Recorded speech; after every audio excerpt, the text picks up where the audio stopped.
Lady Chatterley's Lover. By D. H. Lawrence. Chapter 1. Ours is essentially a tragic age, so we refuse to take it tragically.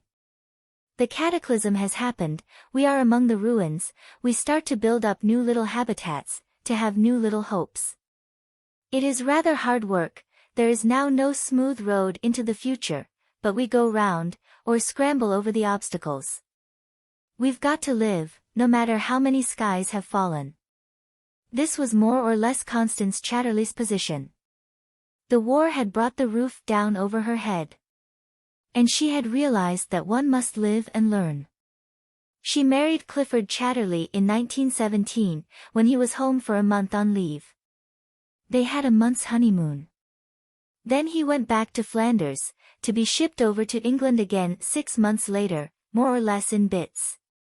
Constance, his wife, was then 23 years old, and he was 29.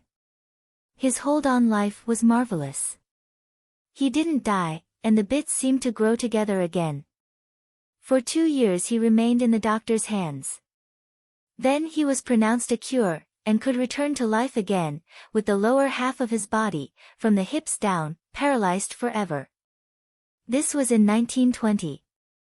They returned, Clifford and Constance, to his home, Ragby Hall, the family seat. His father had died, Clifford was now a baronet, Sir Clifford, and Constance was Lady Chatterley. They came to start housekeeping and married life in the rather forlorn home of the Chatterleys on a rather inadequate income. Clifford had a sister, but she had departed. Otherwise there were no near relatives. The elder brother was dead in the war. Crippled forever, knowing he could never have any children, Clifford came home to the smoky Midlands to keep the Chatterley name alive while he could. He was not really downcast. He could wheel himself about in a wheeled chair, and he had a bath chair with a small motor attachment, so he could drive himself slowly round the garden and into the fine melancholy park, of which he was really so proud, though he pretended to be flippant about it. Having suffered so much, the capacity for suffering had to some extent left him. He remained strange and bright and cheerful, almost, one might say, chirpy, with his ruddy, healthy-looking face, and his pale blue, challenging bright eyes. His shoulders were broad and strong, his hands were very strong. He was expensively dressed, and wore handsome neckties from Bond Street. Yet still in his face one saw the watchful look, the slight vacancy of a cripple. He had so very nearly lost his life, that what remained was wonderfully precious to him. It was obvious in the anxious brightness of his eyes, how proud he was, after the great shock, of being alive. But he had been so much hurt that something inside him had perished, some of his feelings had gone. There was a blank of insentience. Constance, his wife, was a ruddy, country-looking girl with soft brown hair and sturdy body, and slow movements, full of unusual energy. She had big, wondering eyes, and a soft mild voice, and seemed just to have come from her native village. It was not so at all. Her father was the once well-known R.A., old Sir Malcolm Reed. Her mother had been one of the cultivated Fabians in the palmy, rather pre-Raphaelite days. Between artists and cultured socialists, Constance and her sister Hilda had had what might be called an aesthetically unconventional upbringing.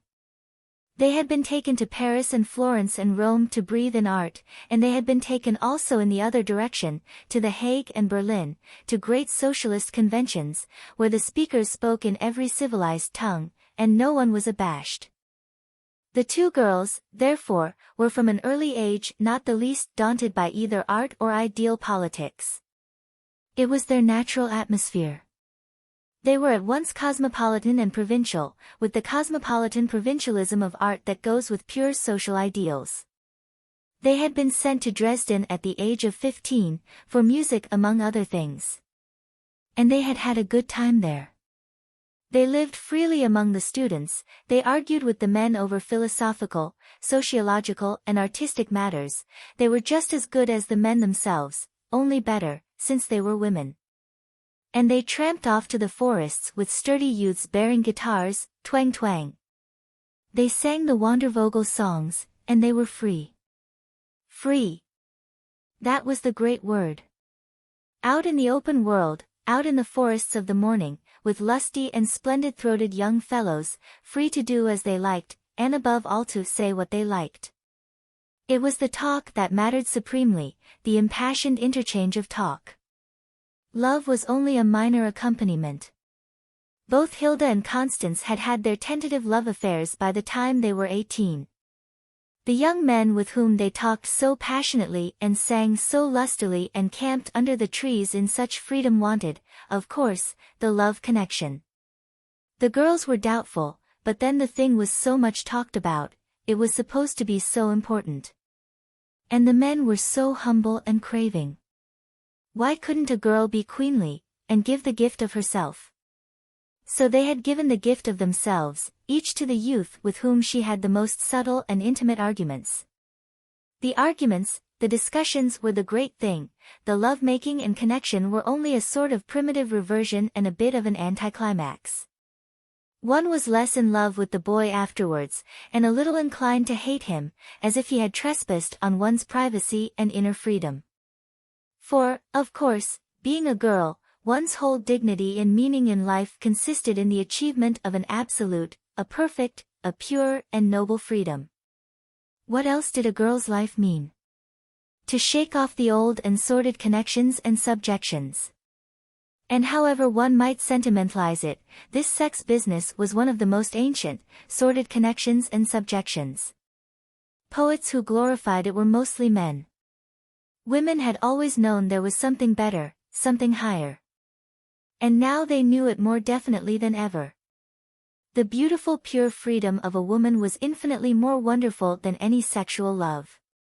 The only unfortunate thing was that men lagged so far behind women in the matter. They insisted on the sex thing like dogs. And a woman had to yield. A man was like a child with his appetites. A woman had to yield him what he wanted, or like a child he would probably turn nasty and flounce away and spoil what was a very pleasant connection.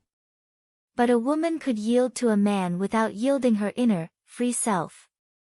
That the poets and talkers about sex did not seem to have taken sufficiently into account. A woman could take a man without really giving herself away. Certainly she could take him without giving herself into his power. Rather she could use this sex thing to have power over him.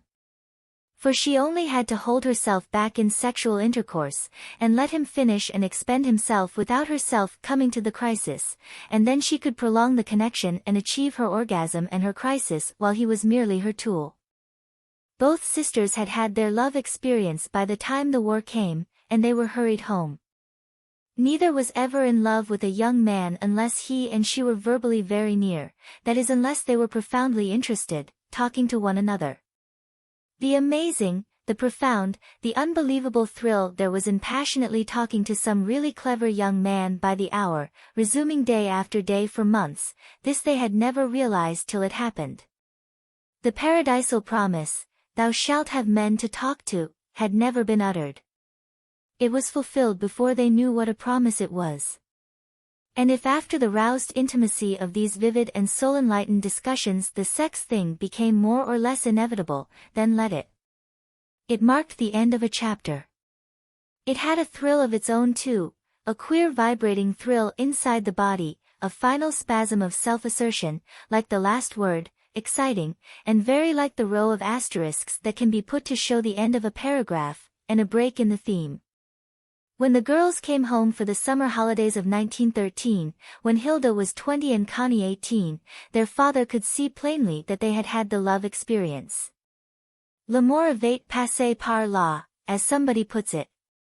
But he was a man of experience himself, and let life take its course. As for the mother, a nervous invalid in the last few months of her life, she wanted her girls to be free, and to fulfill themselves. She herself had never been able to be altogether herself, it had been denied her. Heaven knows why, for she was a woman who had her own income and her own way. She blamed her husband. But as a matter of fact, it was some old impression of authority on her own mind or soul that she could not get rid of. It had nothing to do with Sir Malcolm, who left his nervously hostile, high-spirited wife to rule her own roost, while he went his own way. So the girls were free, and went back to Dresden, and their music, and the university and the young men. They loved their respective young men, and their respective young men loved them with all the passion of mental attraction. All the wonderful things the young men thought and expressed and wrote, they thought and expressed and wrote for the young women. Connie's young man was musical, Hilda's was technical. But they simply lived for their young women. In their minds and their mental excitements, that is. Somewhere else they were a little rebuffed, though they did not know it. It was obvious in them too that love had gone through them, that is, the physical experience. It is curious what a subtle but unmistakable transmutation it makes, both in the body of men and women, the woman more blooming, more subtly rounded, her young angularities softened, and her expression either anxious or triumphant, the man much quieter, more inward, the very shapes of his shoulders and his buttocks less assertive, more hesitant. In the actual sex thrill within the body, the sisters nearly succumbed to the strange male power. But quickly they recovered themselves, took the sex thrill as a sensation, and remained free. Whereas the men, in gratitude to the woman for the sex experience, let their souls go out to her. And afterwards looked rather as if they had lost a shilling and found sixpence. Connie's man could be a bit sulky, and Hilda's a bit jeering. But that is how men are. Ungrateful and never satisfied. When you don't have them they hate you because you won't, and when you do have them they hate you again, for some other reason. Or for no reason at all, except that they are discontented children, and can't be satisfied whatever they get, let a woman do what she may. However, came the war, Hilda and Connie were rushed home again after having been home already in May, to their mother's funeral. Before Christmas of 1914 both their German young men were dead, whereupon the sisters wept, and loved the young men passionately, but underneath forgot them. They didn't exist anymore. Both sisters lived in their father's, really their mother's, Kensington house, and mixed with the young Cambridge group, the group that stood for freedom, and flannel trousers, and flannel shirts open at the neck, and a well-bred sort of emotional anarchy, and a whispering, murmuring sort of voice, and an ultra-sensitive sort of manner. Hilda, however, suddenly married a man 10 years older than herself, an elder member of the same Cambridge group, a man with a fair amount of money, and a comfortable family job in the government. He also wrote philosophical essays. She lived with him in a smallish house in Westminster, and moved in that good sort of society of people in the government who are not tip-toppers, but who are, or would be, the real intelligent power in the nation, people who know what they're talking about, or talk as if they did. Connie did a mild form of war work, and consorted with the flannel trousers Cambridge intransigents, who gently mocked at everything, so far. Her friend was a Clifford Chatterley, a young man of 22, who had hurried home from Bonn, where he was studying the technicalities of coal mining. He had previously spent 2 years at Cambridge. Now he had become a first lieutenant in a smart regiment, so he could mock at everything more becomingly in uniform. Clifford Chatterley was more upper-class than Connie. Connie was well-to-do intelligentsia, but he was aristocracy. Not the big sort, but still it. His father was a baronet, and his mother had been a viscount's daughter. But Clifford, while he was better bred than Connie, and more society, was in his own way more provincial and more timid.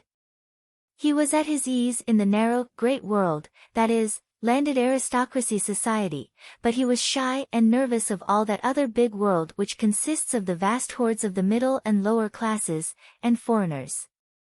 If the truth must be told, he was just a little bit frightened of middle and lower class humanity, and of foreigners not of his own class. He was, in some paralyzing way, conscious of his own defenselessness, though he had all the defense of privilege. Which is curious, but a phenomenon of our day. Therefore the peculiar soft assurance of a girl like Constance Reed fascinated him. She was so much more mistress of herself in that outer world of chaos than he was master of himself. Nevertheless he too was a rebel, rebelling even against his class. Or perhaps rebel is too strong a word, far too strong. He was only caught in the general, popular recoil of the young against convention and against any sort of real authority. Fathers were ridiculous, his own obstinate one supremely so. And governments were ridiculous, our own wait-and-see sort especially so. And armies were ridiculous, and old buffers of generals altogether, the red-faced Kitchener supremely. Even the war was ridiculous, though it did kill rather a lot of people. In fact, everything was a little ridiculous, or very ridiculous, certainly everything connected with authority, whether it were in the army or the government or the universities, was ridiculous to a degree. And as far as the governing class made any pretensions to govern, they were ridiculous too. Sir Geoffrey, Clifford's father, was intensely ridiculous, chopping down his trees, and weeding men out of his colliery to shove them into the war, and himself being so safe and patriotic, but, also, spending more money on his country than he'd got. When Miss Chatterley Emma came down to London from the Midlands to do some nursing work, she was very witty in a quiet way about Sir Geoffrey and his determined patriotism. Herbert, the elder brother and heir, laughed outright, though it was his trees that were felling for trench props. But Clifford only smiled a little uneasily. Everything was ridiculous, quite true. But when it came too close and oneself became ridiculous too. At least people of a different class, like Connie, were earnest about something. They believed in something. They were rather earnest about the Tommies, and the threat of conscription, and the shortage of sugar and toffee for the children. In all these things, of course, the authorities were ridiculously at fault. But Clifford could not take it to heart. To him the authorities were ridiculous ab ovo, not because of toffee or Tommies. And the authorities felt ridiculous, and behaved in a rather ridiculous fashion, and it was all a Mad Hatter's tea party for a while. Till things developed over there, and Lloyd George came to save the situation over here. And this surpassed even ridicule, the flippant young laughed no more. In 1916 Herbert Chatterley was killed, so Clifford became heir. He was terrified even of this. His importance as son of Sir Geoffrey, and child of Ragby, was so ingrained in him, he could never escape it. And yet he knew that this too, in the eyes of the vast seething world, was ridiculous. Now he was heir and responsible for Ragby. Was that not terrible? And also splendid and at the same time, perhaps, purely absurd? Sir Geoffrey would have none of the absurdity. He was pale and tense, withdrawn into himself, and obstinately determined to save his country and his own position, let it be Lloyd George or who it might. So cut off he was, so divorced from the England that was really England, so utterly incapable, that he even thought well of Horatio Bottomley. Sir Geoffrey stood for England and Lloyd George as his forebears had stood for England and St. George, and he never knew there was a difference. So Sir Geoffrey felled timber and stood for Lloyd George in England, England and Lloyd George. And he wanted Clifford to marry and produce an heir. Clifford felt his father was a hopeless anachronism. But wherein was he himself any further ahead, except in a wincing sense of the ridiculousness of everything, and the paramount ridiculousness of his own position? For willy-nilly he took his baronetcy and Ragby with the last seriousness. The gay excitement had gone out of the war, dead. Too much death and horror. A man needed support and comfort. A man needed to have an anchor in the safe world. A man needed a wife. The Chatterleys, 2 brothers and a sister, had lived curiously isolated, shut in with one another at Ragby, in spite of all their connections. A sense of isolation intensified the family tie, a sense of the weakness of their position, a sense of defenselessness, in spite of, or because of, the title and the land. They were cut off from those industrial Midlands in which they passed their lives. And they were cut off from their own class by the brooding, obstinate, shut-up nature of Sir Geoffrey, their father, whom they ridiculed, but whom they were so sensitive about. The 3 had said they would all live together always.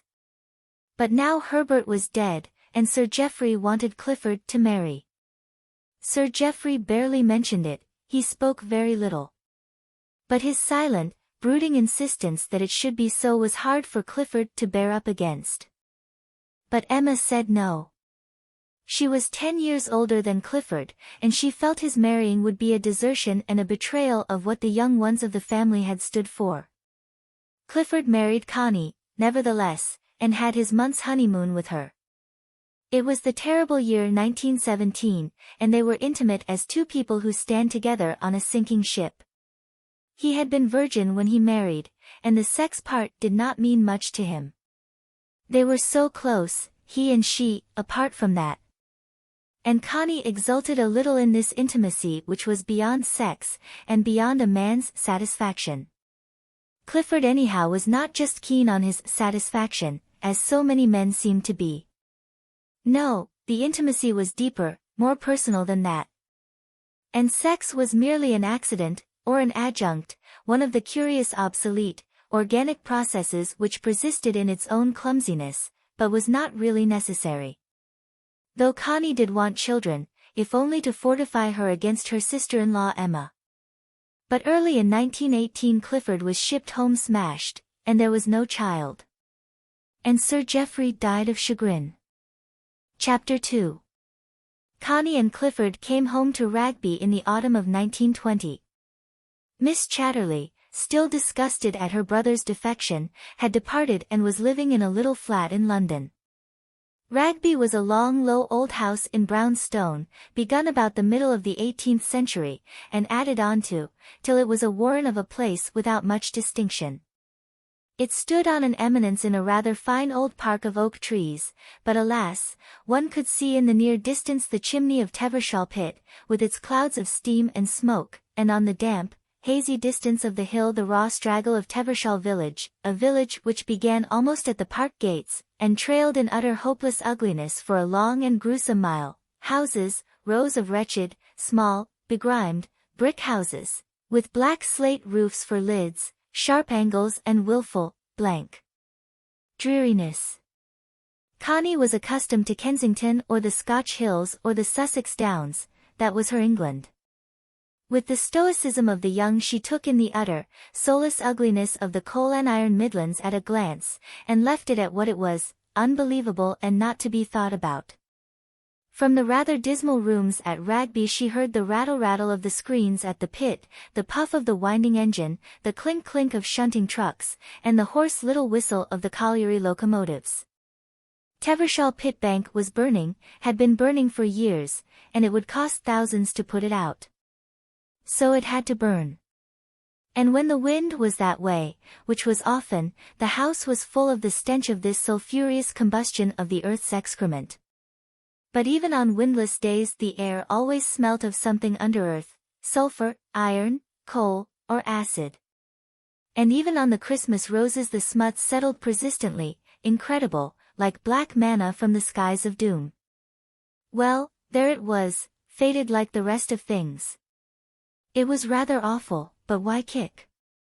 You couldn't kick it away. It just went on. Life, like all the rest. On the low dark ceiling of cloud at night red blotches burned and quavered, dappling and swelling and contracting, like burns that give pain. It was the furnaces. At first they fascinated Connie with a sort of horror, she felt she was living underground. Then she got used to them. And in the morning it rained. Clifford professed to like Ragby better than London. This country had a grim will of its own, and the people had guts. Connie wondered what else they had, certainly neither eyes nor minds. The people were as haggard, shapeless, and dreary as the countryside, and as unfriendly. Only there was something in their deep-mouthed slurring of the dialect, and the thresh-thresh of their hobnailed pit boots as they trailed home in gangs on the asphalt from work, that was terrible and a bit mysterious. There had been no welcome home for the young squire, no festivities, no deputation, not even a single flower. Only a dank ride in a motor car up a dark, damp drive, burrowing through gloomy trees, out to the slope of the park where grey damp sheep were feeding, to the knoll where the house spread its dark brown facade, and the housekeeper and her husband were hovering, like unsure tenants on the face of the earth, ready to stammer a welcome.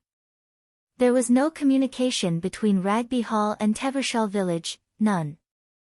No caps were touched, no curtsies bobbed.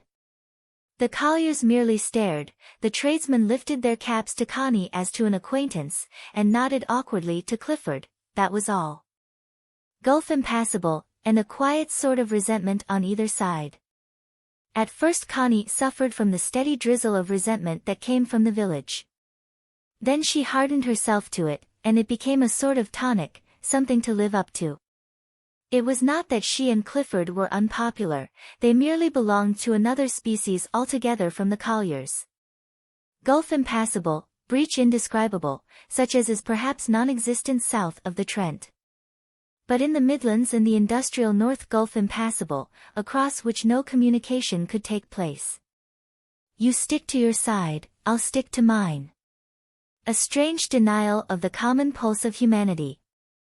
Yet the village sympathized with Clifford and Connie in the abstract. In the flesh it was you leave me alone, on either side. The rector was a nice man of about 60, full of his duty, and reduced, personally, almost to a nonentity by the silent you leave me alone, of the village. The miners' wives were nearly all Methodists. The miners were nothing. But even so much official uniform as the clergyman wore was enough to obscure entirely the fact that he was a man like any other man. No, he was Mester Ashby, a sort of automatic preaching and praying concern. This stubborn, instinctive we think ourselves as good as you, if you are Lady Chatterley, puzzled and baffled Connie at first extremely.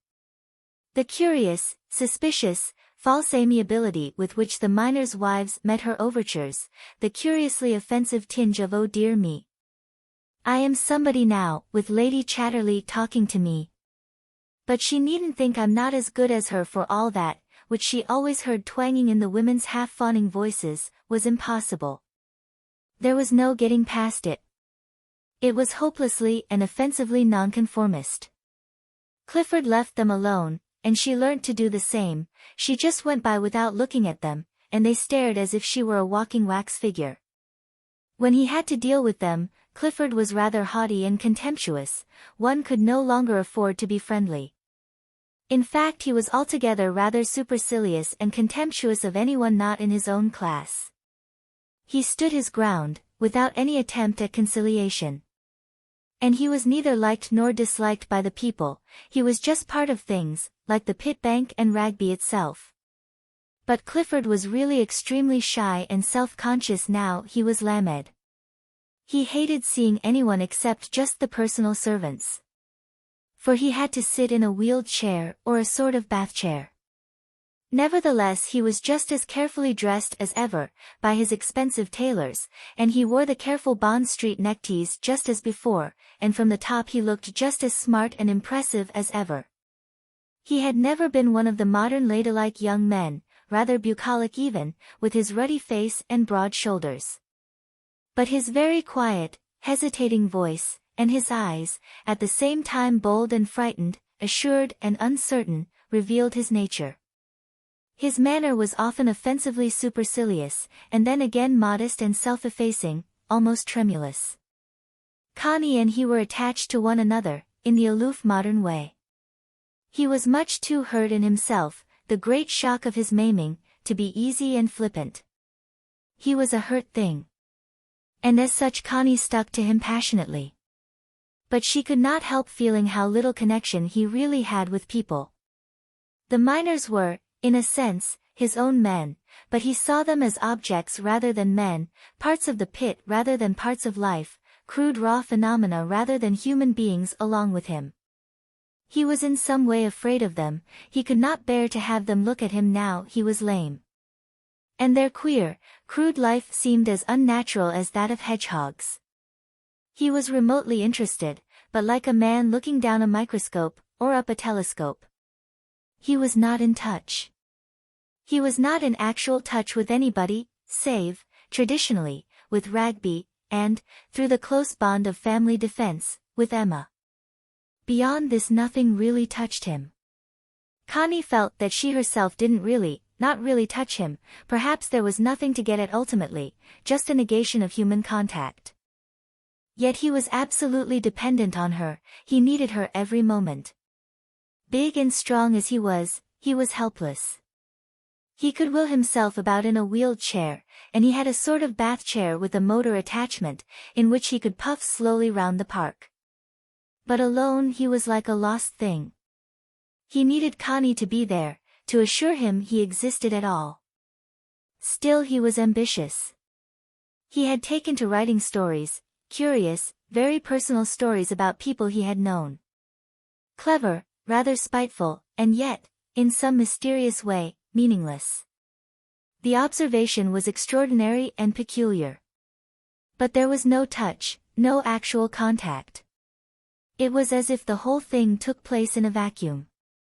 And since the field of life is largely an artificially lighted stage today, the stories were curiously true to modern life, to the modern psychology, that is. Clifford was almost morbidly sensitive about these stories. He wanted everyone to think them good, of the best, NE plus ultra. They appeared in the most modern magazines, and were praised and blamed as usual. But to Clifford the blame was torture, like knives goading him. It was as if the whole of his being were in his stories. Connie helped him as much as she could. At first she was thrilled. He talked everything over with her monotonously, insistently, persistently, and she had to respond with all her might. It was as if her whole soul and body and sex had to rouse up and pass into theme stories of his. This thrilled her and absorbed her. Of physical life they lived very little. She had to superintend the house.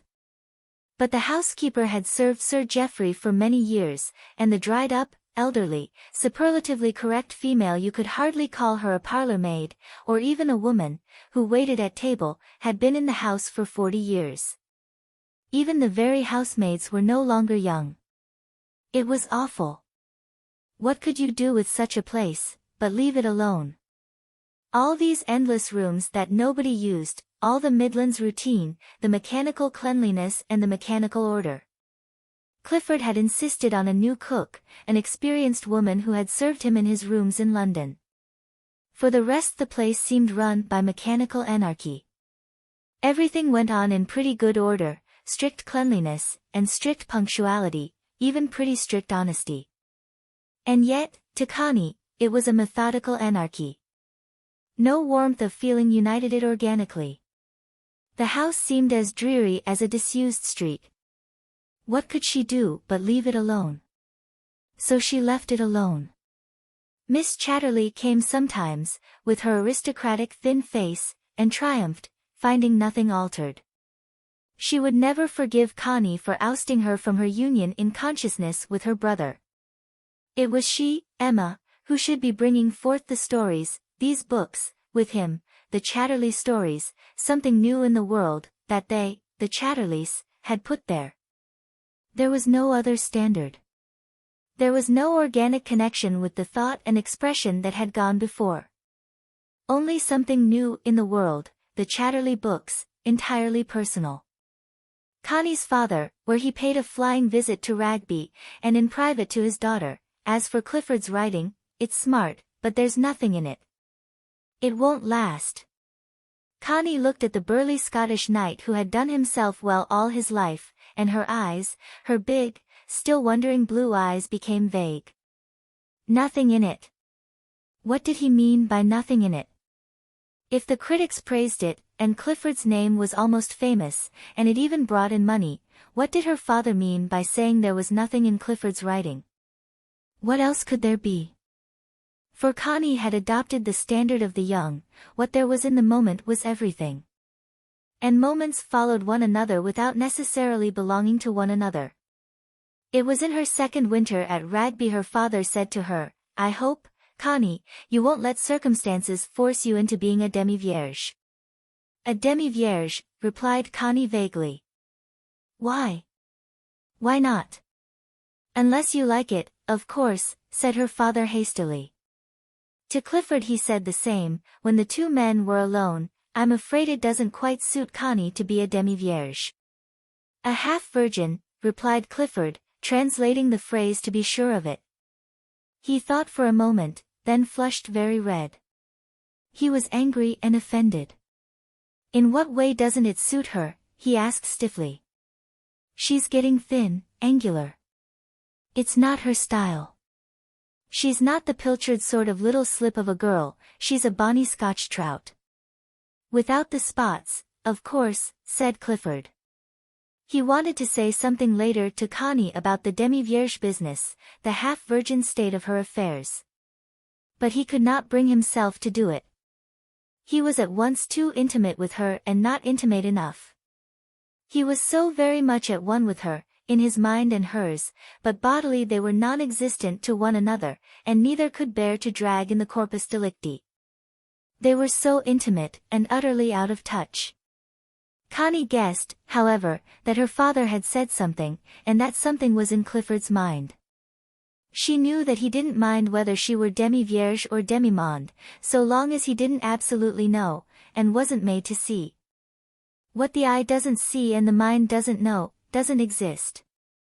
Connie and Clifford had now been nearly 2 years at Rugby, living their vague life of absorption in Clifford and his work. Their interests had never ceased to flow together over his work. They talked and wrestled in the throes of composition, and felt as if something were happening, really in the void. And thus far it was a life, in the void. For the rest it was non-existence. Rugby was there, the servants, but spectral, not really existing. Connie went for walks in the park, and in the woods that joined the park, and enjoyed the solitude and the mystery, kicking the brown leaves of autumn, and picking the primroses of spring. But it was all a dream, or rather it was like the simulacrum of reality. The oak leaves were to her like oak leaves seen ruffling in a mirror, she herself was a figure somebody had read about, picking primroses that were only shadows or memories, or words. No substance to her or anything, no touch, no contact. Only this life with Clifford, this endless spinning of webs of yarn, of the minutiae of consciousness, these stories Sir Malcolm said there was nothing in, and they wouldn't last. Why should there be anything in them, why should they last? Sufficient unto the day is the evil thereof. Sufficient unto the moment is the appearance of reality. Clifford had quite a number of friends, acquaintances really, and he invited them to Rugby. He invited all sorts of people, critics and writers, people who would help to praise his books. And they were flattered at being asked to Rugby, and they praised. Connie understood it all perfectly. But why not? This was one of the fleeting patterns in the mirror. What was wrong with it? She was hostess to these people, mostly men. She was hostess also to Clifford's occasional aristocratic relations. Being a soft, ruddy, country-looking girl, inclined to freckles, with big blue eyes, and curling, brown hair, and a soft voice, and rather strong, female loins, she was considered a little old-fashioned and womanly. She was not a little pilchard sort of fish, like a boy, with a boy's flat breast and little buttocks. She was too feminine to be quite smart. So the men, especially those no longer young, were very nice to her indeed. But, knowing what torture poor Clifford would feel at the slightest sign of flirting on her part, she gave them no encouragement at all. She was quiet and vague, she had no contact with them and intended to have none. Clifford was extraordinarily proud of himself. His relatives treated her quite kindly. She knew that the kindliness indicated a lack of fear, and that these people had no respect for you unless you could frighten them a little. But again she had no contact. She let them be kindly and disdainful, she let them feel they had no need to draw their steel in readiness. She had no real connection with them. Time went on. Whatever happened, nothing happened, because she was so beautifully out of contact. She and Clifford lived in their ideas and his books. She entertained, there were always people in the house. Time went on as the clock does, 8:30 instead of 7:30. Chapter 3. Connie was aware, however, of a growing restlessness. Out of her disconnection, a restlessness was taking possession of her like madness. It twitched her limbs when she didn't want to twitch them, it jerked her spine when she didn't want to jerk upright but preferred to rest comfortably. It thrilled inside her body, in her womb, somewhere, till she felt she must jump into water and swim to get away from it, a mad restlessness. It made her heart beat violently for no reason. And she was getting thinner. It was just restlessness. She would rush off across the park, abandon Clifford, and lie prone in the bracken. To get away from the house, she must get away from the house and everybody. The work was her one refuge, her sanctuary. But it was not really a refuge, a sanctuary, because she had no connection with it. It was only a place where she could get away from the rest. She never really touched the spirit of the wood itself, if it had any such nonsensical thing. Vaguely she knew herself that she was going to pieces in some way. Vaguely she knew she was out of connection, she had lost touch with the substantial and vital world. Only Clifford and his books, which did not exist, which had nothing in them. Void to void. Vaguely she knew. But it was like beating her head against a stone. Her father warned her again, "Why don't you get yourself a beau, Connie? Do you all the good in the world." That winter Michaelis came for a few days. He was a young Irishman who had already made a large fortune by his plays in America. He had been taken up quite enthusiastically for a time by smart society in London, for he wrote smart society plays. Then gradually smart society realized that it had been made ridiculous at the hands of a down-at-heel Dublin street rat, and revulsion came. Michaelis was the last word in what was caddish and boundarish. He was discovered to be anti-English, and to the class that made this discovery this was worse than the dirtiest crime.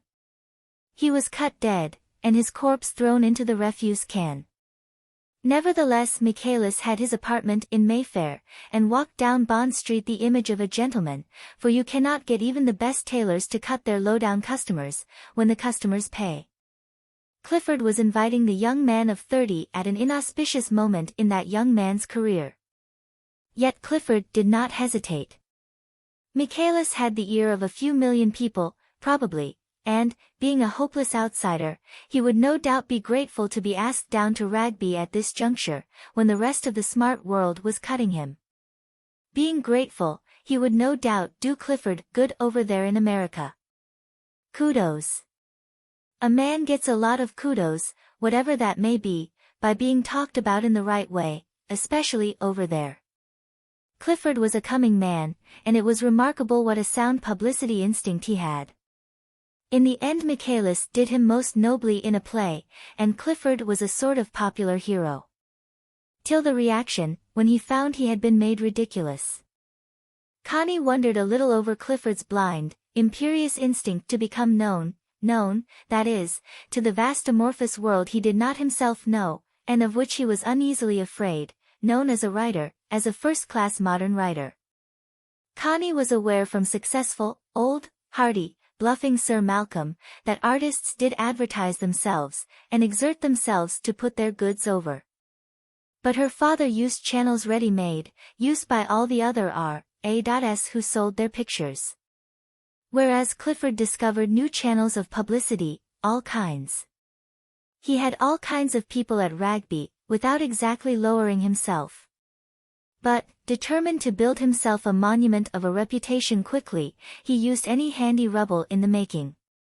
Michaelis arrived duly, in a very neat car, with a chauffeur and a manservant. He was absolutely Bond Street.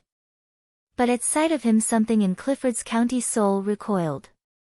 He wasn't exactly, not exactly, in fact, he wasn't at all, well, what his appearance intended to imply. To Clifford this was final and enough. Yet he was very polite to the man, to the amazing success in him. The bitch goddess, as she is called, of success, roamed, snarling and protective, round the half-humble, half-defiant Michaela's heels, and intimidated Clifford completely, for he wanted to prostitute himself to the bitch goddess, Success also, if only she would have him. Michaelis obviously wasn't an Englishman, in spite of all the tailors, hatters, barbers, booters of the very best quarter of London. No, he obviously wasn't an Englishman, the wrong sort of flattish, pale face and bearing, and the wrong sort of grievance. He had a grudge and a grievance, that was obvious to any true-born English gentleman, who would scorn to let such a thing appear blatant in his own demeanor. Poor Michaelis had been much kicked, so that he had a slightly tail between the legs look even now. He had pushed his way by sheer instinct and sheer effrontery on to the stage and to the front of it, with his plays. He had caught the public. And he had thought the kicking days were over. Alas, they weren't. They never would be. For he, in a sense, asked to be kicked. He pined to be where he didn't belong, among the English upper classes. And how they enjoyed the various kicks they got at him. And how he hated them. Nevertheless he travelled with his manservant and his very neat car, this Dublin mongrel. There was something about him that Connie liked. He didn't put on airs to himself, he had no illusions about himself. He talked to Clifford sensibly, briefly, practically, about all the things Clifford wanted to know. He didn't expand or let himself go. He knew he had been asked down to Rugby to be made use of, and like an old, shrewd, almost indifferent businessman, or big businessman, he let himself be asked questions, and he answered with as little waste of feeling as possible. Money, he said. Money is a sort of instinct. It's a sort of property of nature in a man to make money. It's nothing you do. It's no trick you play. It's a sort of permanent accident of your own nature. Once you start, you make money, and you go on, up to a point, I suppose. But you've got to begin, said Clifford. Oh, quite. You've got to get in. You can do nothing if you are kept outside. You've got to beat your way in. Once you've done that, you can't help it. But could you have made money except by plays? Asked Clifford. Oh, probably not. I may be a good writer or I may be a bad one, but a writer and a writer of plays is what I am, and I've got to be. There's no question of that. And you think it's a writer of popular plays that you've got to be? Asked Connie. There, exactly, he said, turning to her in a sudden flash. There's nothing in it. There's nothing in popularity. There's nothing in the public, if it comes to that. There's nothing really in my plays to make them popular. It's not that. They just are like the weather, the sort that will have to be, for the time being. He turned his slow, rather full eyes, that had been drowned in such fathomless disillusion, on Connie, and she trembled a little. He seemed so old, endlessly old, built up of layers of disillusion, going down in him generation after generation, like geological strata, and at the same time he was forlorn like a child. An outcast, in a certain sense, but with the desperate bravery of his rat-like existence. At least it's wonderful what you've done at your time of life, said Clifford contemplatively. I'm 30, yes, I'm 30, said Michaelis, sharply and suddenly, with a curious laugh, hollow, triumphant, and bitter. And are you alone? Asked Connie. How do you mean? Do I live alone? I've got my servant. He's a Greek, so he says, and quite incompetent. But I keep him. And I'm going to marry. Oh, yes, I must marry. It sounds like going to have your tonsils cut, laughed Connie. Will it be an effort? He looked at her admiringly. Well, Lady Chatterley, somehow it will. I find, excuse me. I find I can't marry an Englishwoman, not even an Irishwoman. Try an American, said Clifford.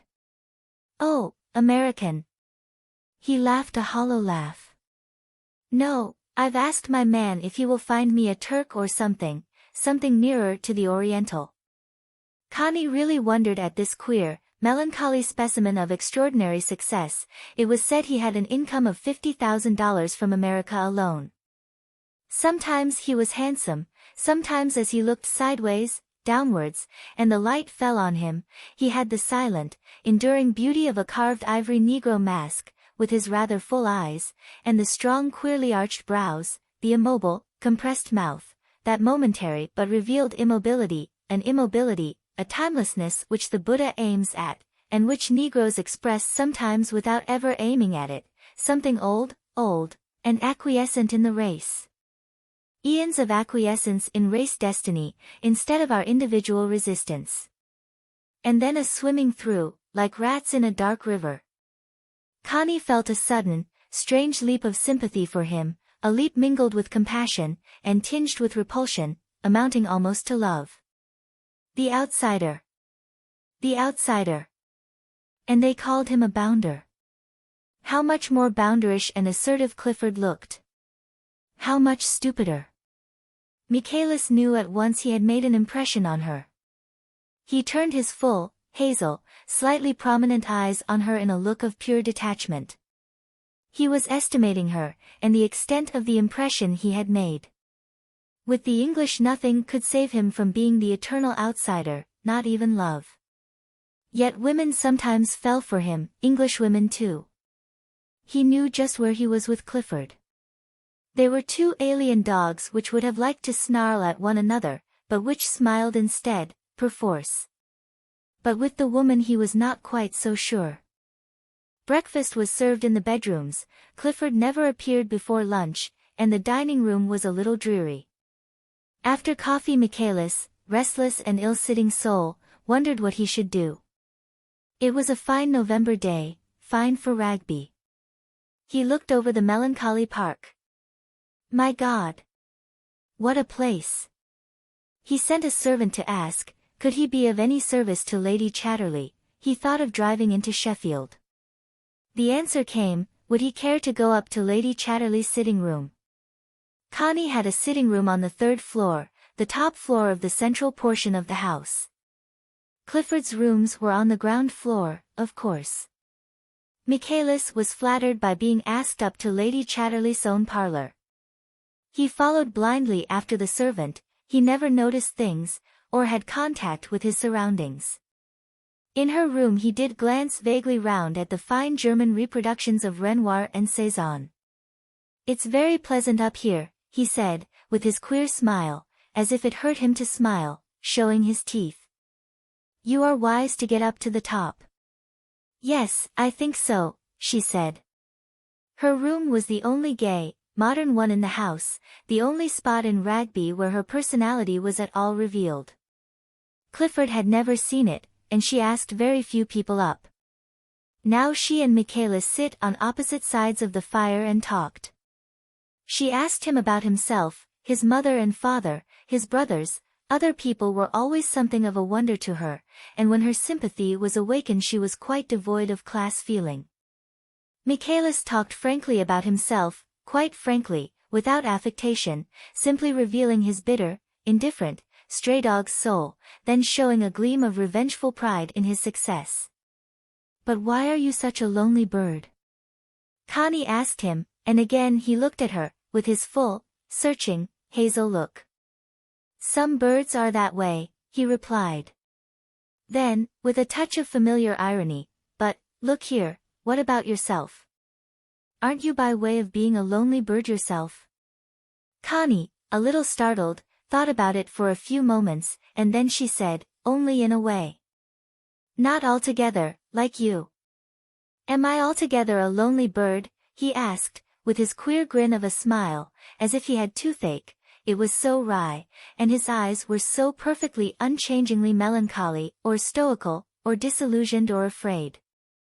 Why? She said, a little breathless, as she looked at him. You are, aren't you? She felt a terrible appeal coming to her from him, that made her almost lose her balance.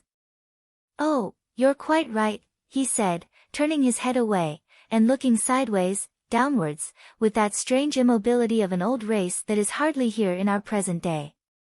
It was that really made Connie lose her power to see him detached from herself. He looked up at her with the full glance that saw everything, registered everything. At the same time, the infant crying in the night was crying out of his breast to her, in a way that affected her very womb. "It's awfully nice of you to think of me," he said laconically. "Why shouldn't I think of you?" she exclaimed, with hardly breath to utter it. He gave the wry, quick hiss of a laugh. "Oh, in that way, may I hold your hand for a minute?" he asked suddenly, fixing his eyes on her with almost hypnotic power, and sending out an appeal that affected her direct in the womb. She stared at him, dazed and transfixed, and he went over and kneeled beside her, and took her 2 feet close in his 2 hands, and buried his face in her lap, remaining motionless. She was perfectly dim and dazed, looking down in a sort of amazement at the rather tender nape of his neck, feeling his face pressing her thighs.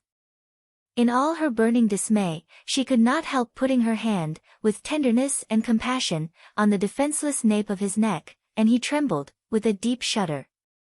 Then he looked up at her with that awful appeal in his full, glowing eyes. She was utterly incapable of resisting it. From her breast flowed the answering, immense yearning over him. She must give him anything, anything. He was a curious and very gentle lover, very gentle with the woman, trembling uncontrollably, and yet at the same time detached, aware of every sound outside. To her it meant nothing except that she gave herself to him. And at length he ceased to quiver any more, and lay quite still, quite still. Then, with dim, compassionate fingers, she stroked his head, that lay on her breast. When he rose, he kissed both her hands, then both her feet, in their suede slippers, and in silence went away to the end of the room, where he stood with his back to her. There was silence for some minutes. Then he turned and came to her again as she sat in her old place by the fire. "And now, I suppose you'll hate me," he said in a quiet, inevitable way. She looked up at him quickly. "Why should I?" she asked. "They mostly do," he said, then he caught himself up. "I mean, a woman is supposed to." "This is the last moment when I ought to hate you," she said resentfully. I know. It should be so.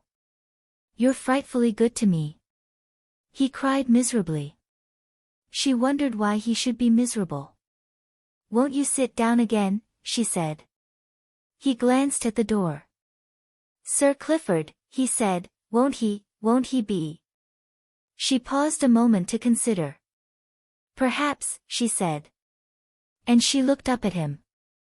"I don't want Clifford to know, not even to suspect. It would hurt him so much. But I don't think it's wrong, do you?" "Wrong? Good God, no.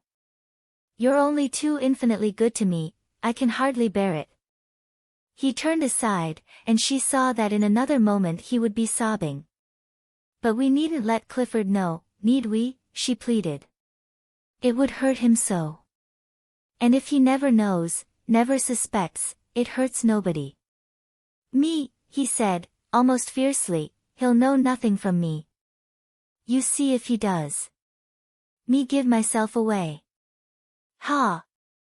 Ha!" He laughed hollowly, cynically, at such an idea. She watched him in wonder. He said to her, "May I kiss your hand and go? I'll run into Sheffield, I think, and lunch there, if I may, and be back to tea. May I do anything for you? May I be sure you don't hate me, and that you won't?" He ended with a desperate note of cynicism. "No, I don't hate you," she said. "I think you're nice." "Ah," he said to her fiercely, "I'd rather you said that to me than said you love me. It means such a lot more, till afternoon then. I've plenty to think about till then." He kissed her hands humbly and was gone. "I don't think I can stand that young man," said Clifford at lunch. "Why?" asked Connie. "He's such a bounder underneath his veneer, just waiting to bounce us." "I think people have been so unkind to him," said Connie. "Do you wonder? And do you think he employs his shining hours doing deeds of kindness?" I think he has a certain sort of generosity. Towards whom? I don't quite know. Naturally you don't. I'm afraid you mistake unscrupulousness for generosity. Connie paused. Did she? It was just possible. Yet the unscrupulousness of Michaelis had a certain fascination for her. He went whole lengths where Clifford only crept a few timid paces. In his way he had conquered the world, which was what Clifford wanted to do. Ways and means. Were those of Michaelis more despicable than those of Clifford? Was the way the poor outsider had shoved and bounced himself forward in person, and by the back doors, any worse than Clifford's way of advertising himself into prominence? The bitch goddess, Success, was trailed by thousands of gasping dogs with lolling tongues. The one that got her first was the real dog among dogs, if you go by Success. So Michaelis could keep his tail up. The queer thing was, he didn't.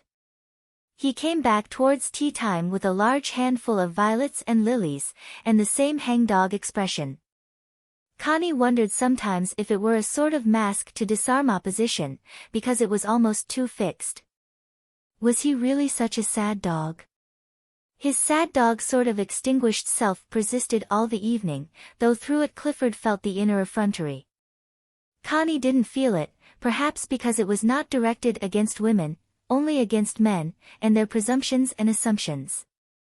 That indestructible, inward effrontery in the meager fellow was what made men so down on Michaelis. His very presence was an affront to a man of society, cloak it as he might in an assumed good manner.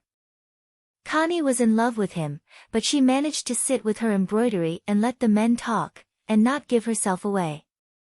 As for Michaelis, he was perfect, exactly the same melancholic, attentive, aloof young fellow of the previous evening, millions of degrees remote from his hosts, but laconically playing up to them to the required amount, and never coming forth to them for a moment. Connie felt he must have forgotten the morning. He had not forgotten. But he knew where he was, in the same old place outside, where the born outsiders are. He didn't take the love-making altogether personally. He knew it would not change him from an ownerless dog, whom everybody begrudges its golden collar, into a comfortable society dog. The final fact being that at the very bottom of his soul he was an outsider, and antisocial, and he accepted the fact inwardly, no matter how Bond Streety he was on the outside. His isolation was a necessity to him, just as the appearance of conformity and mixing in with the smart people was also a necessity. But occasional love, as a comfort and soothing, was also a good thing, and he was not ungrateful.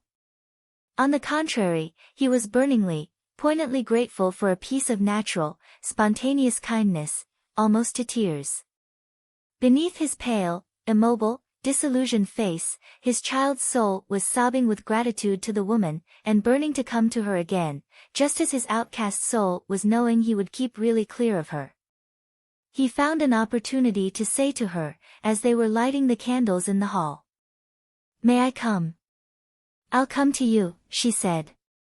"Oh, good." He waited for her a long time, but she came.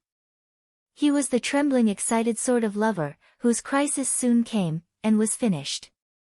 There was something curiously childlike and defenseless about his naked body, as children are naked. His defenses were all in his wits and cunning, his very instincts of cunning, and when these were in abeyance he seemed doubly naked and like a child, of unfinished, tender flesh, and somehow struggling helplessly. He roused in the woman a wild sort of compassion and yearning, and a wild, craving physical desire. The physical desire he did not satisfy in her, he was always come and finished so quickly, then shrinking down on her breast, and recovering somewhat his effrontery while she lay dazed, disappointed, lost. But then she soon learnt to hold him, to keep him there inside her when his crisis was over. And there he was generous and curiously potent, he stayed firm inside her, giving to her, while she was active, wildly, passionately active, coming to her own crisis.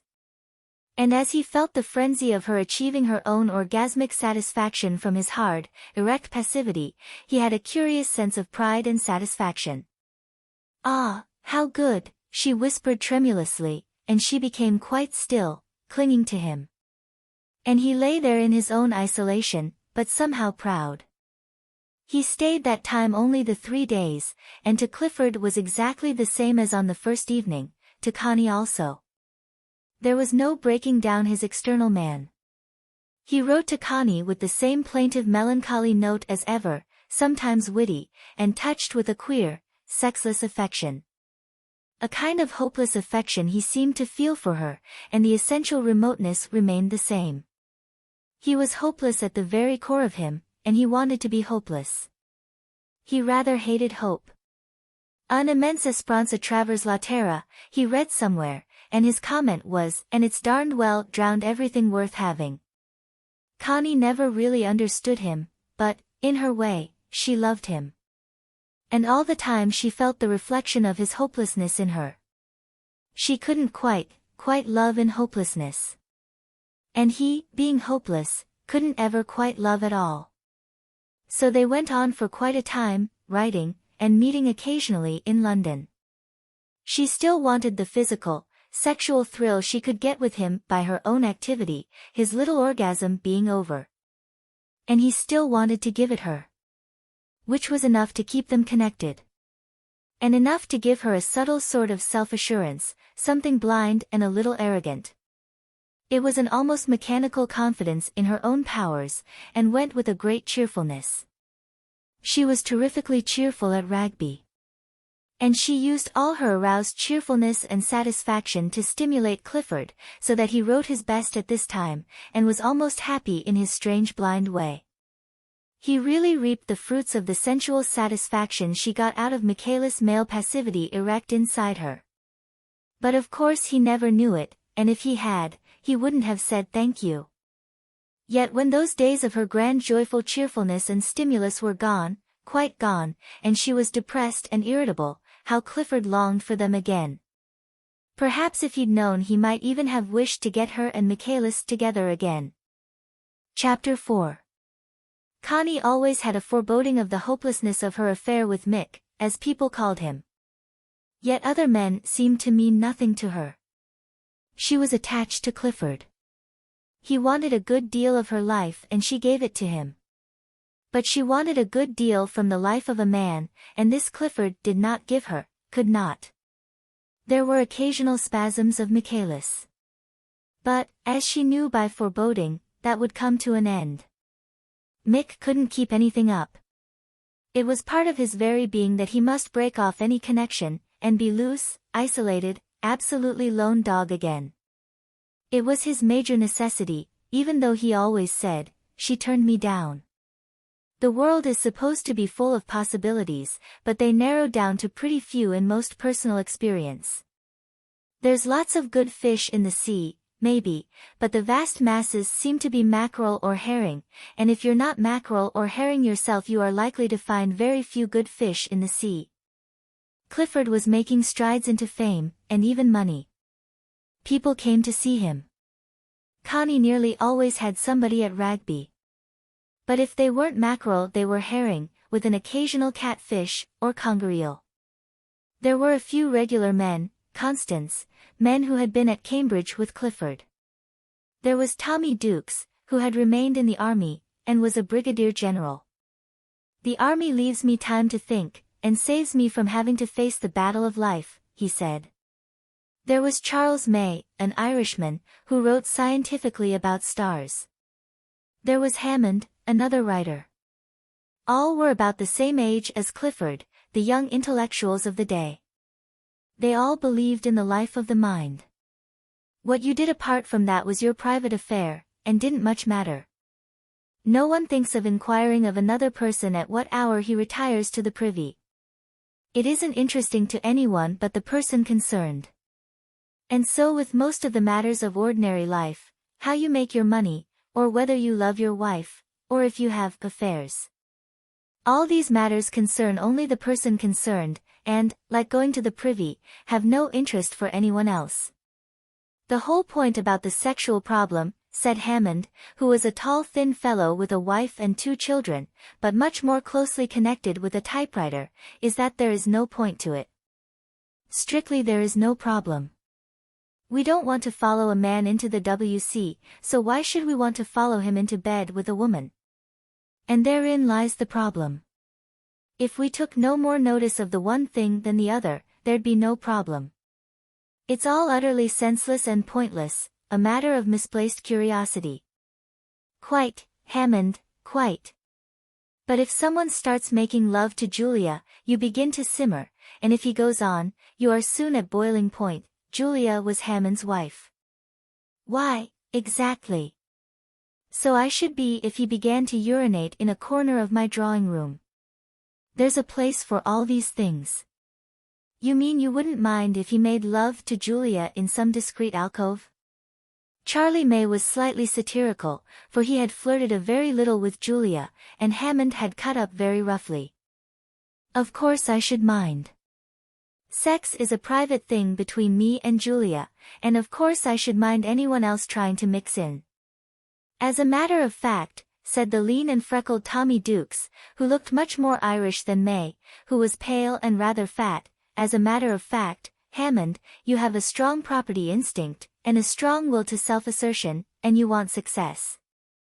Since I've been in the army definitely, I've got out of the way of the world, and now I see how inordinately strong the craving for self-assertion and success is in men. It is enormously overdeveloped. All our individuality has run that way. And of course men like you think you'll get through better with a woman's backing. That's why you're so jealous. That's what sex is to you, a vital little dynamo between you and Julia, to bring success. If you began to be unsuccessful you'd begin to flirt, like Charlie, who isn't successful. Married people like you and Julia have labels on you, like traveler's trunks. Julia is labeled Mrs. Arnold B. Hammond just like a trunk on the railway that belongs to somebody. And you are labeled Arnold B. Hammond, care of Mrs. Arnold B. Hammond. Oh, you're quite right, you're quite right. The life of the mind needs a comfortable house and decent cooking. You're quite right. It even needs posterity. But it all hinges on the instinct for success. That is the pivot on which all things turn. Hammond looked rather piqued. He was rather proud of the integrity of his mind, and of his not being a time server. Nonetheless, he did want success. It's quite true, you can't live without cash, said May. You've got to have a certain amount of it to be able to live and get along, even to be free to think you must have a certain amount of money, or your stomach stops you. But it seems to me you might leave the labels off sex. We're free to talk to anybody, so why shouldn't we be free to make love to any woman who inclines us that way? There speaks the lascivious Celt, said Clifford. Lascivious. Well, why not? I can't see I do a woman any more harm by sleeping with her than by dancing with her, or even talking to her about the weather. It's just an interchange of sensations instead of ideas, so why not? Be as promiscuous as the rabbits, said Hammond. Why not? What's wrong with rabbits? Are they any worse than a neurotic, revolutionary humanity, full of nervous hate? But we're not rabbits, even so, said Hammond. Precisely. I have my mind, I have certain calculations to make in certain astronomical matters that concern me almost more than life or death. Sometimes indigestion interferes with me. Hunger would interfere with me disastrously. In the same way starved sex interferes with me. What then? I should have thought sexual indigestion from surfeit would have interfered with you more seriously, said Hammond satirically. Not it. I don't overeat myself and I don't overfuck myself. One has a choice about eating too much. But you would absolutely starve me. Not at all. You can marry. How do you know I can? It may not suit the process of my mind. Marriage might, and would, stultify my mental processes. I'm not properly pivoted that way, and so must I be chained in a kennel like a monk? All rot and funk, my boy. I must live and do my calculations. I need women sometimes.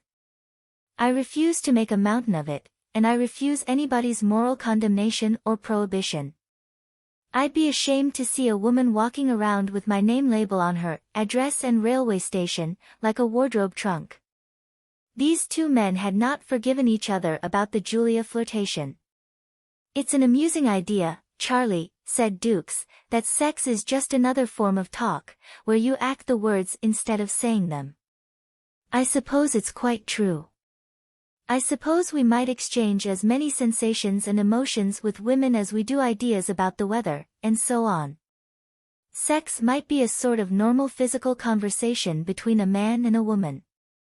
You don't talk to a woman unless you have ideas in common, that is, you don't talk with any interest. And in the same way, unless you had some emotion or sympathy in common with a woman, you wouldn't sleep with her. But if you have the proper sort of emotion or sympathy with a woman, you ought to sleep with her, said May. It's the only decent thing, to go to bed with her. Just as, when you're interested talking to someone, the only decent thing is to have the talk out. You don't prudishly put your tongue between your teeth and bite it. You just say out your say. And the same the other way. No, said Hammond. It's wrong. You, for example, May, you squander half your force with women. You'll never really do what you should do, with a fine mind such as yours. Too much of it goes the other way. Maybe it does, and too little of you goes that way, Hammond, my boy, married or not.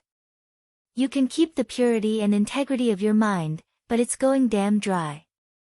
Your pure mind is going as dry as fiddlesticks, from what I see of it. You're simply talking it down. Tommy Dukes burst into a laugh. Go it, you two minds, he said. Look at me, I don't do any high and pure mental work, nothing but jot down a few ideas. And yet I neither marry nor run after women. I think Charlie's quite right, if he wants to run after the women, he's quite free not to run too often. But I wouldn't prohibit him from running. As for Hammond, he's got a property instinct, so naturally the straight road and the narrow gate are right for him. You'll see he'll be an English man of letters before he's done. ABC from top to toe. Then there's me. I'm nothing. Just a squib. And what about you, Clifford? Do you think sex is a dynamo to help a man on to success in the world? Clifford rarely talked much at these times. He never held forth, his ideas were really not vital enough for it, he was too confused and emotional. Now he blushed and looked uncomfortable. Well, he said, being myself hors de combat, I don't see I've anything to say on the matter. Not at all, said Dukes, the top of you's by no means hors de combat. You've got the life of the mind sound and intact. So let us hear your ideas. Well, stammered Clifford, even then I don't suppose I have much idea, I suppose Marianne have done with it would pretty well stand for what I think. Though of course between a man and woman who care for one another, it is a great thing. What sort of great thing? Said Tommy. Oh, it perfects the intimacy, said Clifford, uneasy as a woman in such talk. Well, Charlie and I believe that sex is a sort of communication like speech. Let any woman start a sex conversation with me, and it's natural for me to go to bed with her to finish it, all in due season. Unfortunately no woman makes any particular start with me, so I go to bed by myself, and am none the worse for it, I hope so, anyway, for how should I know? Anyhow I've no starry calculations to be interfered with, and no immortal works to write. I'm merely a fellow skulking in the army. Silence fell. The four men smoked. And Connie sat there and put another stitch in her sewing, yes, she sat there. She had to sit mum. She had to be quiet as a mouse, not to interfere with the immensely important speculations of these highly mental gentlemen. But she had to be there. They didn't get on so well without her, their ideas didn't flow so freely. Clifford was much more hedgy and nervous, he got cold feet much quicker in Connie's absence, and the talk didn't run. Tommy Dukes came off best, he was a little inspired by her presence. Hammond she didn't really like, he seemed so selfish in a mental way. And Charles May, though she liked something about him, seemed a little distasteful and messy, in spite of his stars. How many evenings had Connie sat and listened to the manifestations of these four men? These, and one or two others. That they never seemed to get anywhere didn't trouble her deeply. She liked to hear what they had to say, especially when Tommy was there. It was fun. Instead of men kissing you, and touching you with their bodies, they revealed their minds to you. It was great fun. But what cold minds! And also it was a little irritating.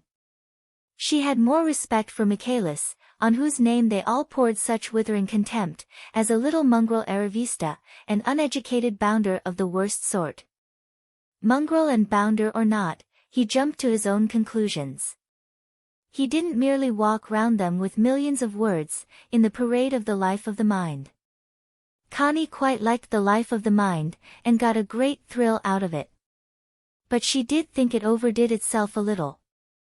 She loved being there, amidst the tobacco smoke of those famous evenings of the cronies, as she called them privately to herself. She was infinitely amused, and proud too, that even their talking they could not do, without her silent presence. She had an immense respect for thought, and these men, at least, tried to think honestly. But somehow there was a cat, and it wouldn't jump.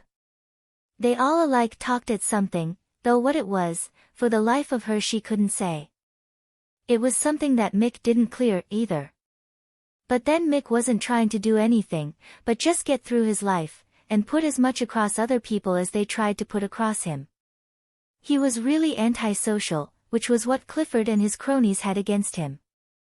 Clifford and his cronies were not antisocial, they were more or less bent on saving mankind, or on instructing it, to say the least. There was a gorgeous talk on Sunday evening, when the conversation drifted again to love. "Blessed be the tie that binds our hearts in kindred something or other," said Tommy Dukes. "I'd like to know what the tie is, the tie that we bust apart, and say spiteful things about one another, like all the other damned intellectuals in the world. Damned everybody's, as far as that goes, for they all do it. Else we bust apart, and cover up the spiteful things we feel against one another by saying false sugaries. It's a curious thing that the mental life seems to flourish with its roots in spite, ineffable and fathomless spite. Always has been so. Look at Socrates, in Plato, and his bunch round him. The sheer spite of it all, just sheer joy in pulling somebody else to bits, Protagoras, or whoever it was. And Alcibiades, and all the other little disciple dogs joining in the fray. I must say it makes one prefer Buddha, quietly sitting under a bo tree, or Jesus, telling his disciples little Sunday stories, peacefully, and without any mental fireworks. No, there's something wrong with the mental life, radically. It's rooted in spite and envy, envy and spite. Ye shall know the tree by its fruit. I don't think we're altogether so spiteful, protested Clifford. My dear Clifford, think of the way we talk each other over, all of us. I'm rather worse than anybody else, myself. Because I infinitely prefer the spontaneous spite to the concocted sugaries, now they are poison, when I begin saying what a fine fellow Clifford is, etc., then poor Clifford is to be pitied. For God's sake, all of you, say spiteful things about me, then I shall know I mean something to you. Don't say sugaries, or I'm done.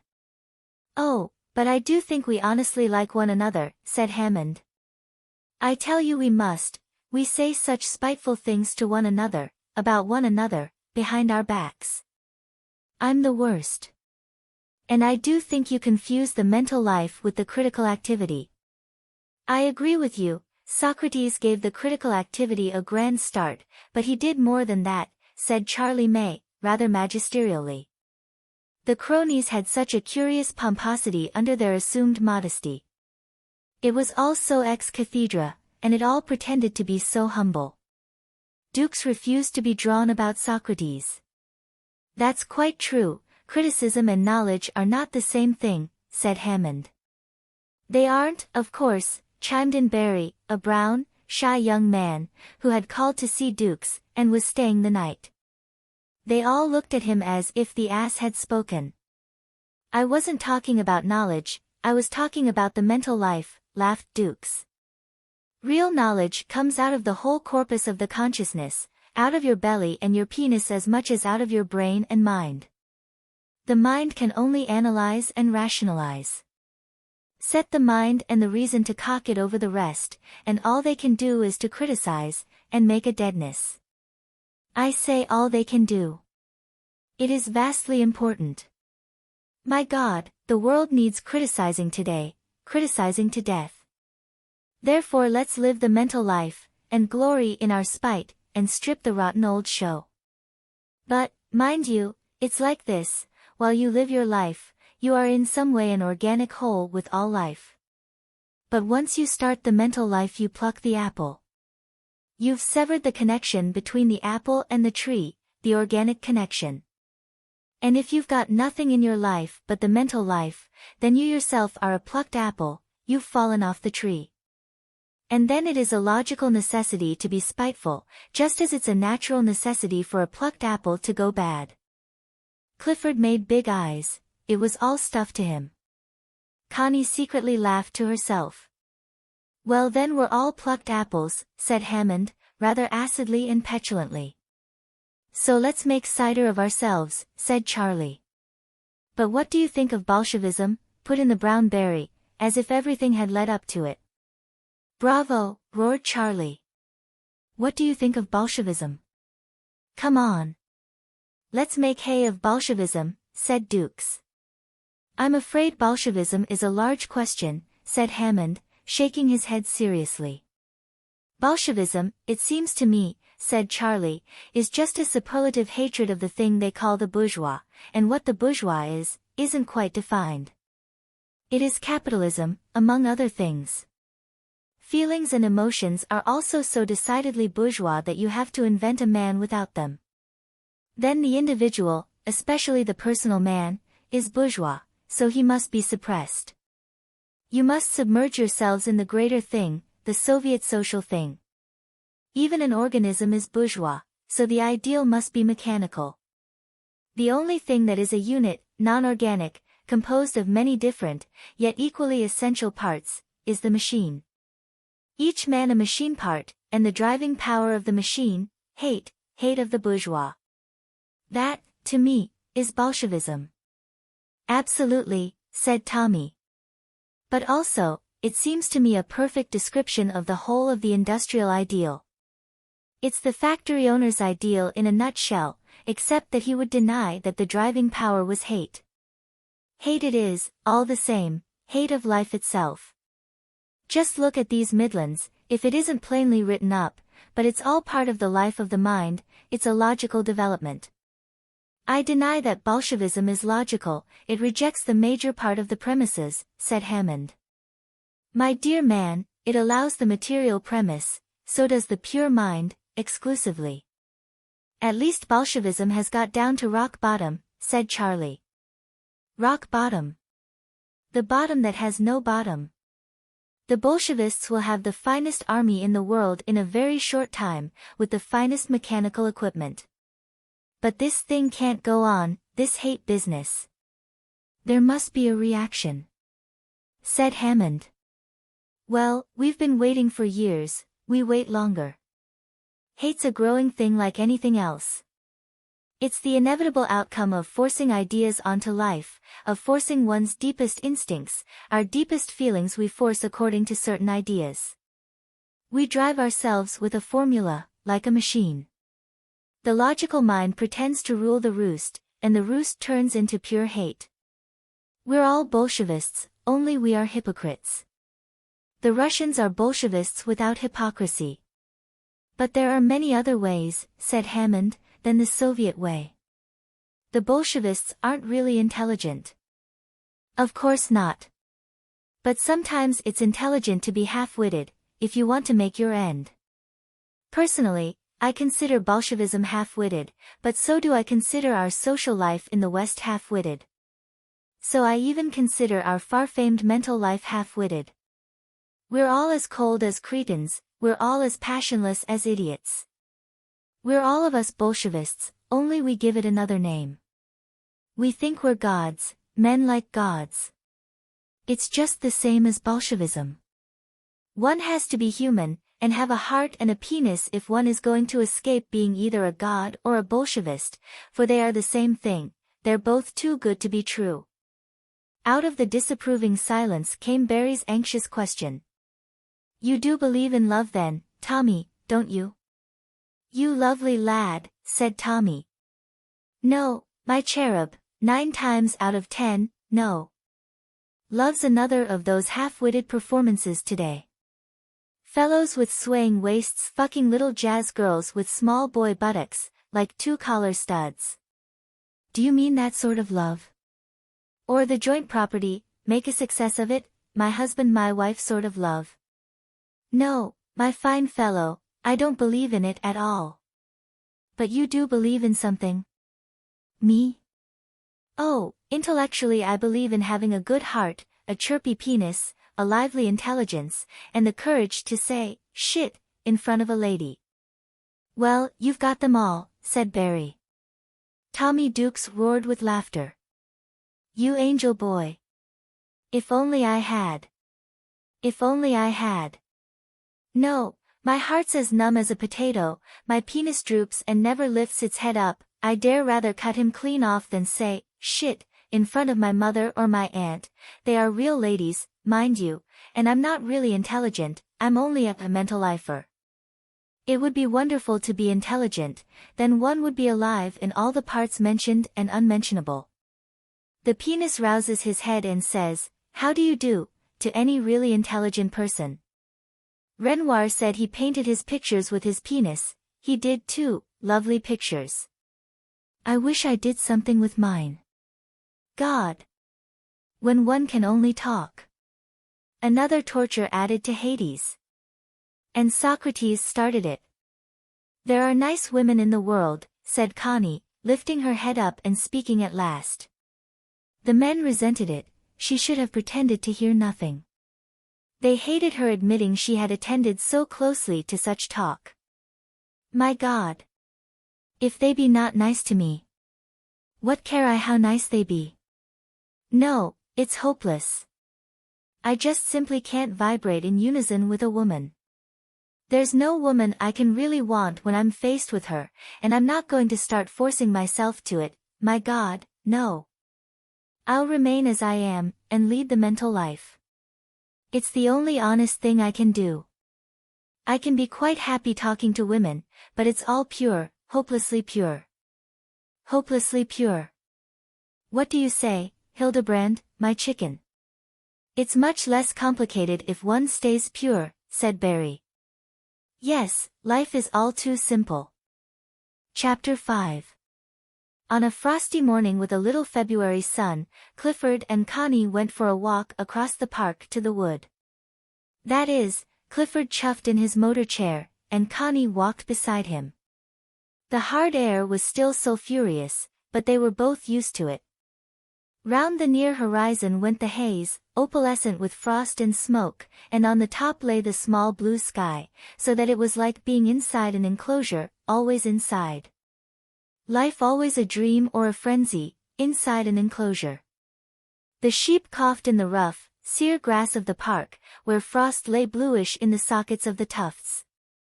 Across the park ran a path to the wood gate, a fine ribbon of pink. Clifford had had it newly gravelled with sifted gravel from the pit bank. When the rock and refuse of the underworld had burned and given off its sulphur, it turned bright pink, shrimp-coloured on dry days, darker, crab-coloured on wet.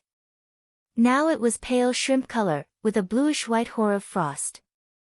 It always pleased Connie, this underfoot of sifted, bright pink. It's an ill wind that brings nobody good. Clifford steered cautiously down the slope of the knoll from the hall, and Connie kept her hand on the chair. In front lay the wood, the hazel thicket nearest, the purplish density of oaks beyond. From the wood's edge rabbits bobbed and nibbled. Rooks suddenly rose in a black train, and went trailing off over the little sky. Connie opened the wood gate, and Clifford puffed slowly through into the broad riding that ran up an incline between the clean-whipped thickets of the hazel.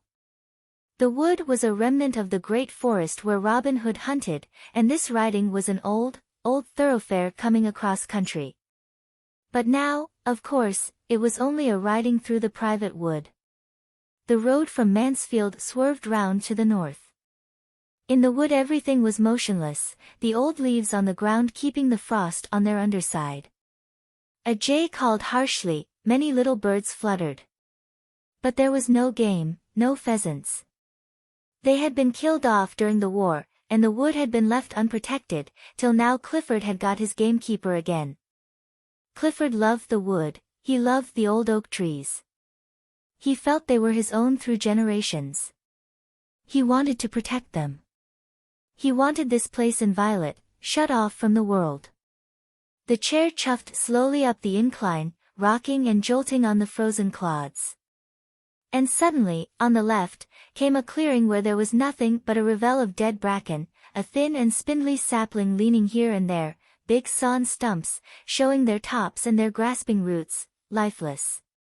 And patches of blackness where the woodman had burned the brushwood and rubbish. This was one of the places that Sir Geoffrey had cut during the war for trench timber. The whole knoll, which rose softly on the right of the riding, was denuded and strangely forlorn. On the crown of the knoll where the oaks had stood, now was bareness, and from there you could look out over the trees to the colliery railway, and the new works at Stack's Gate. Connie had stood and looked, it was a breach in the pure seclusion of the wood. It let in the world. But she didn't tell Clifford. This denuded place always made Clifford curiously angry. He had been through the war, had seen what it meant. But he didn't get really angry till he saw this bare hill. He was having it replanted. But it made him hate Sir Geoffrey. Clifford sat with a fixed face as the chair slowly mounted. When they came to the top of the rise he stopped, he would not risk the long and very jolty downslope. He sat looking at the greenish sweep of the riding downwards, a clear way through the bracken and oaks. It swerved at the bottom of the hill and disappeared, but it had such a lovely easy curve, of knights riding and ladies on palfreys. "I consider this is really the heart of England," said Clifford to Connie, as he sat there in the dim February sunshine. "Do you?" she said, seating herself in her blue knitted dress, on a stump by the path. "I do. This is the old England, the heart of it, and I intend to keep it intact." "Oh yes," said Connie. But, as she said it she heard the 11 o'clock hooters at Stack's Gate Colliery. Clifford was too used to the sound to notice. "I want this wood perfect, untouched. I want nobody to trespass in it," said Clifford. There was a certain pathos. The wood still had some of the mystery of wild, old England, but Sir Geoffrey's cuttings during the war had given it a blow. How still the trees were, with their crinkly, innumerable twigs against the sky, and their grey, obstinate trunks rising from the brown bracken. How safely the birds flitted among them. And once there had been deer, and archers, and monks padding along on asses. The place remembered, still remembered. Clifford sat in the pale sun, with the light on his smooth, rather blonde hair, his reddish full face inscrutable. "I mind more, not having a son, when I come here, than any other time," he said. "But the wood is older than your family," said Connie gently. "Quite," said Clifford. "But we've preserved it. Except for us it would be gone already, like the rest of the forest. One must preserve some of the old England." "Must one?" said Connie. "If it has to be preserved, and preserved against the New England? It's sad, I know. If some of the old England isn't preserved, there'll be no England at all," said Clifford. "And we who have this kind of property, and the feeling for it, must preserve it." There was a sad pause. "Yes, for a little while," said Connie. "For a little while. It's all we can do. We can only do our bit. I feel every man of my family has done his bit here, since we've had the place. One may go against convention, but one must keep up tradition. Again there was a pause. What tradition? Asked Connie. The tradition of England. Of this. Yes, she said slowly. That's why having a son helps. One is only a link in a chain, he said. Connie was not keen on chains, but she said nothing. She was thinking of the curious impersonality of his desire for a son. I'm sorry we can't have a son, she said. He looked at her steadily, with his full, pale blue eyes. It would almost be a good thing if you had a child by another man, he said. If we brought it up at Rugby, it would belong to us and to the place. I don't believe very intensely in fatherhood. If we had the child to rear, it would be our own, and it would carry on. Don't you think it's worth considering? Connie looked up at him at last. The child, her child, was just an it to him. It. But what about the other man? She asked. Does it matter very much? Do these things really affect us very deeply? You had that lover in Germany, what is it now? Nothing almost. It seems to me that it isn't these little acts and little connections we make in our lives that matters so very much. They pass away, and where are they?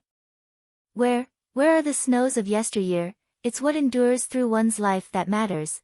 My own life matters to me, in its long continuance and development. But what do the occasional connections matter? And the occasional sexual connections especially. If people don't exaggerate them ridiculously, they pass like the mating of birds. And so they should. What does it matter? It's the lifelong companionship that matters. It's the living together from day to day, not the sleeping together once or twice. You and I are married, no matter what happens to us. We have the habit of each other. And habit, to my thinking, is more vital than any occasional excitement. The long, slow, enduring thing, that's what we live by, not the occasional spasm of any sort. Little by little, living together, two people fall into a sort of unison, they vibrate so intricately to one another. That's the real secret of marriage, not sex, at least not the simple function of sex. You and I are interwoven in a marriage. If we stick to that, we ought to be able to arrange this sex thing, as we arrange going to the dentist, since fate has given us a checkmate physically there. Connie sat and listened in a sort of wonder, and a sort of fear. She did not know if he was right or not. There was Michaelis, whom she loved, so she said to herself. But her love was somehow only an excursion from her marriage with Clifford, the long, slow habit of intimacy, formed through years of suffering and patience. Perhaps the human soul needs excursions, and must not be denied them. But the point of an excursion is that you come home again. And wouldn't you mind what man's child I had? She asked. Why, Connie, I should trust your natural instinct of decency and selection. You just wouldn't let the wrong sort of fellow touch you. She thought of Michaelis. He was absolutely Clifford's idea of the wrong sort of fellow. But men and women may have different feelings about the wrong sort of fellow, she said. No, he replied. You care for me. I don't believe you would ever care for a man who was purely antipathetic to me. Your rhythm wouldn't let you. She was silent. Logic might be unanswerable because it was so absolutely wrong. And should you expect me to tell you? She asked, glancing up at him almost furtively. Not at all, I'd better not know, but you do agree with me, don't you, that the casual sex thing is nothing, compared to the long life lived together? Don't you think one can just subordinate the sex thing to the necessities of a long life? Just use it, since that's what we're driven to. After all, do these temporary excitements matter? Isn't the whole problem of life the slow building up of an integral personality, through the years? Living an integrated life? There's no point in a disintegrated life. If lack of sex is going to disintegrate you, then go out and have a love affair. If lack of a child is going to disintegrate you, then have a child if you possibly can. But only do these things so that you have an integrated life, that makes a long harmonious thing. And you and I can do that together, don't you think, if we adapt ourselves to the necessities, and at the same time weave the adaptation together into a piece with our steadily lived life. Don't you agree? Connie was a little overwhelmed by his words. She knew he was right theoretically. But when she actually touched her steadily lived life with him, she hesitated. Was it actually her destiny to go on weaving herself into his life all the rest of her life? Nothing else? Was it just that? She was to be content to weave a steady life with him, all one fabric, but perhaps brocaded with the occasional flower of an adventure. But how could she know what she would feel next year? How could one ever know? How could one say yes? For years and years. The little yes, gone on a breath. Why should one be pinned down by that butterfly word? Of course it had to flutter away and be gone, to be followed by other yes and no's. Like the straying of butterflies. I think you're right, Clifford. And as far as I can see, I agree with you. Only life may turn quite a new face on it all. But until life turns a new face on it all, you do agree? Oh yes. I think I do, really. She was watching a brown spaniel that had run out of a side path, and was looking towards them with lifted nose, making a soft, fluffy bark. A man with a gun strode softly out after the dog, facing their way as if about to attack them, then stopped instead, saluted, and was turning downhill. It was only the new gamekeeper, but he had frightened Connie, he seemed to emerge with such a swift menace. That was how she had seen him, like the sudden rush of a threat out of nowhere. He was a man in dark green velveteens and gaiters, the old style, with a red face and red mustache and distant eyes. He was going quickly downhill. Mellors, called Clifford. The man faced lightly round, and saluted with a quick little gesture, a soldier. Will you turn the chair round and get it started? That makes it easier, said Clifford. The man at once slung his gun over his shoulder, and came forward with the same curious swift, yet soft movements, as if keeping invisible. He was moderately tall and lean, and was silent. He did not look at Connie at all, only at the chair. Connie, this is the new gamekeeper, Mellors. You haven't spoken to her ladyship yet, Mellors? No, sir, came the ready, neutral words. The man lifted his hat as he stood, showing his thick, almost fair hair. He stared straight into Connie's eyes, with a perfect, fearless, impersonal look, as if he wanted to see what she was like. He made her feel shy. She bent her head to him shyly, and he changed his hat to his left hand and made her a slight bow, like a gentleman, but he said nothing at all. He remained for a moment still, with his hat in his hand. But you've been here some time, haven't you? Connie said to him. 8 months, madam, your ladyship, he corrected himself calmly. And do you like it? She looked him in the eyes. His eyes narrowed a little, with irony, perhaps with impudence. Why, yes, thank you, your ladyship. I was reared here. He gave another slight bow, turned, put his hat on, and strode to take hold of the chair.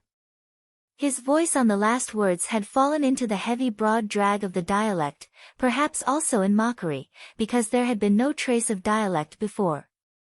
He might almost be a gentleman.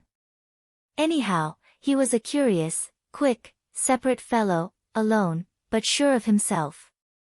Clifford started the little engine, the man carefully turned the chair, and set it nose forwards to the incline that curved gently to the dark hazel thicket. Is that all then, Sir Clifford? Asked the man. No, you'd better come along in case she sticks. The engine isn't really strong enough for the uphill work. The man glanced round for his dog, a thoughtful glance. The spaniel looked at him and faintly moved its tail. A little smile, mocking or teasing her, yet gentle, came into his eyes for a moment, then faded away, and his face was expressionless. They went fairly quickly down the slope, the man with his hand on the rail of the chair, steadying it. He looked like a free soldier rather than a servant. And something about him reminded Connie of Tommy Dukes. When they came to the hazel grove, Connie suddenly ran forward, and opened the gate into the park. As she stood holding it, the two men looked at her in passing, Clifford critically, the other man with a curious, cool wonder, impersonally wanting to see what she looked like.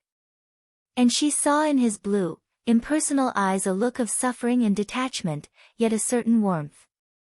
But why was he so aloof, apart? Clifford stopped the chair, once through the gate, and the man came quickly, courteously, to close it.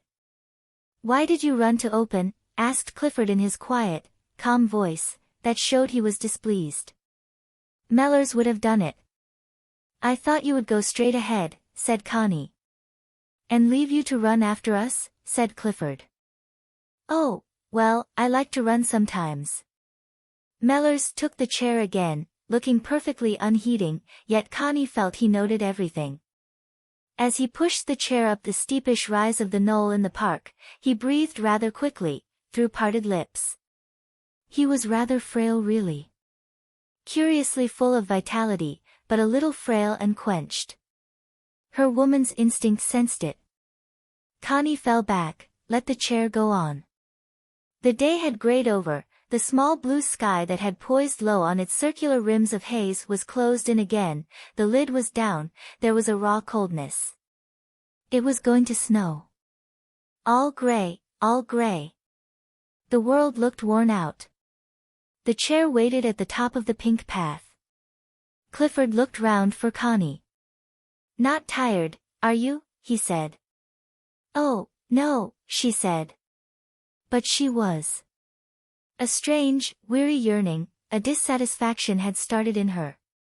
Clifford did not notice, those were not things he was aware of. But the stranger knew.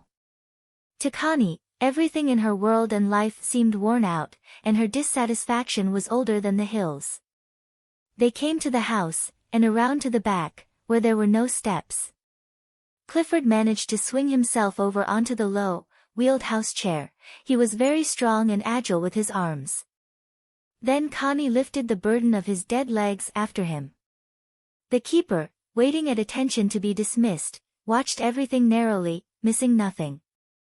He went pale, with a sort of fear, when he saw Connie lifting the inert legs of the man in her arms, into the other chair, Clifford pivoting round as she did so.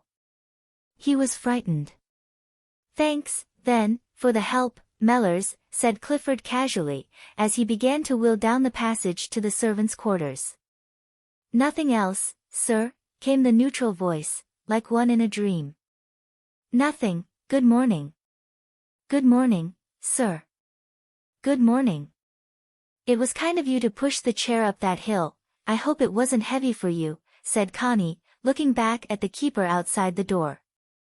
His eyes came to hers in an instant, as if wakened up.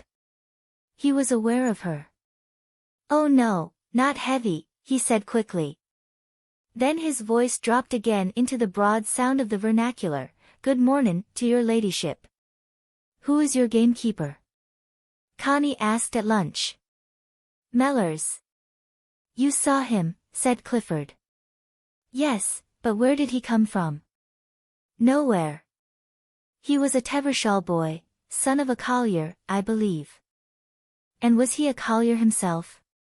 "Blacksmith on the pit bank, I believe, overhead smith. But he was keeper here for 2 years before the war, before he joined up. My father always had a good opinion of him, so when he came back, and went to the pit for a blacksmith's job, I just took him back here as keeper.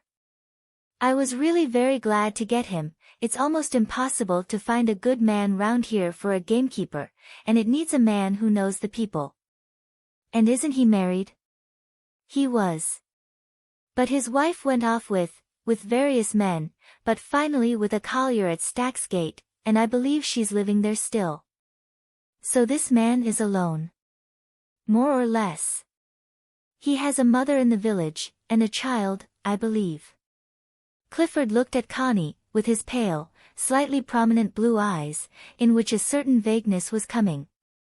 He seemed alert in the foreground, but the background was like the Midlands atmosphere, haze, smoky mist. And the haze seemed to be creeping forward. So when he stared at Connie in his peculiar way, giving her his peculiar, precise information, she felt all the background of his mind filling up with mist, with nothingness. And it frightened her. It made him seem impersonal, almost to idiocy. And dimly she realized one of the great laws of the human soul, that when the emotional soul receives a wounding shock, which does not kill the body, the soul seems to recover as the body recovers. But this is only appearance. It is really only the mechanism of the reassumed habit. Slowly, slowly the wound to the soul begins to make itself felt, like a bruise, which only slowly deepens its terrible ache, till it fills all the psyche. And when we think we have recovered and forgotten, it is then that the terrible after-effects have to be encountered at their worst. So it was with Clifford. Once he was back at Rugby, and writing his stories, and feeling sure of life, in spite of all, he seemed to forget, and to have recovered all his equanimity. But now, as the years went by, slowly, Connie felt the bruise of fear and horror coming up, and spreading in him. For a time it had been so deep as to be numb, as it were non-existent. Now slowly it began to assert itself in a spread of fear, almost paralysis. Mentally he still was alert. But the paralysis, the bruise of the too great shock, was gradually spreading in his affective self. And as it spread in him, Connie felt it spread in her. An inward dread, an emptiness, an indifference to everything gradually spread in her soul. When Clifford was roused, he could still talk brilliantly and, as it were, command the future, as when, in the wood, he talked about her having a child, and giving an heir to Rugby. But the day after, all the brilliant words seemed like dead leaves, crumpling up and turning to powder, meaning really nothing, blown away on any gust of wind. They were not the leafy words of an effective life, young with energy and belonging to the tree. They were the hosts of fallen leaves of a life that is ineffectual. So it seemed to her everywhere. The colliers at Tevershall were talking again of a strike, and it seemed to Connie there again it was not a manifestation of energy, it was the bruise of the war that had been in abeyance, slowly rising to the surface and creating the great ache of unrest, and stupor of discontent. The bruise was deep, the bruise of the false inhuman war. It would take many years for the living blood of the generations to dissolve the vast black clot of bruised blood, deep inside their souls and bodies. And it would need a new hope. Poor Connie. As the years drew on, it was the fear of nothingness in her life that affected her. Clifford's mental life and hers gradually began to feel like nothingness. Their marriage, their integrated life based on a habit of intimacy, that he talked about, there were days when it all became utterly blank and nothing. It was words, just so many words. The only reality was nothingness, and over it a hypocrisy of words. There was Clifford's success, the bitch goddess. It was true he was almost famous, and his books brought him in £1,000. His photograph appeared everywhere. There was a bust of him in one of the galleries, and a portrait of him in 2 galleries. He seemed the most modern of modern voices. With his uncanny lame instinct for publicity, he had become in 4 or 5 years one of the best known of the young intellectuals. Where the intellect came in, Connie did not quite see. Clifford was really clever at that slightly humorous analysis of people and motives which leaves everything in bits at the end. But it was rather like puppies tearing the sofa cushions to bits, except that it was not young and playful, but curiously old, and rather obstinately conceited. It was weird and it was nothing. This was the feeling that echoed and re-echoed at the bottom of Connie's soul. It was all flag, a wonderful display of nothingness, at the same time a display. A display. A display. A display. Michaelis had seized upon Clifford as the central figure for a play. Already he had sketched in the plot, and written the first act. For Michaelis was even better than Clifford at making a display of nothingness. It was the last bit of passion left in these men, the passion for making a display. Sexually they were passionless, even dead. And now it was not money that Michaelis was after. Clifford had never been primarily out for money, though he made it where he could, for money is the seal and stamp of success. And success was what they wanted. They wanted, both of them, to make a real display, a man's own very display of himself that should capture for a time the vast populace. It was strange, the prostitution to the bitch goddess. To Connie, since she was really outside of it, and since she had grown numb to the thrill of it, it was again nothingness. Even the prostitution to the bitch goddess was nothingness, though the men prostituted themselves innumerable times. Nothingness even that. Michaelis wrote to Clifford about the play. Of course she knew about it long ago. And Clifford was again thrilled. He was going to be displayed again this time, somebody was going to display him, and to advantage. He invited Michaelis down to Rugby with Act 1. Michaelis came, in summer, in a pale-colored suit and white suede gloves, with mauve orchids for Connie, very lovely, and Act I was a great success.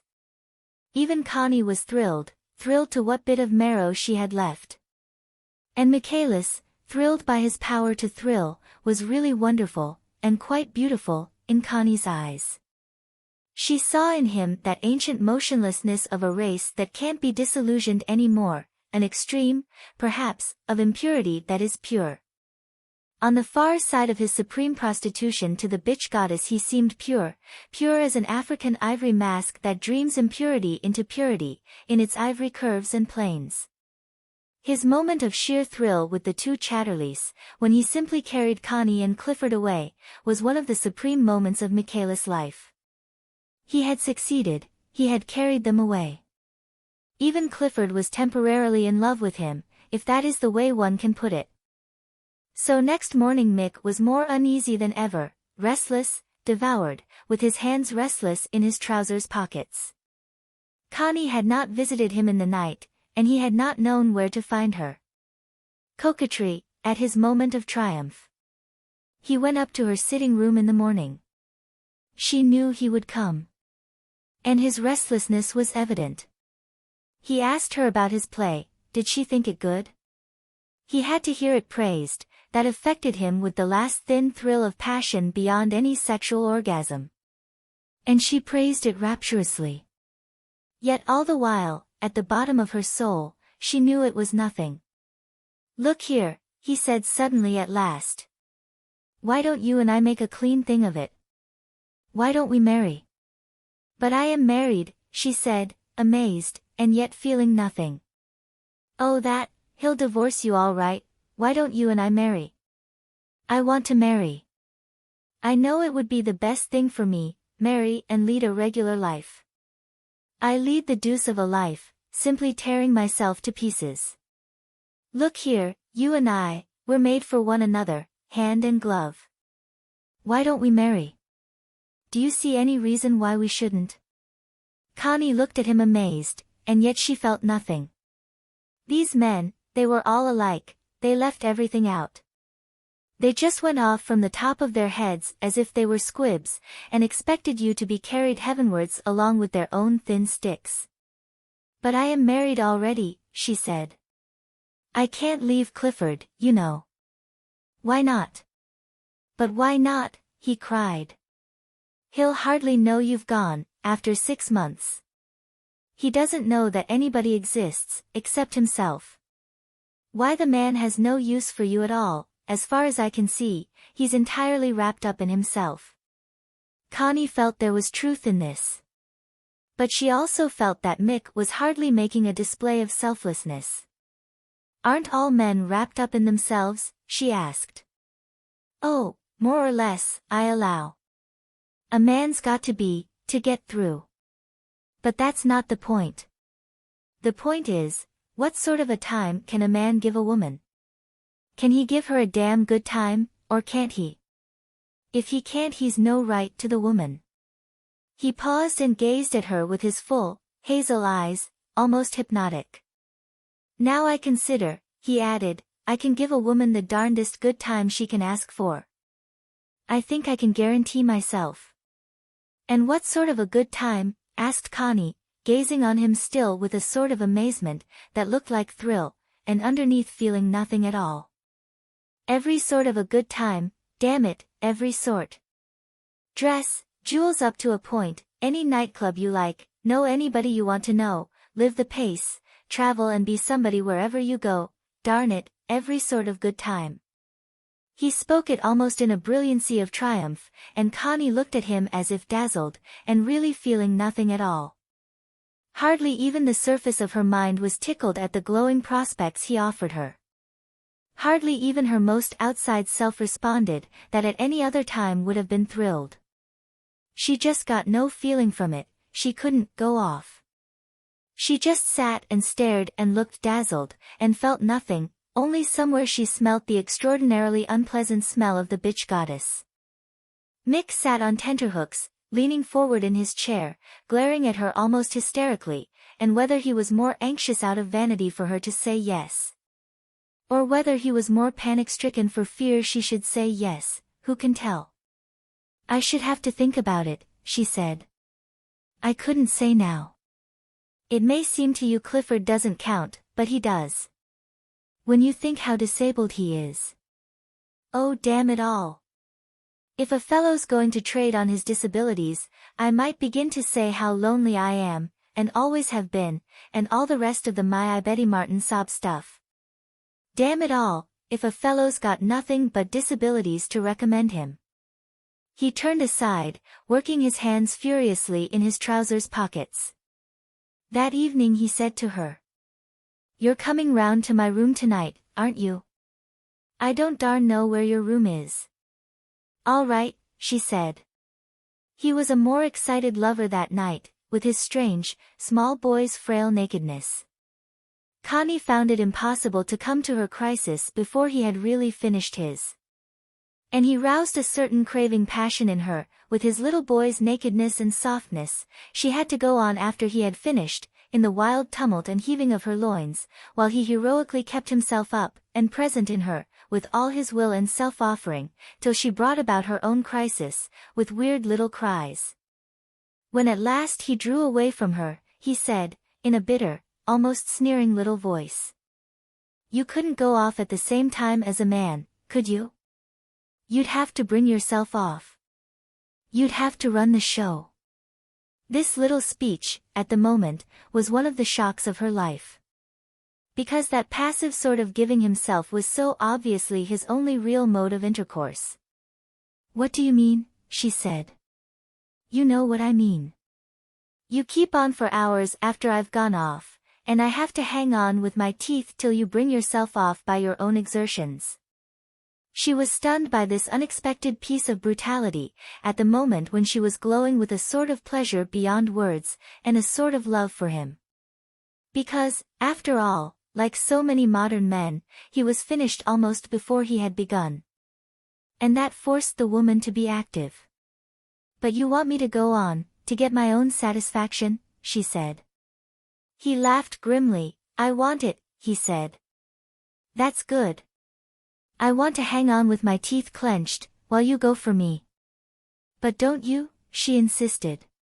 He avoided the question.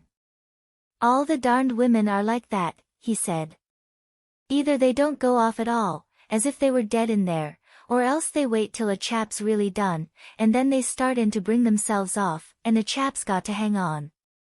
I never had a woman yet who went off just at the same moment as I did. Connie only half heard this piece of novel, masculine information. She was only stunned by his feeling against her, his incomprehensible brutality. She felt so innocent. But you want me to have my satisfaction too, don't you? She repeated. Oh, all right. I'm quite willing. But I'm darned if hanging on waiting for a woman to go off is much of a game for a man. This speech was one of the crucial blows of Connie's life. It killed something in her. She had not been so very keen on Michaelis, till he started it. She did not want him. It was as if she never positively wanted him. But once he had started her, it seemed only natural for her to come to her own crisis with him. Almost she had loved him for it, almost that night she loved him, and wanted to marry him. Perhaps instinctively he knew it, and that was why he had to bring down the whole show with a smash, the house of cards. Her whole sexual feeling for him, or for any man, collapsed that night. Her life fell apart from his as completely as if he had never existed. And she went through the days drearily. There was nothing now but this empty treadmill of what Clifford called the integrated life, the long living together of two people, who are in the habit of being in the same house with one another. Nothingness. To accept the great nothingness of life seemed to be the one end of living. All the many busy and important little things that make up the grand sum total of nothingness. Chapter 6. Why don't men and women really like one another nowadays? Connie asked Tommy Dukes, who was more or less her oracle. Oh, but they do. I don't think since the human species was invented, there has ever been a time when men and women have liked one another as much as they do today. Genuine liking. Take myself. I really like women better than men, they are braver, one can be more frank with them. Connie pondered this. Ah, yes, but you never have anything to do with them, she said. What am I doing but talking perfectly sincerely to a woman at this moment? Yes, talking. And what more could I do if you were a man, than talk perfectly sincerely to you? Nothing perhaps. But a woman. A woman wants you to like her and talk to her, and at the same time love her and desire her, and it seems to me the two things are mutually exclusive. But they shouldn't be. No doubt water ought not to be so wet as it is, it overdoes it in wetness. But there it is. I like women and talk to them, and therefore I don't love them and desire them. The two things don't happen at the same time in me. I think they ought to. All right.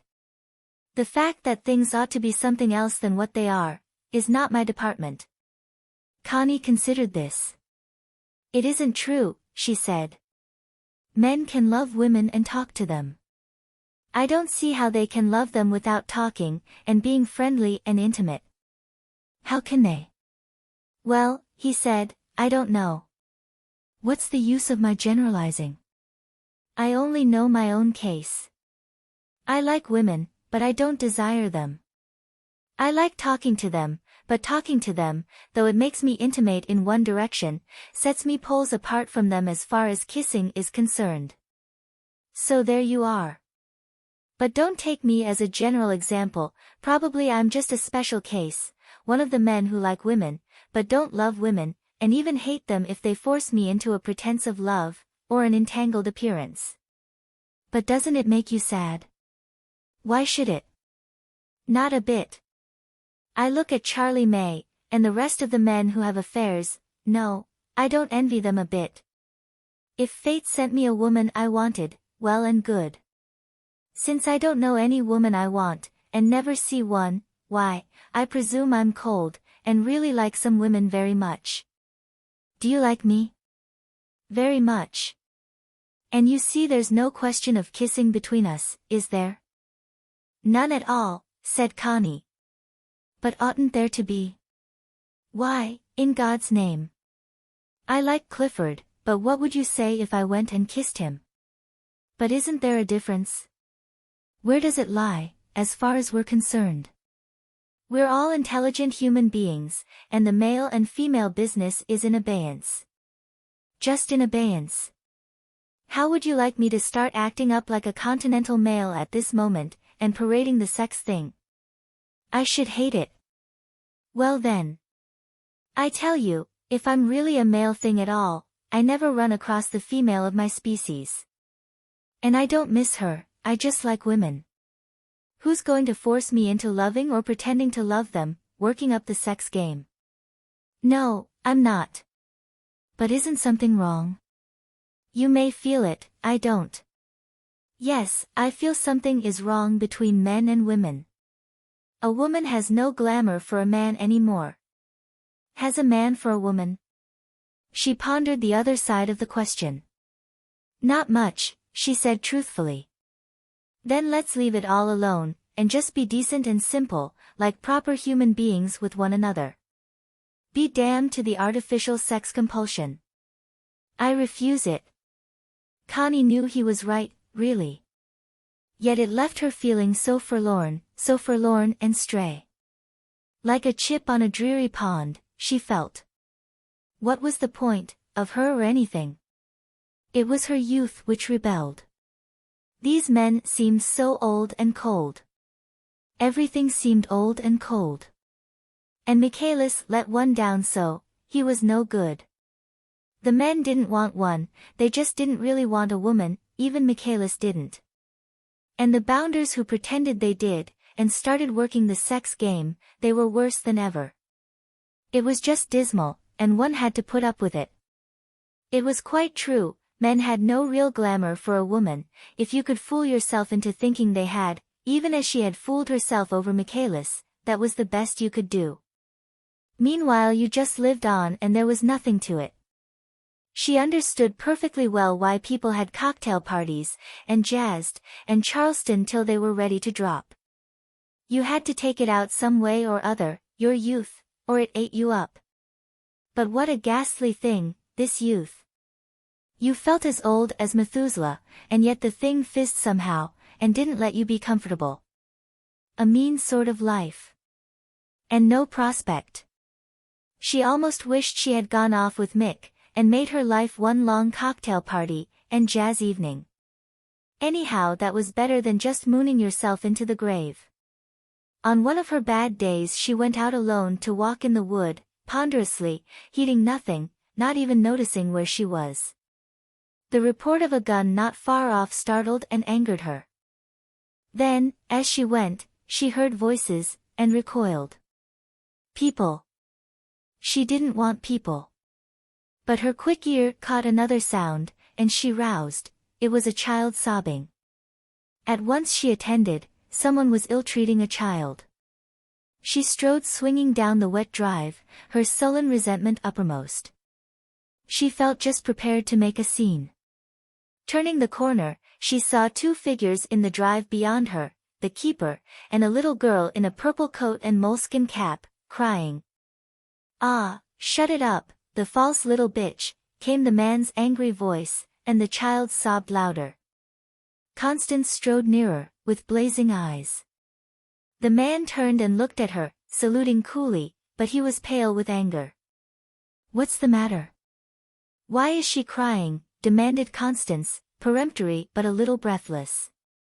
A faint smile like a sneer came on the man's face. "Nay, yo mun ax he replied callously, in broad vernacular. Connie felt as if he had hit her in the face, and she changed color. Then she gathered her defiance, and looked at him, her dark blue eyes blazing rather vaguely. "I asked you," she panted. He gave a queer little bow, lifting his hat. "You did, your ladyship," he said, then, with a return to the vernacular, "but I canna tell yer." And he became a soldier, inscrutable, only pale with annoyance. Connie turned to the child, a ruddy, black-haired thing of 9 or 10. "What is it, dear? Tell me why you're crying," she said, with the conventionalized sweetness suitable. More violent sobs, self-conscious. Still more sweetness on Connie's part. There, don't you cry. Tell me what they've done to you." An intense tenderness of tone. At the same time she felt in the pocket of her knitted jacket, and luckily found a sixpence. "Don't you cry then," she said, bending in front of the child. "See what I've got for you."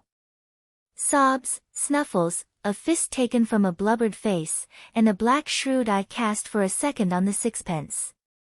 Then more sobs, but subduing. "There, tell me what's the matter, tell me," said Connie, putting the coin into the child's chubby hand, which closed over it. It's the pussy." Shudders of subsiding sobs. What pussy, dear? After a silence the shy fist, clenching on sixpence, pointed into the bramble brake. There. Connie looked, and there, sure enough, was a big black cat, stretched out grimly, with a bit of blood on it. Oh, she said in repulsion. A poacher, your ladyship, said the man satirically. She glanced at him angrily. No wonder the child cried, she said, if you shot it when she was there. No wonder she cried. He looked into Connie's eyes, laconic, contemptuous, not hiding his feelings. And again Connie flushed, she felt she had been making a scene, the man did not respect her. What is your name? She said playfully to the child. Won't you tell me your name? Sniffs, then very affectedly in a piping voice, Connie Mellors. Connie Mellors. Well, that's a nice name. And did you come out with your daddy, and he shot a pussy? But it was a bad pussy. The child looked at her, with bold, dark eyes of scrutiny, sizing her up, and her condolence. I wanted to stop with my gran, said the little girl. Did you? But where is your gran? The child lifted an arm, pointing down the drive. At cottage. At the cottage. And would you like to go back to her? Sudden, shuddering quivers of reminiscent sobs. Yes. Come then, shall I take you? Shall I take you to your gran? Then your daddy can do what he has to do. She turned to the man. It is your little girl, isn't it? He saluted, and made a slight movement of the head in affirmation. I suppose I can take her to the cottage? Asked Connie. If your ladyship wishes. Again he looked into her eyes, with that calm, searching detached glance. A man very much alone, and on his own. Would you like to come with me to the cottage, to your gran, dear? The child peeped up again. Yes, she simpered. Connie disliked her, the spoilt, false little female. Nevertheless she wiped her face and took her hand. The keeper saluted in silence. Good morning, said Connie. It was nearly a mile to the cottage, and Connie Sr. was well bored by Connie Jr. by the time the gamekeeper's picturesque little home was in sight. The child was already as full to the brim with tricks as a little monkey, and so self-assured. At the cottage the door stood open, and there was a rattling heard inside. Connie lingered, the child slipped her hand, and ran indoors. Gran. Gran. Why, are your baccy ready? The grandmother had been blackleading the stove, it was Saturday morning. She came to the door in her sacking apron, a blacklead brush in her hand, and a black smudge on her nose. She was a little, rather dry woman. Why, whatever, she said, hastily wiping her arm across her face as she saw Connie standing outside. Good morning, said Connie. She was crying, so I just brought her home. The grandmother looked around swiftly at the child. Why, where was your dad? The little girl clung to her grandmother's skirts and simpered. He was there, said Connie, but he'd shot a poaching cat, and the child was upset. Oh, you'd no right to have bothered, Lady Chatterley, I'm sure. I'm sure it was very good of you, but you shouldn't have bothered. Why, did ever you see? And the old woman turned to the child, fancy Lady Chatterley talking, all that trouble over your. Why, she shouldn't have bothered. It was no bother, just a walk, said Connie smiling. Why, I'm sure, 'twas very kind of you, I must say. So she was crying. I knew there'd be something afore they got far. She's frightened of 'im, that's where it is. Seems, 'e's almost a stranger to, fair a stranger, and I don't think they're two as'd hit it off very easy. He's got funny ways. Connie didn't know what to say. Look, Gran, simpered the child. The old woman looked down at the sixpence in the little girl's hand. And sixpence and all. Oh, your ladyship, you shouldn't, you shouldn't. Why, isn't Lady Chatterley good to yer? My word, you're a lucky girl this morning. She pronounced the name, as all the people did. Chatterley, isn't Lady Chatterley good to you? Connie couldn't help looking at the old woman's nose, and the latter again vaguely wiped her face with the back of her wrist, but missed the smudge. Connie was moving away. Well, thank you ever so much, Lady Chatterley, I'm sure. Say thank you to Lady Chatterley. This last to the child. Thank you, piped the child. There's a dear, laughed Connie, and she moved away, saying, good morning, heartily relieved to get away from the contact. Curious, she thought, that thin, proud man should have that little, sharp woman for a mother. And the old woman, as soon as Connie had gone, rushed to the bit of mirror in the scullery, and looked at her face. Seeing it, she stamped her foot with impatience. Of course she had to catch me in my coarse apron, and a dirty face. Nice idea she'd get of me. Connie went slowly home to Ragby. Home. It was a warm word to use for that great, weary Warren.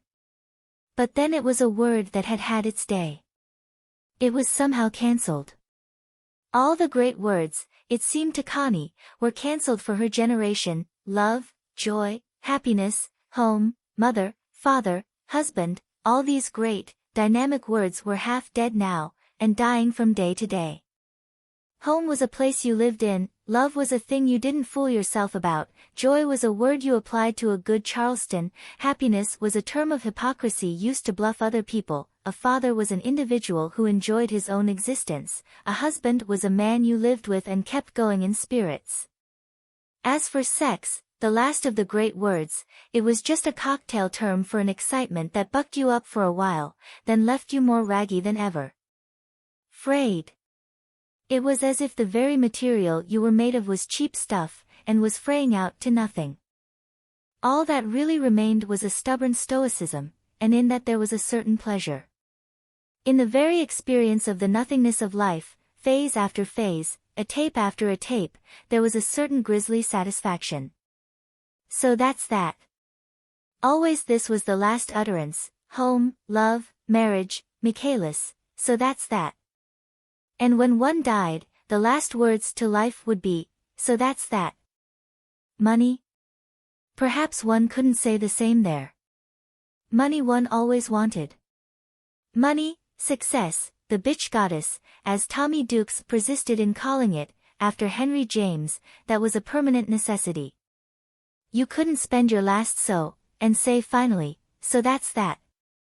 No. If you lived even another 10 minutes, you wanted a few more sous for something or other. Just to keep the business mechanically going, you needed money. You had to have it. Money you have to have. You needn't really have anything else. So that's that. Since, of course, it's not your own fault you are alive. Once you are alive, money is a necessity, and the only absolute necessity. All the rest you can get along without, at a pinch. But not money. Emphatically, that's that.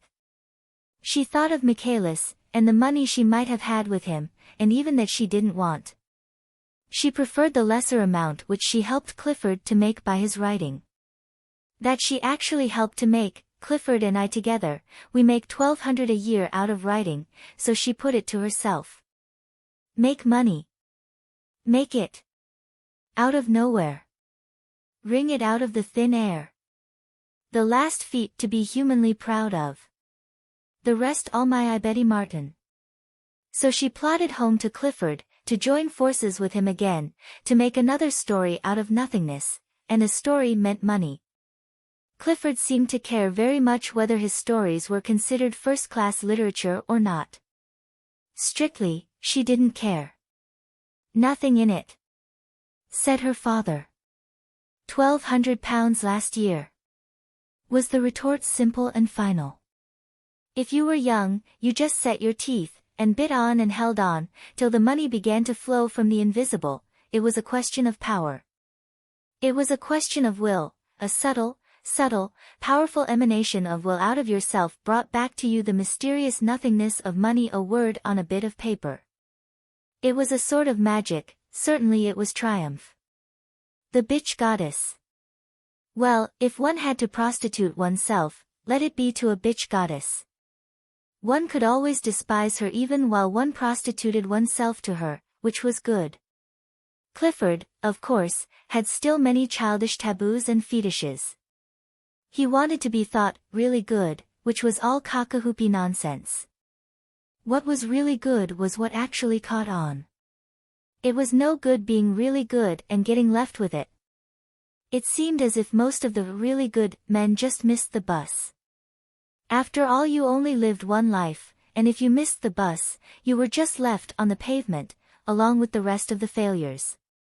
Connie was contemplating a winter in London with Clifford, next winter. He and she had caught the bus all right, so they might as well ride on top for a bit, and show it. The worst of it was, Clifford tended to become vague, absent, and to fall into fits of vacant depression. It was the wound to his psyche coming out. But it made Connie want to scream. Oh God, if the mechanism of the consciousness itself was going to go wrong, then what was one to do? Hang it all, one did one's bit. Was one to be let down absolutely? Sometimes she wept bitterly, but even as she wept she was saying to herself, silly fool, wedding hankies. As if that would get you anywhere. Since Michaelis, she had made up her mind she wanted nothing. That seemed the simplest solution of the otherwise insoluble. She wanted nothing more than what she'd got, only she wanted to get ahead with what she'd got, Clifford, the stories, Ragby, the Lady Chatterley business, money and fame, such as it was, she wanted to go ahead with it all. Love, sex, all that sort of stuff, just water ices. Lick it up and forget it. If you don't hang on to it in your mind, it's nothing. Sex especially, nothing. Make up your mind to it, and you've solved the problem. Sex and a cocktail, they both lasted about as long, had the same effect, and amounted to about the same thing. But a child, a baby. That was still one of the sensations. She would venture very gingerly on that experiment. There was the man to consider, and it was curious, there wasn't a man in the world whose children you wanted. Mixed children. Repulsive thought. As lief have a child to a rabbit. Tommy Dukes. He was very nice, but somehow you couldn't associate him with a baby, another generation. He ended in himself. And out of all the rest of Clifford's pretty wide acquaintance, there was not a man who did not rouse her contempt, when she thought of having a child by him. There were several who would have been quite possible as lover, even Mick. But to let them breed a child on you. Ugh! Humiliation and abomination. So that was that. Nevertheless, Connie had the child at the back of her mind. Wait. Wait. She would sift the generations of men through her sieve, and see if she couldn't find one who would do. Go ye into the streets and by ways of Jerusalem, and see if you can find a man. It had been impossible to find a man in the Jerusalem of the prophet, though there were thousands of male humans. But a man. Say an autre chose. She had an idea that he would have to be a foreigner, not an Englishman, still less an Irishman. A real foreigner. But wait. Wait. Next winter she would get Clifford to London, the following winter she would get him abroad to the south of France, Italy. Wait. She was in no hurry about the child. That was her own private affair, and the one point on which, in her own queer, female way, she was serious to the bottom of her soul. She was not going to risk any chance comber, not she. One might take a lover almost at any moment, but a man who should beget a child on one, wait. Wait. It's a very different matter. Go ye into the streets and byways of Jerusalem. It was not a question of love, it was a question of a man. Why, one might even rather hate him, personally. Yet if he was the man, what would one's personal hate matter? This business concerned another part of oneself. It had rained as usual, and the paths were too sodden for Clifford's chair, but Connie would go out. She went out alone every day now, mostly in the wood, where she was really alone. She saw nobody there. This day, however, Clifford wanted to send a message to the keeper, and as the boy was laid up with influenza, somebody always seemed to have influenza at Ragby, Connie said she would call at the cottage. The air was soft and dead, as if all the world were slowly dying. Grey and clammy and silent, even from the shuffling of the collieries, for the pits were working short time, and today they were stopped altogether. The end of all things. In the wood all was utterly inert and motionless, only great drops fell from the bare boughs, with a hollow little crash. For the rest, among the old trees was depth within depth of grey, hopeless inertia, silence, nothingness. Connie walked dimly on. From the old wood came an ancient melancholy, somehow soothing to her, better than the harsh insentience of the outer world. She liked the inwardness of the remnant of forest, the unspeaking reticence of the old trees. They seemed a very power of silence, and yet a vital presence. They, too, were waiting, obstinately, stoically waiting, and giving off a potency of silence. Perhaps they were only waiting for the end, to be cut down, cleared away, the end of the forest, for them the end of all things. But perhaps their strong and aristocratic silence, the silence of strong trees, meant something else.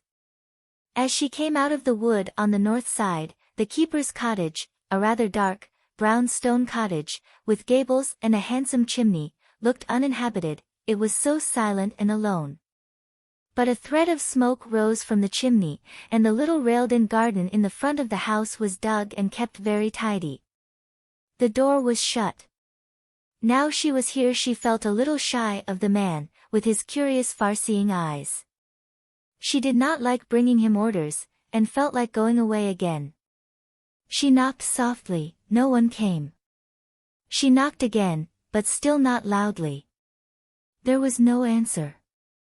She peeped through the window, and saw the dark little room, with its almost sinister privacy, not wanting to be invaded. She stood and listened, and it seemed to her she heard sounds from the back of the cottage. Having failed to make herself heard, her mettle was roused, she would not be defeated. So she went round the side of the house. At the back of the cottage the land rose steeply, so the backyard was sunken, and enclosed by a low stone wall. She turned the corner of the house and stopped. In the little yard 2 paces beyond her, the man was washing himself, utterly unaware. He was naked to the hips, his velveteen breeches slipping down over his slender loins. And his white slim back was curved over a big bowl of soapy water, in which he ducked his head, shaking his head with a queer, quick little motion, lifting his slender white arms, and pressing the soapy water from his ears, quick, subtle as a weasel playing with water, and utterly alone. Connie backed away round the corner of the house, and hurried away to the wood. In spite of herself, she had had a shock. After all, merely a man washing himself, commonplace enough, heaven knows. Yet in some curious way it was a visionary experience, it had hit her in the middle of the body. She saw the clumsy breeches slipping down over the pure, delicate, white loins, the bones showing a little, and the sense of aloneness, of a creature purely alone, overwhelmed her. Perfect, white, solitary nudity of a creature that lives alone, and inwardly alone. And beyond that, a certain beauty of a pure creature. Not the stuff of beauty, not even the body of beauty, but a lambency, the warm, white flame of a single life, revealing itself in contours that one might touch, a body. Connie had received the shock of vision in her womb, and she knew it, it lay inside her. But with her mind she was inclined to ridicule. A man washing himself in a backyard. No doubt with evil-smelling yellow soap. She was rather annoyed. Why should she be made to stumble on these vulgar privacies? So she walked away from herself, but after a while she sat down on a stump. She was too confused to think. But in the coil of her confusion, she was determined to deliver her message to the fellow. She would not be balked. She must give him time to dress himself, but not time to go out. He was probably preparing to go out somewhere. So she sauntered slowly back, listening. As she came near, the cottage looked just the same. A dog barked, and she knocked at the door, her heart beating in spite of herself.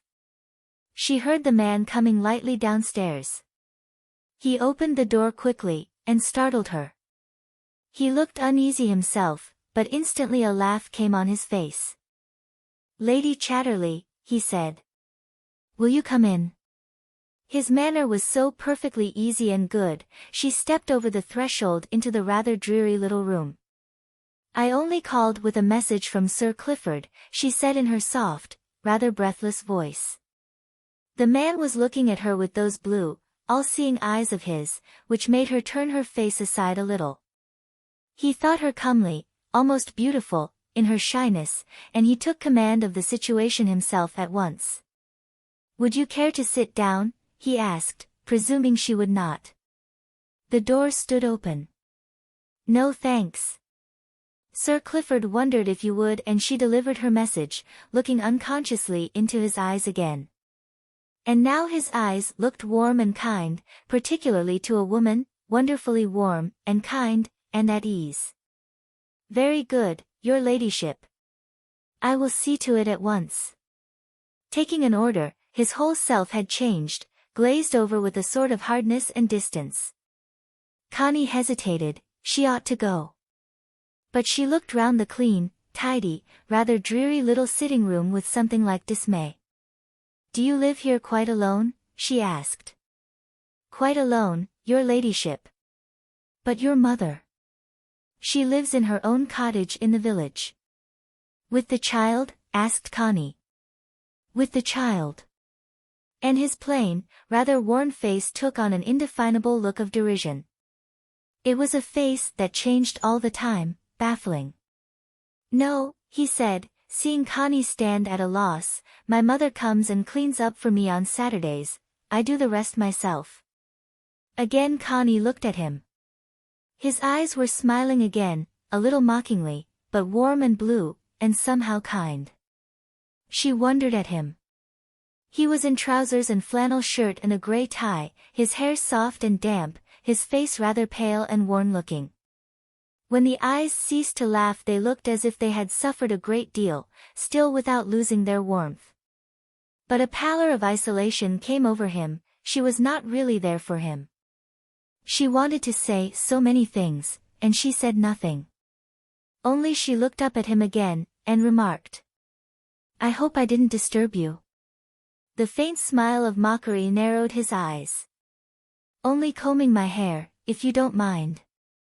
"I'm sorry, I hadn't a coat on, but then I had no idea who was knocking."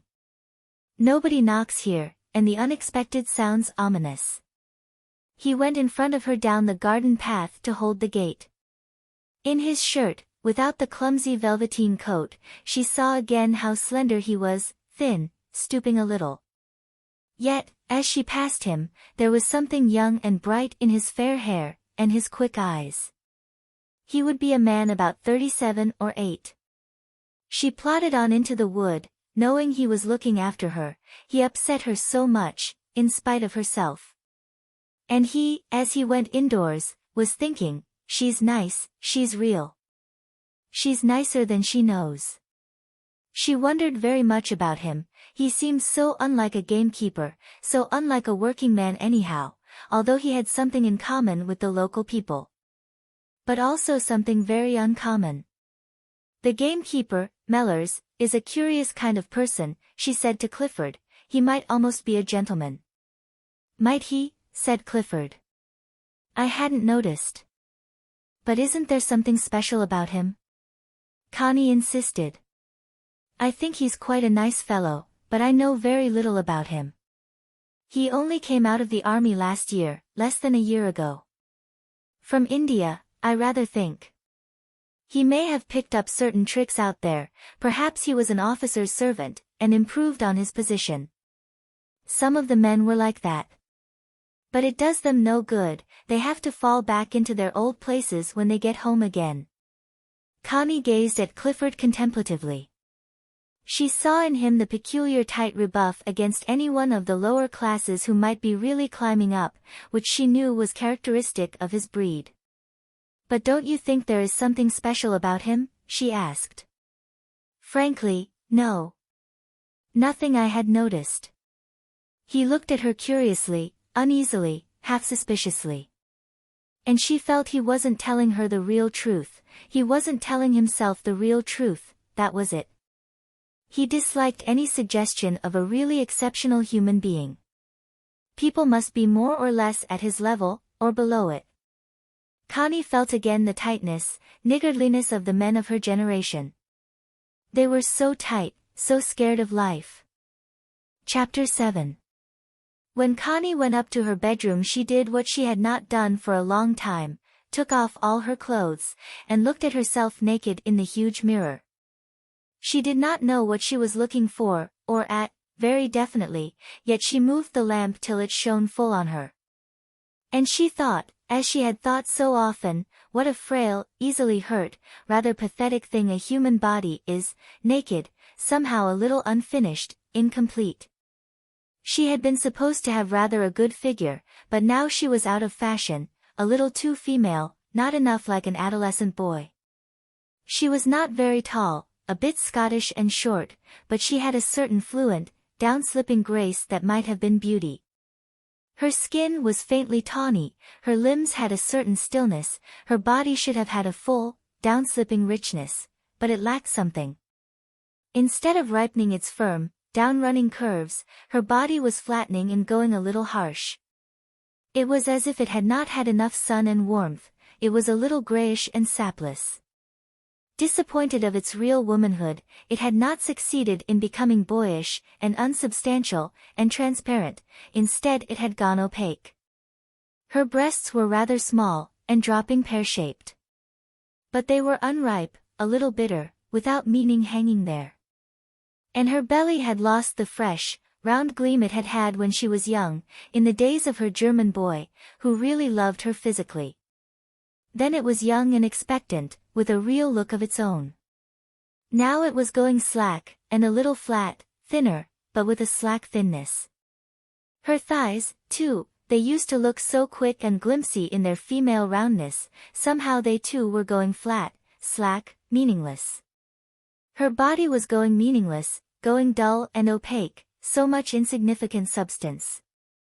It made her feel immensely depressed and hopeless. What hope was there? She was old at 27, with no gleam and sparkle in the flesh. Old through neglect and denial, yes, denial.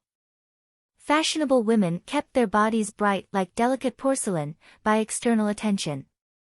There was nothing inside the porcelain, but she was not even as bright as that. The mental life. Suddenly she hated it with a rushing fury, the swindle. She looked in the other mirror's reflection at her back, her waist, her loins. She was getting thinner, but to her it was not becoming. The crumple of her waist at the back, as she bent back to look, was a little weary, and it used to be so gay-looking. And the longish slope of her haunches and her buttocks had lost its gleam and its sense of richness. Gone. Only the German boy had loved it, and he was 10 years dead, very nearly. How time went by. 10 years dead, and she was only 27. The healthy boy with his fresh, clumsy sensuality that she had then been so scornful of. Where would she find it now? It was gone out of men. They had their pathetic, 2-second spasms like Michaelis, but no healthy human sensuality, that warms the blood and freshens the whole being. Still she thought the most beautiful part of her was the long sloping fall of the haunches from the socket of the back, and the slumberous, round stillness of the buttocks. Like hillocks of sand, the Arabs say, soft and downward slipping with a long slope. Here the life still lingered hoping. But here too she was thinner, and going unripe, astringent. But the front of her body made her miserable. It was already beginning to slacken, with a slack sort of thinness, almost withered, going old before it had ever really lived. She thought of the child she might somehow bear. Was she fit, anyhow? She slipped into her nightdress, and went to bed, where she sobbed bitterly. And in her bitterness burned a cold indignation against Clifford, and his writings and his talk, against all the men of his sort who defrauded a woman even of her own body. Unjust. Unjust. The sense of deep physical injustice burned to her very soul. But in the morning, all the same, she was up at 7, and going downstairs to Clifford. She had to help him in all the intimate things, for he had no man, and refused a woman servant. The housekeeper's husband, who had known him as a boy, helped him, and did any heavy lifting, but Connie did the personal things, and she did them willingly. It was a demand on her, but she had wanted to do what she could. So she hardly ever went away from Ragby, and never for more than a day or two, when Mrs. Betts, the housekeeper, attended to Clifford. He, as was inevitable in the course of time, took all the service for granted. It was natural he should. And yet, deep inside herself, a sense of injustice, of being defrauded, had begun to burn in Connie. The physical sense of injustice is a dangerous feeling, once it is awakened. It must have outlet, or it eats away the one in whom it is aroused. Poor Clifford, he was not to blame. His was the greater misfortune. It was all part of the general catastrophe. And yet was he not in a way to blame? This lack of warmth, this lack of the simple, warm, physical contact, was he not to blame for that? He was never really warm, nor even kind, only thoughtful, considerate, in a well-bred, cold sort of way. But never warm as a man can be warm to a woman, as even Connie's father could be warm to her, with the warmth of a man who did himself well, and intended to, but who still could comfort a woman with a bit of his masculine glow. But Clifford was not like that. His whole race was not like that. They were all inwardly hard and separate, and warmth to them was just bad taste. You had to get on without it, and hold your own, which was all very well if you were of the same class and race. Then you could keep yourself cold and be very estimable, and hold your own, and enjoy the satisfaction of holding it. But if you were of another class and another race it wouldn't do, there was no fun merely holding your own, and feeling you belonged to the ruling class. What was the point, when even the smartest aristocrats had really nothing positive of their own to hold, and their rule was really a farce, not rule at all? What was the point? It was all cold nonsense. A sense of rebellion smoldered in Connie. What was the good of it all?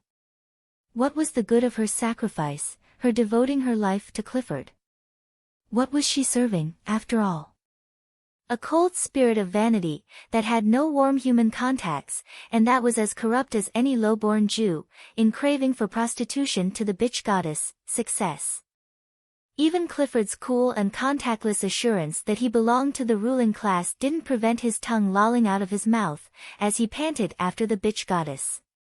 After all, Michaelis was really more dignified in the matter, and far, far more successful. Really, if you looked closely at Clifford, he was a buffoon, and a buffoon is more humiliating than a bounder.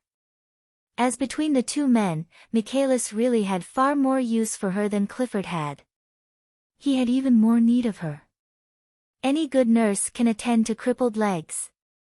And as for the heroic effort, Michaelis was a heroic rat, and Clifford was very much of a poodle showing off. There were people staying in the house, among them Clifford's Aunt Eva, Lady Bennerley. She was a thin woman of 60, with a red nose, a widow, and still something of a grande dame. She belonged to one of the best families, and had the character to carry it off. Connie liked her, she was so perfectly simple and frank, as far as she intended to be frank, and superficially kind. Inside herself she was a past mistress in holding her own, and holding other people a little lower. She was not at all a snob, far too sure of herself. She was perfect at the social sport of coolly holding her own, and making other people defer to her. She was kind to Connie, and tried to worm into her woman's soul with the sharp gimlet of her well-born observations. "You're quite wonderful, in my opinion," she said to Connie. You've done wonders for Clifford. I never saw any budding genius myself, and there he is, all the rage. Aunt Eva was quite complacently proud of Clifford's success. Another feather in the family cap. She didn't care a straw about his books, but why should she? Oh, I don't think it's my doing, said Connie. It must be. Can't be anybody else's. And it seems to me you don't get enough out of it. How? Look at the way you are shut up here. I said to Clifford, if that child rebels one day you'll have yourself to thank. But Clifford never denies me anything, said Connie. Look here, my dear child, and Lady Bennerley laid her thin hand on Connie's arm. A woman has to live her life, or live to repent not having lived it. Believe me. And she took another sip of brandy, which maybe was her form of repentance. But I do live my life, don't I? Not in my idea. Clifford should bring you to London, and let you go about. His sort of friends are all right for him, but what are they for you? If I were you I should think it wasn't good enough. You'll let your youth slip by, and you'll spend your old age, and your middle age too, repenting it.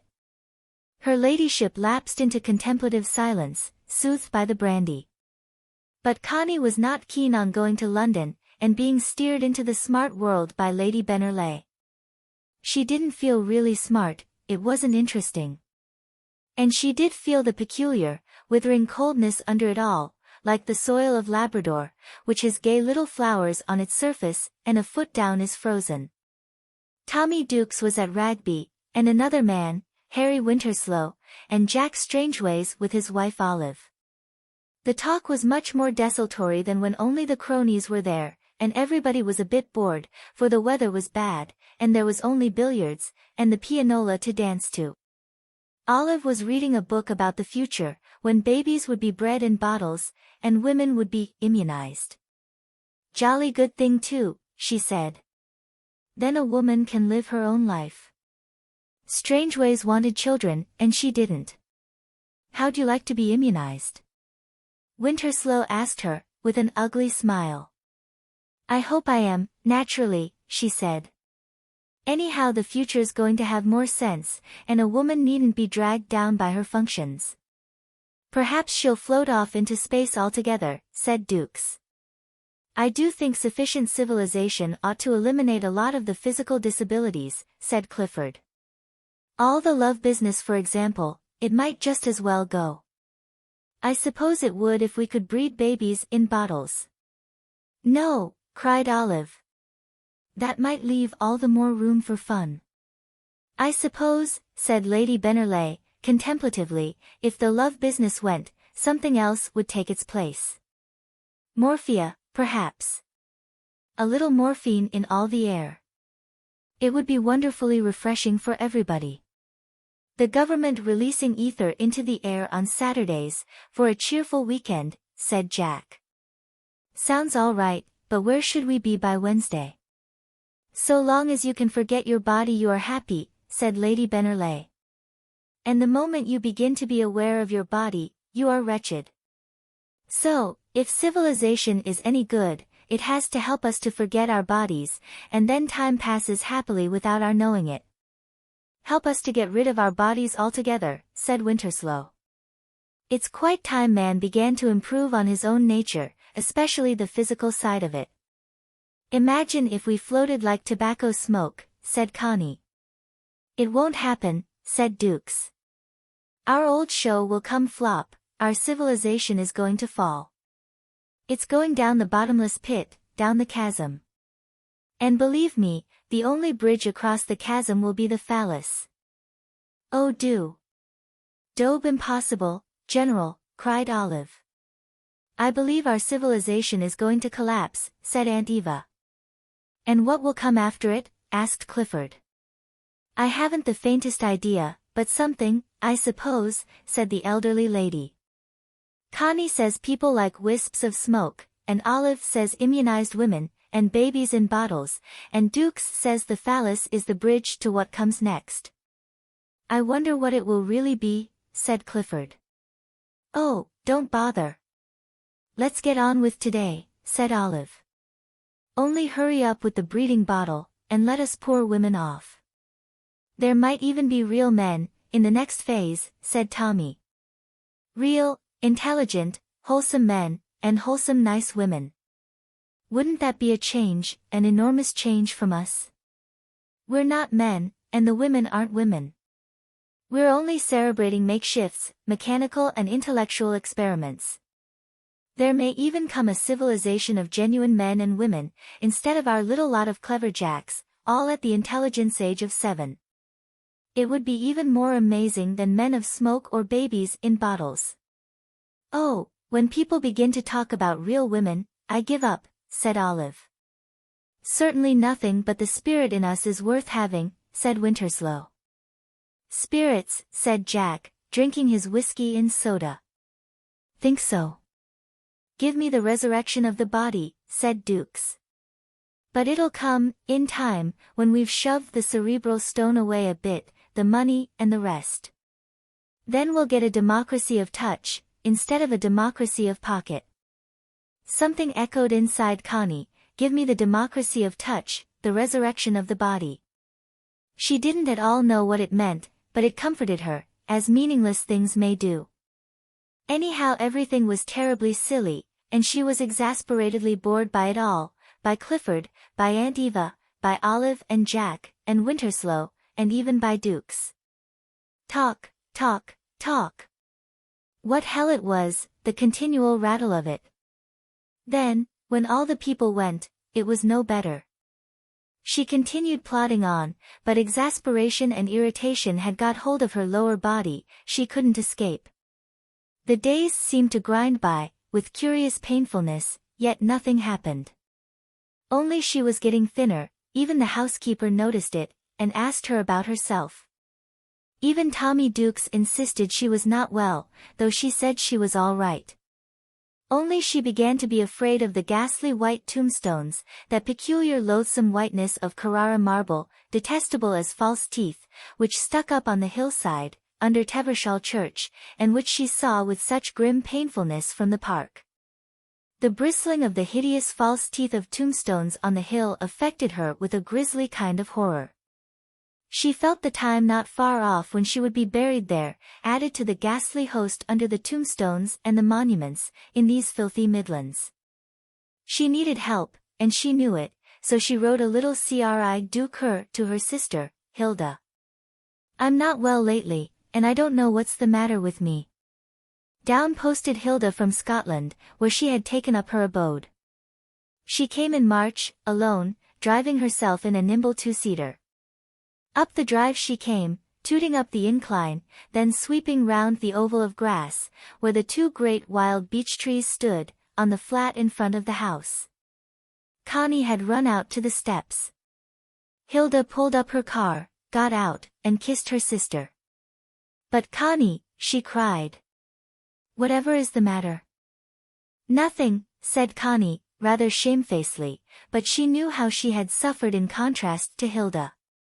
Both sisters had the same rather golden, glowing skin, and soft brown hair, and naturally strong, warm physique. But now Connie was thin and earthy-looking, with a scraggy, yellowish neck, that stuck out of her jumper. But you're ill, child, said Hilda, in the soft, rather breathless voice that both sisters had alike. Hilda was nearly, but not quite, 2 years older than Connie. No, not ill. Perhaps I'm bored, said Connie a little pathetically. The light of battle glowed in Hilda's face. She was a woman, soft and still as she seemed, of the old Amazon sort, not made to fit with men. This wretched place, she said softly, looking at poor, old, lumbering Ragby with real hate. She looked soft and warm herself, as a ripe pear, and she was an Amazon of the real old breed. She went quietly into Clifford. He thought how handsome she looked, but also he shrank from her. His wife's family did not have his sort of manners, or his sort of etiquette. He considered them rather outsiders, but once they got inside they made him jump through the hoop. He sat square and well-groomed in his chair, his hair sleek and blonde, and his face fresh, his blue eyes pale, and a little prominent, his expression inscrutable, but well-bred. Hilda thought it sulky and stupid, and he waited. He had an air of aplomb, but Hilda didn't care what he had an air of. She was up in arms, and if he'd been Pope or Emperor it would have been just the same. "Connie's looking awfully unwell," she said in her soft voice, fixing him with her beautiful, glowering grey eyes. She looked so maidenly, so did Connie, but he well knew the tone of Scottish obstinacy underneath. "She's a little thinner," he said. "Haven't you done anything about it?" "Do you think it necessary?" he asked, with his suavest English stiffness, for the two things often go together. Hilda only glowered at him without replying. Repartee was not her forte, nor Connie's, so she glowered, and he was much more uncomfortable than if she had said things. "I'll take her to a doctor," said Hilda at length. "Can you suggest a good one round here?" "I'm afraid I can't." "Then I'll take her to London, where we have a doctor we trust." Though boiling with rage, Clifford said nothing.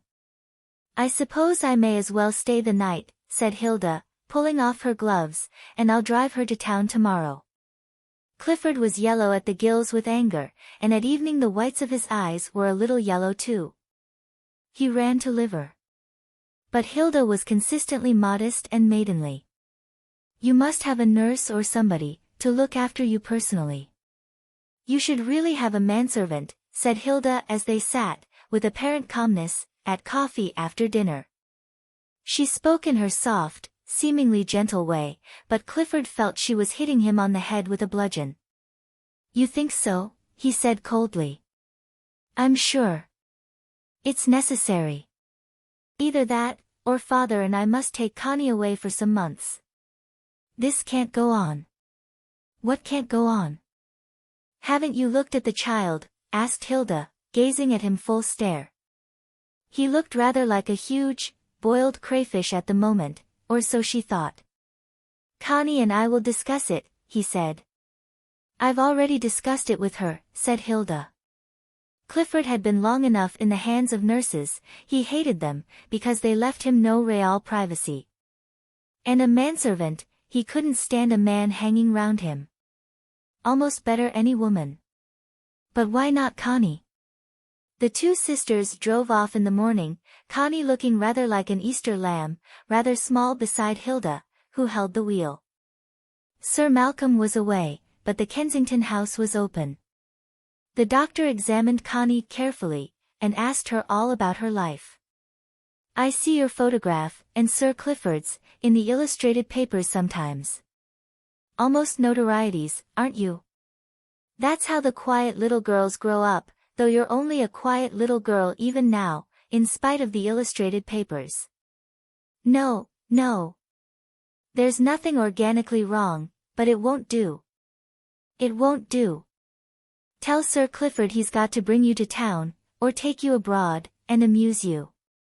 You've got to be amused, got to. Your vitality is much too low, no reserves, no reserves. The nerves of the heart a bit queer already, oh, yes. Nothing but nerves, I'd put you right in a month at Cannes or Biarritz. But it mustn't go on, mustn't, I tell you, or I won't be answerable for consequences.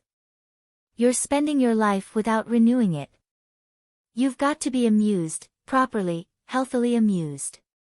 You're spending your vitality without making any. Can't go on, you know. Depression. Avoid depression." Hilda set her jaw, and that meant something. Michaelis heard they were in town, and came running with roses. "Why, whatever's wrong?" he cried. "You're a shadow of yourself. Why, I never saw such a change. Why ever didn't you let me know? Come to Nice with me. Come down to Sicily. Go on, come to Sicily with me. It's lovely there just now. You want sun. You want life. Why, you're wasting away. Come away with me. Come to Africa. Oh, hang Sir Clifford. Chuck him, and come along with me. I'll marry you the minute he divorces you. Come along and try a life. God's love. That place Ragby would kill anybody. Beastly place. Foul place. Kill anybody. Come away with me into the sun. It's the sun you want, of course, and a bit of normal life. But Connie's heart simply stood still at the thought of abandoning Clifford there and then. She couldn't do it. No. No. She just couldn't. She had to go back to Ragby. Michaelis was disgusted. Hilda didn't like Michaelis, but she almost preferred him to Clifford. Back went the sisters to the Midlands. Hilda talked to Clifford, who still had yellow eyeballs when they got back. He, too, in his way, was overwrought, but he had to listen to all Hilda said, to all the doctor had said, not what Michaelis had said, of course, and he sat mum through the ultimatum. Here is the address of a good manservant, who was with an invalid patient of the doctor's till he died last month. He is really a good man, and fairly sure to come. But I'm not an invalid, and I will not have a manservant, said Clifford, poor devil. And here are the addresses of 2 women, I saw one of them, she would do very well, a woman of about 50, quiet, strong, kind, and in her way cultured. Clifford only sulked, and would not answer. Very well, Clifford. If we don't settle something by tomorrow, I shall telegraph to father, and we shall take Connie away. Will Connie go? Asked Clifford. She doesn't want to, but she knows she must. Mother died of cancer, brought on by fretting. We're not running any risks. So next day Clifford suggested Mrs. Bolton, Tevershall parish nurse. Apparently Mrs. Betts had thought of her. Mrs. Bolton was just retiring from her parish duties to take up private nursing jobs. Clifford had a queer dread of delivering himself into the hands of a stranger, but this Mrs. Bolton had once nursed him through scarlet fever, and he knew her. The 2 sisters at once called on Mrs. Bolton, in a newish house in a row, quite select for Tevershall. They found a rather good-looking woman of 40-odd, in a nurse's uniform, with a white collar and apron, just making herself tea in a small crowded sitting room. Mrs. Bolton was most attentive and polite, seemed quite nice, spoke with a bit of a broad slur, but in heavily correct English, and from having bossed the sick colliers for a good many years, had a very good opinion of herself and a fair amount of assurance. In short, in her tiny way, one of the governing class in the village, very much respected. Yes, Lady Chatterley's not looking at all well. Why, she used to be that bonny, didn't she now? But she's been failing all winter. Oh, it's hard, it is. Poor Sir Clifford. That war, it's a lot to answer for. And Mrs. Bolton would come to Ragby at once, if Dr. Shardlow would let her off. She had another fortnight's parish nursing to do, by rights, but they might get a substitute, you know. Hilda posted off to Dr. Shardlow, and on the following Sunday Mrs. Bolton drove up in Liver's cab to Ragby with 2 trunks. Hilda had talks with her, Mrs. Bolton was ready at any moment to talk. And she seemed so young. The way the passion would flush in her rather pale cheek. She was 47. Her husband, Ted Bolton, had been killed in the pit, 22 years ago, 22 years last Christmas, just at Christmas time, leaving her with 2 children, one a baby in arms. Oh, the baby was married now, Edith, to a young man in Boots Cash Chemists in Sheffield. The other one was a schoolteacher in Chesterfield. She came home weekends, when she wasn't asked out somewhere. Young folks enjoyed themselves nowadays, not like when she, Ivy Bolton, was young. Ted Bolton was 28 when he was killed in an explosion down Th pit. The buddy in front shouted to them all to lie down quick, there were 4 of them. And they all lay down in time, only Ted, and it killed him. Then at the inquiry, on the master's side they said Ted had been frightened, and trying to run away, and not obeying orders, so it was like his fault really. So the compensation was only £300, and they made out as if it was more of a gift than legal compensation, because it was really the man's own fault. And they wouldn't let her have the money down. She wanted to have a little shop. But they said she'd no doubt squander it, perhaps in drink. So she had to draw it 30 shillings a week. Yes, she had to go every Monday morning down to the offices, and stand there a couple of hours waiting her turn. Yes, for almost 4 years she went every Monday. And what could she do with 2 little children on her hands? But Ted's mother was very good to her. When the baby could toddle, she'd keep both the children for the day, while she, Ivy Bolton, went to Sheffield, and attended classes in ambulance, and then the 4th year she even took a nursing course and got qualified. She was determined to be independent and keep her children. So she was assistant at Uthwaite Hospital, just a little place, for a while. But when the company, the Tevershall Colliery Company, really Sir Geoffrey, saw that she could get on by herself, they were very good to her, gave her the parish nursing, and stood by her, she would say that for them. And she'd done it ever since, till now it was getting a bit much for her. She needed something a bit lighter. There was such a lot of traipsing around if you were a district nurse. Yes, the company's been very good to me, I always say it. But I should never forget what they said about Ted, for he was as steady and fearless a chap as ever set foot on the cage, and it was as good as branding him a coward. But there, he was dead, and could say nothing to none of them. It was a queer mixture of feelings the woman showed as she talked. She liked the Colliers, whom she had nursed for so long, but she felt very superior to them. She felt almost upper class, and at the same time a resentment against the ruling class smoldered in her. The masters. In a dispute between masters and men, she was always for the men. But when there was no question of contest, she was pining to be superior, to be one of the upper class. The upper classes fascinated her, appealing to her peculiar English passion for superiority. She was thrilled to come to Rugby, thrilled to talk to Lady Chatterley, my word, different from the common colliers' wives. She said so in so many words. Yet one could see a grudge against the Chatterleys peep out in her, the grudge against the masters. Why, yes, of course, it would wear Lady Chatterley out. It's a mercy she had a sister to come and help her. Men don't think, high and low alike, they take what a woman does for them for granted. Oh, I've told the Colliers off about it many a time. But it's very hard for Sir Clifford, you know, crippled like that.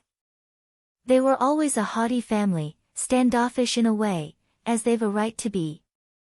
But then to be brought down like that. And it's very hard on Lady Chatterley, perhaps harder on her. What she misses. I only had Ted 3 years, but my word, while I had him I had a husband I could never forget. He was 1 in 1,000, and jolly as the day. Who'd ever have thought he'd get killed? I don't believe it to this day somehow, I've never believed it, though I washed him with my own hands. But he was never dead for me, he never was. I never took it in. This was a new voice in Rugby, very new for Connie to hear, it roused a new ear in her. For the first week or so, Mrs. Bolton, however, was very quiet at Rugby, her assured, bossy manner left her, and she was nervous. With Clifford she was shy, almost frightened, and silent. He liked that, and soon recovered his self-possession, letting her do things for him without even noticing her. She's a useful nonentity, he said. Connie opened her eyes in wonder, but she did not contradict him. So different are impressions on 2 different people. And he soon became rather superb, somewhat lordly with the nurse. She had rather expected it, and he played up without knowing. So susceptible we are to what is expected of us. The Colliers had been so like children, talking to her, and telling her what hurt them, while she bandaged them, or nursed them. They had always made her feel so grand, almost superhuman in her administrations. Now Clifford made her feel small, and like a servant, and she accepted it without a word, adjusting herself to the upper classes. She came very mute, with her long, handsome face, and downcast eyes, to administer to him. And she said very humbly, "Shall I do this now, Sir Clifford? Shall I do that? No, leave it for a time. I'll have it done later. Very well, Sir Clifford. Come in again in half an hour. Very well, Sir Clifford. And just take those old papers out, will you? Very well, Sir Clifford. She went softly, and in half an hour she came softly again. She was bullied, but she didn't mind. She was experiencing the upper classes. She neither resented nor disliked Clifford, he was just part of a phenomenon, the phenomenon of the high-class folks, so far unknown to her, but now to be known. She felt more at home with Lady Chatterley, and after all it's the mistress of the house matters most. Mrs. Bolton helped Clifford to bed at night, and slept across the passage from his room, and came if he rang for her in the night. She also helped him in the morning, and soon valeted him completely, even shaving him, in her soft, tentative woman's way. She was very good and competent, and she soon knew how to have him in her power. He wasn't so very different from the colliers after all, when you lathered his chin, and softly rubbed the bristles. The standoffishness and the lack of frankness didn't bother her, she was having a new experience. Clifford, however, inside himself, never quite forgave Connie for giving up her personal care of him to a strange hired woman. It killed, he said to himself, the real flower of the intimacy between him and her. But Connie didn't mind that. The fine flower of their intimacy was to her rather like an orchid, a bulb stuck parasitic on her tree of life, and producing, to her eyes, a rather shabby flower. Now she had more time to herself, she could softly play the piano, up in her room, and sing, "Touch not the nettle, for the bonds of love are ill to loose." She had not realized till lately how ill to loose they were, these bonds of love. But thank heaven she had loosened them. She was so glad to be alone, not always to have to talk to him. When he was alone he tapped on a typewriter, to infinity. But when he was not working, and she was there, he talked, always talked, infinite small analysis of people and motives, and results, characters and personalities, till now she had had enough. For years she had loved it, until she had enough, and then suddenly it was too much. She was thankful to be alone. It was as if thousands and thousands of little roots and threads of consciousness in him and her had grown together into a tangled mass, till they could crowd no more, and the plant was dying. Now quietly, subtly, she was unraveling the tangle of his consciousness and hers, breaking the threads gently, one by one, with patience and impatience to get clear. But the bonds of such love are more ill to loose even than most bonds, though Mrs. Bolton's coming had been a great help. But he still wanted the old intimate evenings of talk with Connie, talk or reading aloud. But now she could arrange that Mrs. Bolton should come at 10 to disturb them. At 10 o'clock Connie could go upstairs and be alone. Clifford was in good hands with Mrs. Bolton. Mrs. Bolton ate with Mrs. Betts in the housekeeper's room, since they were all agreeable. And it was curious how much closer the servants' quarters seemed to have come, right up to the doors of Clifford's study, when before they were so remote. For Mrs. Betts would sometimes sit in Mrs. Bolton's room, and Connie heard their lowered voices, and felt somehow the strong, other vibration of the working people almost invading the sitting room, when she and Clifford were alone. So changed was Ragby merely by Mrs. Bolton's coming. And Connie felt herself released, in another world, she felt she breathed differently. But still she was afraid of how many of her roots, perhaps mortal ones, were tangled with Clifford's. Yet still, she breathed freer, a new phase was going to begin in her life. Chapter 8. Mrs. Bolton also kept a cherishing eye on Connie, feeling she must extend to her female and professional protection. She was always urging her ladyship to walk out, to drive to Uthwaite, to be in the air. For Connie had got into the habit of sitting still by the fire, pretending to read, or to sew feebly, and hardly going out at all. It was a blowy day soon after Hilda had gone, that Mrs. Bolton said, "Now why don't you go for a walk through the wood, and look at the daffs behind the keeper's cottage? They're the prettiest sight you'd see in a day's march. And you could put some in your room. Wild daffs are always so cheerful looking, aren't they? Connie took it in good part, even daffs for daffodils. Wild daffodils. After all, one could not stew in one's own juice. The spring came back, seasons return, but not to me returns day, or the sweet approach of even or morn. And the keeper, his thin, white body, like a lonely pistil of an invisible flower. She had forgotten him in her unspeakable depression. But now something roused, pale beyond porch and portal, the thing to do was to pass the porches and the portals. She was stronger, she could walk better, and in the wood the wind would not be so tiring as it was across the park, flattening against her. She wanted to forget the world, and all the dreadful, carrion-bodied people. Ye must be born again. I believe in the resurrection of the body. Except a grain of wheat fall into the earth and die, it shall by no means bring forth. When the crocus cometh forth I too will emerge and see the sun. In the wind of March endless phrases swept through her consciousness.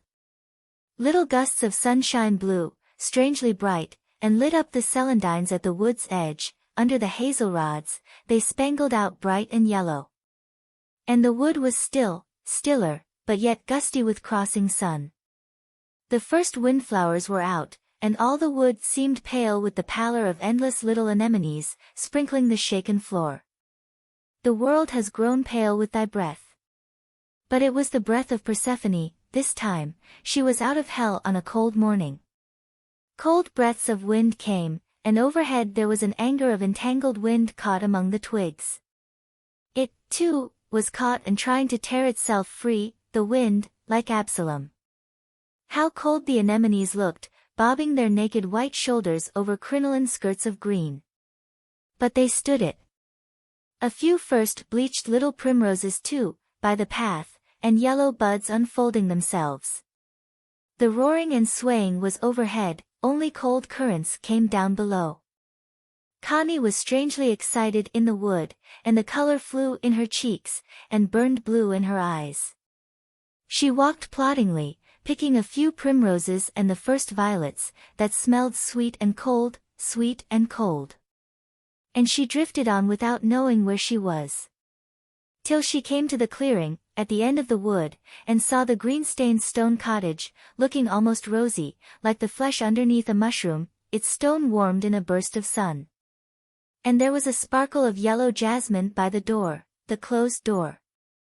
But no sound, no smoke from the chimney, no dog barking. She went quietly round to the back, where the bank rose up, she had an excuse, to see the daffodils. And they were there, the short-stemmed flowers, rustling and fluttering and shivering, so bright and alive, but with nowhere to hide their faces, as they turned them away from the wind. They shook their bright, sunny little rags in bouts of distress. But perhaps they liked it really, perhaps they really liked the tossing. Constance sat down with her back to a young pine tree, that swayed against her with curious life, elastic, and powerful, rising up. The erect, alive thing, with its top in the sun. And she watched the daffodils turn golden, in a burst of sun that was warm on her hands and lap. Even she caught the faint, tarry scent of the flowers. And then, being so still and alone, she seemed to bed into the current of her own proper destiny. She had been fastened by a rope, and jagging and snaring like a boat at its moorings, now she was loose and adrift.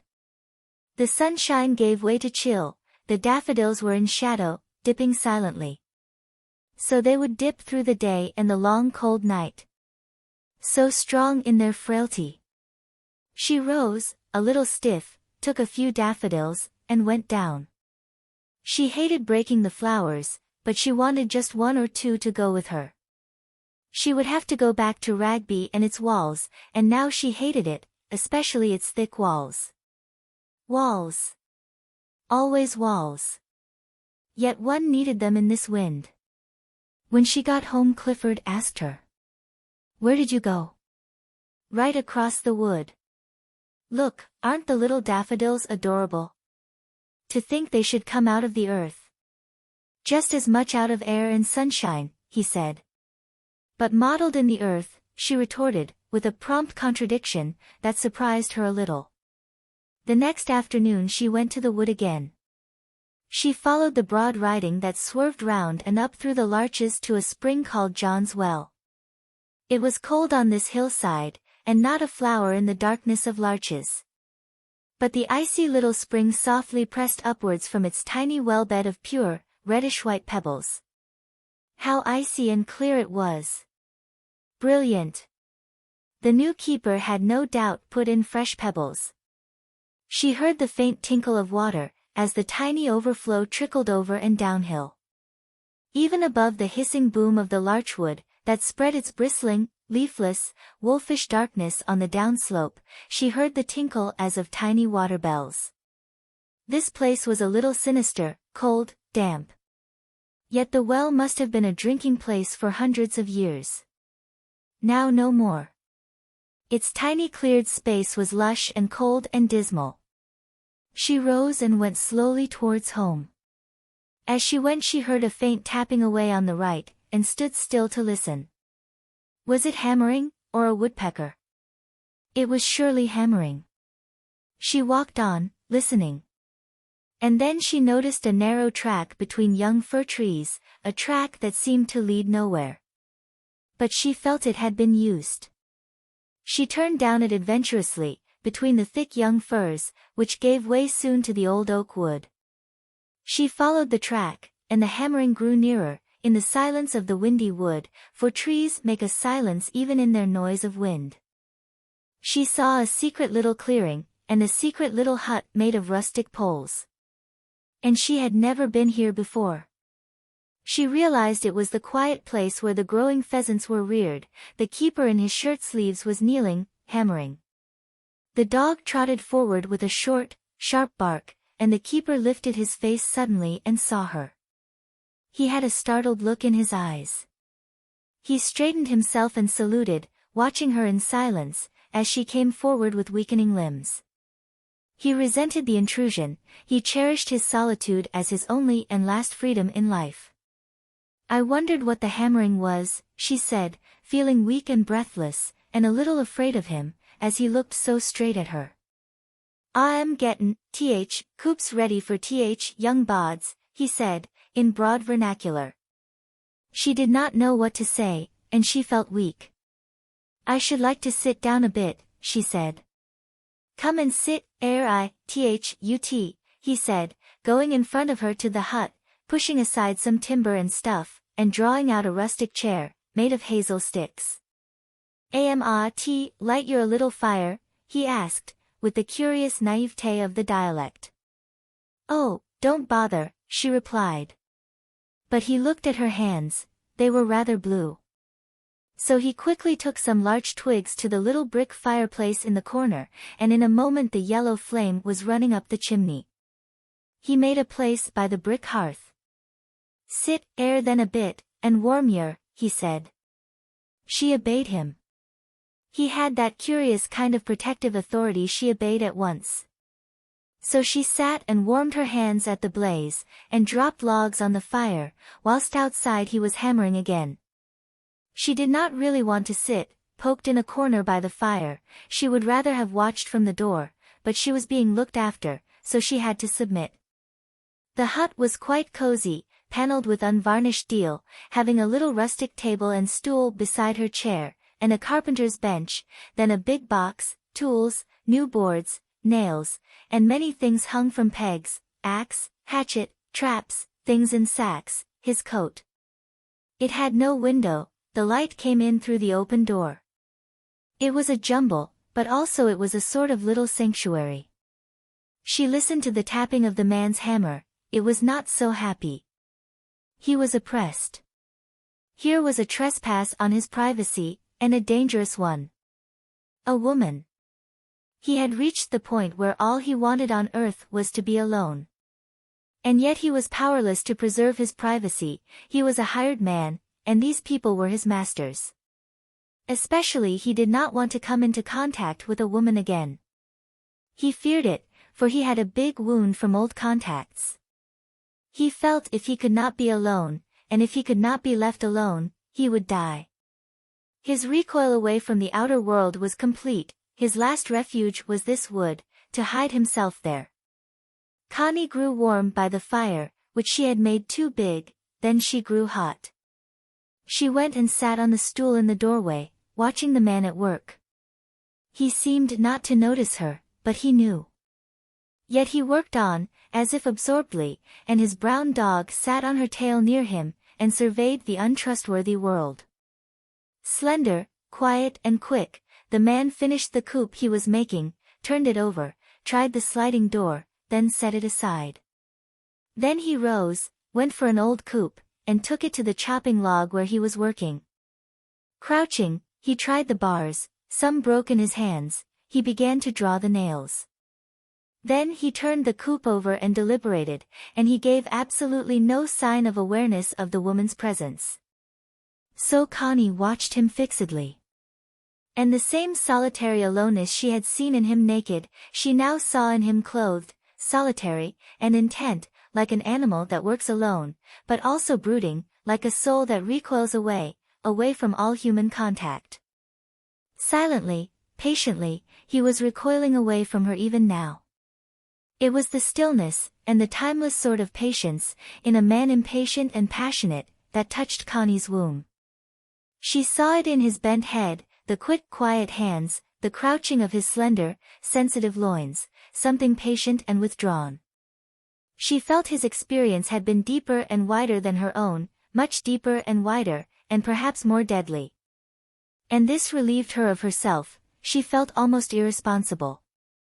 So she sat in the doorway of the hut in a dream, utterly unaware of time and of particular circumstances. She was so drifted away that he glanced up at her quickly, and saw the utterly still, waiting look on her face. To him it was a look of waiting.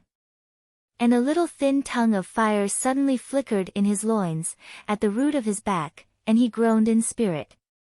He dreaded with a repulsion almost of death, any further close human contact.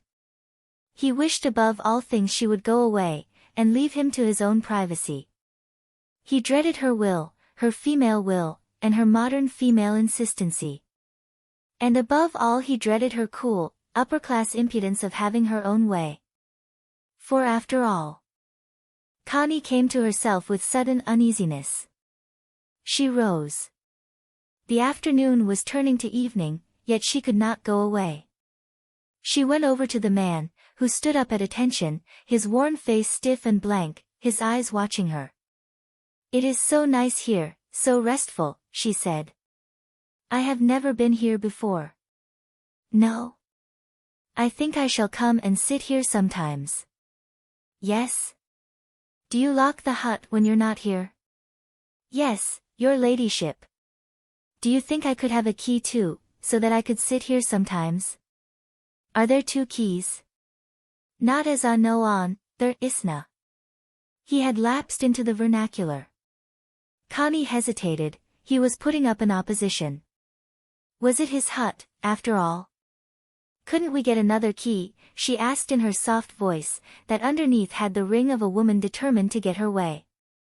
"Another," he said, glancing at her with a flash of anger, touched with derision. "Yes, a duplicate," she said, flushing. "Appen Sir Clifford you'd know," he said, putting her off. "Yes," she said, "he might have another. Otherwise we could have one made from the one you have. It would only take a day or so, I suppose.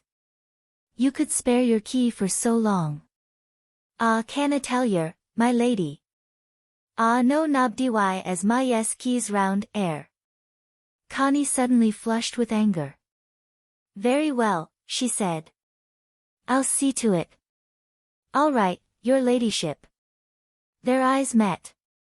His had a cold, ugly look of dislike and contempt, and indifference to what would happen. Hers were hot with rebuff. But her heart sank, she saw how utterly he disliked her, when she went against him. And she saw him in a sort of desperation. "Good afternoon." "Afternoon, my lady." He saluted and turned abruptly away. She had wakened the sleeping dogs of old voracious anger in him, anger against the self-willed female. And he was powerless, powerless. He knew it. And she was angry against the self-willed male. A servant too. She walked sullenly home. She found Mrs. Bolton under the great beech tree on the knoll, looking for her. "I just wondered if you'd be coming, my lady," the woman said brightly. "Am I late?" asked Connie. "Oh, only Sir Clifford was waiting for his tea." "Why didn't you make it then?" "Oh, I don't think it's hardly my place." "I don't think Sir Clifford would like it at all, my lady." "I don't see why not," said Connie. She went indoors to Clifford's study, where the old brass kettle was simmering on the tray. "Am I late, Clifford?" she said, putting down the few flowers and taking up the tea caddy, as she stood before the tray in her hat and scarf. "I'm sorry." "Why didn't you let Mrs. Bolton make the tea?" "I didn't think of it," he said ironically. "I don't quite see her presiding at the tea table." "Oh, there's nothing sacrosanct about a silver teapot," said Connie. He glanced up at her curiously. "What did you do all afternoon?" he said. "Walked and sat in a sheltered place." "Do you know there are still berries on the big holly tree?" She took off her scarf, but not her hat, and sat down to make tea. The toast would certainly be leathery. She put the tea cozy over the teapot, and rose to get a little glass for her violets. The poor flowers hung over, limp on their stalks. "They'll revive again," she said, putting them before him in their glass for him to smell.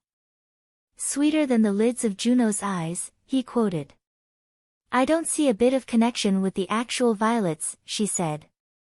"The Elizabethans are rather upholstered." She poured him his tea. "Do you think there is a second key to that little hut not far from John's Well, where the pheasants are reared?" she said. "There may be." "Why?" "I happened to find it today and I'd never seen it before. I think it's a darling place. I could sit there sometimes, couldn't I?" "Was Mellors there?" "Yes. That's how I found it, his hammering. He didn't seem to like my intruding at all. In fact, he was almost rude when I asked about a second key." "What did he say?" "Oh, nothing, just his manner, and he said he knew nothing about keys. There may be one in Father's study. Betts knows them all, they're all there. I'll get him to look." "Oh, do," she said. So Mellors was almost rude.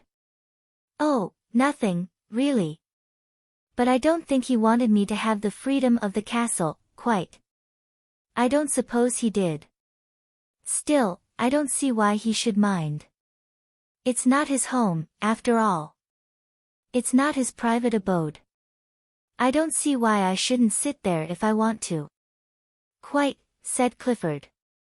"He thinks too much of himself, that man." "Do you think he does?" "Oh, decidedly. He thinks he's something exceptional. You know, he had a wife he didn't get on with, so he joined up in 1915 and was sent to India, I believe. Anyhow, he was blacksmith to the cavalry in Egypt for a time, always was connected with horses, a clever fellow that way. Then some Indian colonel took a fancy to him, and he was made a lieutenant. Yes, they gave him a commission. I believe he went back to India with his colonel, and up to the northwest frontier. He was ill, he was a pension. He didn't come out of the army till last year, I believe, and then, naturally, it isn't easy for a man like that to get back to his own level. He's bound to flounder.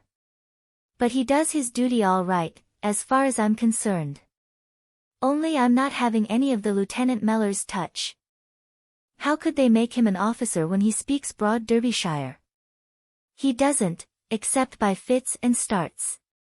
He can speak perfectly well, for him. I suppose he has an idea if he's come down to the ranks again, he'd better speak as the ranks speak. Why didn't you tell me about him before?"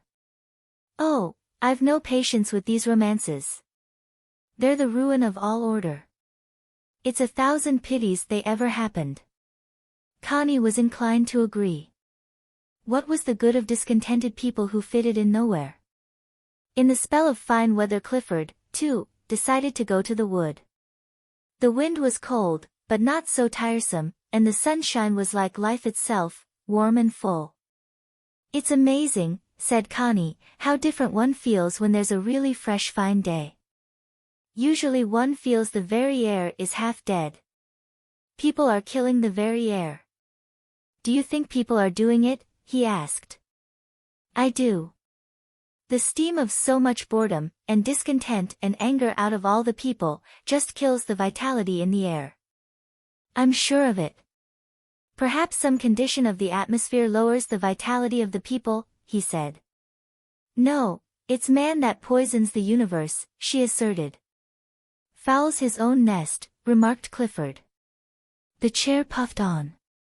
In the hazel copse catkins were hanging pale gold, and in sunny places the wood anemones were wide open, as if exclaiming with the joy of life, just as good as in past days, when people could exclaim along with them. They had a faint scent of apple blossom. Connie gathered a few for Clifford. He took them and looked at them curiously. "Thou still unravished bride of quietness," he quoted. "It seems to fit flowers so much better than Greek vases." "Ravished is such a horrid word," she said. "It's only people who ravish things." "Oh, I don't know, snails and things," he said. "Even snails only eat them, and bees don't ravish." She was angry with him, turning everything into words. Violets were Juno's eyelids, and windflowers were on ravished brides. How she hated words, always coming between her and life. They did the ravishing, if anything did, ready-made words and phrases, sucking all the life sap out of living things. The walk with Clifford was not quite a success. Between him and Connie there was a tension that each pretended not to notice, but there it was. Suddenly, with all the force of her female instinct, she was shoving him off. She wanted to be clear of him, and especially of his consciousness, his words, his obsession with himself, his endless treadmill obsession with himself and his own words. The weather came rainy again. But after a day or two she went out in the rain, and she went to the wood. And once there, she went towards the hut. It was raining, but not so cold, and the wood felt so silent and remote, inaccessible in the dusk of rain. She came to the clearing. No one there. The hut was locked. But she sat on the log doorstep, under the rustic porch, and snuggled into her own warmth. So she sat, looking at the rain, listening to the many noiseless noises of it, and to the strange soughings of wind in upper branches, when there seemed to be no wind. Old oak trees stood around, gray, powerful trunks, rain-blackened, round and vital, throwing off reckless limbs. The ground was fairly free of undergrowth, the anemones sprinkled, there was a bush or two, elder, or guelder rose, and a purplish tangle of bramble, the old russet of bracken almost vanished under green anemone ruffs. Perhaps this was one of the unravished places. Unravished. The whole world was ravished. Some things can't be ravished. You can't ravish a tin of sardines. And so many women are like that, and men. But the earth. The rain was abating. It was hardly making darkness among the oaks any more. Connie wanted to go, yet she sat on. But she was getting cold, yet the overwhelming inertia of her inner resentment kept her there as if paralyzed. Ravished. How ravished one could be without ever being touched. Ravished by dead words become obscene, and dead ideas become obsessions. A wet brown dog came running and did not bark, lifting a wet feather of a tail. The man followed in a wet black oilskin jacket, like a chauffeur, and face flushed a little. She felt him recoil in his quick walk, when he saw her. She stood up in the handbreadth of dryness under the rustic porch. He saluted without speaking, coming slowly near. She began to withdraw. "I'm just going," she said. Was your waitin' to get in? He asked, looking at the hut, not at her.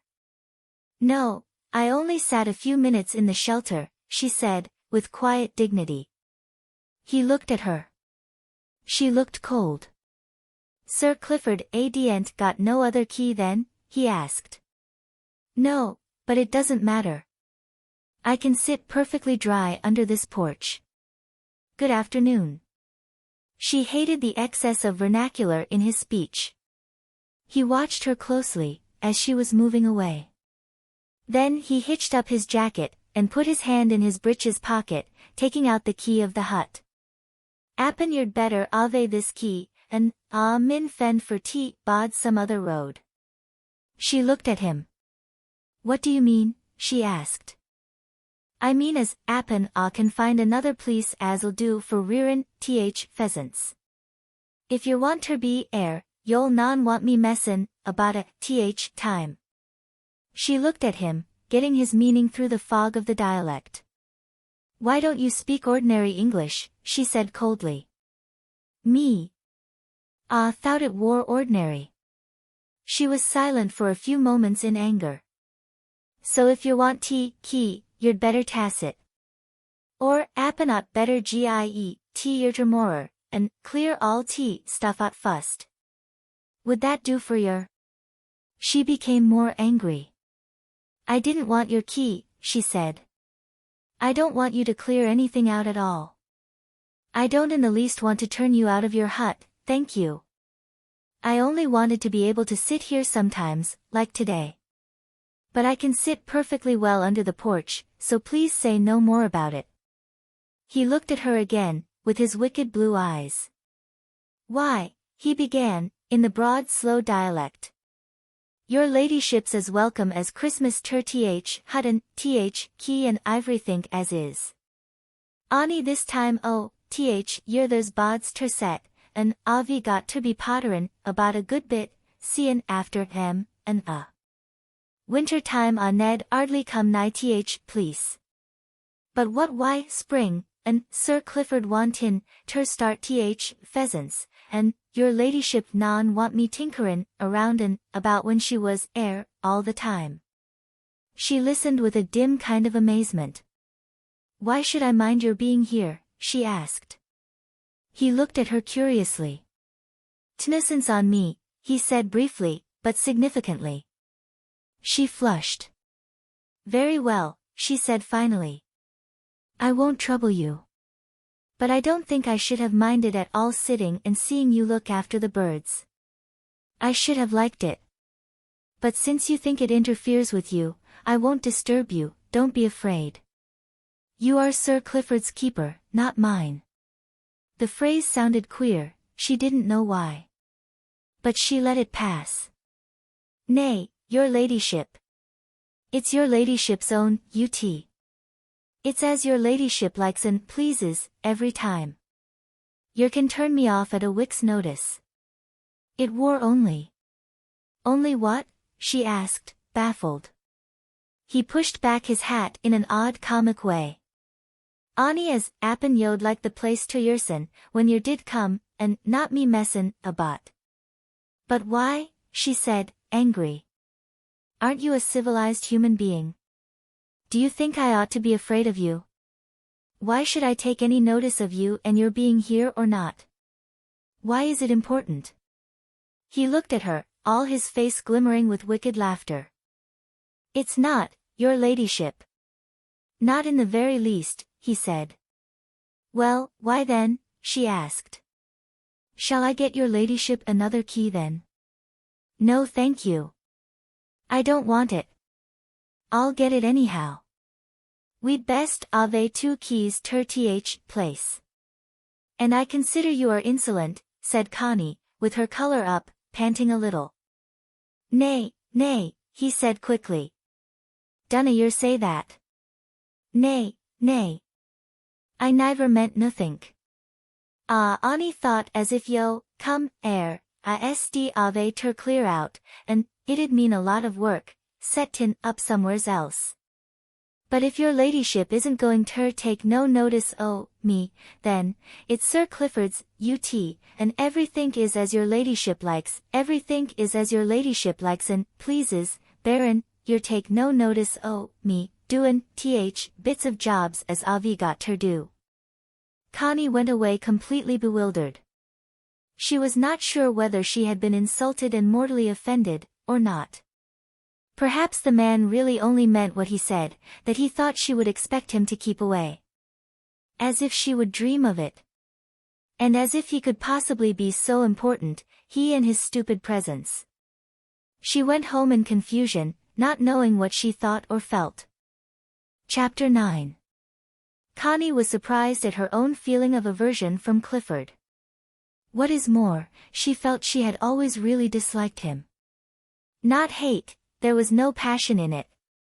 But a profound physical dislike. Almost, it seemed to her, she had married him because she disliked him, in a secret, physical sort of way. But of course, she had married him really because in a mental way he attracted her and excited her. He had seemed, in some way, her master, beyond her. Now the mental excitement had worn itself out and collapsed, and she was aware only of the physical aversion. It rose up in her from her depths, and she realized how it had been eating her life away.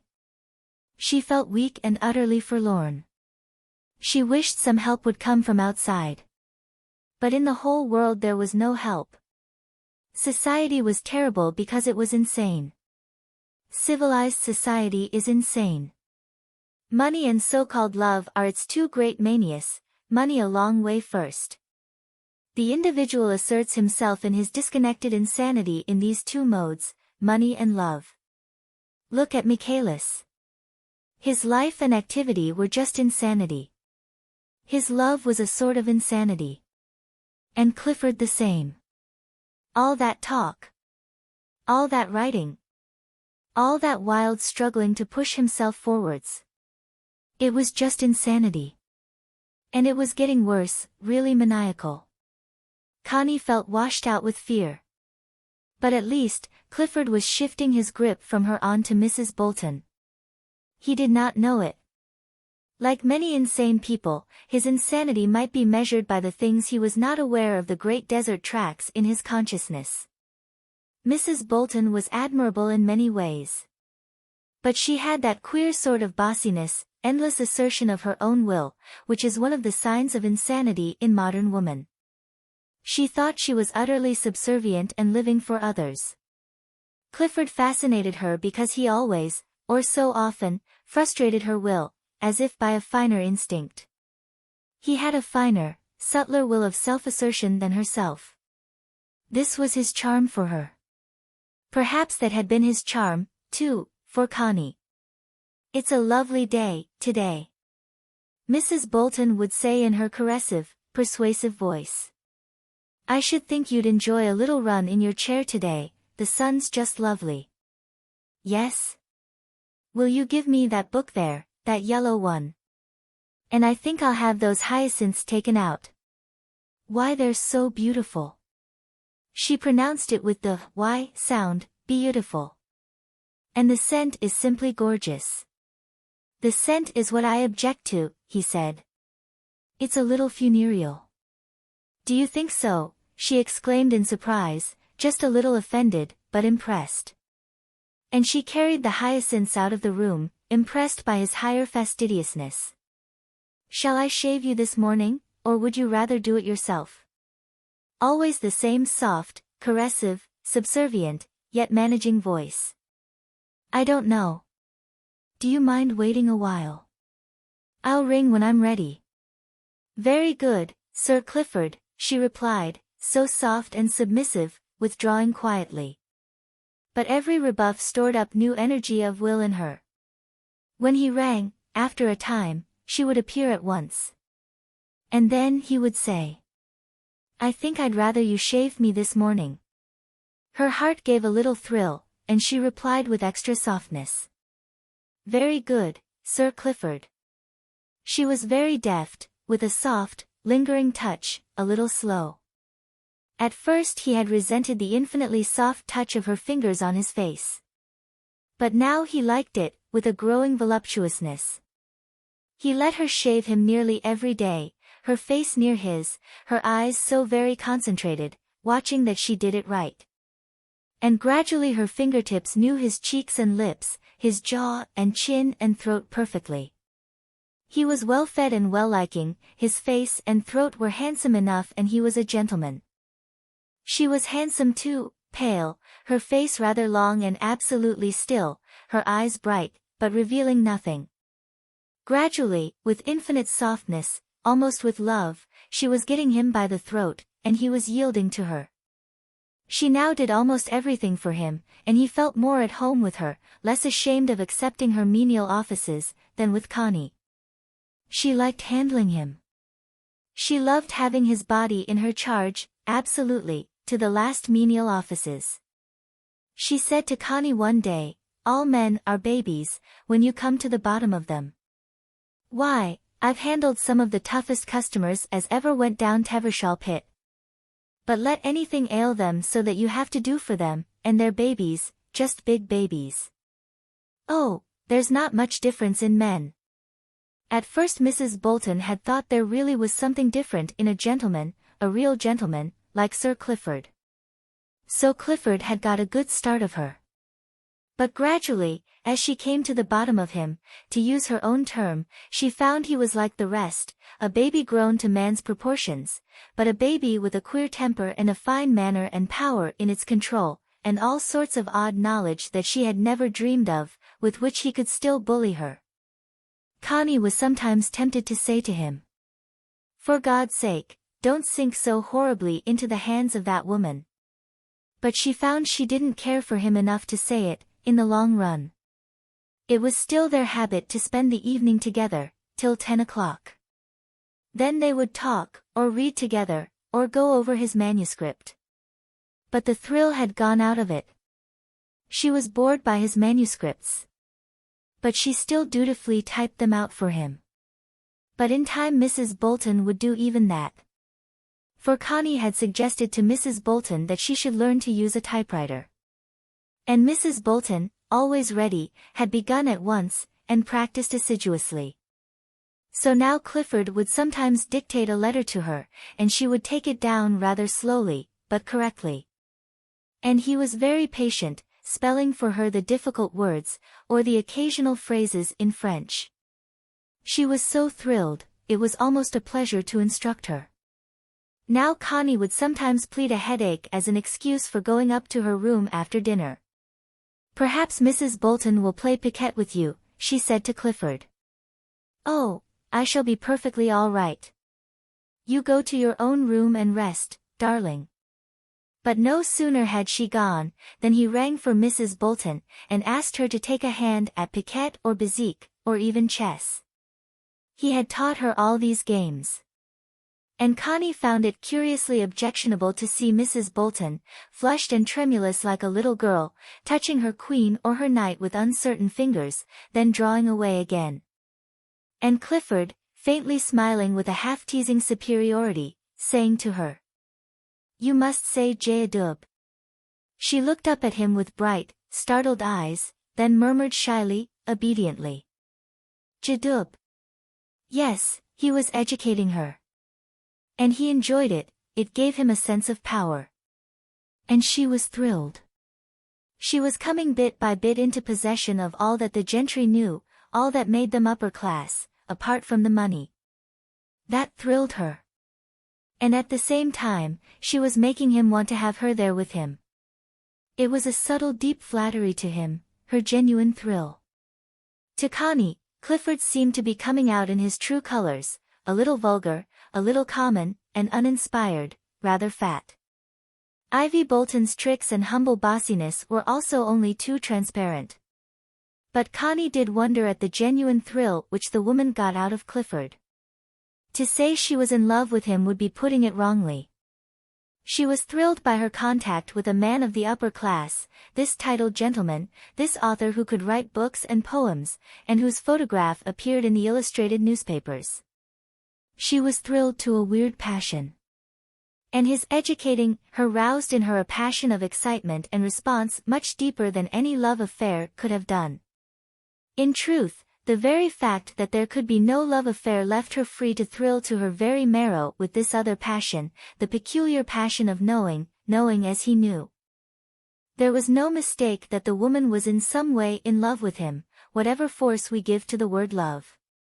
She looked so handsome and so young, and her gray eyes were sometimes marvelous. At the same time, there was a lurking soft satisfaction about her, even of triumph, and private satisfaction. Ugh, that private satisfaction. How Connie loathed it. But no wonder Clifford was caught by the woman. She absolutely adored him, in her persistent fashion, and put herself absolutely at his service, for him to use as he liked. No wonder he was flattered. Connie heard long conversations going on between the two. Or rather, it was mostly Mrs. Bolton talking. She had unloosed to him the stream of gossip about Tevershall village. It was more than gossip. It was Mrs. Gaskell and George Eliot and Miss Mitford all rolled in one, with a great deal more, that these women left out. Once started, Mrs. Bolton was better than any book, about the lives of the people. She knew them all so intimately, and had such a peculiar, flamy zest in all their affairs, it was wonderful, if just a trifle humiliating to listen to her. At first she had not ventured to talk Tevershall, as she called it, to Clifford. But once started, it went on.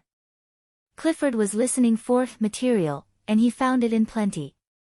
Connie realized that his so-called genius was just this, a perspicuous talent for personal gossip, clever and apparently detached. Mrs. Bolton, of course, was very warm when she talked Tevershall. Carried away, in fact. And it was marvelous, the things that happened and that she knew about. She would have run to dozens of volumes. Connie was fascinated, listening to her. But afterwards always a little ashamed. She ought not to listen with this queer rabid curiosity. After all, one may hear the most private affairs of other people, but only in a spirit of respect for the struggling, battered thing which any human soul is, and in a spirit of fine, discriminative sympathy. For even satire is a form of sympathy. It is the way our sympathy flows and recoils that really determines our lives. And here lies the vast importance of the novel, properly handled. It can inform and lead into new places the flow of our sympathetic consciousness, and it can lead our sympathy away in recoil from things gone dead. Therefore, the novel, properly handled, can reveal the most secret places of life, for it is in the passional secret places of life, above all, that the tide of sensitive awareness needs to ebb and flow, cleansing and freshening. But the novel, like gossip, can also excite spurious sympathies and recoils, mechanical and deadening to the psyche. The novel can glorify the most corrupt feelings, so long as they are conventionally pure. Then the novel, like gossip, becomes at last vicious, and, like gossip, all the more vicious because it is always ostensibly on the side of the angels. Mrs. Bolton's gossip was always on the side of the angels. And he was such a bad fellow, and she was such a nice woman. Whereas, as Connie could see even from Mrs. Bolton's gossip, the woman had been merely a mealy-mouthed sort, and the man angrily honest. But angry honesty made a bad man of him, and mealy-mouthedness made a nice woman of her, in the vicious, conventional channeling of sympathy by Mrs. Bolton. For this reason, the gossip was humiliating. And for the same reason, most novels, especially popular ones, are humiliating too. The public responds now only to an appeal to its vices. Nevertheless, one got a new vision of Tevershall village from Mrs. Bolton's talk. A terrible, seething welter of ugly life it seemed, not at all the flat drabness it looked from outside. Clifford of course knew by sight most of the people mentioned, Connie knew only one or two. But it sounded really more like a Central African jungle than an English village. I suppose you heard as Miss Alsop was married last week. Would you ever? Miss Alsop, old James' daughter, the boot and shoe Alsop. You know they built a house up at Pycroft. The old man died last year from a fall, 83, he was, and nimble as a lad. And, then he slipped on Bestwood Hill, on a slide as the lads, made last winter, and broke his thigh, and that finished him, poor old man, it did seem a shame. Well, he left all his money to Tat-Tai, didn't leave the boys a penny. And, Tat-Tai, I know, is 5 years yes, she's 53 last autumn. And you know they were such chapel people, my word. She taught Sunday school for 30 years, till her father died. And then she started carrying on with a fellow from Kinbrook, I don't know if you know him, an oldish fellow with a red nose, rather dandified, Wilcock, as works in Harrison's woodyard. Well, he's 65, if he's a day, yet you'd have thought they were a pair of young turtle doves, to see them, arm in arm, and kissing at the gate. Yes, and she's sitting on his knee right in the bay window on Pycroft Road, for anybody to see. And he's got sons over 40, only lost his wife 2 years ago. If old James Alsop hasn't risen from his grave, it's because there is no rising, for he kept her that strict. Now they're married and gone to live down at Kinbrook, and they say she goes round in a dressing gown from morning to night, a veritable sight. I'm sure it's awful, the way the old ones go on. Why, they're a lot worse than the young, and a sight more disgusting. I lay it down to the pictures, myself. But you can't keep them away. I was always saying, go to a good instructive film, but do for goodness sake keep away from these melodramas and love films. Anyhow, keep the children away. But there you are, grown-ups are worse than the children, and the old ones beat the band. Talk about morality. Nobody cares a thing. Folks does as they like, and much better off they are for it, I must say. But they're having to draw their horns in nowadays, now pits are working so bad, and they haven't got the money. And the grumbling they do, it's awful, especially the women. The men are so good and patient. What can they do, poor chaps? But the women, oh, they do carry on. They go and show off, giving contributions for a wedding present for Princess Mary, and then when they see all the grand things that's been given, they simply rave, who's she, any better than anybody else? Why doesn't Swan and Edgar give me 1 fur coat, instead of giving her 6? I wish I'd kept my 10 shillings. What's she going to give me, I should like to know? Here I can't get a new spring coat, my dad's working that bad, and she gets vanloads. It's time as poor folks had some money to spend, rich ones, as, at it long enough. I want a new spring coat, I do, and where am I going to get it? I say to them, be thankful you're well fed and well clothed, without all the new finery you want. And they fly back at me, why isn't Princess Mary thankful to go about in her old rags, then, and have nothing? Folks like her get vanloads, and I can't have a new spring coat. It's a damned shame. Princess. Bloomin' rot about Princess. It's money as matters, and 'cause she's got lots, they give her more. Nobody's given me any, and I've as much right as anybody else. Don't talk to me about education. It's money as matters. I want a new spring coat, I do, and I shan't get it, 'cause there's no money. That's all they care about, clothes. They think nothing of giving 7 or 8 guineas for a winter coat collier's daughters, mind you, and 2 guineas for a child's summer hat. And then they go to the primitive chapel in their 2-guinea hat, girls as would have been proud of a 3 and 6-penny one in my day. I heard that at the Primitive Methodist anniversary this year, when they have a built-up platform for the Sunday school children, like a grandstand going almost up to ceiling, I heard Miss Thompson, who has the first class of girls in the Sunday school, say there'd be over £1,000 in new Sunday clothes sitting on that platform. And times are what they are. But you can't stop them. They're mad for clothes. And boys the same. The lads spend every penny on themselves, clothes, smoking, drinking in the miners' welfare, jaunting off to Sheffield 2 or 3 times a week. Why, it's another world. And they fear nothing, and they respect nothing, the young don't. The older men are that patient and good, really, they let the women take everything. And this is what it leads to. The women are positive demons. But the lads aren't like their dads. They're sacrificing nothing, they aren't, they're all for self. If you tell them they ought to be putting a bit by, for a home, they say, that'll keep, that will, I'm goin' to enjoy myself while I can. Out else'll keep. Oh, they're rough and selfish, if you like. Everything falls on the older men, and it's a bad outlook all round. Clifford began to get a new idea of his own village. The place had always frightened him, but he had thought it more or less stable. Now, is there much socialism, Bolshevism, among the people? He asked. Oh, said Mrs. Bolton, you hear a few loud-mouthed ones. But they're mostly women who've got into debt.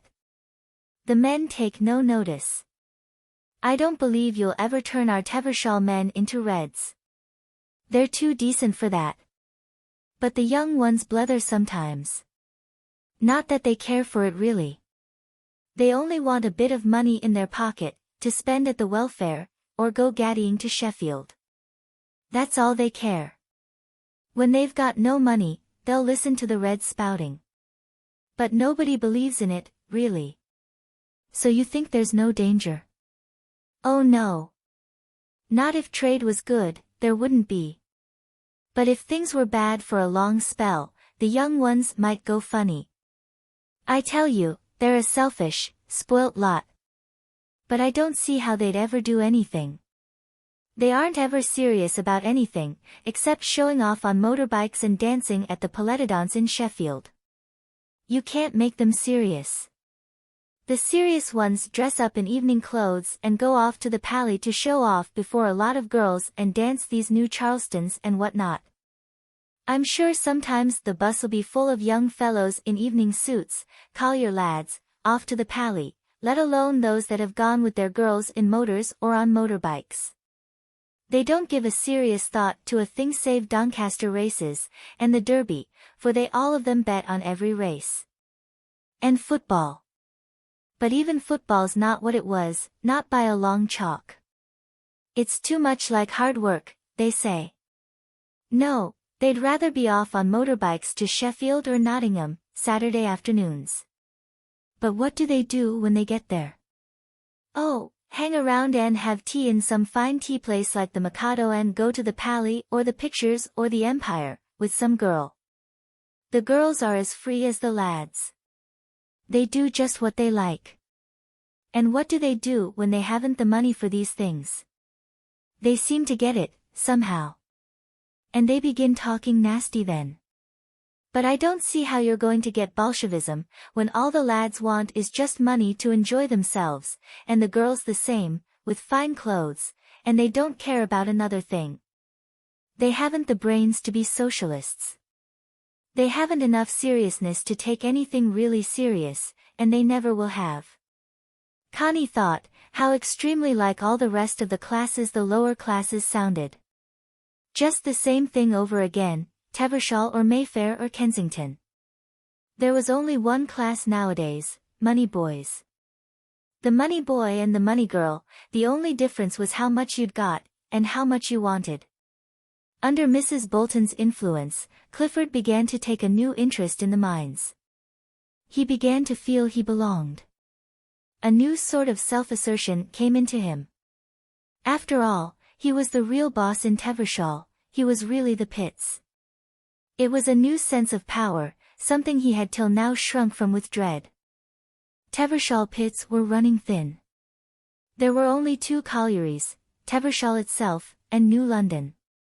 Tevershall had once been a famous mine, and had made famous money.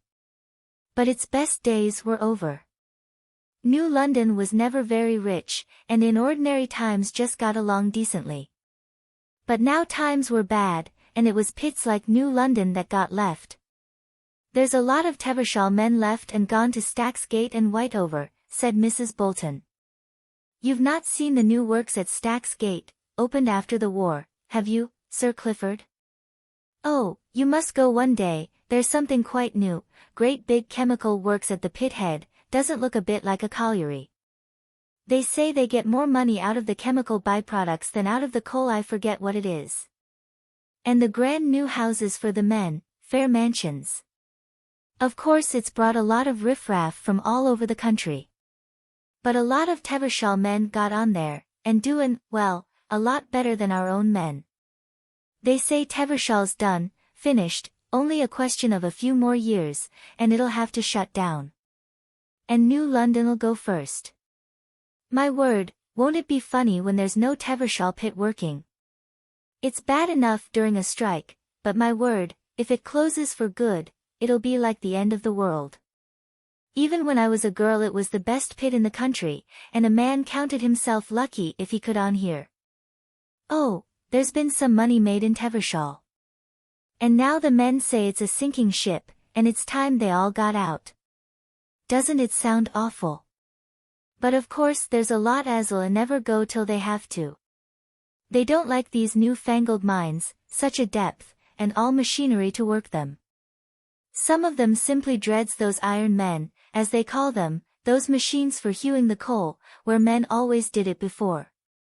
And they say it's wasteful as well. But what goes in waste is saved in wages, and a lot more. It seems soon there'll be no use for men on the face of the earth, it'll be all machines. But they say that's what folks said when they had to give up the old stocking frames. I can remember one or two. But my word, the more machines, the more people, that's what it looks like. They say you can't get the same chemicals out of Tevershall coal as you can out of Stacksgate, and that's funny, they're not 3 miles apart. But they say so. But everybody says it's a shame something can't be started, to keep the men going a bit better, and employ the girls. All the girls traipsing off to Sheffield every day. My word, it would be something to talk about if Tevershall collieries took a new lease of life, after everybody saying they're finished, and a sinking ship, and the men ought to leave them like rats leave a sinking ship. But folks talk so much, of course there was a boom during the war. When Sir Geoffrey made a trust of himself and got the money safe forever, somehow. So they say. But they say even the masters and the owners don't get much out of it now. You can hardly believe it, can you? Why, I always thought the pits would go on forever and ever. Who'd have thought, when I was a girl? But New England's shut down, so is Collockwood. Yes, it's fair haunting to go through that copy and see Collockwood standing there deserted among the trees, and bushes growing up all over the pit head, and the lines red rusty. It's like death itself, a dead colliery. Why, whatever should we do if Tevershall shut down? It doesn't bear thinking of. Always that throng it's been, except at strikes, and even then the fan wheels didn't stand, except when they fetched the ponies up. I'm sure it's a funny world, you don't know where you are from year to year, you really don't. It was Mrs. Bolton's talk that really put a new fight into Clifford. His income, as she pointed out to him, was secure, from his father's trust, even though it was not large. The pits did not really concern him. It was the other world he wanted to capture, the world of literature and fame, the popular world, not the working world. Now he realized the distinction between popular success and working success, the populace of pleasure and the populace of work. He, as a private individual, had been catering with his stories for the populace of pleasure. And he had caught on. But beneath the populace of pleasure lay the populace of work, grim, grimy, and rather terrible. They too had to have their providers. And it was a much grimmer business, providing for the populace of work, than for the populace of pleasure. While he was doing his stories, and getting on, in the world, Tevershall was going to the wall. He realized now that the bitch goddess of success had two main appetites, one for flattery, adulation, stroking and tickling such as writers and artists gave her, but the other a grimmer appetite for meat and bones. And the meat and bones for the bitch goddess were provided by the men who made money in industry.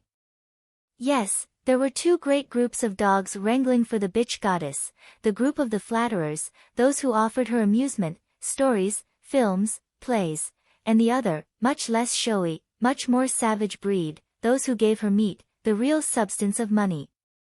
The well-groomed showy dogs of amusement wrangled and snarled among themselves for the favors of the bitch goddess. But it was nothing to the silent fight to the death that went on among the indispensables, the bone-bringers. But under Mrs. Bolton's influence, Clifford was tempted to enter this other fight, to capture the bitch goddess by brute means of industrial production. Somehow, he got his pecker up. In one way, Mrs. Bolton made a man of him, as Connie never did. Connie kept him apart, and made him sensitive and conscious of himself and his own states. Mrs. Bolton made him aware only of outside things. Inwardly he began to go soft as pulp. But outwardly he began to be effective. He even roused himself to go to the mines once more, and when he was there, he went down in a tub, and in a tub he was hauled out into the workings. Things he had learned before the war, and seemed utterly to have forgotten, now came back to him. He sat there, crippled, in a tub, with the underground manager showing him the seam with a powerful torch. And he said little. But his mind began to work. He began to read again his technical works on the coal mining industry, he studied the government reports, and he read with care the latest things on mining and the chemistry of coal and of shale which were written in German. Of course the most valuable discoveries were kept secret as far as possible. But once you started a sort of research in the field of coal mining, a study of methods and means, a study of byproducts and the chemical possibilities of coal, it was astounding the ingenuity and the almost uncanny cleverness of the modern technical mind, as if really the devil himself had lent fiend's wits to the technical scientists of industry. It was far more interesting than art, than literature, poor emotional half-witted stuff, was this technical science of industry. In this field, men were like gods, or demons, inspired to discoveries, and fighting to carry them out. In this activity, men were beyond any mental age calculable. But Clifford knew that when it did come to the emotional and human life, these self-made men were of a mental age of about 13, feeble boys. The discrepancy was enormous and appalling. But let that be. Let man slide down to general idiocy in the emotional and human mind, Clifford did not care. Let all that go hang. He was interested in the technicalities of modern coal mining, and in pulling Tevershall out of the hole. He went down to the pit day after day, he studied, he put the general manager, and the overhead manager, and the underground manager, and the engineers through a mill they had never dreamed of. Power. He felt a new sense of power flowing through him, power over all these men, over the hundreds and hundreds of colliers. He was finding out, and he was getting things into his grip. And he seemed verily to be reborn. Now life came into him. He had been gradually dying, with Connie, in the isolated private life of the artist and the conscious being. Now let all that go. Let it sleep. He simply felt life rush into him out of the coal, out of the pit. The very stale air of the colliery was better than oxygen to him. It gave him a sense of power, power. He was doing something, and he was going to do something. He was going to win, not as he had won with his stories, mere publicity, amid a whole sapping of energy and malice. But a man's victory. At first he thought the solution lay in electricity, convert the coal into electric power.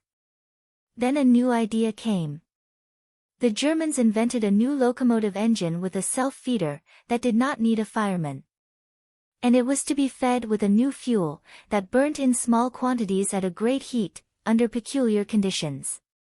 The idea of a new concentrated fuel that burnt with a hard slowness at a fierce heat was what first attracted Clifford. There must be some sort of external stimulus of the burning of such fuel, not merely air supply. He began to experiment, and got a clever young fellow, who had proved brilliant in chemistry, to help him. And he felt triumphant. He had at last got out of himself. He had fulfilled his lifelong secret yearning to get out of himself. Art had not done it for him. Art had only made it worse. But now he had done it. He was not aware how much Mrs. Bolton was behind him. He did not know how much he depended on her. But for all that, it was evident that when he was with her his voice dropped to an easy rhythm of intimacy, almost a trifle vulgar. With Connie, he was a little stiff.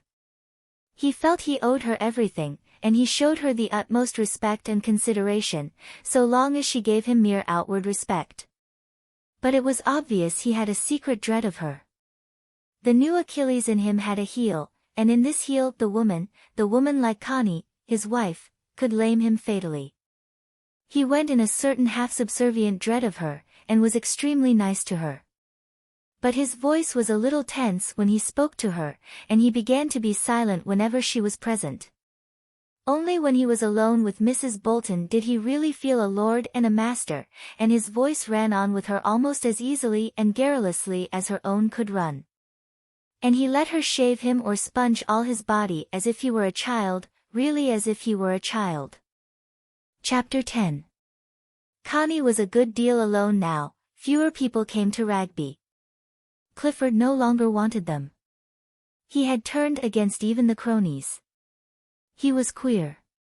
He preferred the radio, which he had installed at some expense, with a good deal of success at last.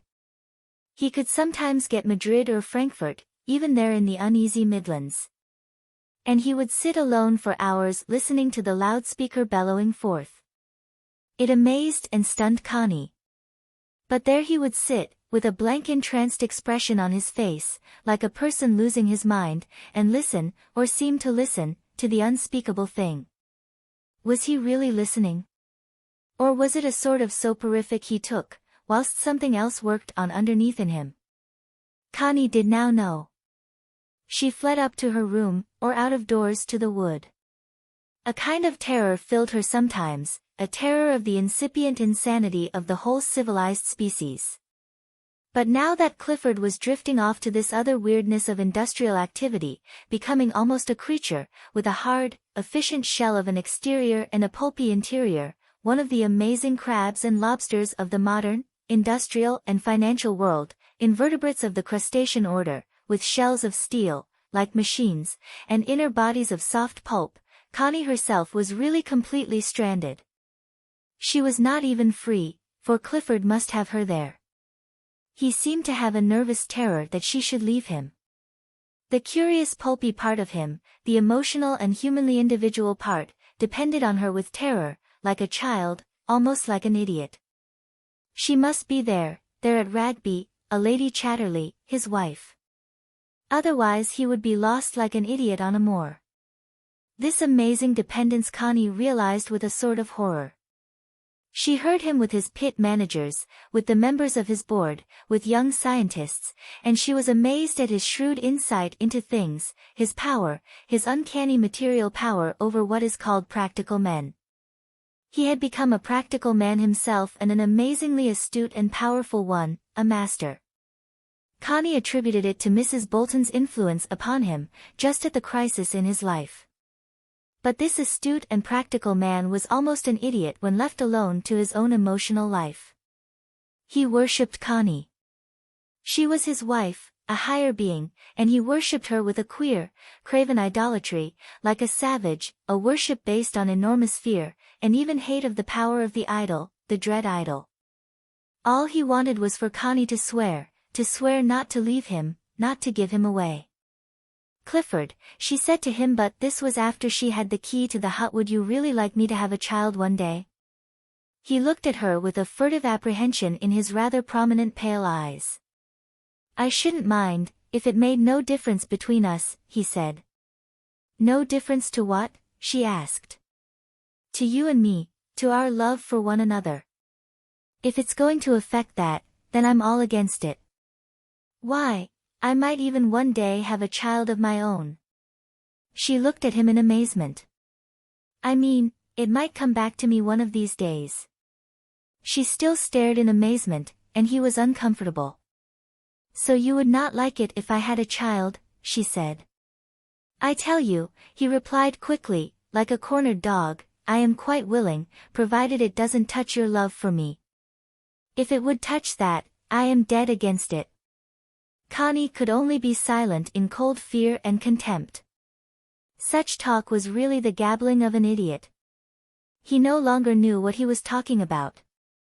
Oh, it wouldn't make any difference to my feeling for you, she said, with a certain sarcasm. There, he said. That is the point. In that case I don't mind in the least.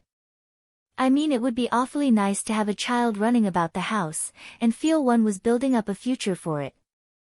I should have something to strive for then, and I should know it was your child, shouldn't I, dear? And it would seem just the same as my own. Because it is you who count in these matters. You know that, don't you, dear? I don't enter, I am a cipher. You are the great I am. As far as life goes. You know that, don't you? I mean, as far as I am concerned. I mean, but for you I am absolutely nothing. I live for your sake and your future. I am nothing to myself. Connie heard it all with deepening dismay and repulsion. It was one of the ghastly half-truths that poison human existence. What man in his senses would say such things to a woman?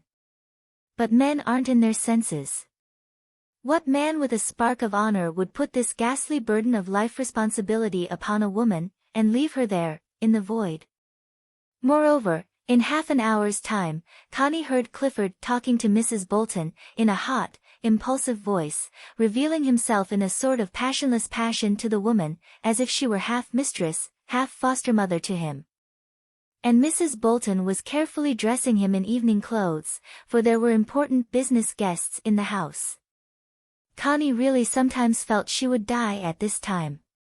She felt she was being crushed to death by weird lies, and by the amazing cruelty of idiocy. Clifford's strange business efficiency in a way overawed her, and his declaration of private worship put her into a panic. There was nothing between them. She never even touched him nowadays, and he never touched her. He never even took her hand and held it kindly. No. And because they were so utterly out of touch, he tortured her with his declaration of idolatry. It was the cruelty of utter impotence. And she felt her reason would give way, or she would die. She fled as much as possible to the wood. One afternoon, as she sat brooding, watching the water bubbling coldly in John's well, the keeper had strode up to her. I got you a key made, my lady, he said, saluting, and he offered her the key. Thank you so much, she said, startled. The hut's not very tidy, if you don't mind, he said. I cleared it what I could. But I didn't want you to trouble, she said. Oh, it wasn't any trouble. I am setting the hens in about a week.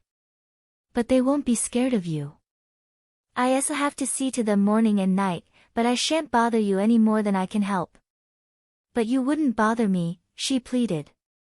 I'd rather not go to the hut at all, if I am going to be in the way. He looked at her with his keen blue eyes. He seemed kindly, but distant. But at least he was sane, and wholesome, if even he looked thin and ill. A cough troubled him. You have a cough, she said. Nothing, a cold. The last pneumonia left me with a cough, but it's nothing. He kept distant from her, and would not come any nearer. She went fairly often to the hut, in the morning or in the afternoon, but he was never there. No doubt he avoided her on purpose. He wanted to keep his own privacy. He had made the hut tidy, put the little table and chair near the fireplace, left a little pile of kindling and small logs, and put the tools and traps away as far as possible, effacing himself. Outside, by the clearing, he had built a low little roof of boughs and straw, a shelter for the birds, and under it stood the live coops. And, one day when she came, she found 2 brown hens sitting alert and fierce in the coops, sitting on pheasants' eggs, and fluffed out so proud and deep in all the heat of the pondering female blood. This almost broke Connie's heart. She, herself was so forlorn and unused, not a female at all, just a mere thing of terrors. Then all the live coops were occupied by hens, 3 brown and a gray and a black. All alike, they clustered themselves down on the eggs in the soft nestling ponderosity of the female urge, the female nature, fluffing out their feathers. And with brilliant eyes they watched Connie, as she crouched before them, and they gave short sharp clucks of anger and alarm, but chiefly of female anger at being approached. Connie found corn in the corn bin in the hut. She offered it to the hens in her hand. They would not eat it. Only one hen pecked at her hand with a fierce little jab, so Connie was frightened. But she was pining to give them something, the brooding mothers who neither fed themselves nor drank. She brought water in a little tin, and was delighted when one of the hens drank. Now she came every day to the hens, they were the only things in the world that warmed her heart. Clifford's protestations made her go cold from head to foot. Mrs. Bolton's voice made her go cold, and the sound of the business men who came. An occasional letter from Michaelis affected her with the same sense of chill. She felt she would surely die if it lasted much longer. Yet it was spring, and the bluebells were coming in the wood, and the leaf buds on the hazels were opening like the spatter of green rain. How terrible it was that it should be spring, and everything cold-hearted, cold-hearted. Only the hens, fluffed so wonderfully on the eggs, were warm with their hot, brooding female bodies. Connie felt herself living on the brink of fainting all the time. Then, one day, a lovely sunny day with great tufts of primroses under the hazels, and many violets dotting the paths, she came in the afternoon to the coops and there was one tiny, tiny perky chicken tinily prancing round in front of a coop, and the mother hen clucking in terror. The slim little chick was grayish-brown with dark markings, and it was the most alive little spark of a creature in 7 kingdoms at that moment. Connie crouched to watch in a sort of ecstasy. Life, life. Pure, sparky, fearless new life. New life. So tiny and so utterly without fear. Even when it scampered a little, scrambling into the coop again, and disappeared under the hen's feathers in answer to the mother hen's wild alarm cries, it was not really frightened, it took it as a game, the game of living.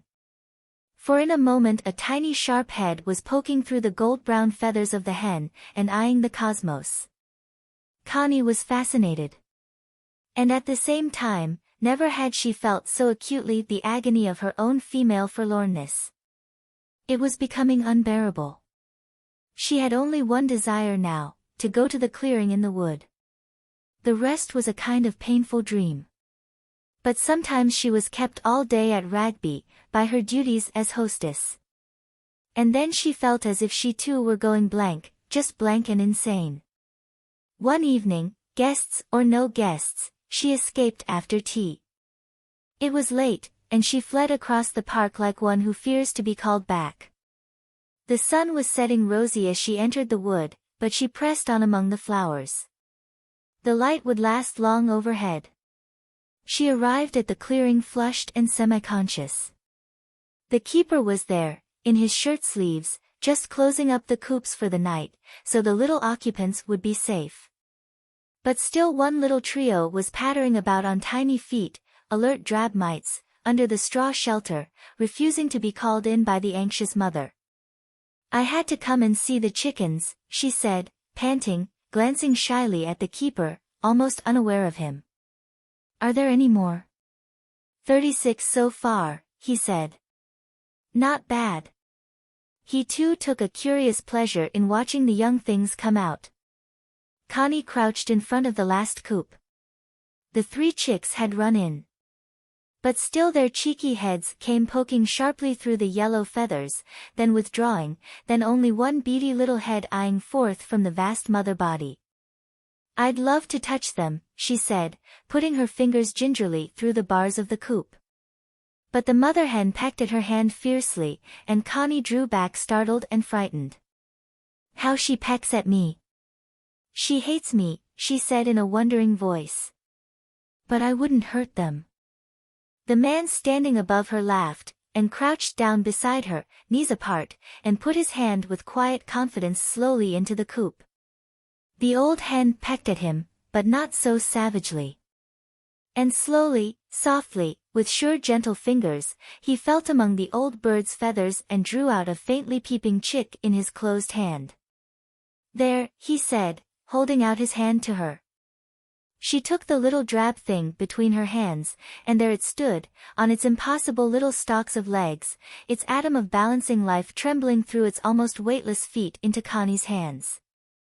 But it lifted its handsome, clean-shaped little head boldly, and looked sharply round, and gave a little peep.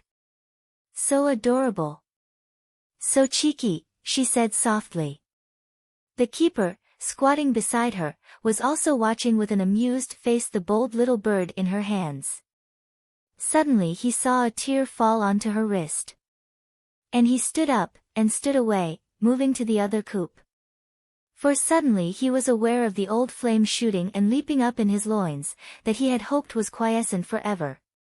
He fought against it, turning his back to her. But it leapt, and leapt downwards, circling in his knees. He turned again to look at her.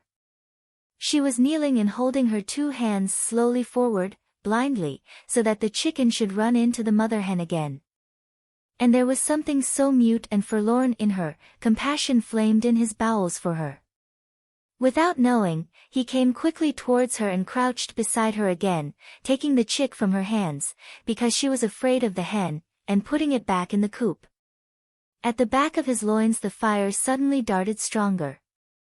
He glanced apprehensively at her. Her face was averted, and she was crying blindly, in all the anguish of her generation's forlornness. His heart melted suddenly, like a drop of fire, and he put out his hand and laid his fingers on her knee. "You shouldn't cry," he said softly. But then she put her hands over her face and felt that really her heart was broken and nothing mattered any more. He laid his hand on her shoulder, and softly, gently, it began to travel down the curve of her back, blindly, with a blind stroking motion, to the curve of her crouching loins. And there his hand softly, softly, stroked the curve of her flank, in the blind instinctive caress. She had found her scrap of handkerchief and was blindly trying to dry her face. "Shall you come to the hut?" he said, in a quiet, neutral voice. And closing his hand softly on her upper arm, he drew her up and led her slowly to the hut, not letting go of her till she was inside. Then he cleared aside the chair and table, and took a brown, soldier's blanket from the tool chest, spreading it slowly. She glanced at his face, as she stood motionless. His face was pale and without expression, like that of a man submitting to fate. "You lie there," he said softly, and he shut the door, so that it was dark, quite dark. With a queer obedience, she lay down on the blanket. Then she felt the soft, groping, helplessly desirous hand touching her body, feeling for her face. The hand stroked her face softly, softly, with infinite soothing and assurance, and at last there was the soft touch of a kiss on her cheek. She lay quite still, in a sort of sleep, in a sort of dream. Then she quivered as she felt his hand groping softly, yet with queer thwarted clumsiness, among her clothing. Yet the hand knew, too, how to unclothe her where it wanted. He drew down the thin silk sheath, slowly, carefully, right down and over her feet. Then with a quiver of exquisite pleasure he touched the warm soft body, and touched her navel for a moment in a kiss. And he had to come into her at once, to enter the peace on earth of her soft, quiescent body. It was the moment of pure peace for him, the entry into the body of the woman. She lay still, in a kind of sleep, always in a kind of sleep. The activity, the orgasm was his, all his, she could strive for herself no more. Even the tightness of his arms round her, even the intense movement of his body, and the springing of his seed in her, was a kind of sleep, from which she did not begin to rouse till he had finished and lay softly panting against her breast. Then she wondered, just dimly wondered, why? Why was this necessary? Why had it lifted a great cloud from her and given her peace? Was it real? Was it real? Her tormented modern woman's brain still had no rest. Was it real? And she knew, if she gave herself to the man, it was real. But if she kept herself for herself, it was nothing. She was old, millions of years old, she felt. And at last, she could bear the burden of herself no more. She was to be had for the taking. To be had for the taking. The man lay in a mysterious stillness. What was he feeling? What was he thinking? She did not know. He was a strange man to her, she did not know him. She must only wait, for she did not dare to break his mysterious stillness. He lay there with his arms round her, his body on hers, his wet body touching hers, so close. And completely unknown. Yet not unpeaceful. His very stillness was peaceful. She knew that, when at last he roused and drew away from her. It was like an abandonment. He drew her dress in the darkness down over her knees and stood a few moments, apparently adjusting his own clothing. Then he quietly opened the door and went out. She saw a very brilliant little moon shining above the afterglow over the oaks. Quickly she got up and arranged herself. She was tidy. Then she went to the door of the hut. All the lower wood was in shadow, almost darkness. Yet the sky overhead was crystal. But it shed hardly any light. He came through the lower shadow towards her, his face lifted like a pale blotch. "Shall we go then?" he said. "Where?" "I'll go with you to the gate." He arranged things his own way. He locked the door of the hut and came after her. "You aren't sorry, are you?" he asked, as he went at her side. "No. No." "Are you?" she said. "For that?" "No," he said. Then after a while he added, "But there's the rest of things." "What rest of things?" she said. "Sir Clifford. Other folks. All the complications." "Why complications?" she said, disappointed. "It's always so. For you as well as for me. There's always complications." He walked on steadily in the dark. "And are you sorry?" she said. "In a way," he replied, looking up at the sky. "I thought I'd done with it all. Now I've begun again." "Begun what?" "Life." "Life," she re-echoed, with a queer thrill. "It's life," he said. "There's no keeping clear. And if you do keep clear you might almost as well die. So if I've got to be broken open again, I have." She did not quite see it that way, but still, "It's just love," she said cheerfully. "Whatever that may be," he replied. They went on through the darkening wood in silence, till they were almost at the gate. "But you don't hate me, do you?" she said wistfully. "Nay, nay," he replied. And suddenly he held her fast against his breast again, with the old connecting passion. "Nay, for me it was good, it was good." "Was it for you?"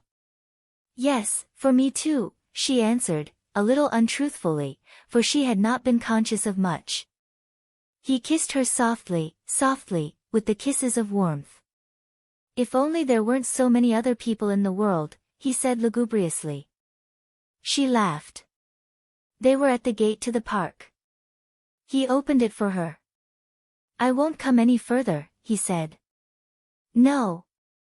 And she held out her hand, as if to shake hands. But he took it in both his. "Shall I come again?" she asked wistfully. "Yes. Yes." She left him and went across the park. He stood back and watched her going into the dark, against the pallor of the horizon. Almost with bitterness he watched her go. She had connected him up again, when he had wanted to be alone. She had cost him that bitter privacy of a man who at last wants only to be alone. He turned into the dark of the wood. All was still, the moon had set. But he was aware of the noises of the night, the engines at Stack's Gate, the traffic on the main road. Slowly he climbed the denuded knoll. And from the top he could see the country, bright rows of lights at Stack's Gate, smaller lights at Tevershall Pit, the yellow lights of Tevershall, and lights everywhere, here and there, on the dark country, with the distant blush of furnaces, faint and rosy, since the night was clear, the rosiness of the outpouring of white-hot metal. Sharp, wicked electric lights at Stack's Gate. An undefinable quick of evil in them. And all the unease, the ever-shifting dread of the industrial night in the Midlands. He could hear the winding engines at Stack's Gate turning down the 7 o'clock miners. The pit worked 3 shifts. He went down again into the darkness and seclusion of the wood. But he knew that the seclusion of the wood was illusory. The industrial noises broke the solitude, the sharp lights, though unseen, mocked it. A man could no longer be private and withdrawn. The world allows no hermits. And now he had taken the woman, and brought on himself a new cycle of pain and doom. For he knew by experience what it meant. It was not woman's fault, nor even love's fault, nor the fault of sex. The fault lay there, out there, in those evil electric lights and diabolical rattlings of engines. There, in the world of the mechanical greedy mechanism and mechanized greed, sparkling with lights and gushing hot metal and roaring with traffic, there lay the vast evil thing, ready to destroy whatever did not conform. Soon it would destroy the wood, and the bluebells would spring no more. All vulnerable things must perish under the rolling and running of iron. He thought with infinite tenderness of the woman. Poor forlorn thing, she was nicer than she knew, and oh, so much too nice for the tough lot she was in contact with. Poor thing, she too had some of the vulnerability of the wild hyacinths, she wasn't all tough rubber goods and platinum, like the modern girl. And they would do her in. As sure as life, they would do her in, as they do in all naturally tender life. Tender. Somewhere she was tender, tender with a tenderness of the growing hyacinths, something that has gone out of the celluloid women of today. But he would protect her with his heart for a little while. For a little while, before the insentient iron world and the mammon of mechanized greed did them both in, her as well as him. He went home with his gun and his dog, to the dark cottage, lit the lamp, started the fire, and ate his supper of bread and cheese, young onions and beer. He was alone, in a silence he loved. His room was clean and tidy, but rather stark. Yet the fire was bright, the hearth white, the petroleum lamp hung bright over the table, with its white oilcloth. He tried to read a book about India, but tonight he could not read. He sat by the fire in his shirt sleeves, not smoking, but with a mug of beer in reach. And he thought about Connie. To tell the truth, he was sorry for what had happened, perhaps most for her sake. He had a sense of foreboding. No sense of wrong or sin, he was troubled by no conscience in that respect. He knew that conscience was chiefly fear of society, or fear of oneself. He was not afraid of himself. But he was quite consciously afraid of society, which he knew by instinct to be a malevolent, partly insane beast. The woman. If she could be there with him, and there were nobody else in the world. The desire rose again, his penis began to stir like a live bird. At the same time an oppression, a dread of exposing himself and her to that outside thing that sparkled viciously in the electric lights, weighed down his shoulders. She, poor young thing, was just a young female creature to him, but a young female creature whom he had gone into and whom he desired again. Stretching with the curious yawn of desire, for he had been alone and apart from man or woman for 4 years, he rose and took his coat again, and his gun, lowered the lamp and went out into the starry night, with the dog. Driven by desire and by dread of the malevolent thing outside, he made his round in the wood, slowly, softly. He loved the darkness and folded himself into it. It fitted the turgidity of his desire which, in spite of all, was like a riches, the stirring restlessness of his penis, the stirring fire in his loins. Oh, if only there were other men to be with, to fight that sparkling electric thing outside there, to preserve the tenderness of life, the tenderness of women, and the natural riches of desire. If only there were men to fight side by side with. But the men were all outside there, glorying in the thing, triumphing or being trodden down in the rush of mechanized greed or of greedy mechanism. Constance, for her part, had hurried across the park, home, almost without thinking. As yet she had no afterthought. She would be in time for dinner. She was annoyed to find the doors fastened, however, so that she had to ring. Mrs. Bolton opened. "Why, there you are, your ladyship. I was beginning to wonder if you'd gone lost," she said a little roguishly. "Sir Clifford hasn't asked for you, though. He's got Mr. Linley in with him, talking over something. It looks as if he'd stay to dinner, doesn't it, my lady?" "It does rather," said Connie. "Shall I put dinner back a quarter of an hour? That would give you time to dress in comfort." "Perhaps you'd better." Mr. Linley was the general manager of the collieries, an elderly man from the north, with not quite enough punch to suit Clifford, not up to post-war conditions, nor post-war colliers either, with their canny creed. But Connie liked Mr. Linley, though she was glad to be spared the toadying of his wife. Linley stayed to dinner, and Connie was the hostess men liked so much, so modest, yet so attentive and aware, with big, wide blue eyes and a soft repose that sufficiently hid what she was really thinking. Connie had played this woman so much, it was almost second nature to her, but still, decidedly second. Yet it was curious how everything disappeared from her consciousness while she played it.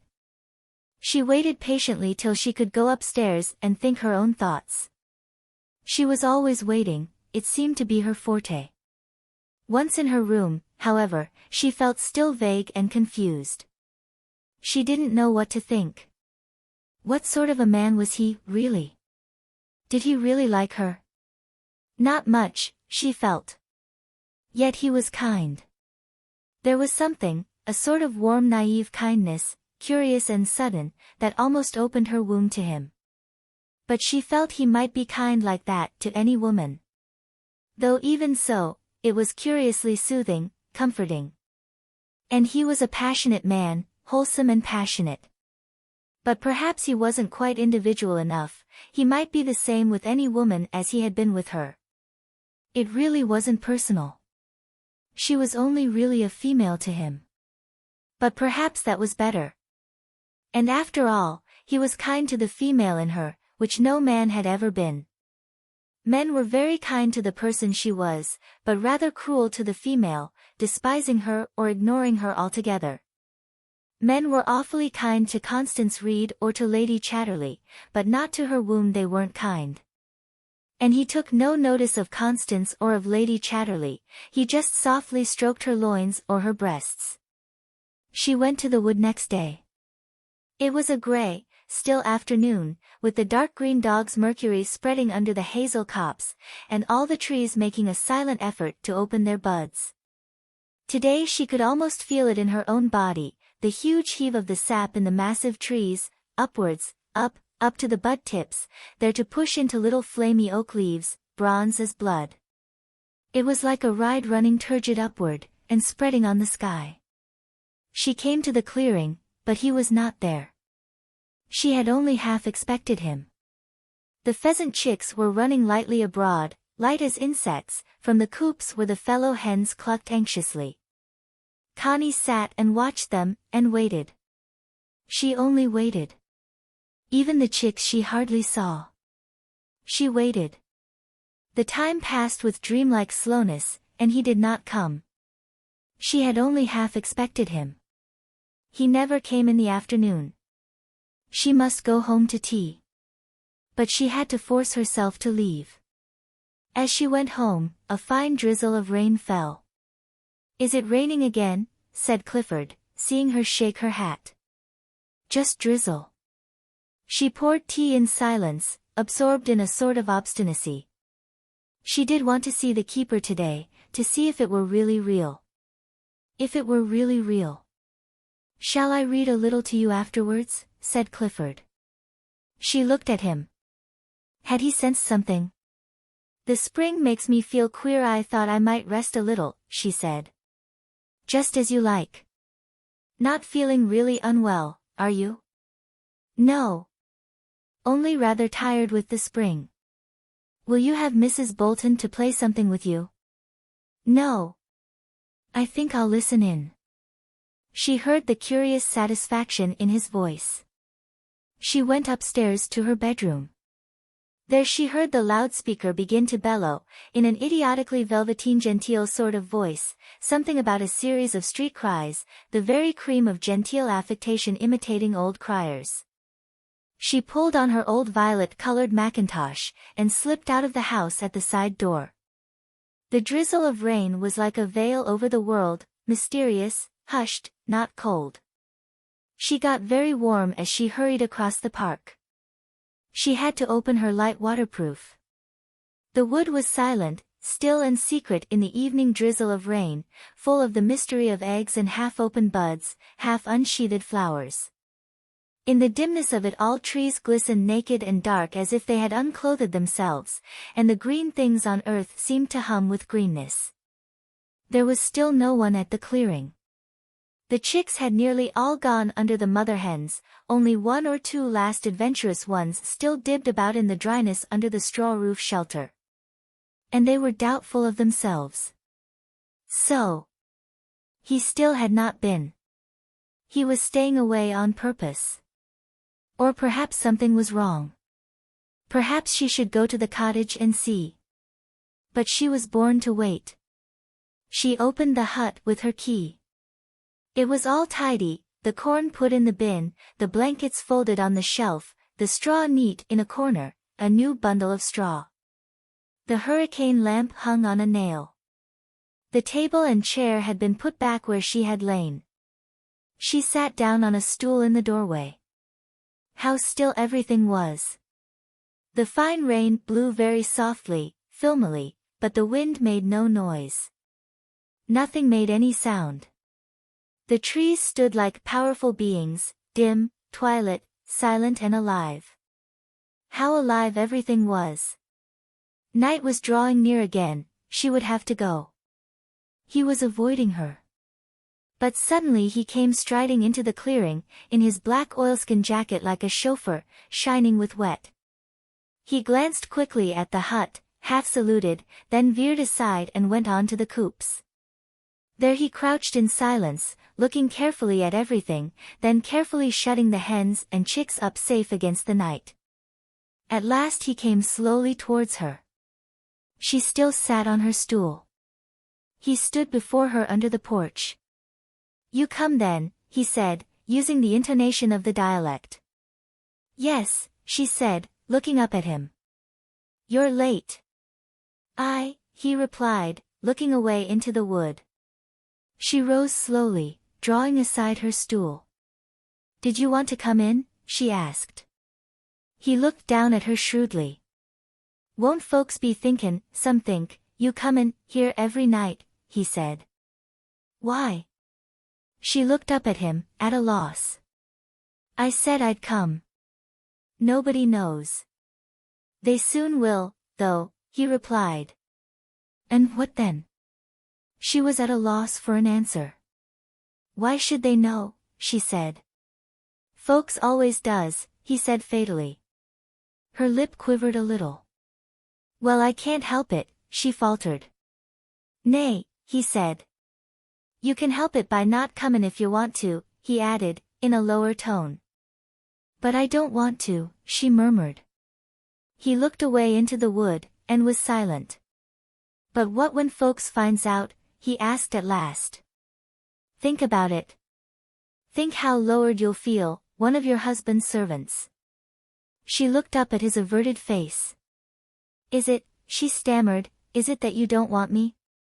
"Think," he said. "Think what if folks find out Sir Clifford and everybody talkin'." "Well, I can go away." "Where to?"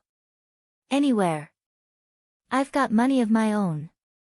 My mother left me £20,000 in trust, and I know Clifford can't touch it. I can go away." "But, 'appen you don't want to go away." "Yes, yes. I don't care what happens to me. You think that. But you'll care. You'll have to care, everybody has. You've got to remember your ladyship is carrying on with a gamekeeper. It's not as if I was a gentleman. Yes, you'd care. You'd care. I shouldn't. What do I care about my ladyship? I hate it really. I feel people are jeering every time they say it. And they are. Even you jeer when you say it. Me. For the first time he looked straight at her, and into her eyes. I don't jeer at you, he said. As he looked into her eyes she saw his own eyes go dark, quite dark, the pupils dilating. Don't you care about the risk? He asked in a husky voice. You should care. Don't care when it's too late. There was a curious warning pleading in his voice. But I've nothing to lose, she said fretfully. If you knew what it is, you'd think I'd be glad to lose it. But are you afraid for yourself? He said briefly. I am. I'm afraid. I'm afraid. I'm afraid of things. What things? She asked. He gave a curious backward jerk of his head, indicating the outer world. Things. Everybody. The lot of them. Then he bent down and suddenly kissed her unhappy face. Nay, I don't care, he said. Let's have it, and damn the rest. But if you was to feel sorry you'd ever done it. Don't put me off, she pleaded. He put his fingers to her cheek and kissed her again suddenly. Let me come in then, he said softly. And take off your mackintosh. He hung up his gun, slipped out of his wet leather jacket, and reached for the blankets.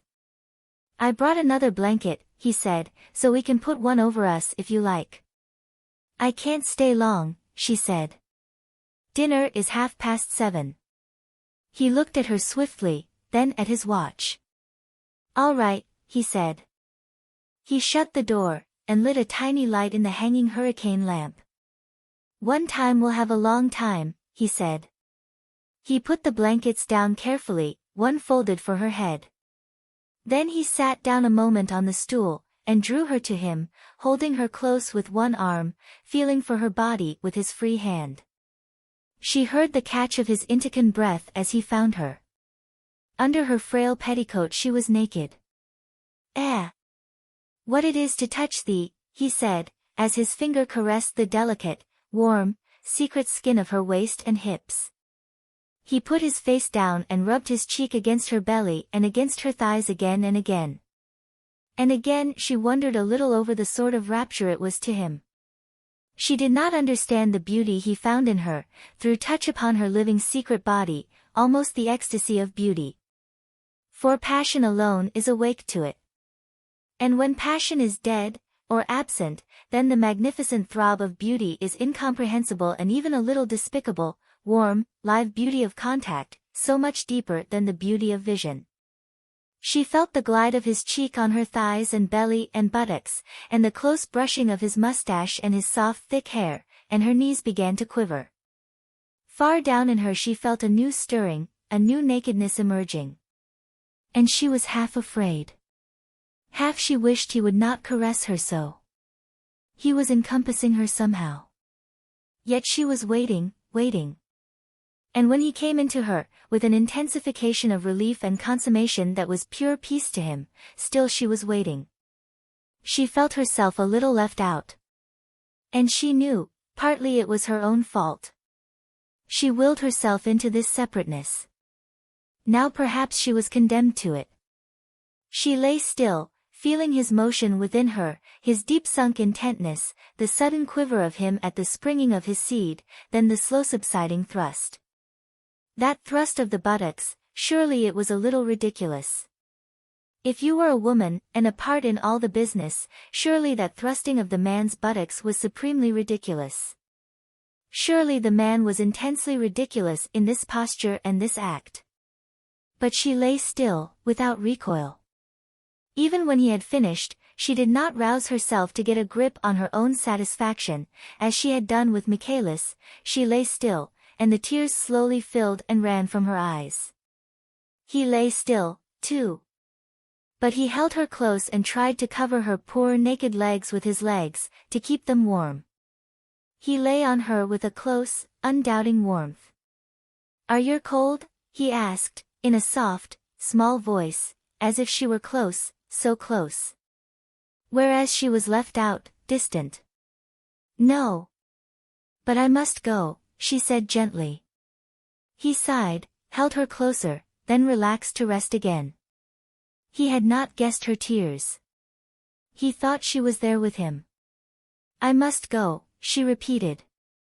He lifted himself, kneeled beside her a moment, kissed the inner side of her thighs, then drew down her skirts, buttoning his own clothes unthinking, not even turning aside, in the faint, faint light from the lantern. "The mun come to cottage one time," he said, looking down at her with a warm, sure, easy face. But she lay there inert, and was gazing up at him thinking, stranger. Stranger. She even resented him a little. He put on his coat and looked for his hat, which had fallen, then he slung on his gun. "Come then," he said, looking down at her with those warm, peaceful sort of eyes. She rose slowly. She didn't want to go. She also rather resented staying. He helped her with her thin waterproof and saw she was tidy. Then he opened the door.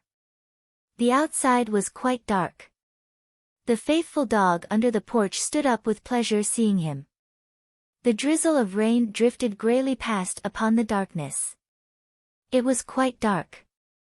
"Ah mun th lantern," he said. "There'll be nob dy." He walked just before her in the narrow path, swinging the hurricane lamp low, revealing the wet grass, the black shiny tree roots like snakes, wan flowers. For the rest, all was grey rain mist and complete darkness.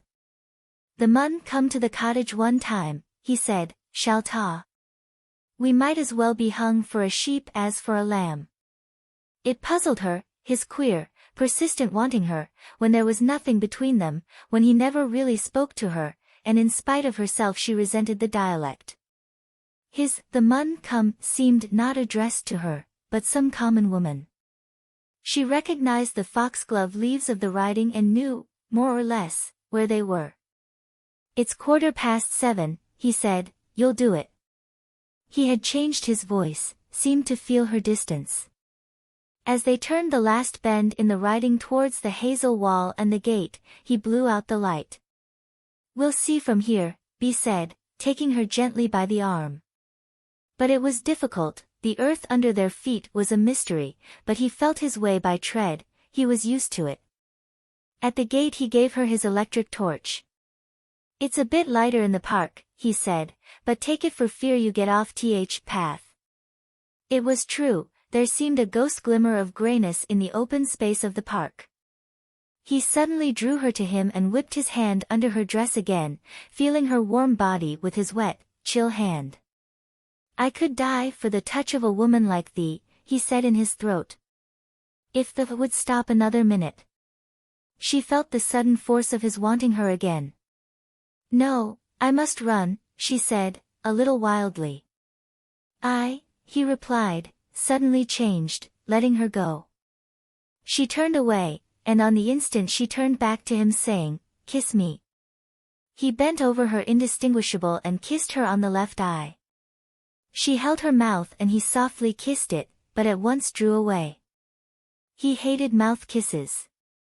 "I'll come tomorrow," she said, drawing away. "If I can," she added. "Not so late," he replied out of the darkness. Already she could not see him at all. "Good night," she said.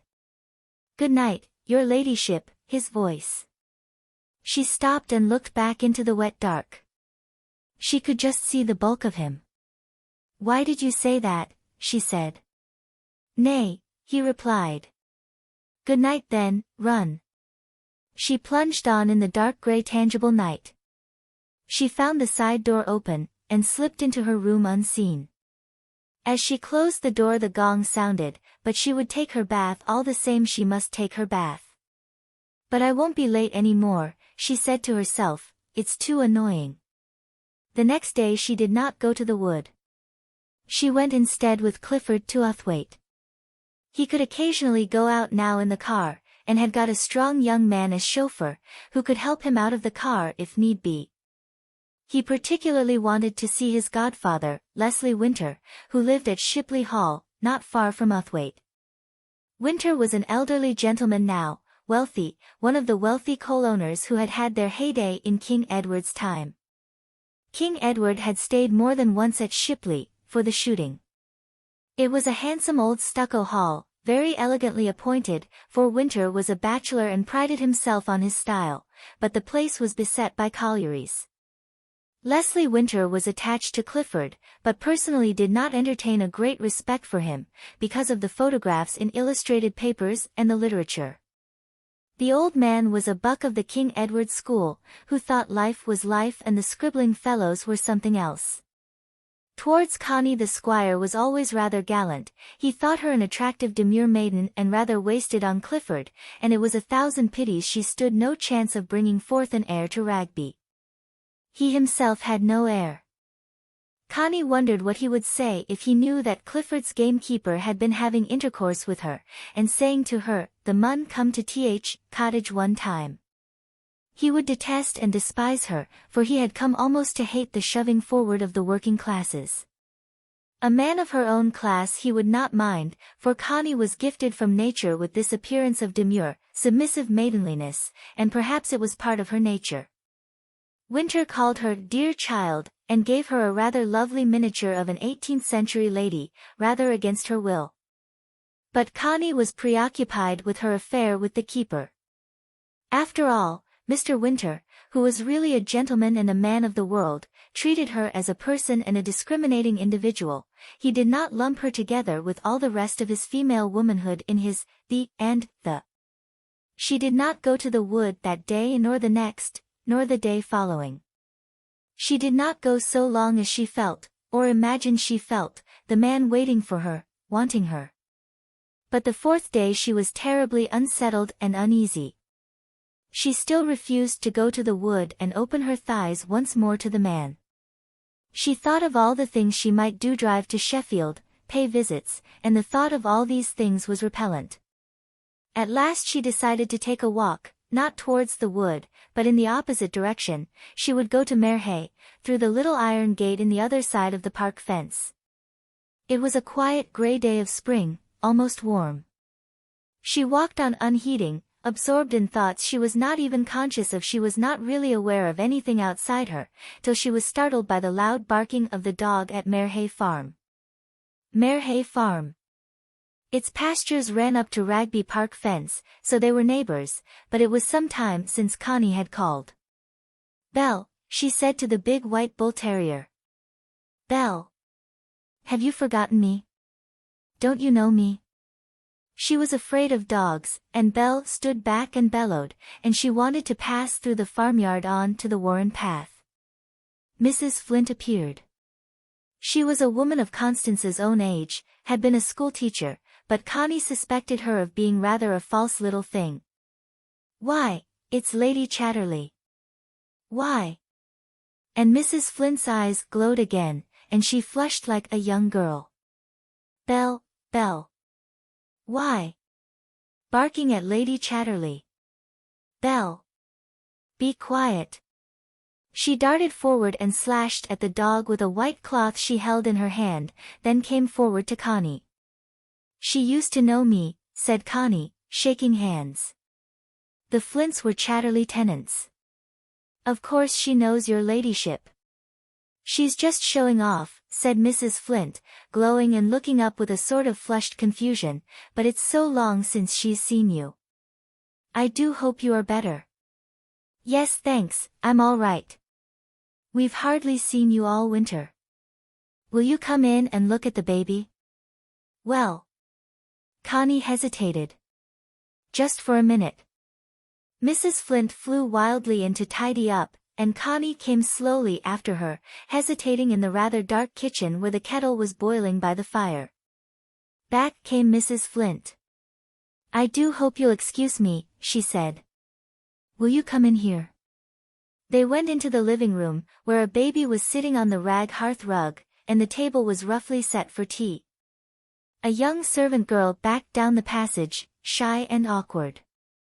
The baby was a perky little thing of about a year, with red hair like its father, and cheeky pale blue eyes. It was a girl, and not to be daunted. It sat among cushions and was surrounded with rag dolls and other toys in modern excess. "Why, what a dear she is," said Connie, "and how she's grown. A big girl. A big girl." She had given it a shawl when it was born, and celluloid ducks for Christmas. "There, Josephine. Who's that come to see you?" "Who's this, Josephine?" "Lady Chatterley. You know Lady Chatterley, don't you?" The queer pert little mite gazed cheekily at Connie. Ladyships were still all the same to her. "Come. Will you come to me?" said Connie to the baby. The baby didn't care one way or another, so Connie picked her up and held her in her lap. How warm and lovely it was to hold a child in one's lap, and the soft little arms, the unconscious cheeky little legs. "I was just having a rough cup of tea all by myself. Luke's gone to market, so I can have it when I like. Would you care for a cup, Lady Chatterley? I don't suppose it's what you're used to, but if you would." Connie would, though she didn't want to be reminded of what she was used to. There was a great relaying of the table, and the best cups brought and the best teapot. "If only you wouldn't take any trouble," said Connie. But if Mrs. Flint took no trouble, where was the fun? So Connie played with the child and was amused by its little female dauntlessness, and got a deep voluptuous pleasure out of its soft young warmth. Young life. And so fearless. So fearless, because so defenseless. All the other people, so narrow with fear. She had a cup of tea, which was rather strong, and very good bread and butter, and bottled damsons. Mrs. Flint flushed and glowed and bridled with excitement, as if Connie were some gallant knight. And they had a real female chat, and both of them enjoyed it. "It's a poor little tea, though," said Mrs. Flint. "It's much nicer than at home," said Connie truthfully.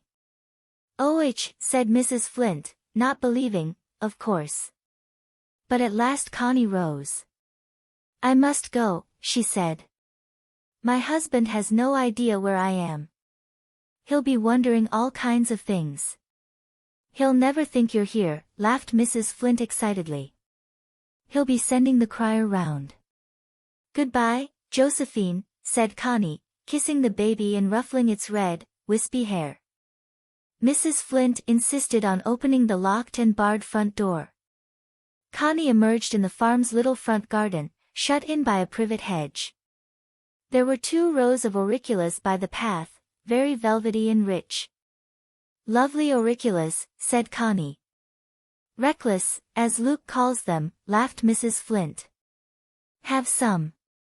And eagerly she picked the velvet and primrose flowers. "Enough.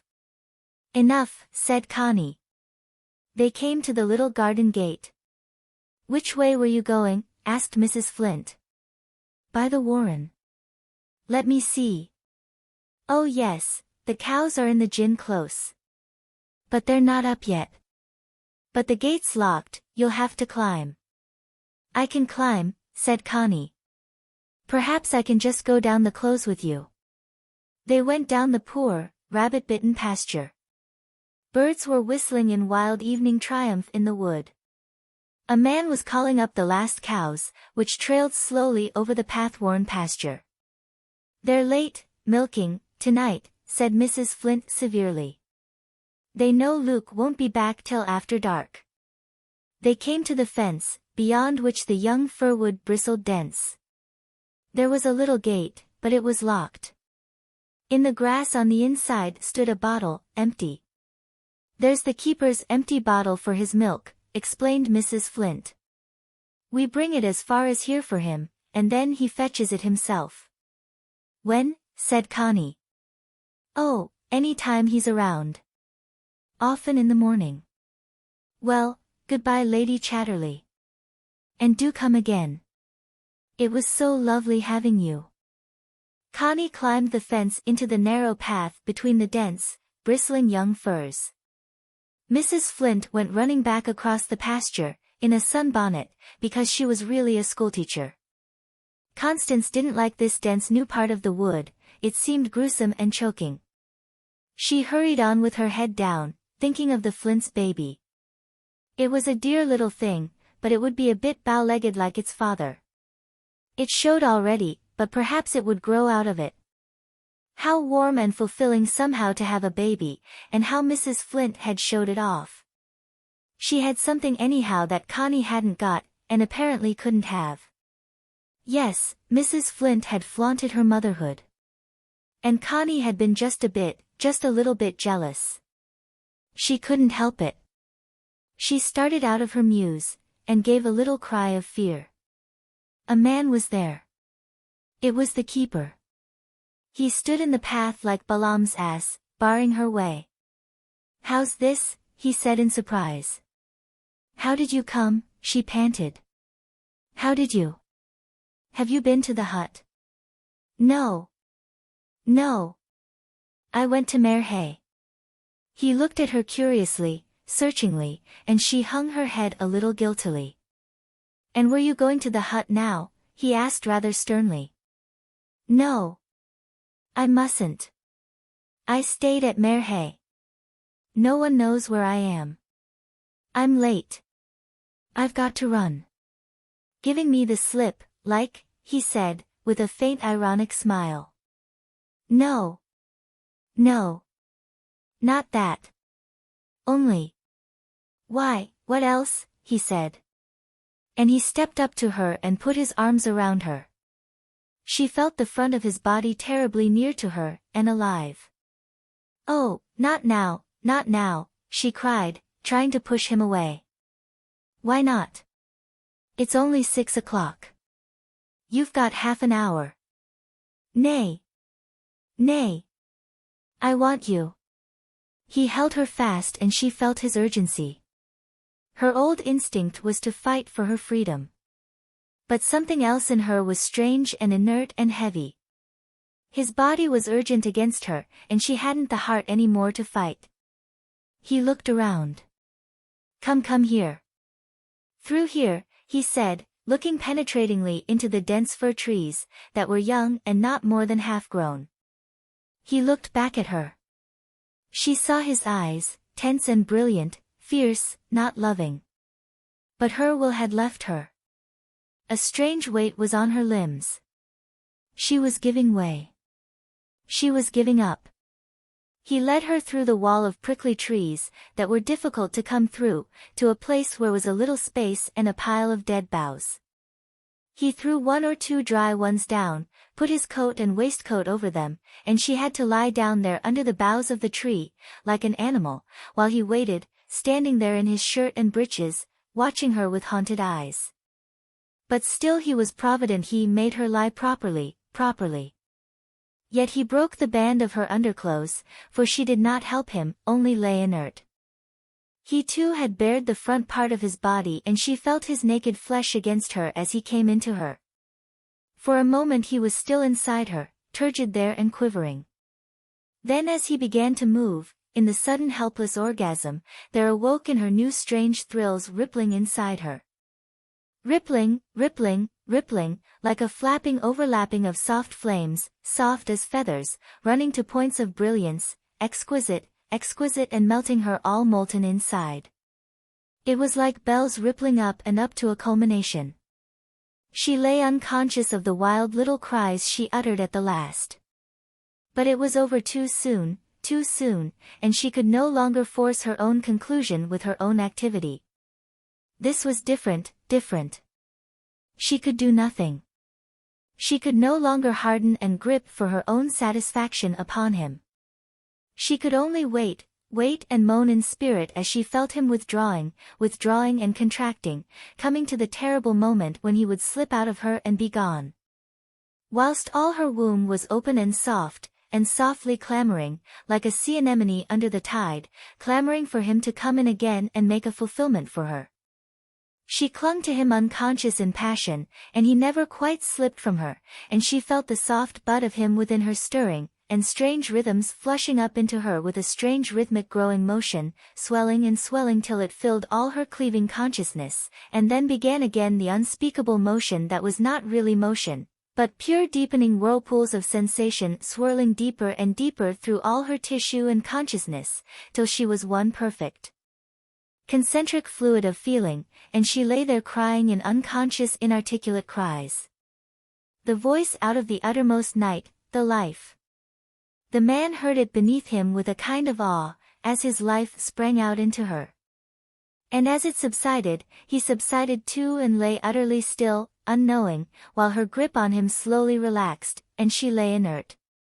And they lay and knew nothing, not even of each other, both lost. Till at last he began to rouse and become aware of his defenseless nakedness, and she was aware that his body was loosening its clasp on her. He was coming apart, but in her breast she felt she could not bear him to leave her uncovered. He must cover her now forever. But he drew away at last, and kissed her and covered her over, and began to cover himself. She lay looking up to the boughs of the tree, unable as yet to move. He stood and fastened up his breeches, looking round. All was dense and silent, save for the odd dog that lay with its paws against its nose. He sat down again on the brushwood and took Connie's hand in silence. She turned and looked at him. "We came off together that time," he said. She did not answer. "It's good when it's like that. Most folks live their lives through and they never know it," he said, speaking rather dreamily. She looked into his brooding face.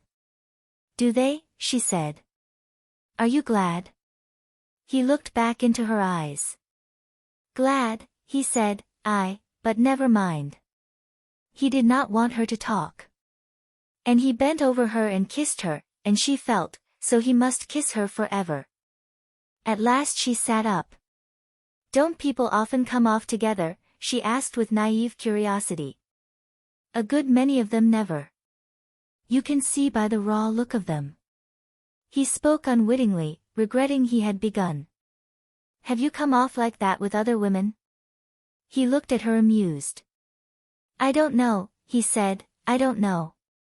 And she knew he would never tell her anything he didn't want to tell her. She watched his face, and the passion for him moved in her bowels.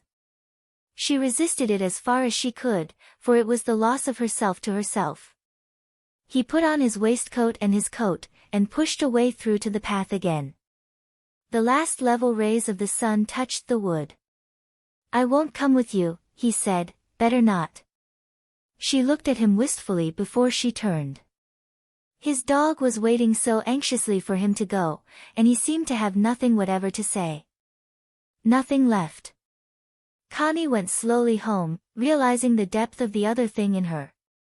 Another self was alive in her, burning molten and soft in her womb and bowels, and with this self she adored him. She adored him till her knees were weak as she walked. In her womb and bowels she was flowing and alive now and vulnerable, and helpless in adoration of him as the most naive woman. "It feels like a child," she said to herself, "it feels like a child in me." And so it did, as if her womb, that had always been shut, had opened and filled with new life, almost a burden, yet lovely. "If I had a child," she thought to herself, "if I had him inside me as a child." And her limbs turned molten at the thought, and she realized the immense difference between having a child to oneself and having a child to a man whom one's bowels yearned towards. The former seemed in a sense ordinary, but to have a child to a man whom one adored in one's bowels and one's womb, it made her feel she was very different from her old self and as if she was sinking deep, deep to the center of all womanhood and the sleep of creation.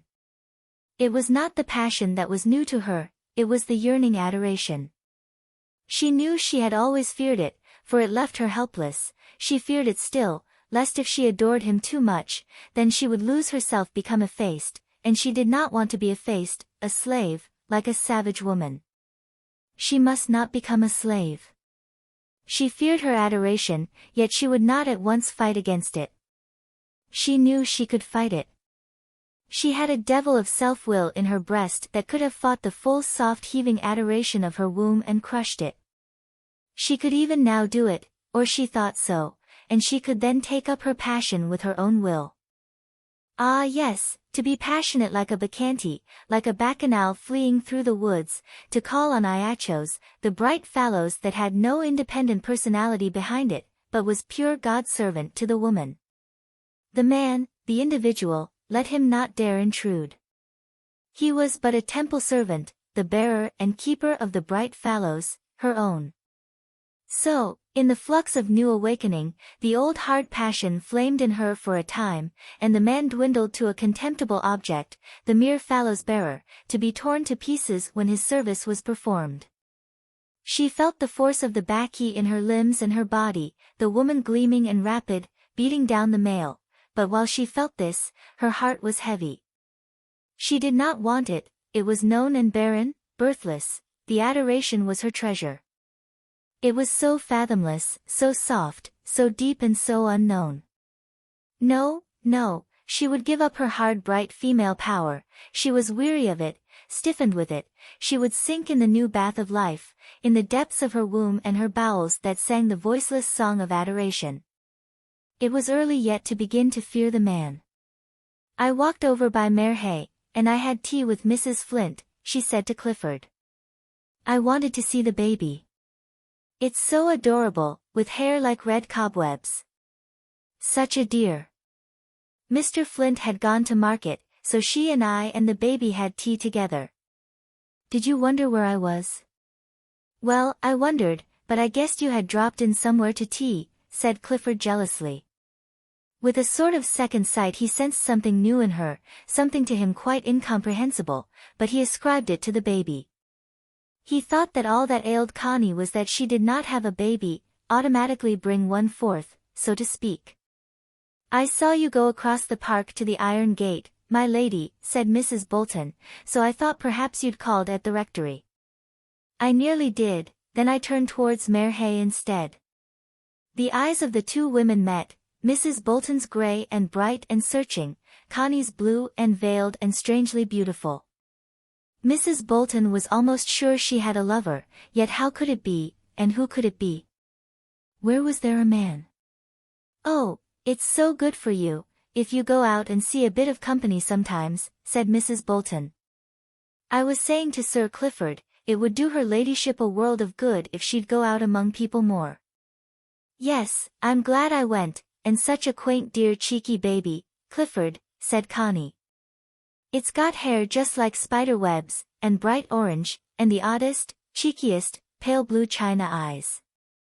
Of course it's a girl, or it wouldn't be so bold, bolder than any little Sir Francis Drake.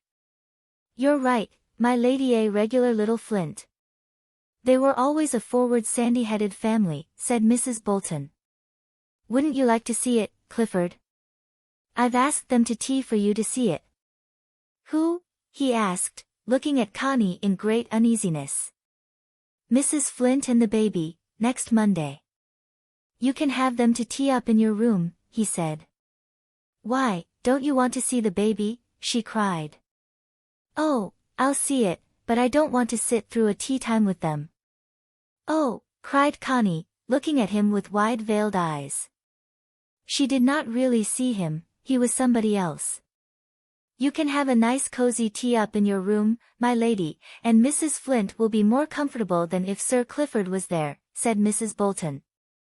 She was sure Connie had a lover, and something in her soul exulted. But who was he? Who was he? Perhaps Mrs. Flint would provide a clue. Connie would not take her bath this evening. The sense of his flesh touching her, his very stickiness upon her, was dear to her, and in a sense holy. Clifford was very uneasy. He would not let her go after dinner, and she had wanted so much to be alone. She looked at him, but was curiously submissive. "Shall we play a game, or shall I read to you, or what shall it be?" he asked uneasily. "You read to me," said Connie.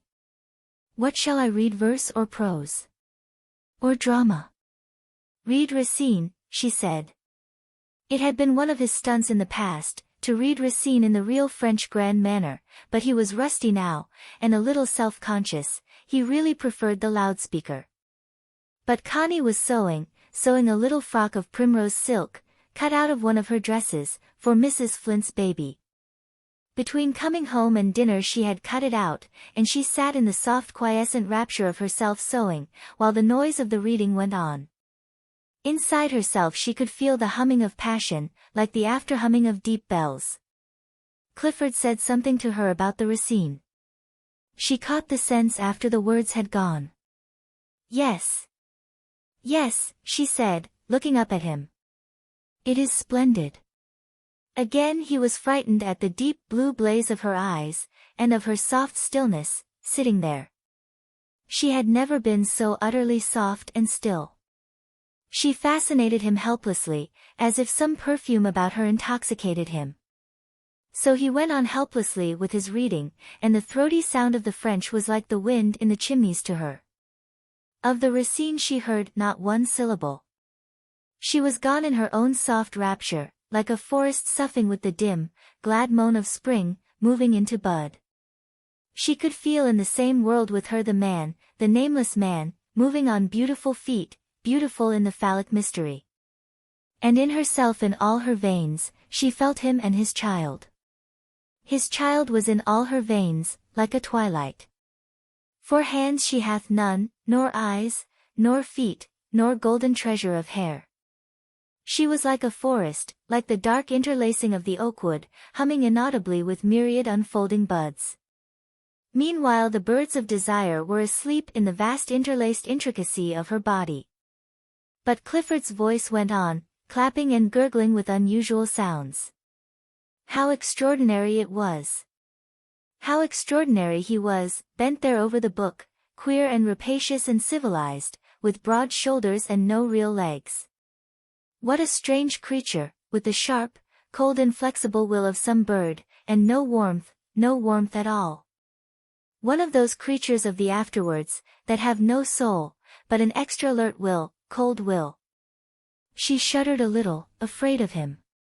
But then, the soft warm flame of life was stronger than he, and the real things were hidden from him. The reading finished. She was startled.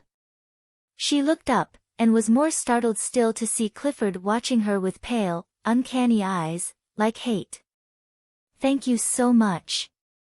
You do read Racine beautifully," she said softly. "Almost as beautifully as you listen to him," he said cruelly. "What are you making?" he asked. "I'm making a child's dress, for Mrs. Flint's baby." He turned away. A child. A child. That was all her obsession. "After all," he said in a declamatory voice, "one gets all one wants out of Racine. Emotions that are ordered and given shape are more important than disorderly emotions." She watched him with wide, vague, veiled eyes. "Yes, I'm sure they are," she said. "The modern world has only vulgarized emotion by letting it loose. What we need is classic control." "Yes," she said slowly, thinking of him listening with vacant face to the emotional idiocy of the radio. "People pretend to have emotions, and they really feel nothing. I suppose that is being romantic." "Exactly," he said. As a matter of fact, he was tired.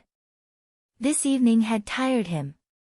He would rather have been with his technical books, or his pit manager, or listening in to the radio. Mrs. Bolton came in with 2 glasses of malted milk, for Clifford, to make him sleep, and for Connie, to fatten her again. It was a regular nightcap she had introduced.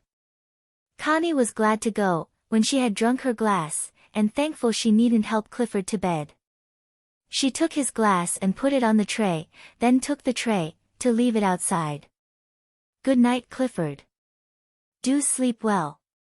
The racine gets into one like a dream. Good night. She had drifted to the door. She was going without kissing him good night. He watched her with sharp, cold eyes. So. She did not even kiss him good night, after he had spent an evening reading to her. Such depths of callousness in her. Even if the kiss was but a formality, it was on such formalities that life depends. She was a Bolshevik, really. Her instincts were Bolshevistic. He gazed coldly and angrily at the door whence she had gone. Anger. And again the dread of the night came on him. He was a network of nerves, and when he was not braced up to work, and so full of energy, or when he was not listening in, and so utterly neuter, then he was haunted by anxiety and a sense of dangerous impending void. He was afraid. And Connie could keep the fear off him, if she would. But it was obvious she wouldn't. She was callous, cold and callous to all that he did for her. He gave up his life for her, and she was callous to him. She only wanted her own way. The lady loves her will. Now it was a baby she was obsessed by. Just so that it should be her own, all her own, and not his. Clifford was so healthy, considering. He looked so well and ruddy in the face, his shoulders were broad and strong, his chest deep, he had put on flesh. And yet, at the same time, he was afraid of death. A terrible hollow seemed to menace him somewhere, somehow, a void, and into this void his energy would collapse. Energyless, he felt at times he was dead, really dead. So his rather prominent pale eyes had a queer look, furtive, and yet a little cruel, so cold, and at the same time, almost impudent. It was a very odd look, this look of impudence, as if he were triumphing over life in spite of life. Who knoweth the mysteries of the will, for it can triumph even against the angels. But his dread was the nights when he could not sleep. Then it was awful indeed, when annihilation pressed in on him on every side. Then it was ghastly, to exist without having any life, lifeless, in the night, to exist. But now he could ring for Mrs. Bolton. And she would always come. That was a great comfort. She would come in her dressing gown, with her hair in a plait down her back, curiously girlish and dim, though the brown plait was streaked with grey. And she would make him coffee or chamomile tea, and she would play chess or piquet with him. She had a woman's queer faculty of playing even chess well enough, when she was 3 parts asleep, well enough to make her worth beating. So, in the silent intimacy of the night, they sat, or she sat and he lay on the bed, with the reading lamp shedding its solitary light on them, she almost gone in sleep, he almost gone in a sort of fear, and they played together. Then they had a cup of coffee and a biscuit together, hardly speaking, in the silence of night, but being a reassurance to one another. And this night she was wondering who Lady Chatterley's lover was. And she was thinking of her own Ted, so long dead, yet for her never quite dead. And when she thought of him, the old grudge against the world rose up, but especially against the masters, that they had killed him. They had not really killed him. Yet, to her, emotionally, they had. And somewhere deep in herself, because of it, she was a nihilist, and really anarchic. In her half-sleep, thoughts of her Ted and thoughts of Lady Chatterley's unknown lover commingled, and then she felt she shared with the other woman a great grudge against Sir Clifford and all he stood for. At the same time she was playing piquet with him, and they were gambling sixpences. And it was a source of satisfaction to be playing piquet with a baronet, and even losing sixpences to him. When they played cards, they always gambled. It made him forget himself. And he usually won. Tonight too he was winning. So he would not go to sleep till the first dawn appeared. Luckily it began to appear at 4:30 or thereabouts. Connie was in bed, and fast asleep all this time. But the keeper, too, could not rest. He had closed the coops and made his round of the wood, then gone home and eaten supper. But he did not go to bed. Instead he sat by the fire and thought. He thought of his boyhood in Tevershall, and of his 5 or 6 years of married life. He thought of his wife, and always bitterly. She had seemed so brutal. But he had not seen her now since 1915, in the spring when he joined up. Yet there she was, not 3 miles away, and more brutal than ever. He hoped never to see her again while he lived. He thought of his life abroad, as a soldier. India, Egypt, then India again, the blind, thoughtless life with the horses, the colonel who had loved him and whom he had loved, the several years that he had been an officer, a lieutenant with a very fair chance of being a captain. Then the death of the colonel from pneumonia, and his own narrow escape from death, his damaged health, his deep restlessness, his leaving the army and coming back to England to be a working man again. He was temporizing with life. He had thought he would be safe, at least for a time, in this wood. There was no shooting as yet, he had to rear the pheasants. He would have no guns to serve. He would be alone, and apart from life, which was all he wanted. He had to have some sort of a background. And this was his native place. There was even his mother, though she had never meant very much to him. And he could go on in life, existing from day to day, without connection and without hope. For he did not know what to do with himself. He did not know what to do with himself. Since he had been an officer for some years, and had mixed among the other officers and civil servants, with their wives and families, he had lost all ambition to get on.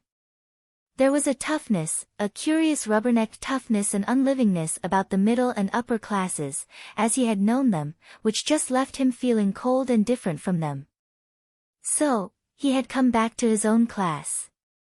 To find there, what he had forgotten during his absence of years, a pettiness and a vulgarity of manner extremely distasteful. He admitted now at last, how important manner was. He admitted, also, how important it was even to pretend not to care about the halfpence and the small things of life. But among the common people there was no pretense. A penny more or less on the bacon was worse than a change in the gospel. He could not stand it. And again, there was the wage squabble. Having lived among the owning classes, he knew the utter futility of expecting any solution of the wage squabble. There was no solution, short of death. The only thing was not to care about the wages. Yet, if you were poor and wretched you had to care. Anyhow, it was becoming the only thing they did care about. The care about money was like a great cancer, eating away the individuals of all classes. He refused to care about money. And what then? What did life offer apart from the care of money? Nothing. Yet he could live alone, in the wan satisfaction of being alone, and raise pheasants to be shot ultimately by fat men after breakfast. It was futility to the nth power. But why care, why bother? And he had not cared nor bothered till now, when this woman had come into his life. He was nearly 10 years older than she. And he was 1,000 years older in experience, starting from the bottom. The connection between them was growing closer. He could see the day when it would clinch up and they would have to make a life together. For the bonds of love are ill to loose. And what then? What then? Must he start again, with nothing to start on? Must he entangle this woman? Must he have the horrible broil with her lame husband? And also some sort of horrible broil with his own brutal wife, who hated him. Misery. Lots of misery. And he was no longer young and merely buoyant. Neither was he the insouciant sort. Every bitterness and every ugliness would hurt him, and the woman. But even if they got clear of Sir Clifford and of his own wife, even if they got clear, what were they going to do? What was he, himself, going to do? What was he going to do with his life? For he must do something. He couldn't be a mere hanger-on her money and his own very small pension. It was the insoluble. He could only think of going to America, to try a new air. He disbelieved in the dollar utterly. But perhaps perhaps there was something else. He could not rest nor even go to bed. After sitting in a stupor of bitter thoughts until midnight, he got suddenly from his chair and reached for his coat and gun. "Come on, lass," he said to the dog. "We're best outside." It was a starry night, but moonless. He went on a slow, scrupulous, soft-stepping and stealthy round. The only thing he had to contend with was the colliers setting snares for rabbits, particularly the Stacks Gate colliers, on the Merhay side. But it was breeding season, and even colliers respected it a little. Nevertheless, the stealthy beating of the round in search of poachers soothed his nerves and took his mind off his thoughts. But when he had done his slow, cautious beating of his bounds, it was nearly a 5-mile walk, he was tired. He went to the top of the knoll and looked out. There was no sound save the faint shuffling noise from Stacks Gate colliery, that never ceased working, and there were hardly any lights, save the brilliant electric rows at the works. The world lay darkly and fumily sleeping. It was 2:30. But even in its sleep it was an uneasy, cruel world, stirring with the noise of a train or some great lorry on the road, and flashing with some rosy lightning flash from the furnaces. It was a world of iron and coal, the cruelty of iron and the smoke of coal, and the endless, endless greed that drove it all. Only greed, greed stirring in its sleep. It was cold, and he was coughing. A fine cold draught blew over the knoll. He thought of the woman. Now he would have given all he had or ever might have to hold her warm in his arms, both of them wrapped in one blanket, and sleep. All hopes of eternity and all gain from the past he would have given to have her there, to be wrapped warm with him in one blanket, and sleep, only sleep. It seemed the sleep with the woman in his arms was the only necessity. He went to the hut, and wrapped himself in the blanket and lay on the floor to sleep. But he could not, he was cold. And besides, he felt cruelly his own unfinished nature. He felt his own unfinished condition of aloneness cruelly. He wanted her, to touch her, to hold her fast against him in one moment of completeness and sleep. He got up again and went out, towards the park gates this time, then slowly along the path towards the house. It was nearly 4 o'clock, still clear and cold, but no sign of dawn. He was used to the dark, he could see well. Slowly, slowly the great house drew him, as a magnet. He wanted to be near her. It was not desire, not that. It was the cruel sense of unfinished aloneness, that needed a silent woman folded in his arms. Perhaps he could find her. Perhaps he could even call her out to him, or find some way into her. For the need was imperious. He slowly, silently climbed the incline to the hall. Then he came round the great trees at the top of the knoll, onto the drive, which made a grand sweep round a lozenge of grass in front of the entrance. He could already see the 2 magnificent beeches which stood in this big level lozenge in front of the house, detaching themselves darkly in the dark air. There was the house, low and long and obscure, with one light burning downstairs, in Sir Clifford's room. But which room she was in, the woman who held the other end of the frail thread which drew him so mercilessly, that he did not know. He went a little nearer, gun in hand, and stood motionless on the drive, watching the house. Perhaps even now he could find her, come at her in some way. The house was not impregnable, he was as clever as burglars are. Why not come to her? He stood motionless, waiting, while the dawn faintly and imperceptibly paled behind him. He saw the light in the house go out. But he did not see Mrs. Bolton come to the window and draw back the old curtain of dark blue silk, and stand herself in the dark room, looking out on the half-dark of the approaching day, looking for the longed-for dawn, waiting for Clifford to be really reassured that it was daybreak. For when he was sure of daybreak, he would sleep almost at once. She stood blind with sleep at the window, waiting. And as she stood, she started, and almost cried out. For there was a man out there on the drive, a black figure in the twilight. She woke up greyly, and watched, but without making a sound to disturb Sir Clifford. The daylight began to rustle into the world, and the dark figure seemed to go smaller and more defined. She made out the gun and gaiters and baggy jacket. It would be Oliver Mellors, the keeper. Yes, for there was the dog nosing around like a shadow, and waiting for him. And what did the man want? Did he want to rouse the house? What was he standing there for, transfixed, looking up at the house like a lovesick male dog outside the house where the bitch is? Goodness! The knowledge went through Mrs. Bolton like a shot. He was Lady Chatterley's lover. He. To think of it. Why, she, Ivy Bolton, had once been a tiny bit in love with him herself. When he was a lad of 16 and she a woman of 26. It was when she was studying, and he had helped her a lot with the anatomy and things she had had to learn. He'd been a clever boy, had a scholarship for Sheffield Grammar School, and learned French and things, and then after all had become an overhead blacksmith shoeing horses, because he was fond of horses, he said, but really because he was frightened to go out and face the world, only he'd never admit it.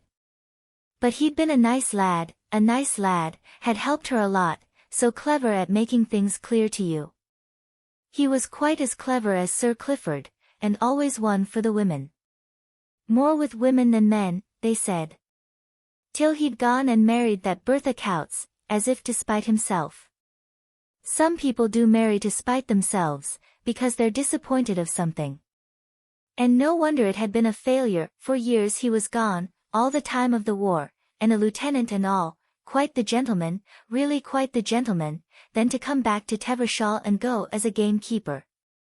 Really, some people can't take their chances when they've got them. And talking broad Derbyshire again like the worst, when she, Ivy Bolton, knew he spoke like any gentleman, really. Well. So her ladyship had fallen for him. Well, her ladyship wasn't the first, there was something about him. But fancy. A Tevershall lad born and bred, and she her ladyship in Rugby Hall. My word, that was a slap back at the high and mighty Chatterleys. But he, the keeper, as the day grew, had realized, it's no good. It's no good trying to get rid of your own aloneness. You've got to stick to it all your life. Only at times, the gap will be filled in. At times. But you have to wait for the times. Accept your own aloneness and stick to it, all your life. And then accept the times when the gap is filled in, when they come. But they've got to come. You can't force them. With a sudden snap the bleeding desire that had drawn him after her broke. He had broken it, because it must be so. There must be a coming together on both sides. And if she wasn't coming to him, he wouldn't track her down. He mustn't. He must go away, till she came. He turned slowly, ponderingly, accepting again the isolation. He knew it was better so. She must come to him, it was no use his trailing after her. No use. Mrs. Bolton saw him disappear, saw his dog run after him. Well, she said. He's the one man I never thought of, and the one man I might have thought of. He was nice to me when he was a lad, after I lost Ted. Well. Whatever would he say if he knew? And she glanced triumphantly at the already sleeping Clifford, as she stepped softly from the room. Chapter 11. Connie was sorting out one of the Rugby lumber rooms. There were several, the house was a warren, and the family never sold anything. Sir Geoffrey's father had liked pictures and Sir Geoffrey's mother had liked Cinquecento furniture. Sir Geoffrey himself had liked old carved oak chests, vestry chests. So it went on through the generations. Clifford collected very modern pictures, at very moderate prices. So in the lumber room there were bad Sir Edwin Landseers and pathetic William Henry Hunt birds' nests, and other academy stuff, enough to frighten the daughter of an R.A. She determined to look through it one day, and clear it all. And the grotesque furniture interested her. Wrapped up carefully to preserve it from damage and dry rot was the old family cradle, of rosewood. She had to unwrap it, to look at it.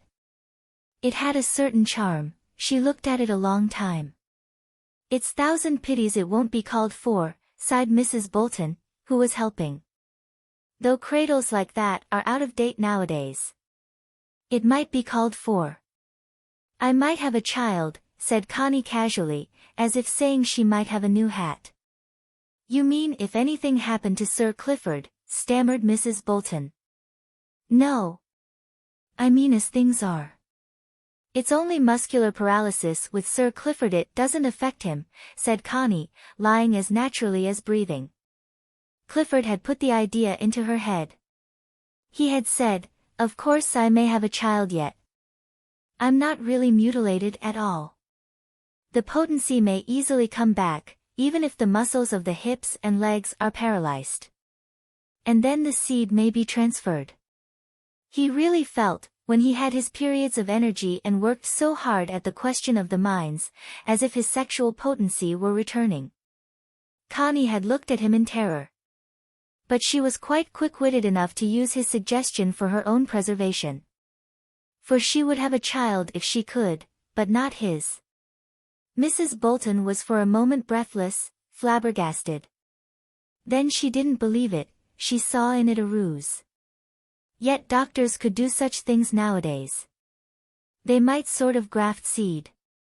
"Well, my lady, I only hope and pray you may.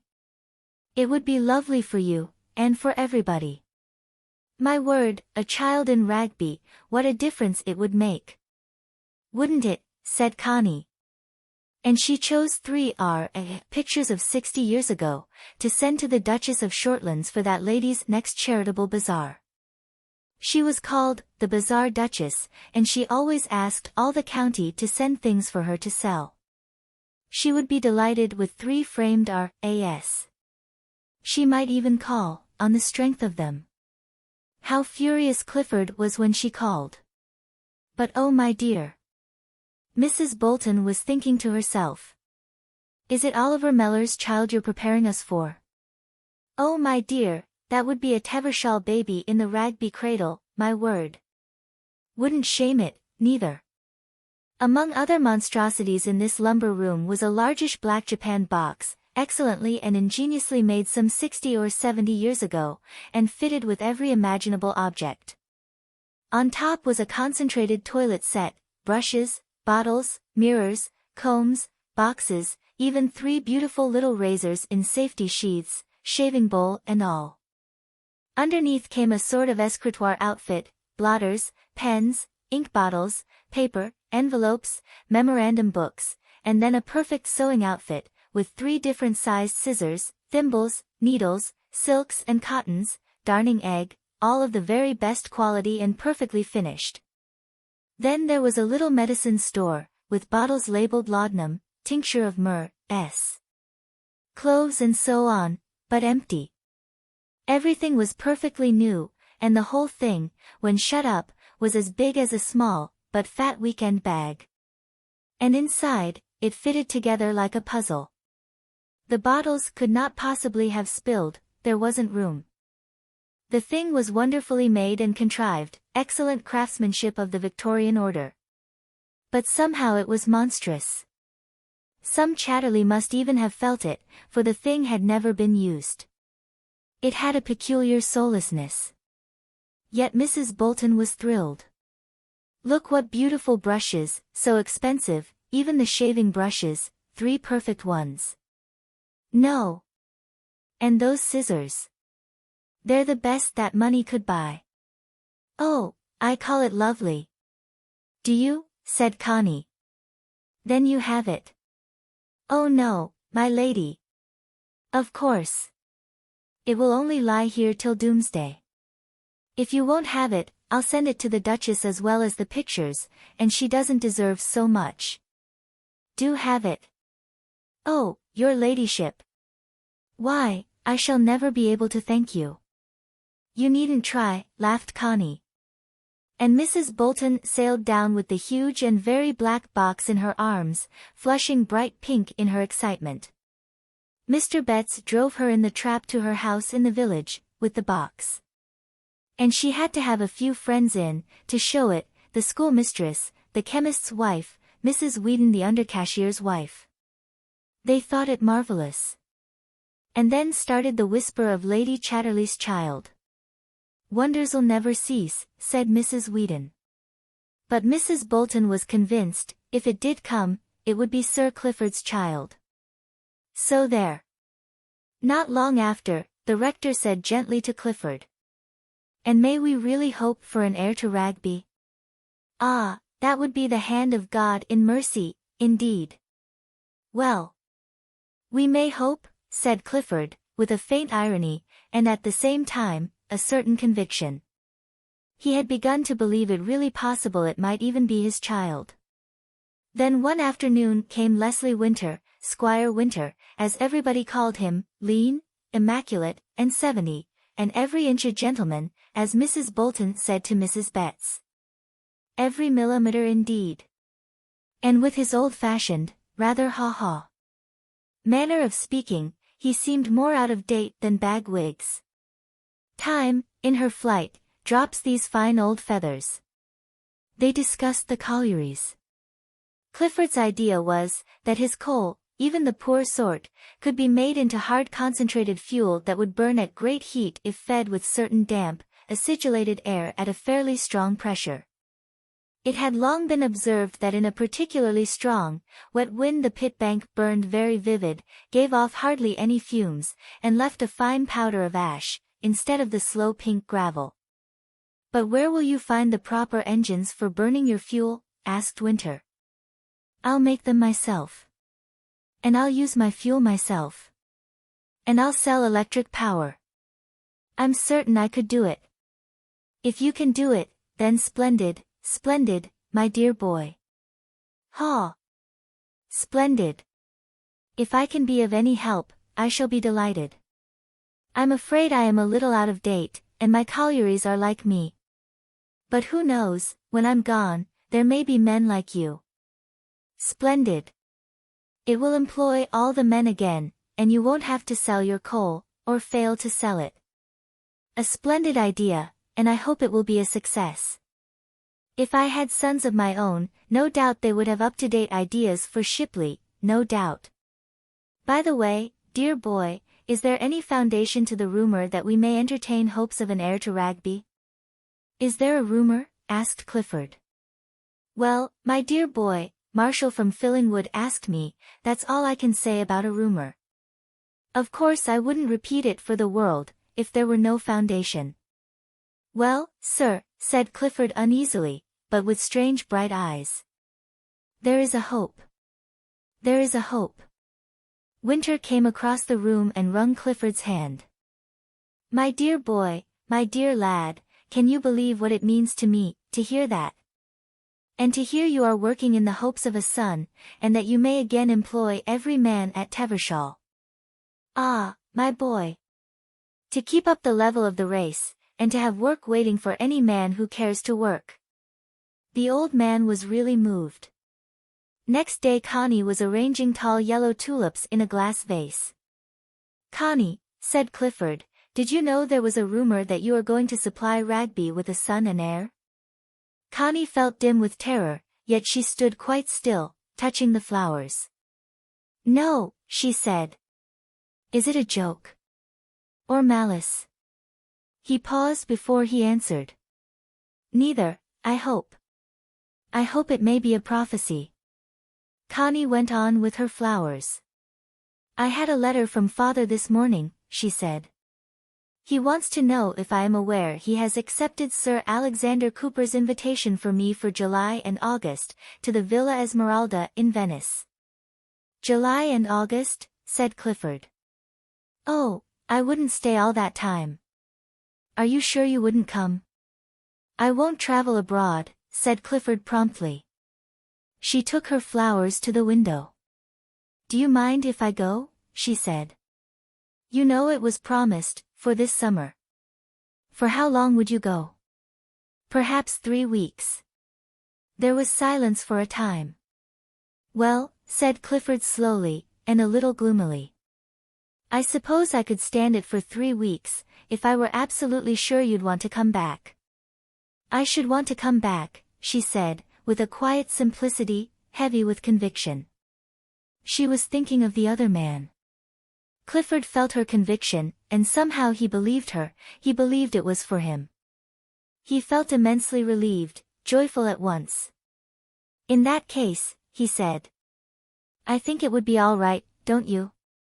I think so, she said. You'd enjoy the change. She looked up at him with strange blue eyes. I should like to see Venice again, she said, and to bathe from one of the shingle islands across the lagoon. But you know I loathe the Lido. And I don't fancy I shall like Sir Alexander Cooper and Lady Cooper. But if Hilda is there, and we have a gondola of our own, yes, it will be rather lovely. I do wish you'd come. She said it sincerely. She would so love to make him happy, in these ways. Ah, but think of me, though, at the Gare du Nord, at Calais Quay. But why not? I see other men carried in litter chairs, who have been wounded in the war. Besides, we'd motor all the way. We should need to take 2 men. Oh no.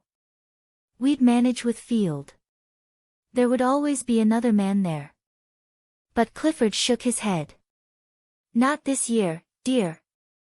Not this year. Next year probably I'll try. She went away gloomily. Next year. What would next year bring? She herself did not really want to go to Venice, not now, now there was the other man. But she was going as a sort of discipline, and also because, if she had a child, Clifford could think she had a lover in Venice. It was already May, and in June they were supposed to start. Always these arrangements. Always one's life arranged for one. Wheels that worked one and drove one, and over which one had no real control. It was May, but cold and wet again. A cold wet May, good for corn and hay. Much the corn and hay matter nowadays. Connie had to go into Uthwaite, which was their little town, where the Chatterleys were still the Chatterleys. She went alone, Field driving her. In spite of May and a new greenness, the country was dismal. It was rather chilly, and there was smoke on the rain, and a certain sense of exhaust vapor in the air. One just had to live from one's resistance. No wonder these people were ugly and tough. The car plowed uphill through the long squalid straggle of Tevershall, the blackened brick dwellings, the black slate roofs glistening their sharp edges, the mud black with coal dust, the pavements wet and black. It was as if dismalness had soaked through and through everything. The utter negation of natural beauty, the utter negation of the gladness of life, the utter absence of the instinct for shapely beauty which every bird and beast has, the utter death of the human intuitive faculty was appalling. The stacks of soap in the grocers' shops, the rhubarb and lemons in the greengrocers. The awful hats in the milliners. All went by ugly, ugly, ugly, followed by the plaster and gilt horror of the cinema with its wet picture announcements, A Woman's Love, and the new big, primitive chapel, primitive enough in its stark brick and big panes of greenish and raspberry glass in the windows. The Wesleyan chapel, higher up, was of blackened brick and stood behind iron railings and blackened shrubs. The Congregational chapel, which thought itself superior, was built of rusticated sandstone and had a steeple, but not a very high one. Just beyond were the new school buildings, expensive pink brick, and gravelled playground inside iron railings, all very imposing, and fixing the suggestion of a chapel and a prison. Standard 5 girls were having a singing lesson, just finishing the Lamidola exercises and beginning a sweet children's song. Anything more unlike song, spontaneous song, would be impossible to imagine, a strange bawling yell that followed the outlines of a tune. It was not like savages, savages have subtle rhythms. It was not like animals, animals mean something when they yell. It was like nothing on earth, and it was called singing. Connie sat and listened with her heart in her boots, as Field was filling petrol. What could possibly become of such a people, a people in whom the living intuitive faculty was dead as nails, and only queer mechanical yells and uncanny willpower remained. A coal cart was coming downhill, clanking in the rain. Fields started upwards, past the big but weary-looking drapers and clothing shops, the post office, into the little marketplace of forlorn space, where Sam Black was peering out of the door of the Sun, that called itself an inn, not a pub, and where the commercial travelers stayed, and was bowing to Lady Chatterley's car. The church was away to the left among black trees. The car slid on downhill, past the Miners' Arms. It had already passed the Wellington, the Nelson, the 3 Tons, and the Sun. Now it passed the Miners' Arms, then the Mechanics' Hall, then the new and almost gaudy Miners' Welfare, and so, past a few new villas, out into the blackened road between dark hedges and dark green fields, towards Stack's Gate. Tevershall. That was Tevershall. Merry England. Shakespeare's England. No, but the England of today, as Connie had realized since she had come to live in it. It was producing a new race of mankind, overconscious in the money and social and political side, on the spontaneous, intuitive side dead, but dead. Half corpses, all of them, but with a terrible insistent consciousness in the other half. There was something uncanny and underground about it all. It was an underworld. And quite incalculable. How shall we understand the reactions in half-corpses? When Connie saw the great lorries full of steelworkers from Sheffield, weird, distorted smallish beings like men, off for an excursion to Matlock, her bowels fainted and she thought, ah God, what has man done to man? What have the leaders of men been doing to their fellow men?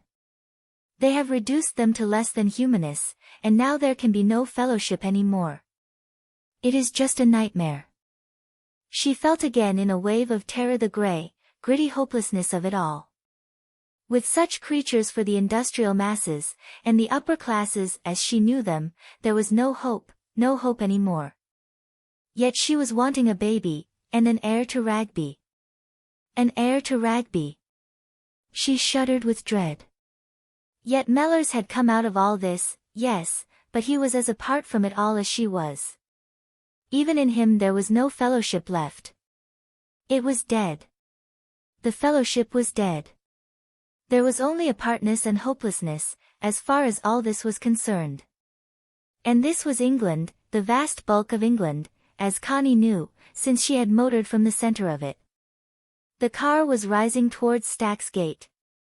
The rain was holding off, and in the air came a queer pellucid gleam of May. The country rolled away in long undulations, south towards the Peak, east towards Mansfield and Nottingham. Connie was traveling south. As she rose onto the high country, she could see on her left, on a height above the rolling land, the shadowy, powerful bulk of Warsop Castle, dark grey, with below it the reddish plastering of miners' dwellings, newish, and below those the plumes of dark smoke and white steam from the great colliery which puts so many £1,000 per annum into the pockets of the Duke and the other shareholders. The powerful old castle was a ruin, yet it hung its bulk on the low skyline, over the black plumes and the white that waved on the damp air below. A turn, and they ran on the high level to Stack's Gate. Stack's Gate, as seen from the highroad, was just a huge and gorgeous new hotel, the Koningsby Arms, standing red and white and gilt in barbarous isolation off the road. But if you looked, you saw on the left rows of handsome, modern dwellings, set down like a game of dominoes, with spaces and gardens, a queer game of dominoes that some weird masters were playing on the surprised earth. And beyond these blocks of dwellings, at the back, rose all the astonishing and frightening overhead erections of a really modern mine, chemical works and long galleries, enormous, and of shapes not before known to man. The headstock and pit bank of the mine itself were insignificant among the huge new installations.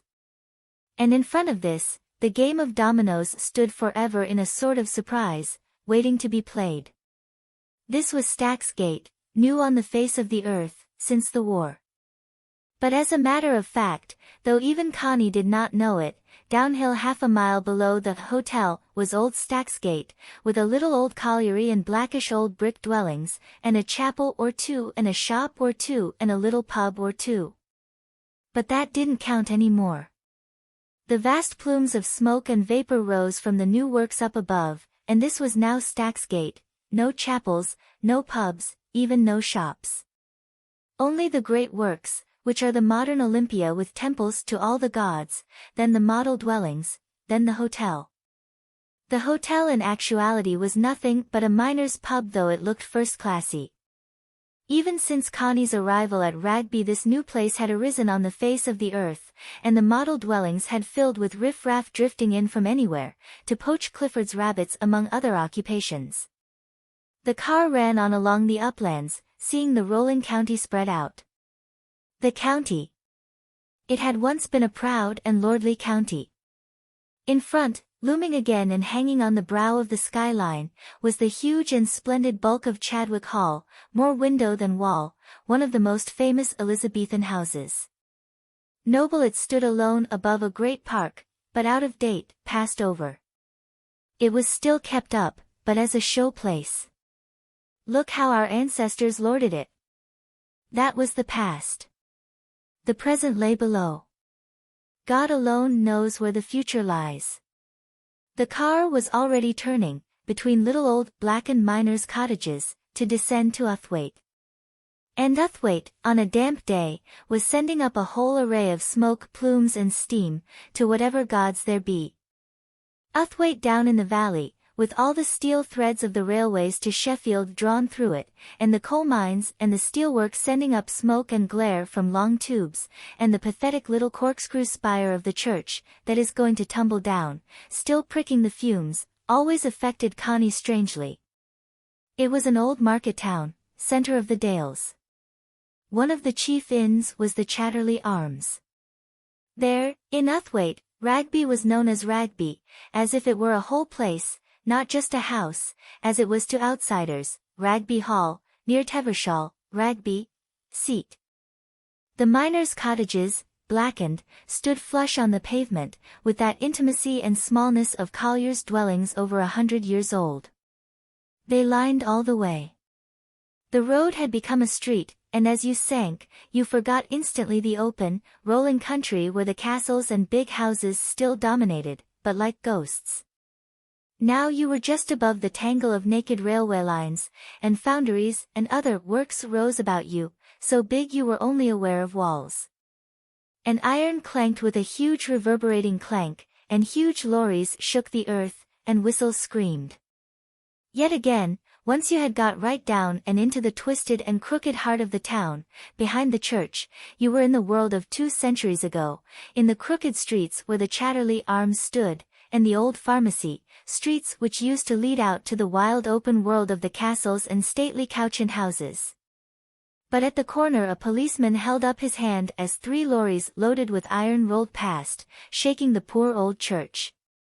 And not till the lorries were past could he salute her ladyship. So it was.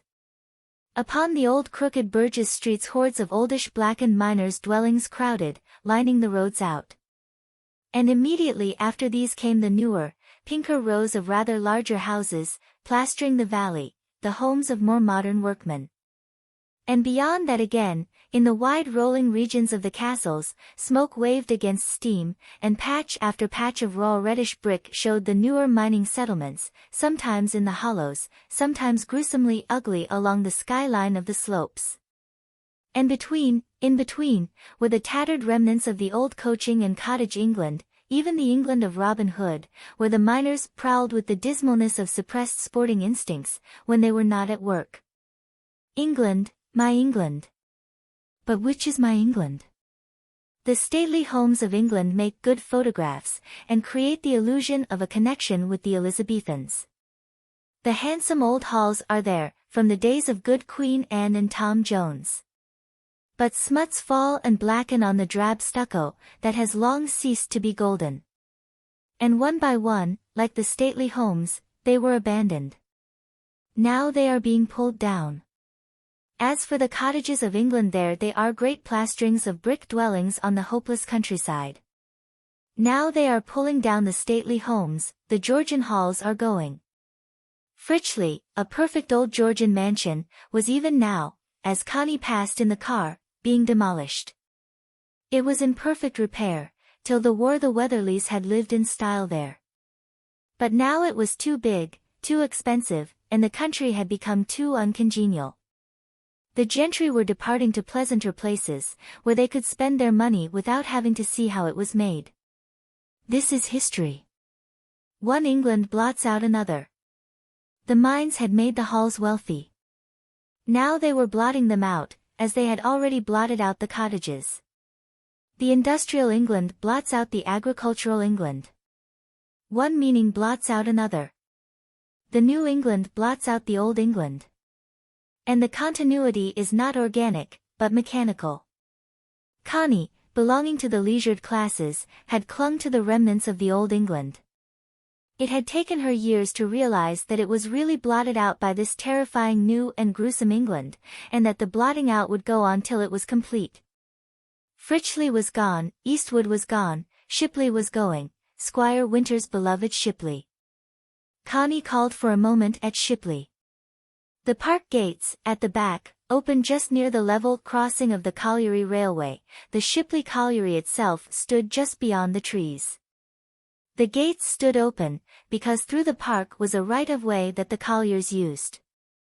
They hung around the park. The car passed the ornamental ponds, in which the colliers threw their newspapers, and took the private drive to the house. It stood above, aside, a very pleasant stucco building from the middle of the 18th century. It had a beautiful alley of yew trees, that had approached an older house, and the hall stood serenely spread out, winking its Georgian panes as if cheerfully.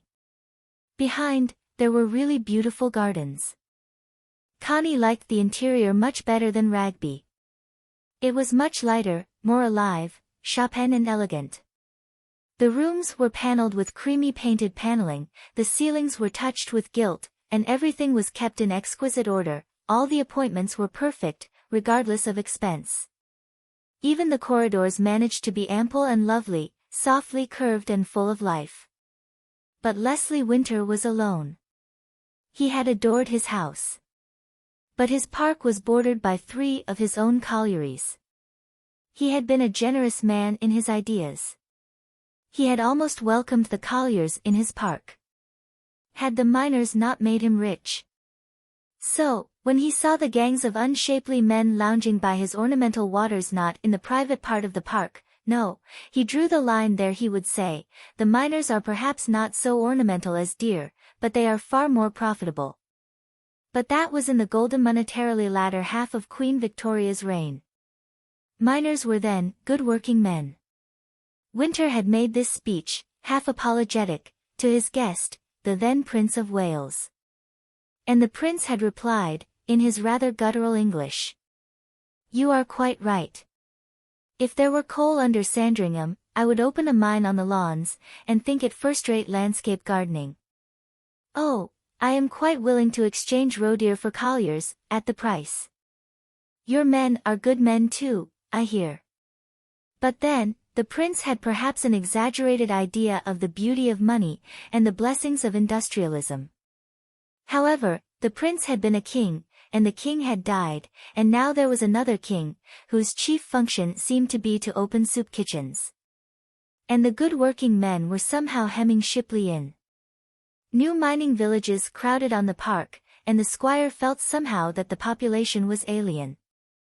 He used to feel, in a good-natured but quite grand way, lord of his own domain and of his own colliers. Now, by a subtle pervasion of the new spirit, he had somehow been pushed out. It was he who did not belong any more. There was no mistaking it. The mines, the industry, had a will of its own, and this will was against the gentleman owner. All the colliers took part in the will, and it was hard to live up against it. It either shoved you out of the place, or out of life altogether. Squire Winter, a soldier, had stood it out. But he no longer cared to walk in the park after dinner. he almost hid, indoors. Once he had walked, bareheaded, and in his patent leather shoes and purple silk socks, with Connie down to the gate, talking to her in his well-bred rather ha-ha fashion. But when it came to passing the little gangs of colliers who stood and stared without either salute or anything else, Connie felt how the lean, well-bred old man winced as an elegant antelope stag in a cage winces from the vulgar stare. The colliers were not personally hostile, not at all. But their spirit was cold, and shoving him out. And, deep down, there was a profound grudge. They worked for him. And in their ugliness, they resented his elegant, well-groomed, well-bred existence. Who's he? It was the difference they resented. And somewhere, in his secret English heart, being a good deal of a soldier, he believed they were right to resent the difference. He felt himself a little in the wrong, for having all the advantages. Nevertheless, he represented a system, and he would not be shoved out. Except by death. Which came on him soon after Connie's call, suddenly. And he remembered Clifford handsomely in his will. The heirs at once gave out the order for the demolishing of Shipley. It cost too much to keep up. No one would live there. So it was broken up. The avenue of yews was cut down. The park was denuded of its timber, and divided into lots. It was near enough to Uthwaite. In the strange, bald desert of this still one more no-man's land, new little streets of semi-detacheds were run up, very desirable. The Shipley Hall estate. Within a year of Connie's last call, it had happened. There stood Shipley Hall estate, an array of red brick semi-detached villas, in new streets. No one would have dreamed that the stucco hall had stood there 12 months before. But this is a later stage of King Edward's landscape gardening, the sort that has an ornamental coal mine on the lawn. One England blots out another. The England of the Squire Winters and the Ragby Halls was gone, dead. The blotting out was only not yet complete. What would come after? Connie could not imagine. She could only see the new brick streets spreading into the fields, the new erections rising at the collieries, the new girls in their silk stockings, the new collier lads lounging into the pally or the welfare. The younger generation were utterly unconscious of the old England. There was a gap in the continuity of consciousness, almost American, but industrial really. What next? Connie always felt there was no next. She wanted to hide her head in the sand, or, at least, in the bosom of a living man. The world was so complicated and weird and gruesome. The common people were so many, and really so terrible. So she thought as she was going home, and saw the colliers trailing from the pits, grey-black, distorted, one shoulder higher than the other, slurring their heavy iron-shod boots. Underground grey faces, whites of eyes rolling, necks cringing from the pit roof, shoulders out of shape. Men. Men. Alas, in some ways patient and good men. In other ways, non-existent. Something that men should have was bred and killed out of them. Yet they were men. They begot children. One might bear a child to them. Terrible, terrible thought. They were good and kindly. But they were only the grey half of a human being. As yet, they were good. But even that was the goodness of their halfness. Supposing the dead in them ever rose up. But no, it was too terrible to think of. Connie was absolutely afraid of the industrial masses. They seemed so weird to her. A life with utterly no beauty in it, no intuition, always in the pit. Children from such men. Oh God, oh God. Yet Mellors had come from such a father. Not quite. 40 years had made a difference, an appalling difference in manhood. The iron and the coal had eaten deep into the bodies and souls of the men. Incarnate ugliness, and yet alive. What would become of them all? Perhaps with the passing of the coal they would disappear again, off the face of the earth. They had appeared out of nowhere in their thousands, when the coal had called for them. Perhaps they were only weird fauna of the coal seams. Creatures of another reality, they were elementals, serving the elements of coal, as the metalworkers were elementals, serving the element of iron. Men not men, but animus of coal and iron and clay. Fauna of the elements, carbon, iron, silicon, elementals. They had perhaps some of the weird, inhuman beauty of minerals, the luster of coal, the weight and blueness and resistance of iron, the transparency of glass. Elemental creatures, weird and distorted, of the mineral world. They belonged to the coal, the iron, the clay, as fish belong to the sea and worms to dead wood. The anima of mineral disintegration. Connie was glad to be home, to bury her head in the sand. She was glad even to babble to Clifford. For her fear of the mining and iron Midlands affected her with a queer feeling that went all over her, like influenza. "Of course I had to have tea in Miss Bentley's shop," she said. "Really? Winter would have given you tea?" "Oh yes, but I daren't disappoint Miss Bentley." Miss Bentley was a shallow old maid with a rather large nose and romantic disposition who served tea with a careful intensity worthy of a sacrament. "Did she ask after me?" said Clifford. "Of course. May I ask your ladyship how Sir Clifford is? I believe she ranks you even higher than Nurse Cavell." "And I suppose you said I was blooming?" "Yes." "And she looked as rapt as if I had said the heavens had opened to you." "I said if she ever came to Tevershall she was to come to see you." "Me? Whatever for?" "See me." "Why yes, Clifford. You can't be so adored without making some slight return. St. George of Cappadocia was nothing to you, in her eyes. And do you think she'll come?" "Oh," she blushed. "And looked quite beautiful for a moment, poor thing. Why don't men marry the women who would really adore them? The women start adoring too late." "But did she say she'd come?" "Oh." Connie imitated the breathless Miss Bentley. "Your ladyship, if ever I should dare to presume." "Dare to presume? How absurd. But I hope to God she won't turn up." "And how was her tea?" "Oh, Lipton's, and very strong." "But Clifford, do you realize you are the Roman de la Rose of Miss Bentley and lots like her?" "I'm not flattered, even then. They treasure up every one of your pictures in the illustrated papers, and probably pray for you every night. It's rather wonderful." She went upstairs to change. That evening he said to her, "You do think, don't you, that there is something eternal in marriage?" She looked at him. "But Clifford, you make eternity sound like a lid or a long, long chain that trailed after one, no matter how far one went." He looked at her, annoyed. "What I mean," he said, "is that if you go to Venice, you won't go in the hopes of some love affair that you can take au grand sérieux, will you?"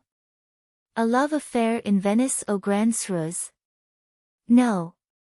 I assure you. No, I'd never take a love affair in Venice more than au très petit sérieux." She spoke with a queer kind of contempt. He knitted his brows, looking at her. Coming downstairs in the morning, she found the keeper's dog Flossie sitting in the corridor outside Clifford's room, and whimpering very faintly. "Why, Flossie," she said softly. "What are you doing here?" And she quietly opened Clifford's door. Clifford was sitting up in bed, with the bed table and typewriter pushed aside, and the keeper was standing at attention at the foot of the bed. Flossie ran in. With a faint gesture of head and eyes, Mellors ordered her to the door again, and she slunk out. "Oh, good morning, Clifford," Connie said. "I didn't know you were busy." Then she looked at the keeper, saying good morning to him. He murmured his reply, looking at her as if vaguely. But she felt a whiff of passion touch her, from his mere presence. "Did I interrupt you, Clifford?" "I'm sorry." "No, it's nothing of any importance." She slipped out of the room again, and up to the blue boudoir on the first floor. She sat in the window, and saw him go down the drive, with his curious, silent motion, effaced. He had a natural sort of quiet distinction, an aloof pride, and also a certain look of frailty. A hireling. One of Clifford's hirelings. The fault, dear Brutus, is not in our stars, but in ourselves, that we are underlings. Was he an underling? Was he? What did he think of her? It was a sunny day, and Connie was working in the garden, and Mrs. Bolton was helping her. For some reason, the two women had drawn together, in one of the unaccountable flows and ebbs of sympathy that exist between people. They were pegging down carnations, and putting in small plants for the summer. It was work they both liked. Connie especially felt a delight in putting the soft roots of young plants into a soft black puddle, and cradling them down. On this spring morning she felt a quiver in her womb too, as if the sunshine had touched it and made it happy. "It is many years since you lost your husband," she said to Mrs. Bolton as she took up another little plant and laid it in its hole. 23, said Mrs. Bolton, as she carefully separated the young columbines into single plants. 23 years since they brought him home. Connie's heart gave a lurch, at the terrible finality of it. Brought him home. Why did he get killed, do you think? She asked. He was happy with you. It was a woman's question to a woman. Mrs. Bolton put aside a strand of hair from her face, with the back of her hand. I don't know, my lady. He sort of wouldn't give in to things, he wouldn't really go with the rest. And then he hated ducking his head for anything on earth. A sort of obstinacy, that gets itself killed. You see, he didn't really care. I lay it down to the pit. He ought never to have been down pit. But his dad made him go down, as a lad, and then, when you're over 20, it's not very easy to come out. Did he say he hated it? Oh no. Never. He never said he hated anything. He just made a funny face. He was one of those who wouldn't take care, like some of the first lads as went off so blithe to the war and got killed right away. He wasn't really weasel-brained.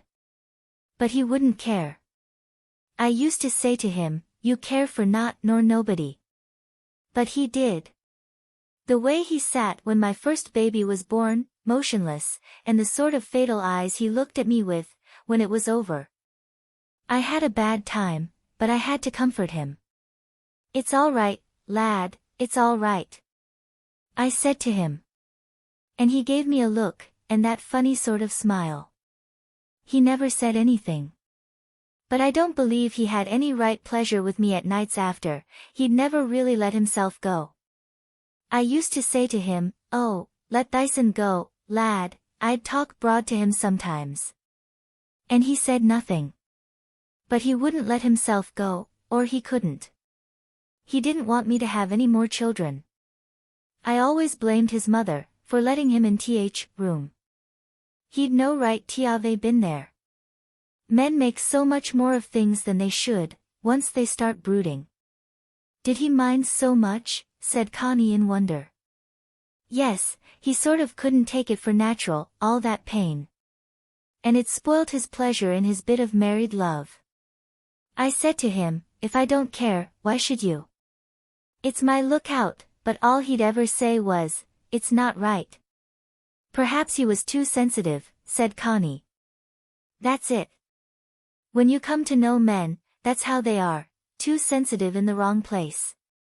And I believe, unbeknown to himself, he hated the pit, just hated it. He looked so quiet when he was dead, as if he'd got free. He was such a nice-looking lad. It just broke my heart to see him, so still and pure-looking, as if he'd wanted to die. Oh, it broke my heart, that did. But it was the pit. She wept a few bitter tears, and Connie wept more. It was a warm spring day, with a perfume of earth and of yellow flowers, many things rising to bud, and the garden still with the very sap of sunshine. It must have been terrible for you, said Connie. Oh, my lady. I never realized at first. I could only say, oh my lad, what did you want to leave me for, that was all my cry. But somehow I felt he'd come back. But he didn't want to leave you, said Connie. Oh no, my lady. That was only my silly cry. And I kept expecting him back. Especially at nights. I kept waking up thinking, why he's not in bed with me. It was as if my feelings wouldn't believe he'd gone. I just felt he'd have to come back and lie against me, so I could feel him with me. That was all I wanted, to feel him there with me, warm. And it took me 1,000 shocks before I knew he wouldn't come back, it took me years. The touch of him, said Connie. That's it, my lady, the touch of him. I've never got over it to this day, and never shall. And if there's a heaven above, he'll be there, and will lie up against me so I can sleep. Connie glanced at the handsome, brooding face in fear. Another passionate one out of Tevershall. The touch of him. For the bonds of love are ill to loose. It's terrible, once you've got a man into your blood, she said. Oh, my lady. And that's what makes you feel so bitter. You feel folks wanted him killed. You feel the pit fair wanted to kill him. Oh, I felt, if it hadn't been for the pit, and them as runs the pit, there'd have been no leaving me. But they all want to separate a woman and a man, if they're together. If they're physically together, said Connie. That's right, my lady. There's a lot of hard-hearted folks in the world. And every morning when he got up and went to pit, I felt it was wrong, wrong. But what else could he do? What can a man do? A queer hate flared in the woman. But can a touch last so long? Connie asked suddenly. That you could feel him so long. Oh my lady, what else is there to last? Children grows away from you. But the man, well. But even that they'd like to kill in you, the very thought of the touch of him. Even your own children. Ah well. We might have drifted apart, who knows. But the feeling's something different. It's 'appen better never to care. But there, when I look at women who's never really been warmed through by a man, well, they seem to me poor dullols after all, no matter how they may dress up and gad. No, I'll abide by my own. I've not much respect for people. Chapter 12. Connie went to the wood directly after lunch. It was really a lovely day, the first dandelions making suns, the first daisies so white. The hazel thicket was a lacework, of half-open leaves, and the last dusty perpendicular of the catkins. Yellow celandines now were in crowds, flat open, pressed back in urgency, and the yellow glitter of themselves. It was the yellow, the powerful yellow of early summer. And primroses were broad, and full of pale abandon, thick-clustered primroses and no longer shy. The lush, dark green of hyacinths was a sea, with buds rising like pale corn, while in the riding the forget-me-nots were fluffing up, and columbines were unfolding their ink-purple ruches, and there were bits of bluebird's eggshell under a bush. Everywhere the bud knots and the leap of life. The keeper was not at the hut. Everything was serene, brown chickens running lustily. Connie walked on towards the cottage, because she wanted to find him. The cottage stood in the sun, off the wood's edge. In the little garden the double daffodils rose in tufts, near the wide-open door, and red double daisies made a border to the path. There was the bark of a dog, and Flossie came running. The wide-open door. So he was at home. And the sunlight falling on the red brick floor. As she went up the path, she saw him through the window, sitting at the table in his shirt-sleeves, eating. The dog wuffed softly, slowly wagging her tail. He rose, and came to the door, wiping his mouth with a red handkerchief still chewing. "May I come in?" she said. "Come in." The sun shone into the bare room, which still smelled of a mutton chop, done in a Dutch oven before the fire, because the Dutch oven still stood on the fender, with the black potato saucepan on a piece of paper, beside it on the white hearth. The fire was red, rather low, the bar dropped, the kettle singing.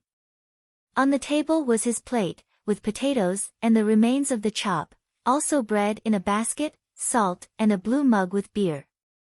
The tablecloth was white oilcloth. He stood in the shade. "You are very late," she said. "Do go on eating." She sat down on a wooden chair, in the sunlight by the door.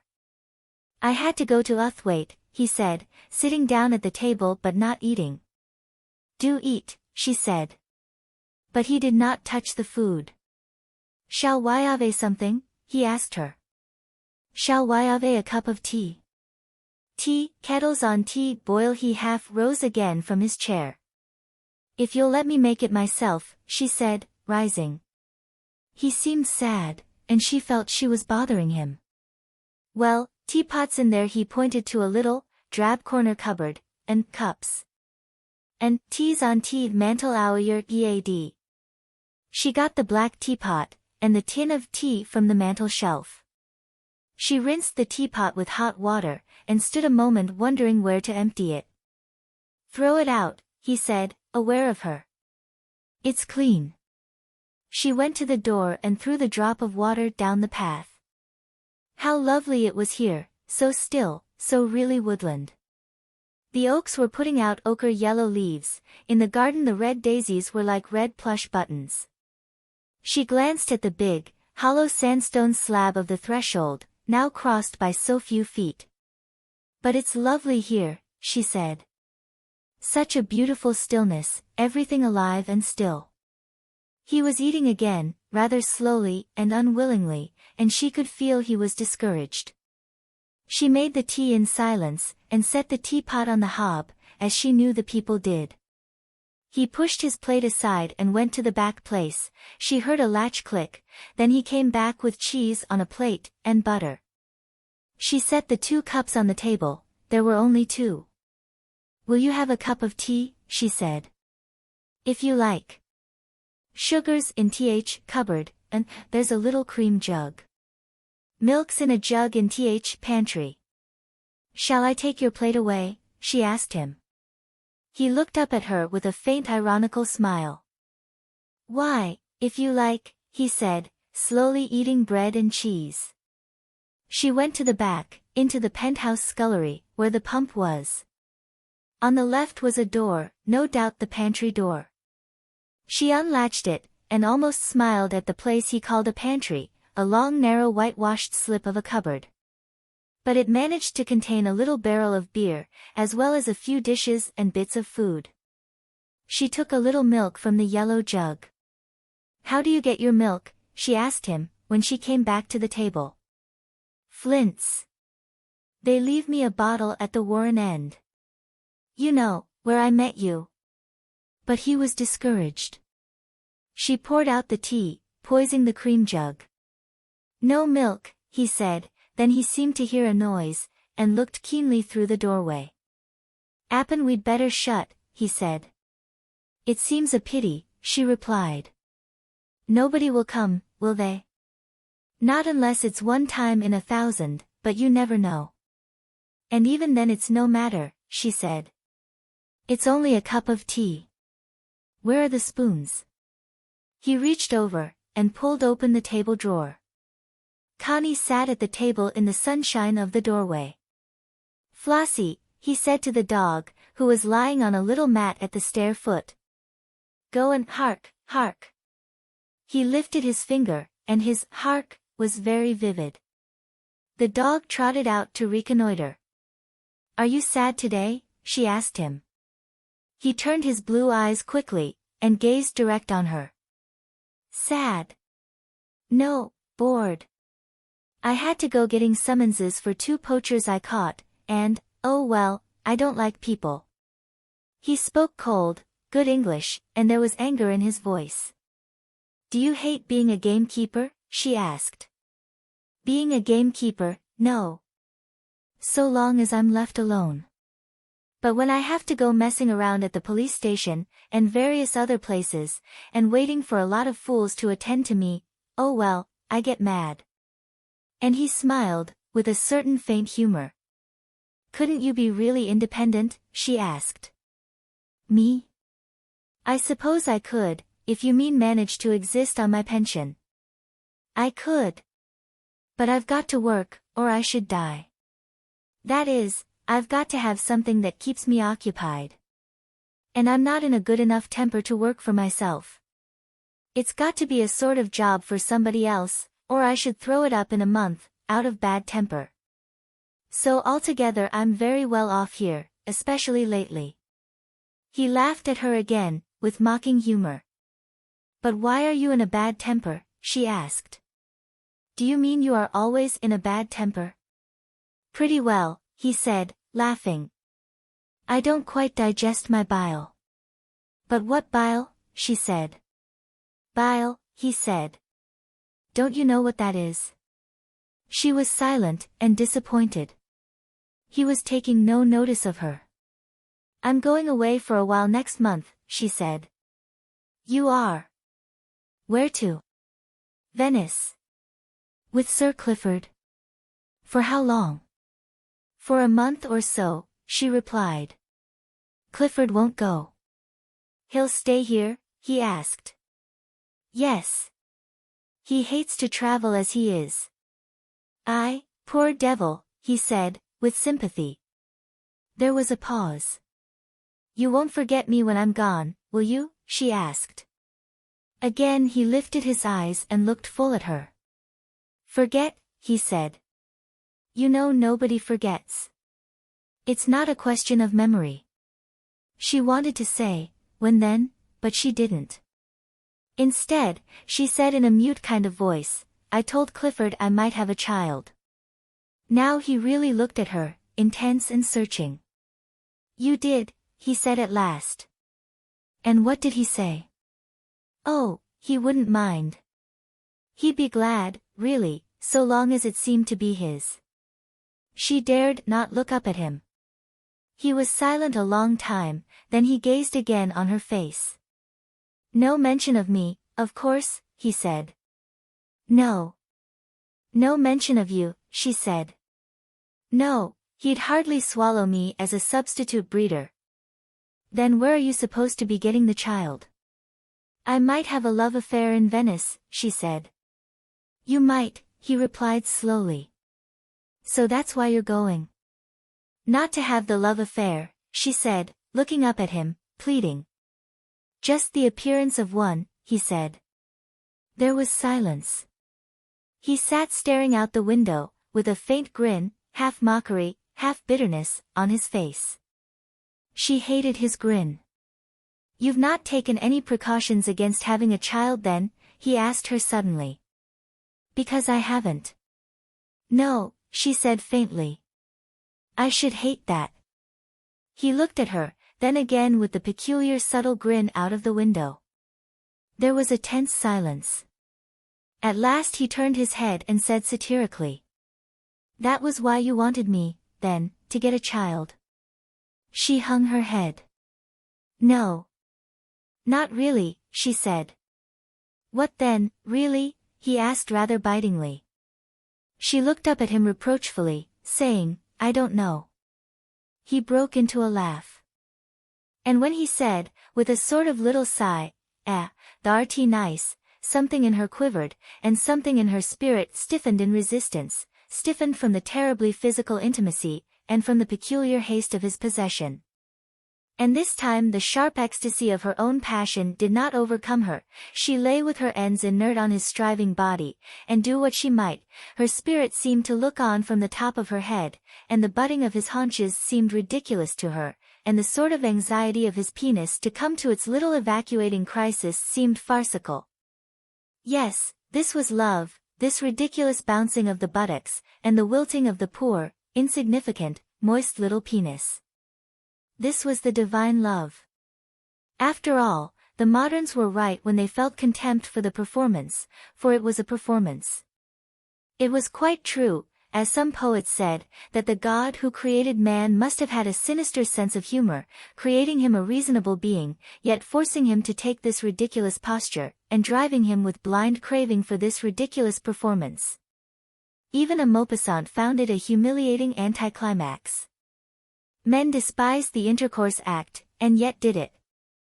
Cold and derisive her queer female mind stood apart, and though she lay perfectly still, her impulse was to heave her loins, and throw the man out, escape his ugly grip, and the budding overriding of his absurd haunches. His body was a foolish, impudent, imperfect thing, a little disgusting in its unfinished clumsiness. For surely a complete evolution would eliminate this performance, this function. And yet when he had finished, soon over, and lay very very still, receding into silence, and a strange motionless distance, far, farther than the horizon of her awareness, her heart began to weep. She could feel him ebbing away, leaving her there like a stone on a shore. He was withdrawing, his spirit was leaving her. He knew. And in real grief, tormented by her own double consciousness and reaction, she began to weep. He took no notice, or did not even know. The storm of weeping swelled and shook her, and shook him. He said. It was no good that time. You wasn't there, so he knew. Her sobs became violent. But what's amiss, he said. It's once in a while that way. I can't love you, she sobbed, suddenly feeling her heart breaking. Can't her? Well, dunna fret. There's no law says as there's got to. Tie it for what it is. He still lay with his hand on her breast. But she had drawn both her hands from him. His words were small comfort. She sobbed aloud. Nay, he said. Tie the thick thin. This wore a bit thin for once. She wept bitterly, sobbing. But I want to love you, and I can't. It only seems horrid. He laughed a little, half bitter, half amused. It isna horrid, he said, even if the thinks it is. And the canna it horrid. Dunna fret thysen about lovin' me. They'll neither force thysen to tea. There's sure to be a bad nut in a basketful. The mun rough smooth. He took his hand away from her breast, not touching her. And now she was untouched, she took an almost perverse satisfaction in it. She hated the dialect, the thee and the and the thysen. He could get up if he liked, and stand there, above her, buttoning down those absurd corduroy breeches, straight in front of her. After all, Michaelis had had the decency to turn away. This man was so assured in himself he didn't know what a clown other people found him, a half-bred fellow. Yet, as he was drawing away, to rise silently and leave her, she clung to him in terror. Don't go. Don't leave me. Don't be cross with me. Hold me. Hold me fast, she whispered in blind frenzy, not even knowing what she said, and clinging to him with uncanny force. It was from herself she wanted to be saved, from her own inward anger and resistance. Yet how powerful was that inward resistance that possessed her? He took her in his arms again and drew her to him, and suddenly she became small in his arms, small and nestling. It was gone, the resistance was gone, and she began to melt in a marvelous peace. And as she melted small and wonderful in his arms, she became infinitely desirable to him. All his blood vessels seemed to scald with intense yet tender desire, for her softness, for the penetrating beauty of her in his arms, passing into his blood. And softly, with that marvelous swoon-like caress of his hand in pure soft desire, softly he stroked the silky slope of her loins, down between her soft warm buttocks, coming nearer and nearer to the very quick of her. And she felt him like a flame of desire, yet tender, and she felt herself melting in the flame. She let herself go. She felt his penis risen against her with silent amazing force and assertion, and she let herself go to him. She yielded with a quiver that was like death, she went all open to him. And oh, if he were not tender to her now, how cruel, for she was all open to him and helpless. She quivered again at the potent inexorable entry inside her, so strange and terrible. It might come with the thrust of a sword in her softly opened body, and that would be death. She clung in a sudden anguish of terror. But it came with a strange slow thrust of peace, the dark thrust of peace, and a ponderous, primordial tenderness, such as made the world in the beginning. And her terror subsided in her breast dared to be gone in peace, she held nothing. She dared to let go everything, all herself, and be gone in the flood. And it seemed she was like the sea, nothing but dark waves rising and heaving with a great swell, so that slowly her whole darkness was in motion, and she was ocean rolling its dark, dumb mass. Oh, and far down inside her the deeps parted and rolled asunder, in long, fair-traveling billows, and ever, at the quick of her, the depths parted and rolled asunder, from the center of soft plunging, as the plunger went deeper and deeper, touching lower, and she was deeper and deeper disclosed, the heavier the billows of her rolled away to some shore, uncovering her, and closer plunged the palpable unknown, and further rolled the waves of herself away from herself, leaving her, till suddenly, in a soft, shuddering convulsion, the quick of all her plasm was touched, she knew herself touched, the consummation was upon her, and she was gone. She was gone, she was not, and she was born, a woman. Ah, too lovely, too lovely. In the ebbing she realized all the loveliness.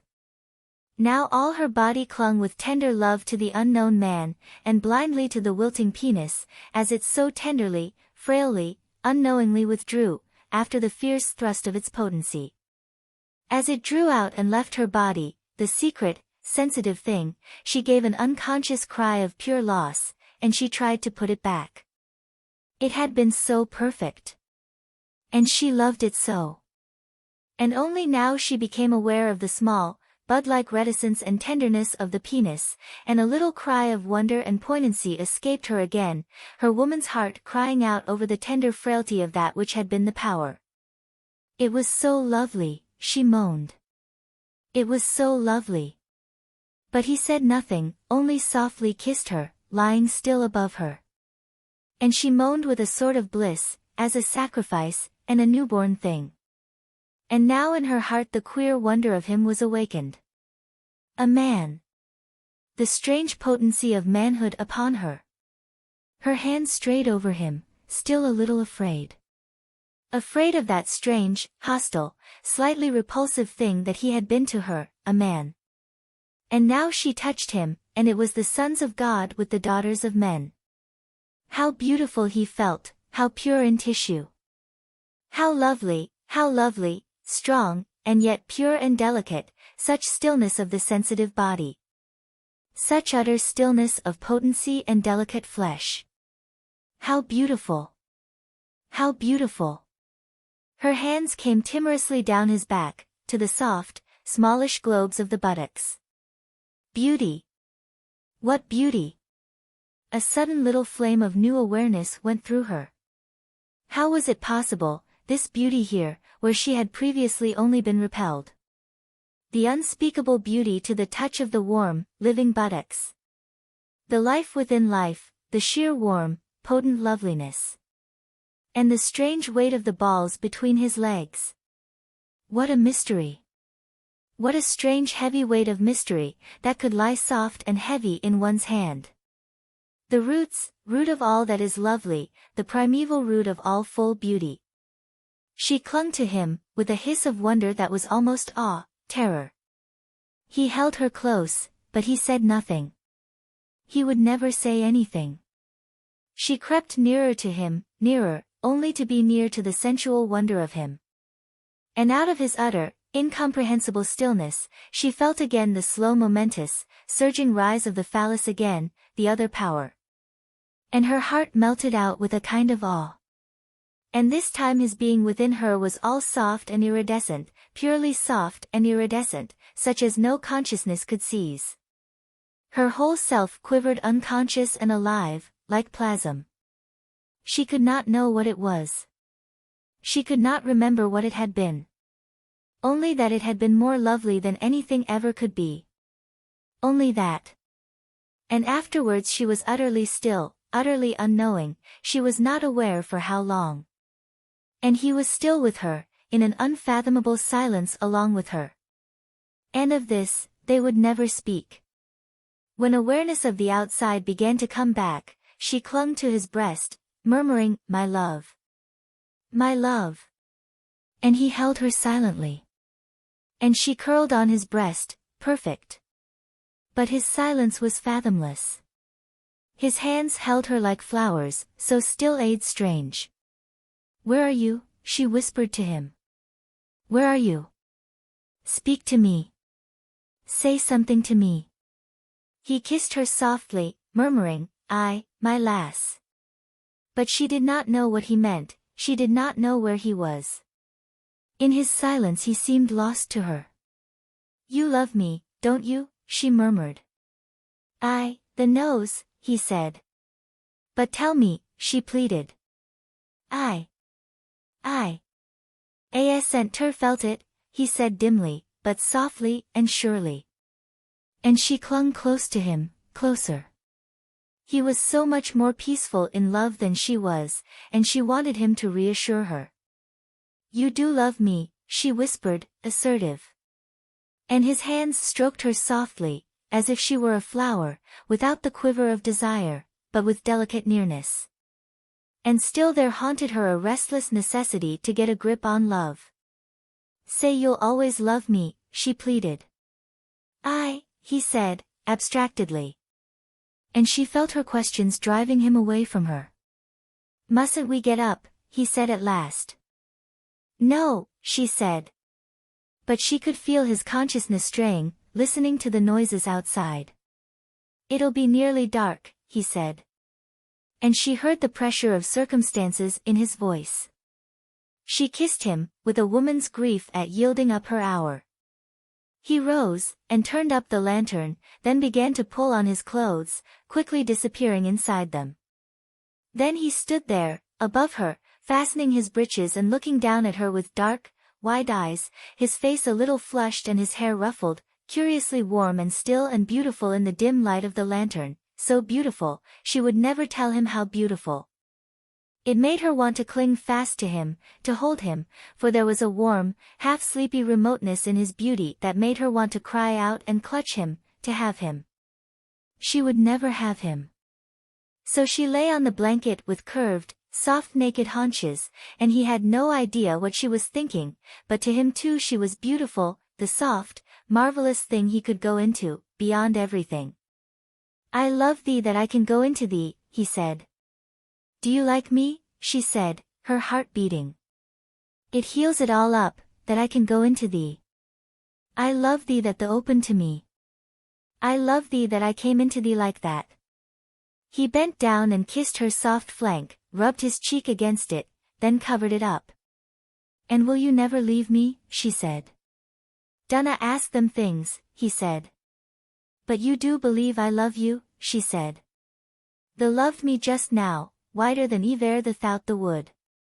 But who knows what'll 'appen, once the starts thinkin' about it. No, don't say those things, and you don't really think that I wanted to make use of you, do you?" "How? To have a child. Now anybody can have any child world," he said, as he sat down fastening on his leggings. "Ah no," she cried. "You don't mean it?" Well," he said, looking at her under his brows. "This war best." She lay still. He softly opened the door. The sky was dark blue, with crystalline, turquoise rim. He went out, to shut up the hens, speaking softly to his dog. And she lay and wondered at the wonder of life, and of being. When he came back she was still lying there, glowing like a gypsy. He sat on the stool by her. "The mun come one night ter cottage, afore the goose, shall ter?" he asked, lifting his eyebrows as he looked at her, his hands dangling between his knees. "Shall ter?" she echoed, teasing. He smiled. I, shelter, he repeated. I, she said, imitating the dialect sound. E, he said. E, she repeated. And, slape why, me, he said. It needs that. When shall't come? When shall I, she said. Nay, he said, the canna doot. When shall't come then? Appen Sunday, she said. Appen a Sunday. I. He laughed at her quickly. Nay, the canna, he protested. Why canna I, she said. Chapter 13. On Sunday Clifford wanted to go into the wood. It was a lovely morning, the pear blossom and plum had suddenly appeared in the world in a wonder of white here and there. It was cruel for Clifford, while the world bloomed, to have to be helped from chair to bath chair. But he had forgotten, and even seemed to have a certain conceit of himself in his lameness. Connie still suffered, having to lift his inert legs into place. Mrs. Bolton did it now, or Field. She waited for him at the top of the drive, at the edge of the screen of beeches. His chair came puffing along with a sort of valetudinarian slow importance. As he joined his wife he said, Sir Clifford on his roaming steed. Snorting, at least, she laughed.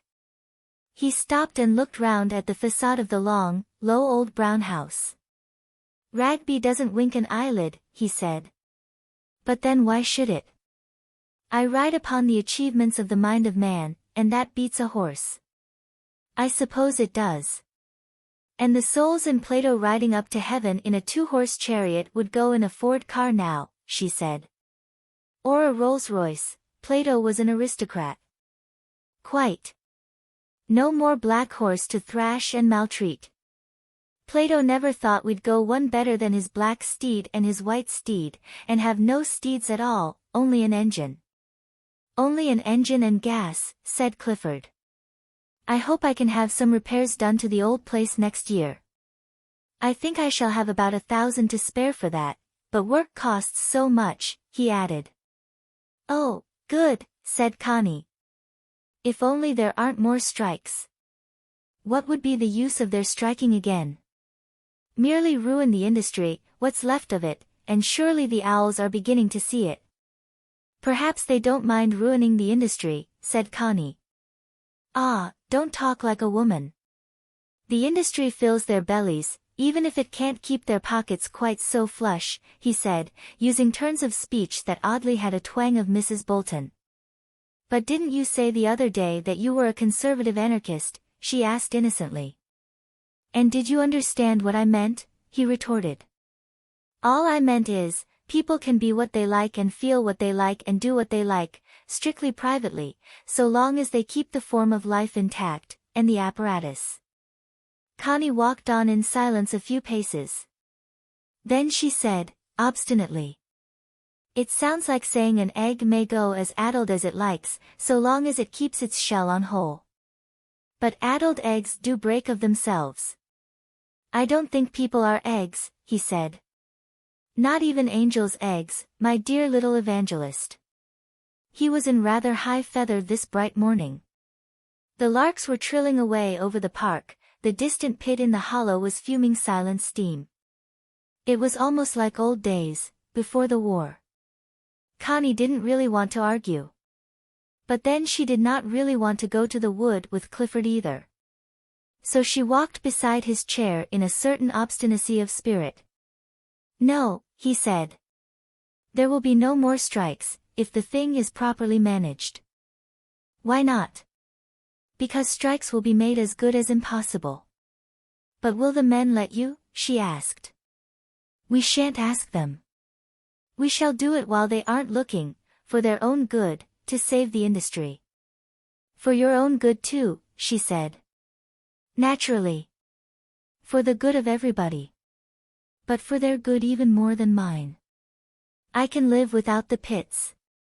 They can't. They'll starve if there are no pits. I've got other provision. They looked up the shallow valley at the mine, and beyond it, at the black-lidded houses of Tevershall crawling like some serpent up the hill. From the old brown church the bells were ringing, Sunday, Sunday, Sunday. But will the men let you dictate terms? She said. My dear, they will have to, if one does it gently. But mightn't there be a mutual understanding? Absolutely, when they realize that the industry comes before the individual.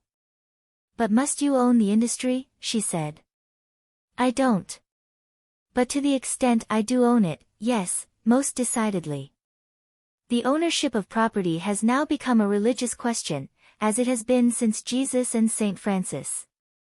The point is not, take all thou hast and give to the poor, but use all thou hast to encourage the industry and give work to the poor. It's the only way to feed all the mouths and clothe all the bodies. Giving away all we have to the poor spells starvation for the poor just as much as for us. And universal starvation is no high aim. Even general poverty is no lovely thing. Poverty is ugly. But the disparity? That is fate. Why is the star Jupiter bigger than the star Neptune? You can't start altering the makeup of things. But when this envy and jealousy and discontent has once started, she began. Do your best to stop it. Somebody's got to be boss of the show. But who is boss of the show? She asked. The men who own and run the industries. There was a long silence. It seems to me they're a bad boss, she said. Then you suggest what they should do. They don't take their bossship seriously enough, she said. They take it far more seriously than you take your ladyship, he said. That's thrust upon me. I don't really want it, she blurted out. He stopped the chair and looked at her. Who's shirking their responsibility now, he said. Who is trying to get away now from the responsibility of their own bossship, as you call it? But I don't want any bossship, she protested. Ah. But that is funk. You've got it, fated to it. And you should live up to it. Who has given the colliers all they have that's worth having, all their political liberty, and their education, such as it is, their sanitation, their health conditions, their books, their music, everything? Who has given it them? Have colliers given it to colliers? No. All the Ragbys and Shipleys in England have given their part, and must go on giving. There's your responsibility. Connie listened, and flushed very red. I'd like to give something, she said. But I'm not allowed. Everything is to be sold and paid for now, and all the things you mention now, Ragby and Shipley sells them to the people, at a good profit. Everything is sold. You don't give one heartbeat of real sympathy. And besides, who has taken away from the people their natural life and manhood, and given them this industrial horror? Who has done that? And what must I do? He asked, green. Ask them to come and pillage me? Why is Tevershall so ugly, so hideous? Why are their lives so hopeless? They built their own Tevershall, that's part of their display of freedom. They built themselves their pretty Tevershall, and they live their own pretty lives. I can't live their lives for them. Every beetle must live its own life. But you make them work for you. They live the life of your coal mine. Not at all. Every beetle finds its own food. Not one man is forced to work for me. Their lives are industrialized and hopeless, and so are ours, she cried. I don't think they are. That's just a romantic figure of speech, a relic of the swooning and die-away romanticism. You don't look at all a hopeless figure standing there, Connie my dear. Which was true.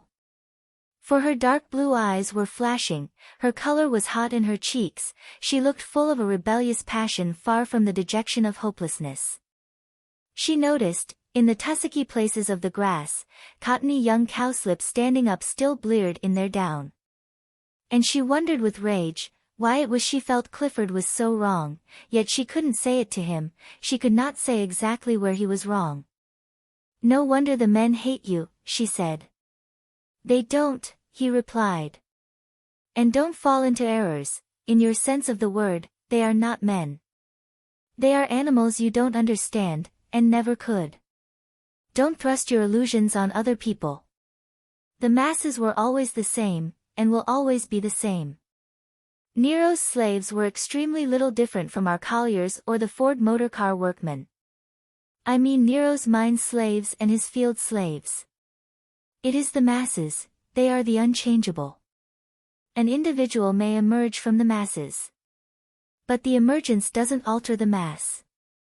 The masses are unalterable. It is one of the most momentous facts of social science. Panem et circenses. Only today education is one of the bad substitutes for a circus. What is wrong today is that we've made a profound hash of the circus's part of the program, and poisoned our masses with a little education. When Clifford became really roused in his feelings about the common people, Connie was frightened. There was something devastatingly true in what he said. But it was a truth that killed. Seeing her pale and silent, Clifford started the chair again, and no more was said till he halted again at the wood gate, which she opened. And what we need to take up now, he said, is whips, not swords. The masses have been ruled since time began, and till time ends, ruled they will have to be. It is sheer hypocrisy and farce to say they can rule themselves. But can you rule them? She asked. Oh yes. Neither my mind nor my will is crippled, and I don't rule with my legs. I can do my share of ruling, absolutely, my share, and give me a son, and he will be able to rule his portion after me. But he wouldn't be your own son, of your own ruling class, or perhaps not, she stammered. I don't care who his father may be, so long as he is a healthy man not below normal intelligence. Give me the child of any healthy, normally intelligent man, and I will make a perfectly competent Chatterley of him. It is not who begets us, that matters, but where fate places us. Place any child among the ruling classes, and he will grow up, to his own extent, a ruler. Put kings' and dukes' children among the masses, and they'll be little plebeians, mass products. It is the overwhelming pressure of environment. Then the common people aren't a race, and the aristocrats aren't blood, she said. No, my child. All that is romantic illusion. Aristocracy is a function, a part of fate. And the masses are a functioning of another part of fate. The individual hardly matters. It is a question of which function you are brought up to and adapted to. It is not the individuals that make an aristocracy, it is the functioning of the aristocratic whole. And it is the functioning of the whole mass that makes the common man what he is. Then there is no common humanity between us all. Just as you like. We all need to fill our bellies. But when it comes to expressive or executive functioning, I believe there is a gulf, and an absolute one, between the ruling and the serving classes. The two functions are opposed. And the function determines the individual. Connie looked at him with dazed eyes. Won't you come on? She said. And he started his chair. He had said his say. Now he lapsed into his peculiar and rather vacant apathy, that Connie found so trying. In the wood, anyhow, she was determined not to argue. In front of them ran the open cleft of the riding, between the hazel walls and the gay grey trees. The chair puffed slowly on, slowly surging into the forget-me-nots that rose up in the drive like milk froth, beyond the hazel shadows. Clifford steered the middle course, where feet passing had kept a channel through the flowers. But Connie, walking behind, had watched the wheels jolt over the woodruff and the bugle, and squash the little yellow cups of the creeping jenny. Now they made a wake through the forget-me-nots. All the flowers were there, the first bluebells in blue pools, like standing water. You are quite right about its being beautiful, said Clifford. It is so amazingly. What is quite so lovely as an English spring? Connie thought it sounded as if even the spring bloomed by Act of Parliament. An English spring. Why not an Irish one? Or Jewish? The chair moved slowly ahead, past tufts of sturdy bluebells that stood up like wheat and over grey burdock leaves. When they came to the open place where the trees had been felled, the light flooded in rather stark. And the bluebells made sheets of bright blue color, here and there, shearing off into lilac and purple. And between, the bracken was lifting its brown curled heads, like legions of young snakes with a new secret to whisper to Eve. Clifford kept the chair going till he came to the brow of the hill. Connie followed slowly behind. The oak buds were opening soft and brown. Everything came tenderly out of the old hardness. Even the snaggy craggy oak trees put out the softest young leaves, spreading thin, brown little wings like young bat wings in the light. Why had men never any newness in them, any freshness to come forth with? Stale men. Clifford stopped the chair at the top of the rise and looked down. The bluebells washed blue like flood water over the broad riding, and lit up the downhill with a warm blueness. "It's a very fine color in itself," said Clifford, "but useless for making a painting." "Quite," said Connie, completely uninterested. "Shall I venture as far as the spring?" said Clifford. "Will the chair get up again?" she said. "We'll try, nothing venture, nothing win." And the chair began to advance slowly, joltingly down the beautiful broad riding washed over with blue encroaching hyacinths. Oh, last of all ships, through the hyacinthian shallows. Oh, pinnace on the last wild waters, sailing in the last voyage of our civilization. Whither, oh weird-wheeled ship, your slow course steering? Quiet and complacent, Clifford sat at the wheel of adventure, in his old black hat and tweed jacket, motionless and cautious. "Oh Captain, my Captain, our splendid trip is done." "Not yet though." Downhill, in the wake, came Constance in her grey dress, watching the chair jolt downwards. They passed the narrow track to the hut. Thank heaven it was not wide enough for the chair, hardly wide enough for one person. The chair reached the bottom of the slope, and swerved round, to disappear.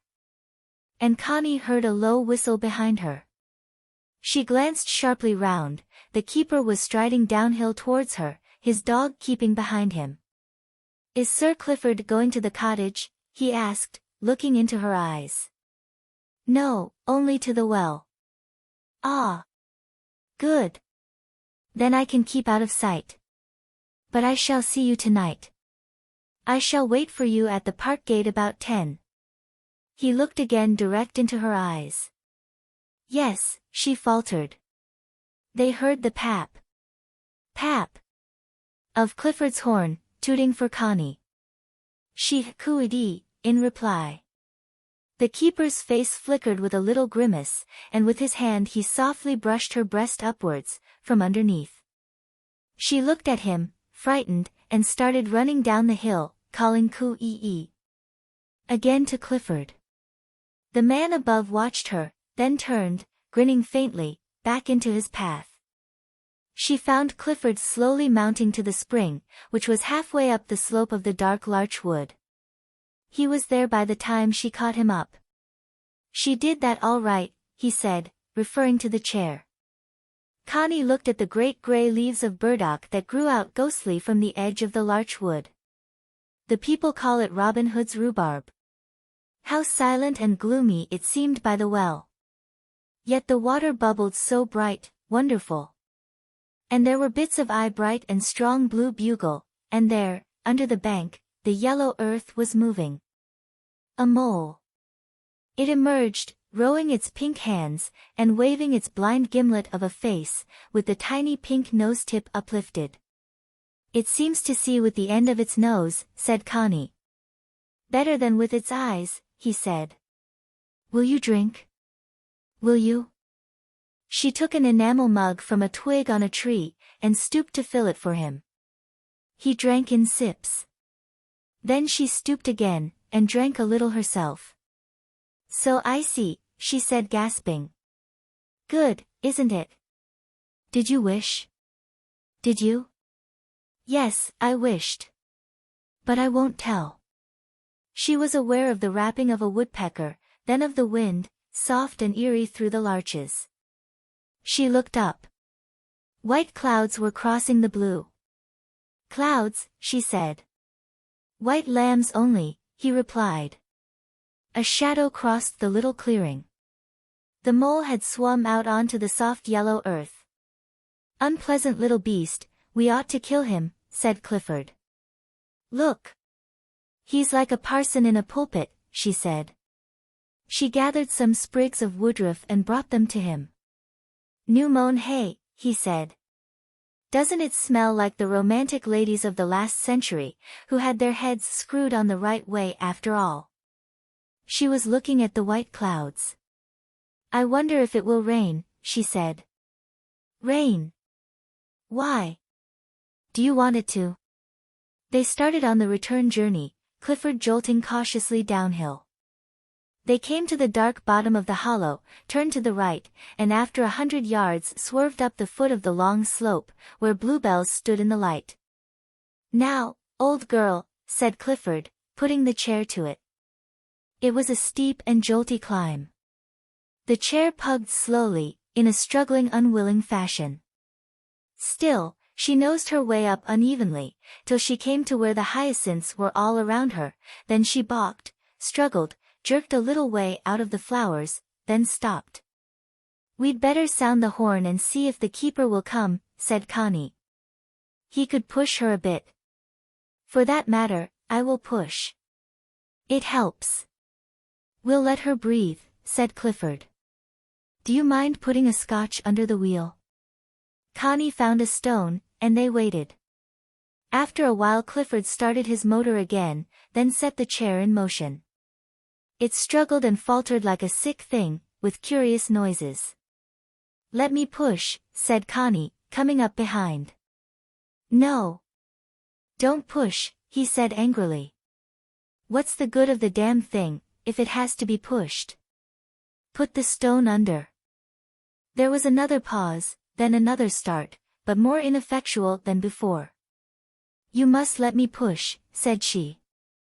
Or sound the horn for the keeper. Wait. She waited, and he had another try, doing more harm than good. Sound the horn then, if you won't let me push, she said. Hell. Be quiet a moment. She was quiet a moment, he made shattering efforts with the little motor. You'll only break the thing down altogether, Clifford, she remonstrated, besides wasting your nervous energy. If I could only get out and look at the damn thing, he said, exasperated. And he sounded the horn stridently. Perhaps Mellors can see what's wrong. They waited, among the mashed flowers under a sky softly curdling with cloud. In the silence a wood pigeon began to coo roo-hoo-hoo. Roo-hoo-hoo. Clifford shut her up with a blast on the horn. The keeper appeared directly, striding inquiringly round the corner. He saluted. Do you know anything about motors? Asked Clifford sharply. I am afraid I don't. Has she gone wrong? Apparently, snapped Clifford. The man crouched solicitously by the wheel, and peered at the little engine. I'm afraid I know nothing at all about these mechanical things, Sir Clifford, he said calmly. If she has enough petrol and oil. Just look carefully and see if you can see anything broken, snapped Clifford. The man laid his gun against a tree, took off his coat, and threw it beside it. The brown dog sat guard. Then he sat down on his heels and peered under the chair, poking with his finger at the greasy little engine, and resenting the grease marks on his clean Sunday shirt. Doesn't seem anything broken, he said. And he stood up, pushing back his hat from his forehead, rubbing his brow and apparently studying. Have you looked at the rods underneath? Asked Clifford. See if they are all right. The man lay flat on his stomach on the floor, his neck pressed back, wriggling under the engine and poking with his finger. Connie thought what a pathetic sort of thing a man was, feeble and small-looking, when he was lying on his belly on the big earth. Seems all right as far as I can see, came his muffled voice. I don't suppose you can do anything, said Clifford. Seems as if I can't.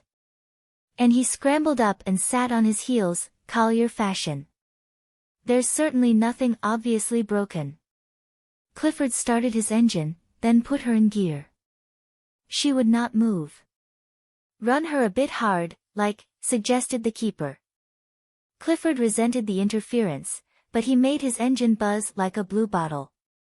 Then she coughed and snarled and seemed to go better. Sounds as if she'd come clear, said Mellors. But Clifford had already jerked her into gear. She gave a sick lurch and ebbed weakly forwards. If I give her a push, she'll do it, said the keeper, going behind. Keep off, snapped Clifford. She'll do it by herself. But Clifford, put in Connie from the bank, you know it's too much for her. Why are you so obstinate? Clifford was pale with anger. He jabbed at his levers.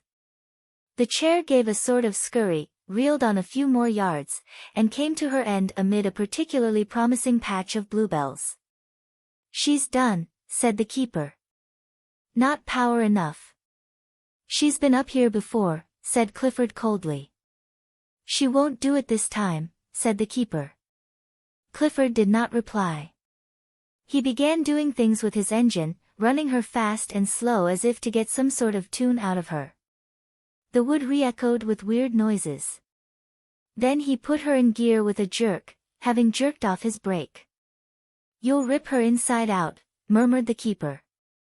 The chair charged in a sick lurch sideways at the ditch. Clifford, cried Connie, rushing forward. But the keeper had got the chair by the rail.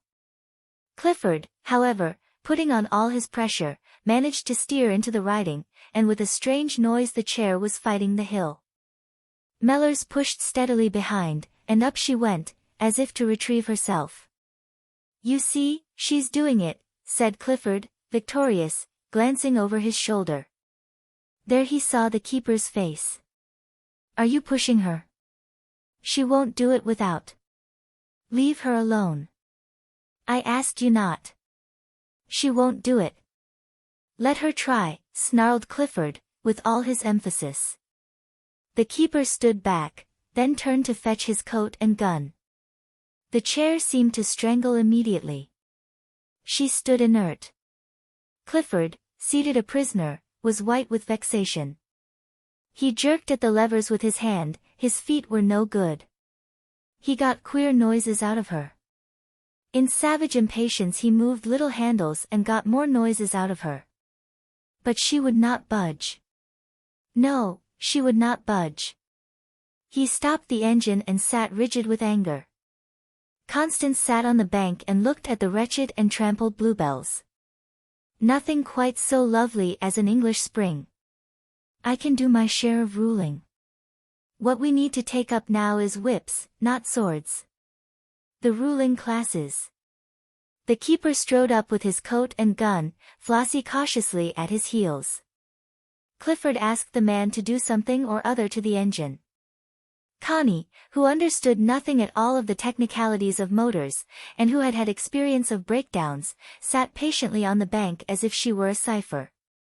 The keeper lay on his stomach again. The ruling classes and the serving classes. He got to his feet and said patiently. Try her again, then.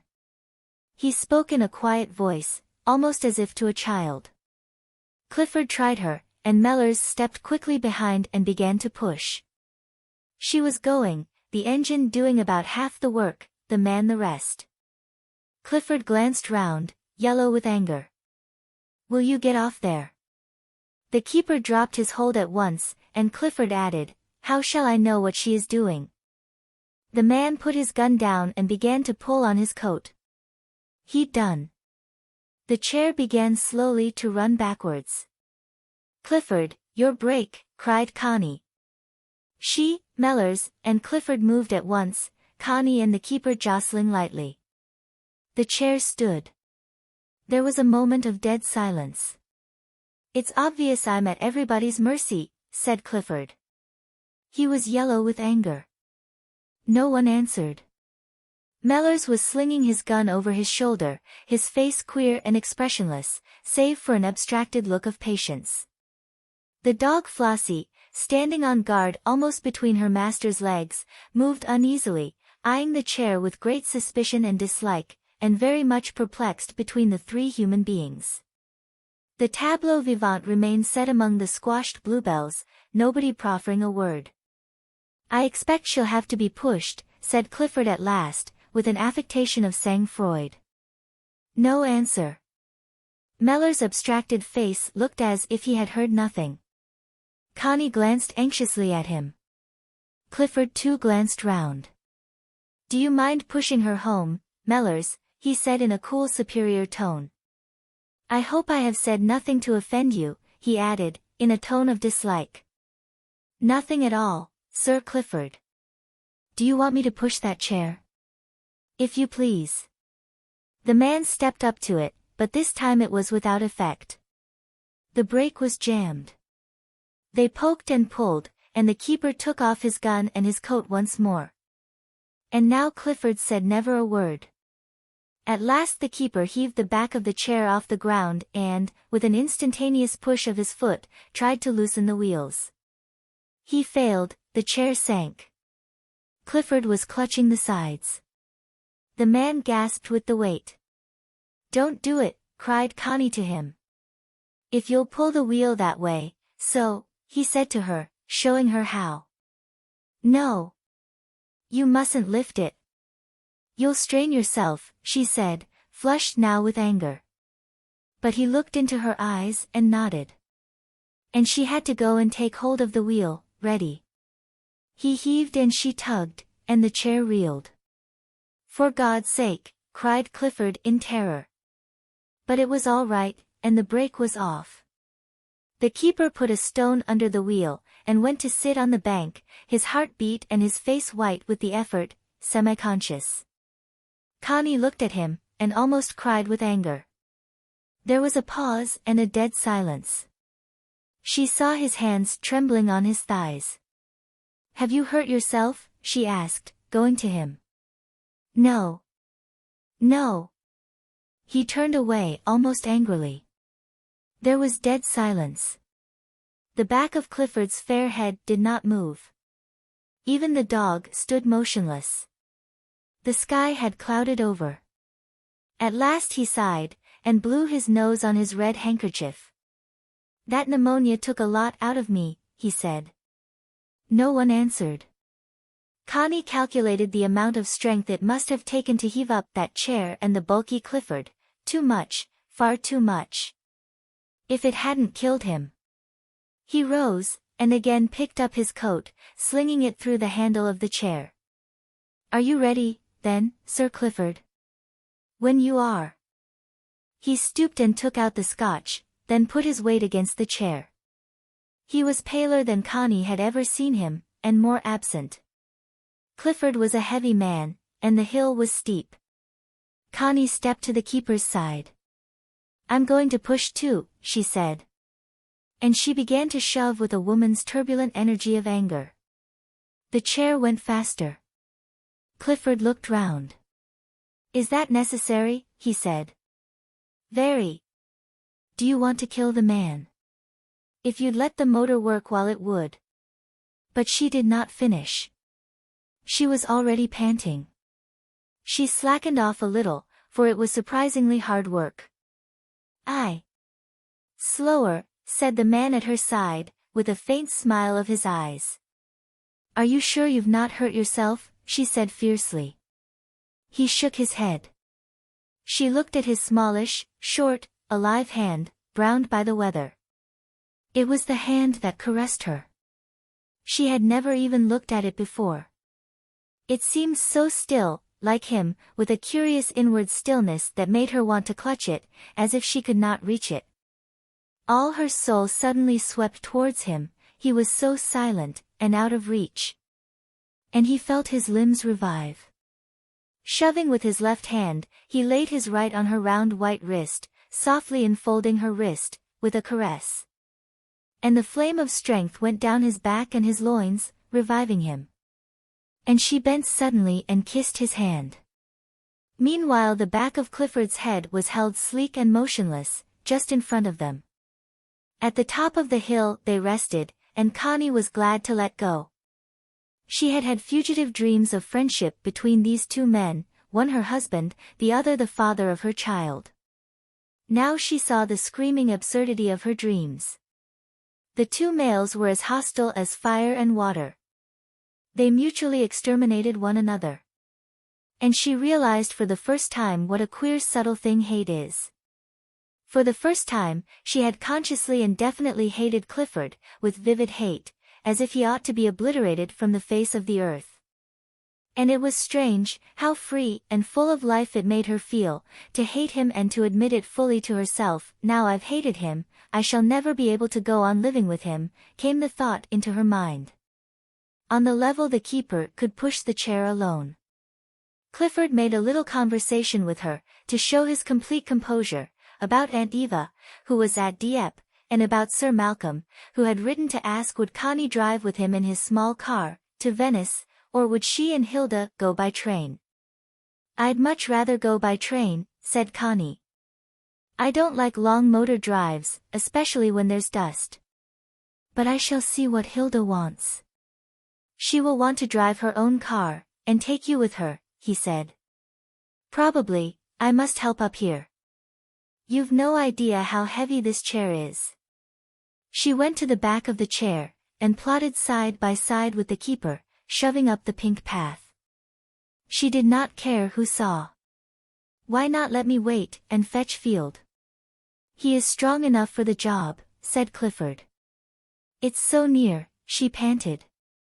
But both she and Mellors wiped the sweat from their faces when they came to the top. It was curious, but this bit of work together had brought them much closer than they had been before.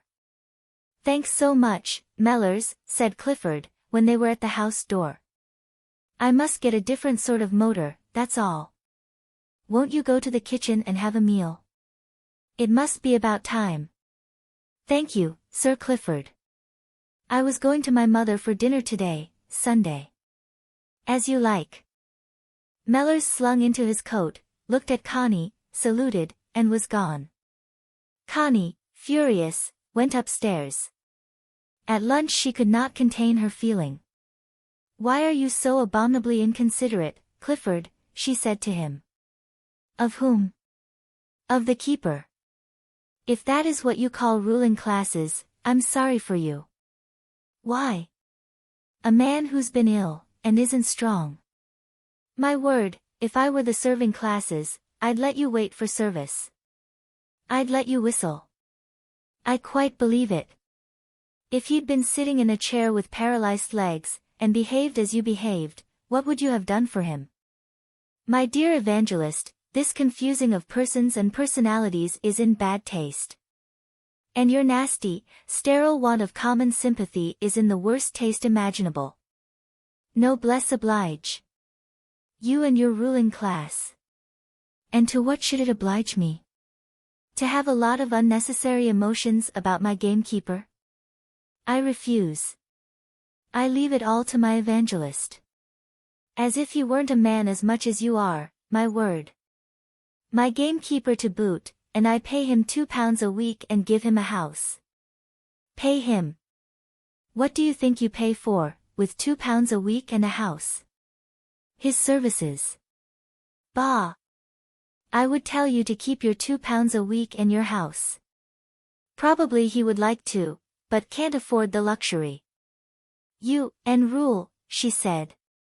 You don't rule, don't flatter yourself. You have only got more than your share of the money, and make people work for you for £2 a week, or threaten them with starvation. Rule. What do you give forth of rule? Why, you're dried up. You only bully with your money, like any Jew or any Sheber. You are very elegant in your speech, Lady Chatterley. I assure you, you were very elegant altogether out there in the wood. I was utterly ashamed of you. Why, my father is 10 times the human being you are, you gentlemen. He reached and rang the bell for Mrs. Bolton. But he was yellow at the gills. She went up to her room, furious, saying to herself, him and buying people. Well, he doesn't buy me, and therefore there's no need for me to stay with him. Dead fish of a gentleman, with his celluloid soul. And how they take one in, with their manners and their mock wistfulness and gentleness. They've got about as much feeling as celluloid has. She made her plans for the night, and determined to get Clifford off her mind. She didn't want to hate him. She didn't want to be mixed up very intimately with him in any sort of feeling. She wanted him not to know anything at all about herself, and especially, not to know anything about her feeling for the keeper. This squabble of her attitude to the servants was an old one. He found her too familiar, she found him stupidly insentient, tough and india-rubbery where other people were concerned. She went downstairs calmly, with her old demure bearing, at dinner time. He was still yellow at the gills, in for one of his liver bouts, when he was really very queer. He was reading a French book. "Have you ever read Proust?" he asked her. "I've tried, but he bores me." "He's really very extraordinary." "Possibly. But he bores me, all that sophistication. He doesn't have feelings, he only has streams of words about feelings. I'm tired of self-important mentalities." "Would you prefer self-important animalities?" "Perhaps. But one might possibly get something that wasn't self-important." "Well, I like Proust's subtlety in his well-bred anarchy. It makes you very dead, really. There speaks my evangelical little wife." They were at it again, at it again. But she couldn't help fighting him. He seemed to sit there like a skeleton, sending out a skeleton's cold grisly will against her. Almost she could feel the skeleton clutching her and pressing her to its cage of ribs. He too was really up in arms, and she was a little afraid of him. She went upstairs as soon as possible, and went to bed quite early. But at 9:30 she got up, and went outside to listen. There was no sound. She slipped on a dressing gown and went downstairs. Clifford and Mrs. Bolton were playing cards, gambling. They would probably go on until midnight. Connie returned to her room, threw her pajamas on the tossed bed, put on a thin tennis dress and over that a woolen day dress, put on rubber tennis shoes, and then a light coat. And she was ready.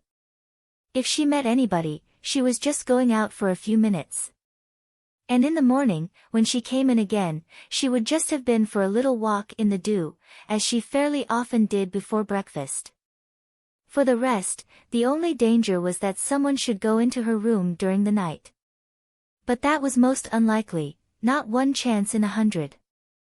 Betts had not locked up. He fastened up the house at 10 o'clock, and unfastened it again at 7 in the morning. She slipped out silently and unseen. There was a half-moon shining, enough to make a little light in the world, not enough to show her up in her dark grey coat.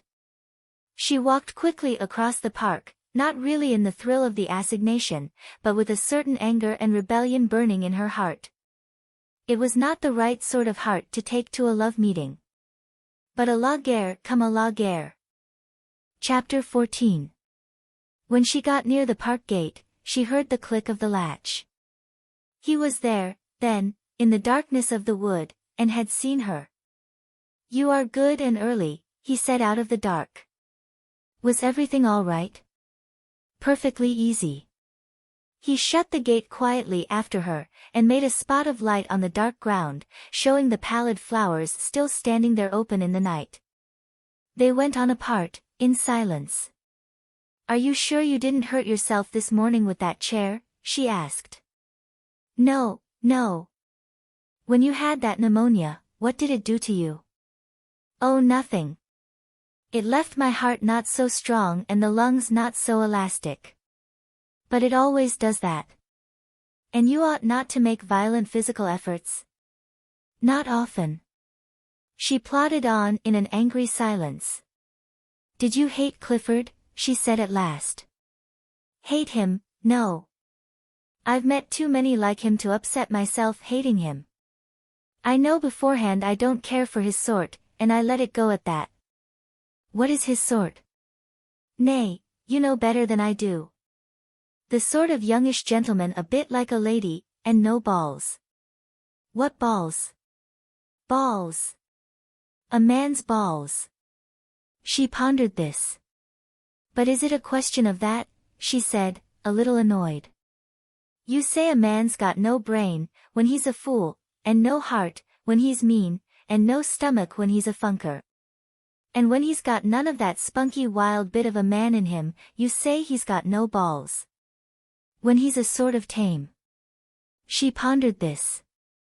And is Clifford tame? She asked. Tame, and nasty with it, like most such fellows, when you come up against M. And do you think you're not tame? Maybe not quite. At length she saw in the distance a yellow light. She stood still. There is a light, she said. I always leave a light in the house, he said. She went on again at his side, but not touching him, wondering why she was going with him at all. He unlocked, and they went in, he bolting the door behind them. As if it were a prison, she thought. The kettle was singing by the red fire, there were cups on the table. She sat in the wooden armchair by the fire. It was warm after the chill outside. I'll take off my shoes, they are wet, she said. She sat with her stockinged feet on the bright steel fender. He went to the pantry, bringing food, bread and butter and pressed tongue. She was warm, she took off her coat. He hung it on the door. Shall you have cocoa or tea or coffee to drink? He asked. I don't think I want anything, she said, looking at the table. But you eat. Nay, I don't care about it. I'll just feed the dog. He tramped with a quiet inevitability over the brick floor, putting food for the dog in a brown bowl. The spaniel looked up at him anxiously. Aye, this is thy supper, the nedna look as if the woodna get it, he said. He set the bowl on the stairfoot mat, and sat himself on a chair by the wall, to take off his leggings and boots. The dog, instead of eating, came to him again, and sat looking up at him, troubled. He slowly unbuckled his leggings. The dog edged a little nearer. What's amiss? Why, thee then? Art upset because there's somebody else here? The arty a female, the art. Go and eat thy supper. He put his hand on her head, and the bitch leaned her head sideways against him. He slowly, softly pulled the long silky ear. There, he said. There. Go and eat thy supper. Go. He tilted his chair towards the pot on the mat, and the dog meekly went, and fell to eating. Do you like dogs? Connie asked him. No, not really. They're too tame and clinging. He had taken off his leggings and was unlacing his heavy boots. Connie had turned from the fire. How bare the little room was. Yet over his head on the wall hung a hideous enlarged photograph of a young married couple, apparently him and a bold-faced young woman, no doubt his wife. Is that you? Connie asked him. He twisted and looked at the enlargement above his head. Aye. Taken just afore we was married, when I was 21. He looked at it impassively. Do you like it? Connie asked him. Like it? No. I never liked the thing. But she fixed it all up to have it done, like. He returned to pulling off his boots. If you don't like it, why do you keep it hanging there? Perhaps your wife would like to have it, she said. He looked up at her with a sudden grin. She carted off everything as was worth taking from ooze, he said. But she left that. Then why do you keep it? For sentimental reasons? Nay, I never look at it. I hardly knowed it wore there. It's been there sin we come to this place. Why don't you burn it? She said. He twisted round again and looked at the enlarged photograph. It was framed in a brown and gilt frame, hideous. It showed a clean-shaven, alert, very young-looking man in a rather high collar, and a somewhat plump, bold young woman with hair fluffed out and crimped, and wearing a dark satin blouse. It wouldn't be a bad idea, would it? He said. He had pulled off his boots, and put on a pair of slippers. He stood up on the chair, and lifted down the photograph. It left a big pale place on the greenish wallpaper. "No use dusting it now," he said, setting the thing against the wall. He went to the scullery, and returned with hammer and pincers. Sitting where he had sat before, he started to tear off the back paper from the big frame, and to pull out the sprigs that held the backboard in position, working with the immediate quiet absorption that was characteristic of him. He soon had the nails out, then he pulled out the backboards, then the enlargement itself, in its solid white mount. He looked at the photograph with amusement. "Shows me for what I was, a young curate, and her for what she was, a bully," he said. "The prig and the bully." "Let me look," said Connie. He did look indeed very clean-shaven and very clean altogether, one of the clean young men of 20 years ago. But even in the photograph his eyes were alert and dauntless.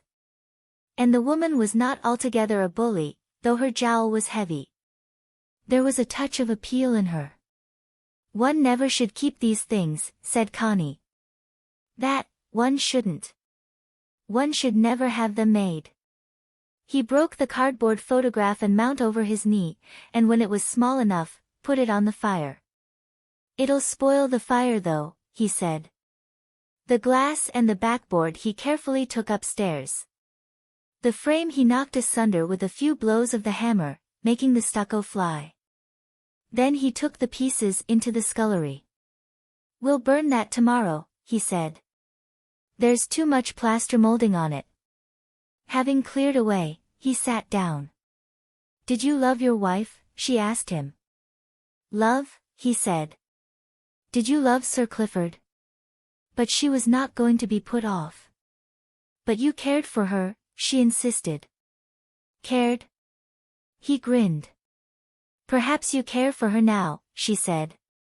"Me?" His eyes widened. "Ah no, I can't think of her," he said quietly. "Why?" But he shook his head. "Then why don't you get a divorce?" "She'll come back to you one day," said Connie. He looked up at her sharply. "She wouldn't come within a mile of me. She hates me a lot worse than I hate her." "You'll see she'll come back to you." "That she never will. That's done. It would make me sick to see her." "You will see her. And you're not even legally separated, are you?" "No." "Ah well, then she'll come back, and you'll have to take her in." He gazed at Connie fixedly. Then he gave the queer toss of his head. "You might be right. I was a fool ever to come back here. But I felt stranded and had to go somewhere. A man's a poor bit of a wastrel blown about. But you're right. I'll get a divorce and get clear. I hate those things like death, officials and courts and judges. But I've got to get through with it. I'll get a divorce." And she saw his jaw set. Inwardly she exulted. "I think I will have a cup of tea now," she said. He rose to make it. But his face was set. As they sat at table she asked him. "Why did you marry her? She was commoner than yourself. Mrs. Bolton told me about her. She could never understand why you married her." He looked at her fixedly. "I'll tell you," he said. "The first girl I had, I began with when I was 16. She was a schoolmaster's daughter over at Ollerton, pretty, beautiful really. I was supposed to be a clever sort of young fellow from Sheffield Grammar School, with a bit of French and German, very much up aloft. She was the romantic sort that hated commonness. She egged me on to poetry and reading, in a way, she made a man of me. I read and I thought like a house on fire, for her. And I was a clerk in Butterley offices, thin, white-faced fellow fuming with all the things I read. And about everything I talked to her, but everything. We talked ourselves into Persepolis and Timbuktu. We were the most literary cultured couple in 10 counties. I held forth with rapture to her, positively with rapture. I simply went up in smoke. And she adored me. The serpent in the grass was sex. She somehow didn't have any, at least, not where it's supposed to be. I got thinner and crazier. Then I said we'd got to be lovers.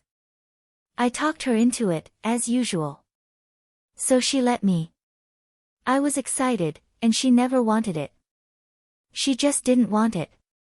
She adored me, she loved me to talk to her and kiss her, in that way she had a passion for me. But the other, she just didn't want. And there are lots of women like her. And it was just the other that I did want. So there we split. I was cruel, and left her. Then I took on with another girl, a teacher, who had made a scandal by carrying on with a married man and driving him nearly out of his mind. She was a soft, white-skinned, soft sort of a woman, older than me, and played the fiddle. And she was a demon. She loved everything about love, except the sex. Clinging, caressing, creeping into you in every way, but if you forced her to the sex itself, she just ground her teeth and sent out hate. I forced her to it, and she could simply numb me with hate because of it. So I was balked again. I loathed all that. I wanted a woman who wanted me, and wanted it. Then came Bertha Coutts. They'd lived next door to us when I was a little lad, so I knew them all right. And they were common. Well, Bertha went away to some place or other in Birmingham, she said, as a lady's companion. Everybody else said, as a waitress or something in a hotel. Anyhow, just when I was more than fed up with that other girl, when I was 21, back comes Bertha, with airs and graces and smart clothes and a sort of bloom on her, a sort of sensual bloom that you'd see sometimes on a woman, or on a trolley. Well, I was in a state of murder. I chucked up my job at Butterley because I thought I was a weed, clerking there, and I got on as overhead blacksmith at Tevershall, shoeing horses mostly. It had been my dad's job, and I'd always been with him. It was a job I liked, handling horses, and it came natural to me. So I stopped talking fine, as they call it, talking proper English, and went back to talking broad. I still read books, at home, but I blacksmithed and had a pony trap of my own, and was my Lord Duckfoot. My dad left me £300 when he died. So I took on with Bertha, and I was glad she was common. I wanted her to be common. I wanted to be common myself. Well, I married her, and she wasn't bad. Those other, pure, women had nearly taken all the balls out of me, but she was all right that way. She wanted me, and made no bones about it. And I was as pleased as Punch. That was what I wanted, a woman who wanted me to fuck her. So I fucked her like a good un. And I think she despised me a bit, for being so pleased about it, and bringin' her breakfast in bed sometimes. She sort of let things go, didn't get me a proper dinner when I came home from work, and if I said anything, flew out at me. And I flew back, hammer and tongs. She flung a cup at me and I took her by the scruff of the neck and squeezed the life out of her. That sort of thing. But she treated me with insolence. And she got so's she'd never have me when I wanted her, never. Always put me off, brutal as you like. And then when she'd put me right off, and I didn't want her, she'd come all lovey-dovey, and get me. And I always went. But when I had her, she'd never come off when I did. Never. She'd just wait. If I kept back for half an hour, she'd keep back longer. And when I'd come and really finished, then she'd start on her own account, and I had to stop inside her till she brought herself off, wriggling and shouting. She'd clutch with herself down there, and then she'd come off, fair in ecstasy. And then she'd say, "That was lovely." Gradually I got sick of it, and she got worse. She sort of got harder and harder to bring off, and she'd sort of tear at me down there, as if it was a beak tearing at me. By God, you think a woman's soft down there, like a figure. But I tell you the old rampers have beaks between their legs, and they tear at you with it till you're sick. Self. Self. Self. All self. Tearing and shouting. They talk about men's selfishness, but I doubt if it can ever touch a woman's blind beakishness, once she's gone that way. Like an old troll. And she couldn't help it. I told her about it, I told her how I hated it. And she'd even try. She'd try to lie still and let me work the business. She'd try. But it was no good. She got no feeling off it, from my working. She had to work the thing herself, grind her own coffee. And it came back on her like a raving necessity, she had to let herself go, and tear, as if she had no sensation in her except in the top of her beak, the very outside top tip, that rubbed and tore. That's how old whores used to be, so men used to say. It was a low kind of self-will in her, a raving sort of self-will, like in a woman who drinks. Well, in the end I couldn't stand it. We slept apart. She herself had started it, in her bouts when she wanted to be clear of me, when she said I bossed her. She had started having a room for herself. But the time came when I wouldn't have her coming to my room. I wouldn't. I hated it. And she hated me. My God, how she hated me before that child was born. I often think she conceived it out of hate. Anyhow, after the child was born I left her alone. And then came the war, and I joined up. And I didn't come back till I knew she was with that fellow at Stack's Gate. He broke off, pale in the face. And what is the man at Stack's Gate like? Asked Connie. A big baby sort of fellow, very low-mouthed. She bullies him, and they both drink. My word, if she came back. My God, yes. I should just go, disappear again. There was a silence.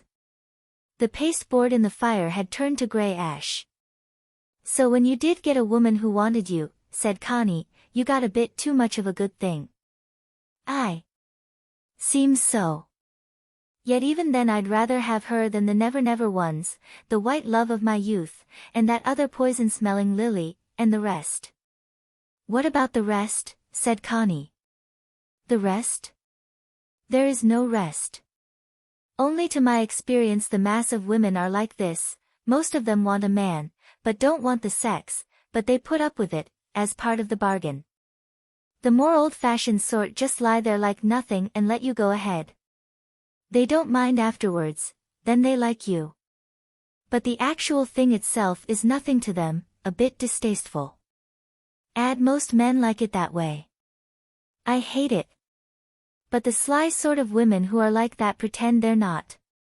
They pretend they're passionate and have thrills. But it's all cockaloopy. They make it up. Then there's the ones that love everything, every kind of feeling and cuddling and going off, every kind except the natural one.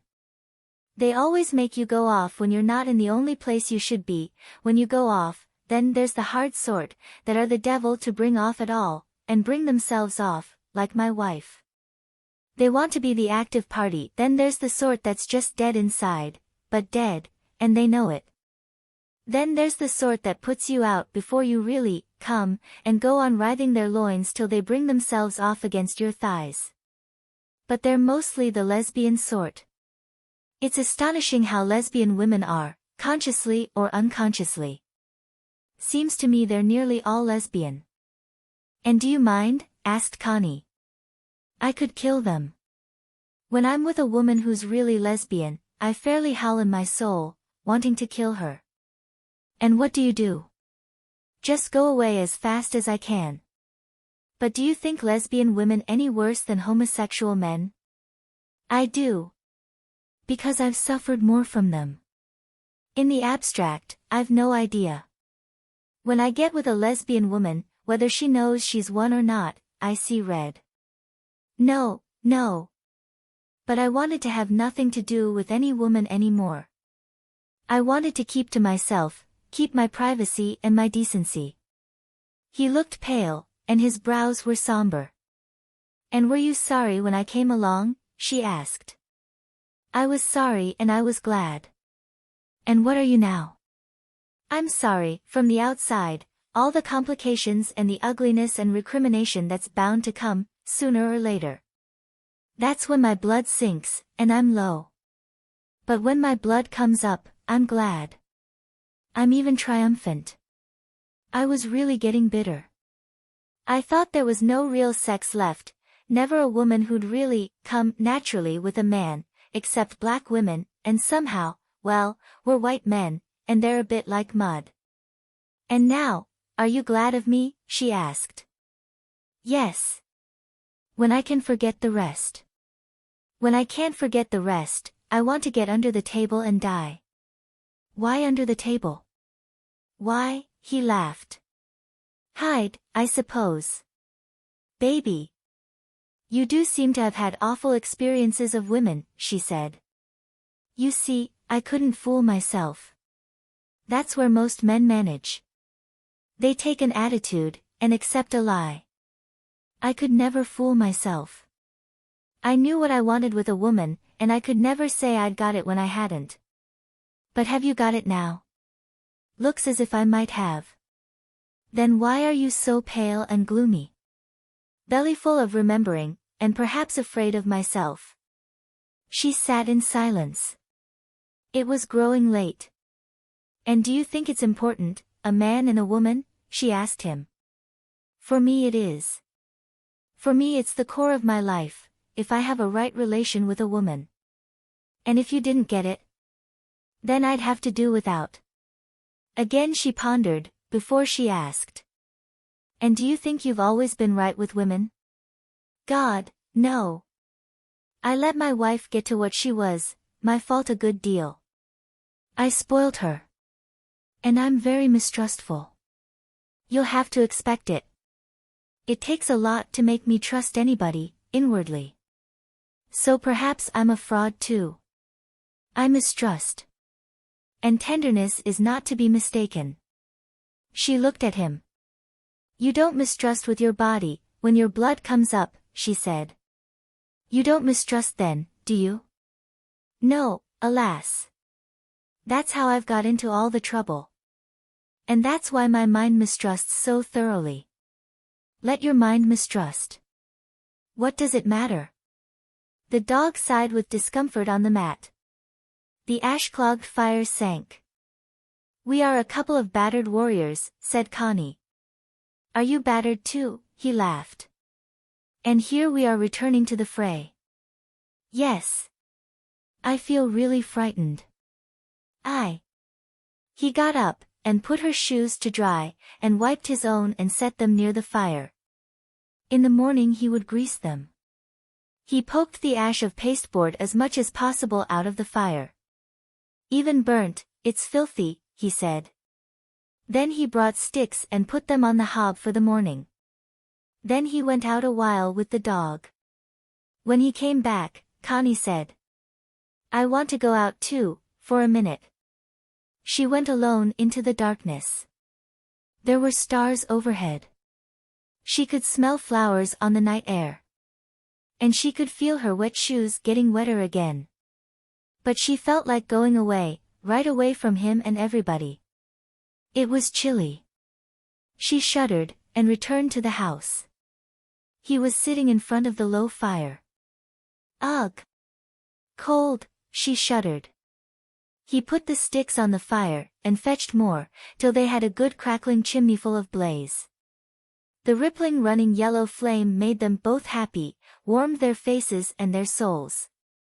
Never mind, she said, taking his hand as he sat silent and remote. One does one's best.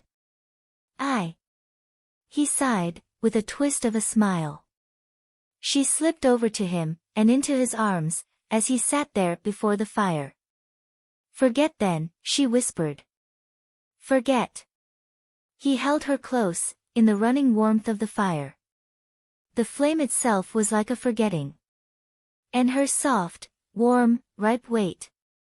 Slowly his blood turned, and began to ebb back into strength and reckless vigor again. And perhaps the women really wanted to be there and love you properly, only perhaps they couldn't. Perhaps it wasn't all their fault, she said. I know it. Do you think I don't know what a broken-backed snake that's been trodden on I was myself? She clung to him suddenly. She had not wanted to start all this again. Yet some perversity had made her. But you're not now, she said. You're not that now, a broken-backed snake that's been trodden on. I don't know what I am. There's black days ahead. No, she protested, clinging to him. Why? Why? There's black days coming for us all and for everybody, he repeated with a prophetic gloom. No. You're not to say it. He was silent. But she could feel the black void of despair inside him. That was the death of all desire, the death of all love, this despair that was like the dark cave inside the men, in which their spirit was lost. And you talk so coldly about sex, she said. You talk as if you had only wanted your own pleasure and satisfaction. She was protesting nervously against him. Nay, he said. I wanted to have my pleasure and satisfaction of a woman, and I never got it, because I could never get my pleasure and satisfaction of her unless she got hers of me at the same time. And it never happened. It takes two. But you never believed in your women. You don't even believe really in me, she said. I don't know what believing in a woman means.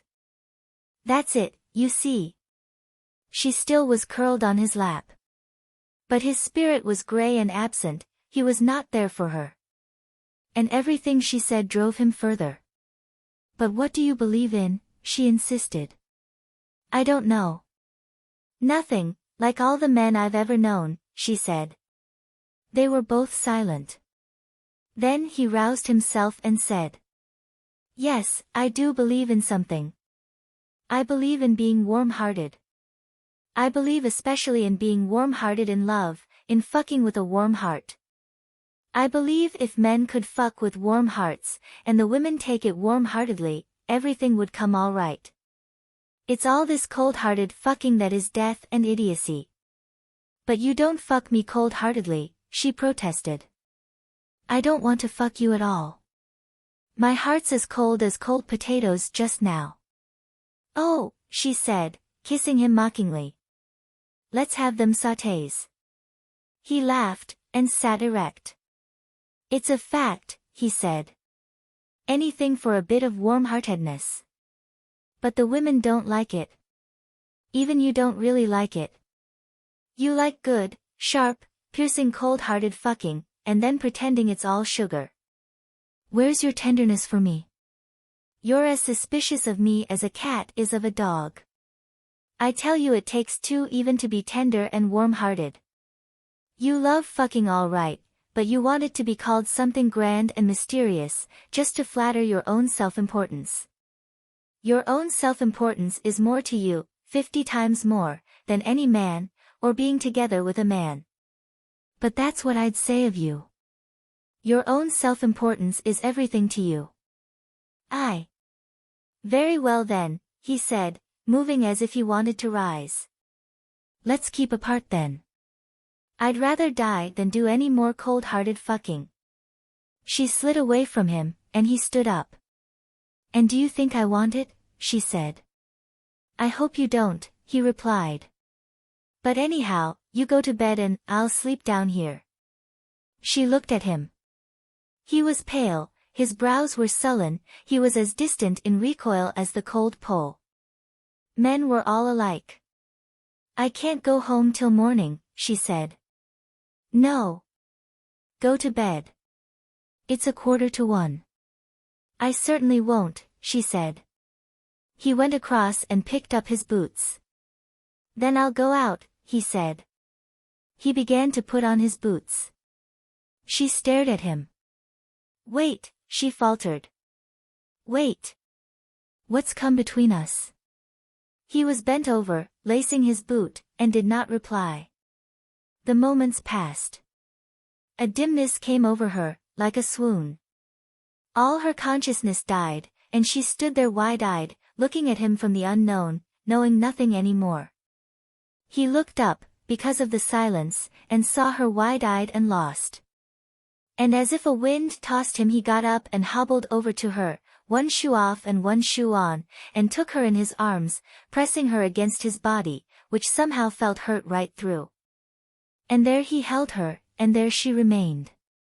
Till his hands reached blindly down and felt for her, and felt under the clothing to where she was smooth and warm. "Ma lass," he murmured. "Ma little lass. Dunna let's fight. Dunna let's never fight. I love thee and touch on thee. Dunna argue why me. Dunna. Dunna. Dunna. Let's be together." She lifted her face and looked at him. "Don't be upset," she said steadily. "It's no good being upset. Do you really want to be together with me?" She looked with wide, steady eyes into his face. He stopped, and went suddenly still, turning his face aside. All his body went perfectly still, but did not withdraw. Then he lifted his head and looked into her eyes, with his odd, faintly mocking grin, saying, "Aye. Let's be together on oath." "But really?" she said, her eyes filling with tears. "I really. Heart and belly and cock." He still smiled faintly down at her, with the flicker of irony in his eyes, and a touch of bitterness. She was silently weeping, and he lay with her and went into her there on the hearth-rug, and so they gained a measure of equanimity. And then they went quickly to bed, for it was growing chill, and they had tired each other out. And she nestled up to him, feeling small and enfolded, and they both went to sleep at once, fast in one sleep. And so they lay and never moved, till the sun rose over the wood and day was beginning. Then he woke up and looked at the light. The curtains were drawn. He listened to the loud wild calling of blackbirds and thrushes in the wood. It would be a brilliant morning, about 5:30, his hour for rising. He had slept so fast. It was such a new day. The woman was still curled asleep and tender. His hand moved on her, and she opened her blue wondering eyes, smiling unconsciously into his face. "Are you awake?" she said to him. He was looking into her eyes. He smiled, and kissed her. And suddenly she roused and sat up. "Fancy that I am here," she said. She looked round the whitewashed little bedroom with its sloping ceiling and gable window where the white curtains were closed. The room was bare save for a little yellow-painted chest of drawers, and a chair, and the smallish white bed in which she lay with him.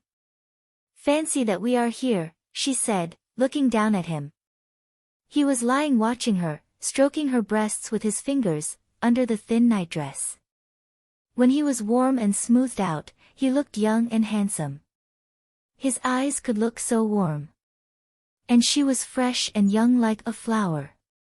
"I want to take this off," she said, gathering the thin batiste nightdress and pulling it over her head.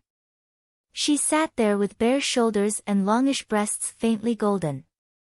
He loved to make her breasts swing softly, like bells. "You must take off your pajamas too," she said. Nay. Yes. Yes, she commanded. And he took off his old cotton pajama jacket, and pushed down the trousers. Save for his hands and wrists and face and neck he was white as milk, with fine slender muscular flesh. To Connie he was suddenly piercingly beautiful again, as when she had seen him that afternoon washing himself. Gold of sunshine touched the closed white curtain. She felt it wanted to come in. "Oh, do let's draw the curtains. The birds are singing so. Do let the sun in," she said.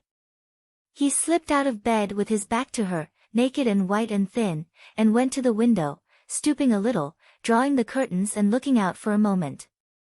The back was white and fine, the small buttocks beautiful with an exquisite, delicate manliness, the back of the neck ruddy and delicate and yet strong. There was an inward, not an outward strength in the delicate fine body. "But you are beautiful," she said. "So pure and fine. Come." She held her arms out. He was ashamed to turn to her, because of his aroused nakedness. He caught his shirt off the floor, and held it to him, coming to her. "No," she said, still holding out her beautiful slim arms from her dropping breasts. "Let me see you." He dropped the shirt and stood still looking towards her. The sun through the low window sent in a beam that lit up his thighs and slim belly and the erect fallows rising darkish and hot-looking from the little cloud of vivid gold-red hair. She was startled and afraid. "How strange," she said slowly. "How strange he stands there. So big. And so dark and cocksure. Is he like that?" The man looked down the front of his slender white body, and laughed. Between the slim breasts the hair was dark, almost black. But at the root of the belly, where the fallows rose thick and arching, it was gold-red, vivid in a little cloud. "So proud," she murmured, uneasy. "And so lordly. Now I know why men are so overbearing. But he's lovely, really. Like another being. A bit terrifying. But lovely really. And he comes to me," she caught her lower lip between her teeth, in fear and excitement. The man looked down in silence at the tense fallows, that did not change. He said at last, in a little voice. "I ma lad. They're right enough. The mun rear thy head. They're on thy own, And ta yes no count o, nobdy why. The ma yes nout o, me, John Thomas. Art boss? Of me? Well, the re more cocky than me, and the says less. John Thomas.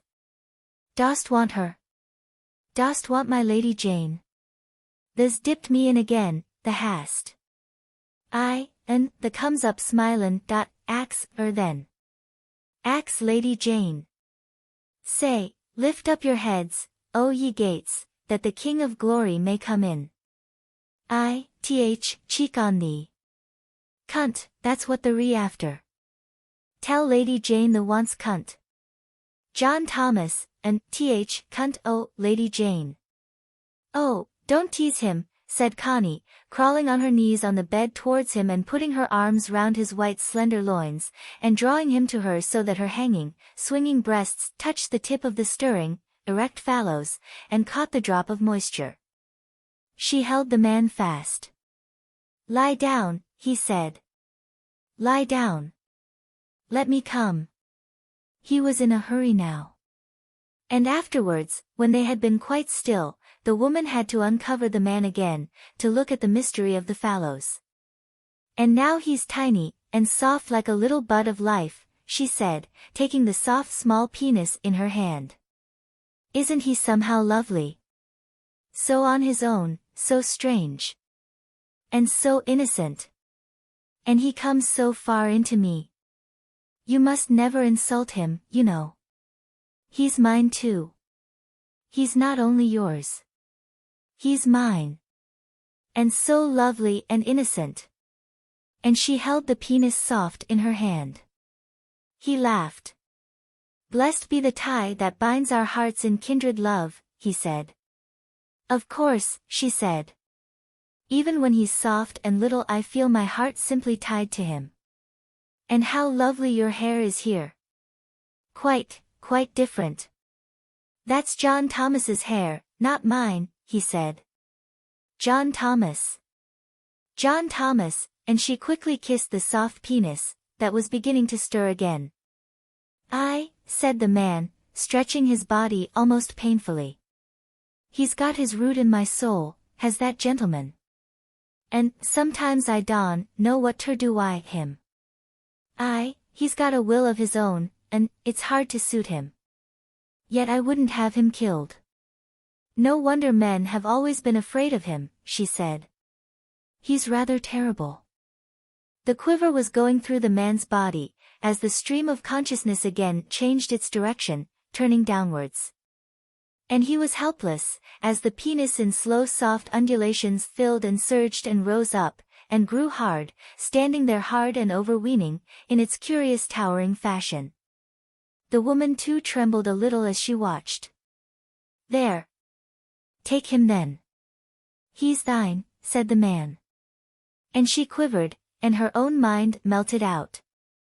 Sharp soft waves of unspeakable pleasure washed over her as he entered her, and started the curious molten thrilling that spread and spread till she was carried away with the last, blind flush of extremity. He heard the distant hooters of Stack's Gate for 7 o'clock. It was Monday morning. He shivered a little, and with his face between her breasts pressed her soft breasts up over his ears, to deafen him. She had not even heard the hooters. She lay perfectly still, her soul washed transparent. You must get up, mustn't you? He muttered. What time? Came her colorless voice. 7 o'clock blowers a bit sin. I suppose I must. She was resenting as she always did, the compulsion from outside. He sat up and looked blankly out of the window. You do love me, don't you? She asked calmly. He looked down at her. The nose what the nose. What dost ax for? He said, a little fretfully. I want you to keep me, not to let me go, she said.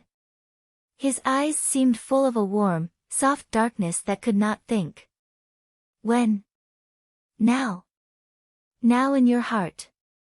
Then I want to come and live with you, always, soon. He sat naked on the bed, with his head dropped, unable to think. Don't you want it? She asked. He said. Then with the same eyes darkened with another flame of consciousness, almost like sleep, he looked at her. Dunna ax me now, he said. Let me be. I like thee. I love thee when the lies there. A woman's a lovely thing when, er's deep ter fuck and cunt's good. Ah love thee, thy legs, and shape on thee, and womanness on thee. Ah love womanness on thee. Ah love thee why, my balls and why, my heart. But dunna ax me nout. Dunna me say nout. Let me stop as I am while I can. The can ax me everything after. Now let me be, let me be. And softly, he laid his hand over her mound of Venus, on the soft brown maiden hair, and himself sat still and naked on the bed, his face motionless in physical abstraction, almost like the face of Buddha. Motionless, and in the invisible flame of another consciousness, he sat with his hand on her, and waited for the turn.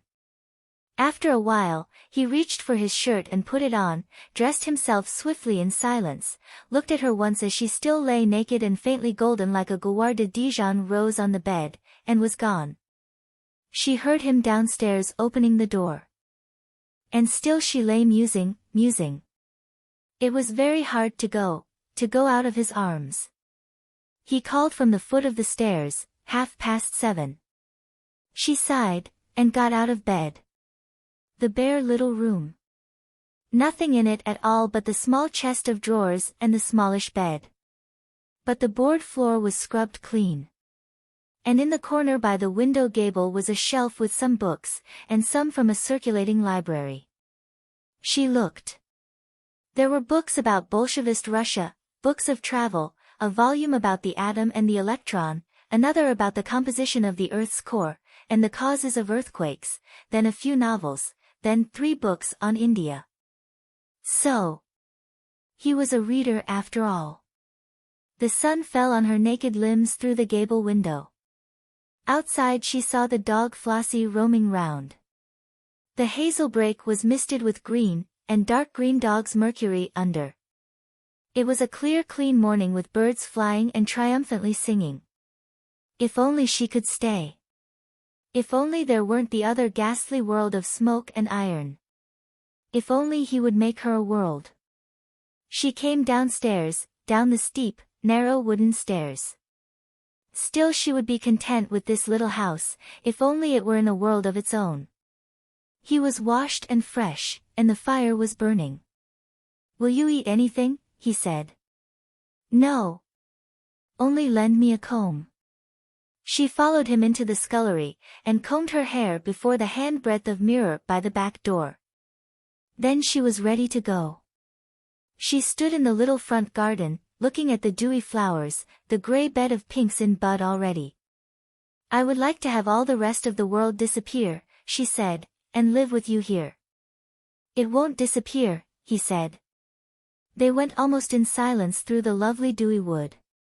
But they were together in a world of their own. It was bitter to her to go on to Rugby. "I want soon to come and live with you all together," she said as she left him. He smiled, unanswering. She got home quietly and unremarked, and went up to her room. Chapter 15. There was a letter from Hilda on the breakfast tray. "Father is going to London this week, and I shall call for you on Thursday week, June 17th. You must be ready so that we can go at once. I don't want to waste time at Rugby, it's an awful place. I shall probably stay the night at Retford with the Colemans, so I should be with you for lunch, Thursday. Then we could start at tea time, and sleep perhaps in Grantham. It is no use our spending an evening with Clifford. If he hates your going, it would be no pleasure to him." So. She was being pushed round on the chessboard again. Clifford hated her going, but it was only because he didn't feel safe in her absence. Her presence, for some reason, made him feel safe, and free to do the things he was occupied with. He was a great deal at the pits, and wrestling in spirit with the almost hopeless problems of getting out his coal in the most economical fashion and then selling it when he'd got it out. He knew he ought to find some way of using it, or converting it, so that he needn't sell it, or needn't have the chagrin of failing to sell it. But if he made electric power, could he sell that or use it? And to convert into oil was as yet too costly and too elaborate. To keep industry alive there must be more industry, like a madness. It was a madness, and it required a madman to succeed in it. Well, he was a little mad. Connie thought so. His very intensity and acumen in the affairs of the pit seemed like a manifestation of madness to her, his very inspirations were the inspirations of insanity. He talked to her of all his serious schemes, and she listened in a kind of wonder, and let him talk. Then the flow ceased, and he turned on the loudspeaker, and became a blank, while apparently his schemes coiled on inside him like a kind of dream. And every night now he played pontoon, that game of the Tommies, with Mrs. Bolton, gambling with sixpences. And again, in the gambling he was gone in a kind of unconsciousness, or blank intoxication, or intoxication of blankness, whatever it was. Connie could not bear to see him. But when she had gone to bed, he and Mrs. Bolton would gamble on till 2 and 3 in the morning, safely, and with strange lust. Mrs. Bolton was caught in the lust as much as Clifford, the more so, as she nearly always lost. She told Connie one day, "I lost 23 shillings to Sir Clifford last night." "And did he take the money from you?" asked Connie aghast. "Why, of course, my lady. Debt of honor." Connie expostulated roundly, and was angry with both of them. The upshot was, Sir Clifford raised Mrs. Bolton's wages 100 a year, and she could gamble on that. Meanwhile, it seemed to Connie, Clifford was really going debtor. She told him at length she was leaving on the 17th. 17th, he said. "And when will you be back?" "By the 20th of July at the latest." "Yes. The 20th of July."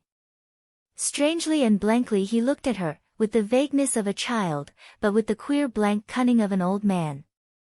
"You won't let me down, now, will you?" he said. "How?" "While you're away, I mean, you're sure to come back." "I'm as sure as I can be of anything, that I shall come back." "Yes." "Well. 20th of July. He looked at her so strangely. Yet he really wanted her to go. That was so curious. He wanted her to go, positively, to have her little adventures and perhaps come home pregnant, and all that. At the same time, he was afraid of her going. She was quivering, watching her real opportunity for leaving him altogether, waiting till the time, himself, should be ripe. She sat and talked to the keeper of her going abroad. And then when I come back, she said, I can tell Clifford I must leave him. And you and I can go away. They never need even know it is you. We can go to another country, shall we? To Africa or Australia. Shall we? She was quite thrilled by her plan. You've never been to the colonies, have you? He asked her. No. Have you? I've been in India, and South Africa, and Egypt. Why shouldn't we go to South Africa? We might, he said slowly. Or don't you want to? She asked. I don't care. I don't much care what I do. Doesn't it make you happy? Why not? We shan't be poor. I have about 600 a year, I wrote and asked. It's not much, but it's enough, isn't it? It's riches to me. Oh, how lovely it will be. But I ought to get divorced, and so ought you, unless we're going to have complications. There was plenty to think about. Another day she asked him about himself. They were in the hut, and there was a thunderstorm. And weren't you happy, when you were a lieutenant and an officer and a gentleman? Happy? All right. I liked my colonel. Did you love him? Yes. I loved him. And did he love you? Yes. In a way, he loved me. Tell me about him. What is there to tell? He had risen from the ranks. He loved the army. And he had never married. He was 20 years older than me. He was a very intelligent man, and alone in the army, as such a man is, a passionate man in his way, and a very clever officer. I lived under his spell while I was with him. I sort of let him run my life. And I never regret it. And did you mind very much when he died? I was as near death myself. But when I came to, I knew another part of me was finished. But then I had always known it would finish in death. All things do, as far as that goes. She sat and ruminated. The thunder crashed outside. It was like being in a little ark in the flood. You seem to have such a lot behind you, she said. Do I? It seems to me I've died once or twice already. Yet here I am, pegging on, and in for more trouble. She was thinking hard, yet listening to the storm. And weren't you happy as an officer and a gentleman, when your colonel was dead? No. They were a mingy lot. He laughed suddenly. The colonel used to say, lad, the English middle classes have to chew every mouthful 30 times because their guts are so narrow, a bit as big as a pea would give them a stoppage. They're the mingiest set of ladylike snipe ever invented, full of conceit of themselves, frightened even if their bootlaces aren't correct, rotten as high game, and always in the right. That's what finishes me up. Kowtow, are slicking till their tongues are tough, yet they're always in the right. Prigs on top of everything. Prigs. A generation of ladylike prigs with half a ball each. Connie laughed. The rain was rushing down. He hated them. No, said he. He didn't bother. He just disliked them. There's a difference. Because, as he said, the Tommies are getting just as priggish and half-bald and narrow-gutted. It's the fate of mankind, to go that way. The common people too, the working people. All the lot. Their spunk is gone dead. Motor cars and cinemas and aeroplanes suck that last bit out of them. I tell you, every generation breeds a more rabbity generation, with India rubber tubing for guts and tin legs and tin faces. Tin people. It's all a steady sort of Bolshevism, just killing off the human thing, and worshipping the mechanical thing. Money, money, money. All the modern lot get their real kick out of killing the old human feeling out of man, making mincemeat of the old Adam and the old Eve. They're all alike. The world is all alike, kill off the human reality, a quid for every foreskin, 2 quid for each pair of balls. What is cunt but machine fucking, it's all alike. Pay money to cut off the world's cock. Pay money to them that will take spunk out of mankind, and leave all little twiddling machines. He sat there in the hut, his face pulled to mocking irony. Yet even then, he had one ear set backwards, listening to the storm over the wood. It made him feel so alone. But won't it ever come to an end? She said. It will. It'll achieve its own salvation. When the last real man is killed, and they're all tame, white, black, yellow, all colors of tame ones, then they'll all be insane. Because the root of sanity is in the balls. Then they'll all be insane, and they'll make their grand auto de fe. You know auto de fe means act of faith? Well, they'll make their own grand little act of faith. They'll offer one another up. You mean kill one another? I do, ducky. If we go on at our present rate, then in 100 years' time there won't be 10,000 people in this island, there may not be 10. They'll have lovingly wiped each other out. The thunder was rolling further away. How nice, she said. Quite nice. To contemplate the extermination of the human species and the long pause that follows before some other species crops up, it calms you more than anything else. And if we go on in this way, with everybody, intellectuals, artists, government, industrialists and workers all frantically killing off the last human feeling, the last bit of their intuition, the last healthy instinct, if it goes on in algebraical progression, as it is going on, then ta-ta. To the human species. Goodbye. Darling. The serpent swallows itself and leaves a void, considerably messed up, but not hopeless. Very nice. When savage wild dogs bark in Rugby, and savage wild pit ponies stamp on Tevershall pit bank. Te Deum laudamus. Connie laughed, but not very happily. Then you ought to be pleased that they are all Bolshevists, she said. You ought to be pleased that they hurry on towards the end. So I am. I don't stop, because I couldn't if I would. Then why are you so bitter? I'm not. If my cock gives its last crow, I don't mind. But if you have a child, she said. He dropped his head. Why, he said at last. It seems to me a wrong and bitter thing to do, to bring a child into this world. No. Don't say it. Don't say it, she pleaded. I think I'm going to have one. Say you'll be pleased. She laid her hand on his. I'm pleased for you to be pleased, he said. But for me it seems a ghastly treachery to the unborn creature. Ah no, she said, shocked. Then you can't ever really want me. You can't want me, if you feel that. Again he was silent, his face sullen. Outside there was only the threshing of the rain. It's not quite true, she whispered. It's not quite true. There's another truth.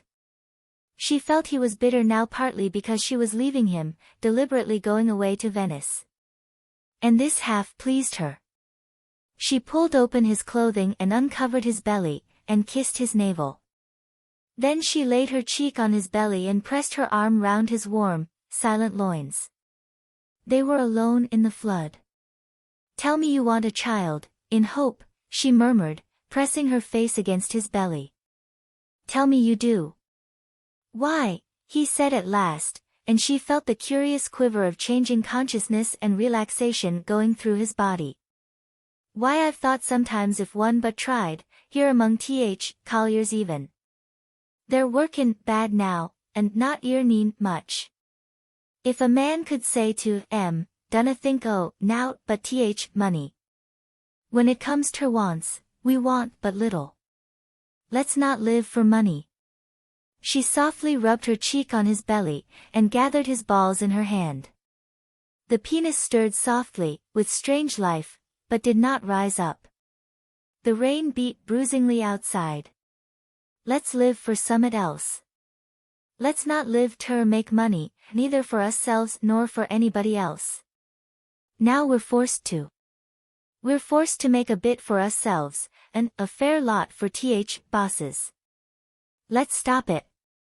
Bit by bit, let's stop it. We needn't rant and rave.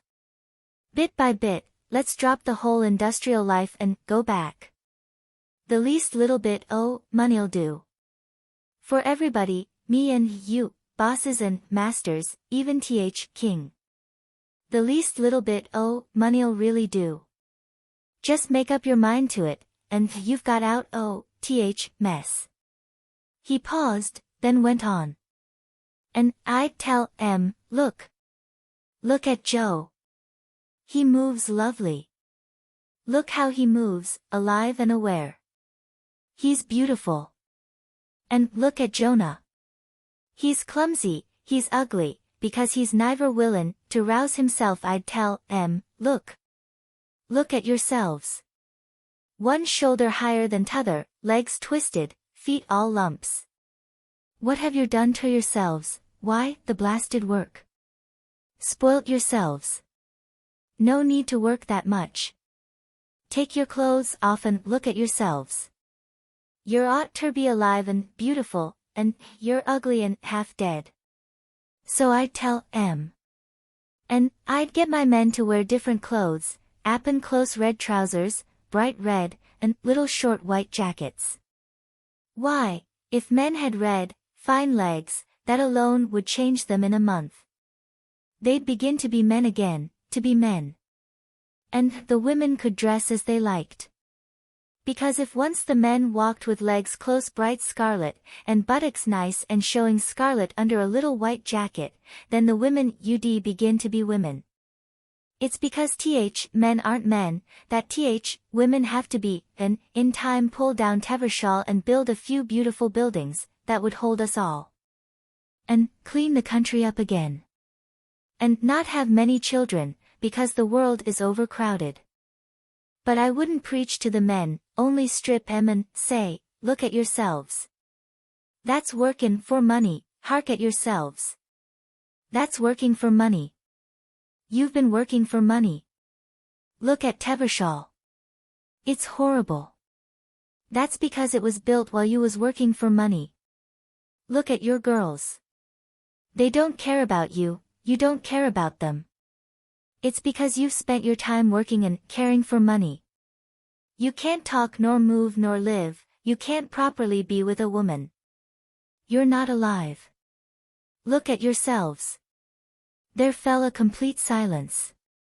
Connie was half listening, and threading in the hair at the root of his belly a few forget-me-nots that she had gathered on the way to the hut. Outside, the world had gone still, and a little icy. You've got 4 kinds of hair, she said to him. On your chest it's nearly black, and your hair isn't dark on your head, but your mustache is hard and dark red, and your hair here, your love hair, is like a little brush of bright red gold mistletoe. It's the loveliest of all. He looked down and saw the milky bits of forget-me-nots in the hair on his groin. Aye. That's where to put forget-me-nots, in the man hair, or the maiden hair. But don't you care about the future? She looked up at him. Oh, I do, terribly, she said. Because when I feel the human world is doomed, has doomed itself by its own mingy beastliness, then I feel the colonies aren't far enough. The moon wouldn't be far enough, because even there you could look back and see the earth, dirty, beastly, unsavory among all the stars, made foul by men. Then I feel I've swallowed gall, and it's eating my inside out, and nowhere's far enough away to get away. But when I get a turn, I forget it all again. Though it's a shame, what's been done to people these last 100 years, men turned into nothing but labor insects, and all their manhood taken away, and all their real life. I'd wipe the machines off the face of the earth again, and end the industrial epoch absolutely, like a black mistake. But since I can't, and nobody can, I'd better hold my peace, and try and live my own life, if I've got one to live, which I rather doubt. The thunder had ceased outside, but the rain which had abated, suddenly came striking down, with a last blench of lightning and mutter of departing storm. Connie was uneasy. He had talked so long now, and he was really talking to himself, not to her. Despair seemed to come down on him completely, and she was feeling happy. She hated despair. She knew her leaving him, which he had only just realized inside himself, had plunged him back into this mood. And she triumphed a little. She opened the door and looked at the straight heavy rain, like a steel curtain, and had a sudden desire to rush out into it, to rush away. She got up, and began swiftly pulling off her stockings, then her dress and underclothing, and he held his breath. Her pointed keen animal breasts tipped and stirred as she moved. She was ivory-colored in the greenish light. She slipped on her rubber shoes again and ran out with a wild little laugh, holding up her breasts to the heavy rain and spreading her arms, and running blurred in the rain with the eurythmic dance movements she had learned so long ago in Dresden.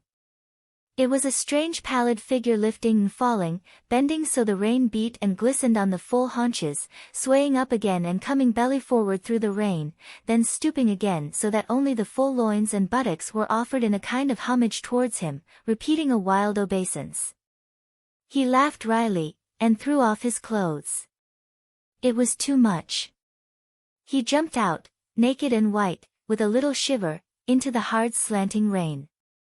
Flossie sprang before him with a frantic little bark.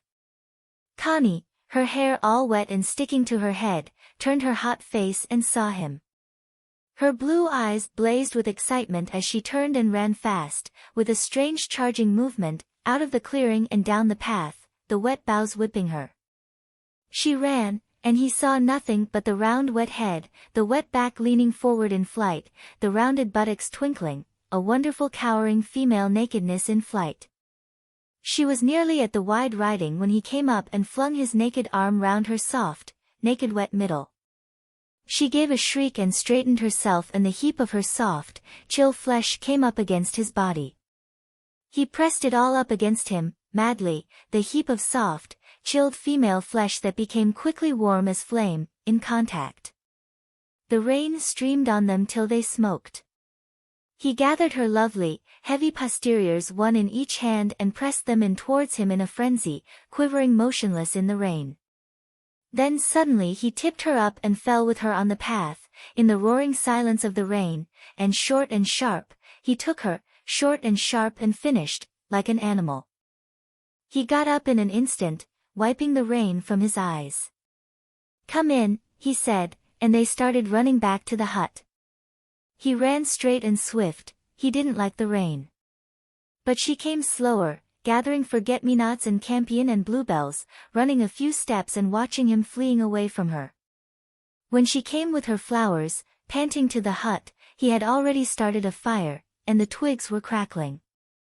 Her sharp breasts rose and fell, her hair was plastered down with rain, her face was flushed ruddy and her body glistened and trickled. Wide-eyed and breathless, with a small wet head and full, trickling, naive haunches, she looked another creature. He took the old sheet and rubbed her down, she standing like a child. Then he rubbed himself, having shut the door of the hut. The fire was blazing up. She ducked her head in the other end of the sheet, and rubbed her wet hair. "We're drying ourselves together on the same towel, we shall quarrel," he said. She looked up for a moment, her hair all odds and ends. "No," she said, her eyes wide. "It's not a towel, it's a sheet." And she went on busily rubbing her head, while he busily rubbed his. Still panting with their exertions, each wrapped in an army blanket, but the front of the body open to the fire, they sat on a log side by side before the blaze, to get quiet. Connie hated the feel of the blanket against her skin. But now the sheet was all wet. She dropped her blanket and kneeled on the clay hearth, holding her head to the fire, and shaking her hair to dry it. He watched the beautiful curving drop of her haunches. That fascinated him today. How it sloped with a rich downslope to the heavy roundness of her buttocks. And in between, folded in the secret warmth, the secret entrances. He stroked her tail with his hand, long and subtly taking in the curves and the globe fullness. "Thou's got such a nice tail on thee," he said, in the throaty caressive dialect. "Thou's got the nicest arse of anybody. It's the nicest woman's arse as is. An ivory bit of it is woman sure as nuts. Th'art not one o' them button-arsed lasses as should be lads, art her? Thou's got a real soft sloping bottom on thee, as a man loves in 'is guts. It's a bottom as could hold the world up, it is." All the while he spoke he exquisitely stroked the rounded tail, till it seemed as if a slippery sort of fire came from it into his hands. And his fingertips touched the two secret openings to her body, time after time, with a soft little brush of fire. "And if the shits and if the pisses, I'm glad. I don't want a woman as couldna shit nor piss." Connie could not help a sudden snort of astonished laughter, but he went on unmoved. "Th'art real, th'art. Th'art real, even a bit of a bitch. Here the shits and here the pisses, and I lay my hand on 'em both and like thee for it. I like thee for it. Thou's got a proper, woman's arse, proud of itself. It's none ashamed of itself this isna." He laid his hand close and firm over her secret places, in a kind of close greeting. "I like it," he said. "I like it. And, if I only lived 10 minutes, and stroked thy arse and got to know it, I should reckon I'd lived one life, see ter. Industrial system or not. Here's one o' my lifetimes." She turned round and climbed into his lap, clinging to him. "Kiss me," she whispered. And she knew the thought of their separation was latent in both their minds, and at last she was sad. She sat on his thighs, her head against his breast, and her ivory gleaming legs loosely apart, the fire glowing unequally upon them. Sitting with his head dropped, he looked at the folds of her body in the fire glow, and at the fleece of soft brown hair that hung down to a point between her open thighs. He reached to the table behind, and took up her bunch of flowers, still so wet that drops of rain fell onto her. "Flowers stops out of doors all weathers," he said. "They have no houses." "Not even a hut," she murmured. With quiet fingers he threaded a few forget-me-not flowers in the fine brown fleece of the mound of Venus. "There," he said. "There's forget-me-nots in the right place." She looked down at the milky odd little flowers among the brown maidenhair at the lower tip of her body. "Doesn't it look pretty?" she said. "Pretty as life," he replied. And he stuck a pink campion bud among the hair. "There. That's me where you won't forget me. That's Moses in the bulrushes. You don't mind, do you, that I'm going away?" she asked wistfully, looking up into his face. But his face was inscrutable, under the heavy brows. He kept it quite blank. "You do as you wish," he said. And he spoke in good English. "But I won't go if you don't wish it," she said, clinging to him. There was silence. He leaned and put another piece of wood on the fire. The flame glowed on his silent, abstracted face. She waited, but he said nothing. "Only I thought it would be a good way to begin a break with Clifford. I do want a child. And it would give me a chance to, she resumed. "To let them think a few lies," he said. "Yes, that among other things." "Do you want them to think the truth?" "I don't care what they think." "I do. I don't want them handling me with their unpleasant cold minds, not while I'm still at Rugby. They can think what they like when I'm finally gone." He was silent. "But Sir Clifford expects you to come back to him." "Oh, I must come back," she said, and there was silence. "And would you have a child in Rugby?" he asked. She closed her arm round his neck. "If you wouldn't take me away, I should have to," she said. "Take you where to?" "Anywhere." "Away." "But right away from Rugby." "When?" "Why, when I come back." "But what's the good of coming back, doing the thing twice, if you're once gone, he said. Oh, I must come back. I've promised. I've promised so faithfully. Besides, I come back to you, really.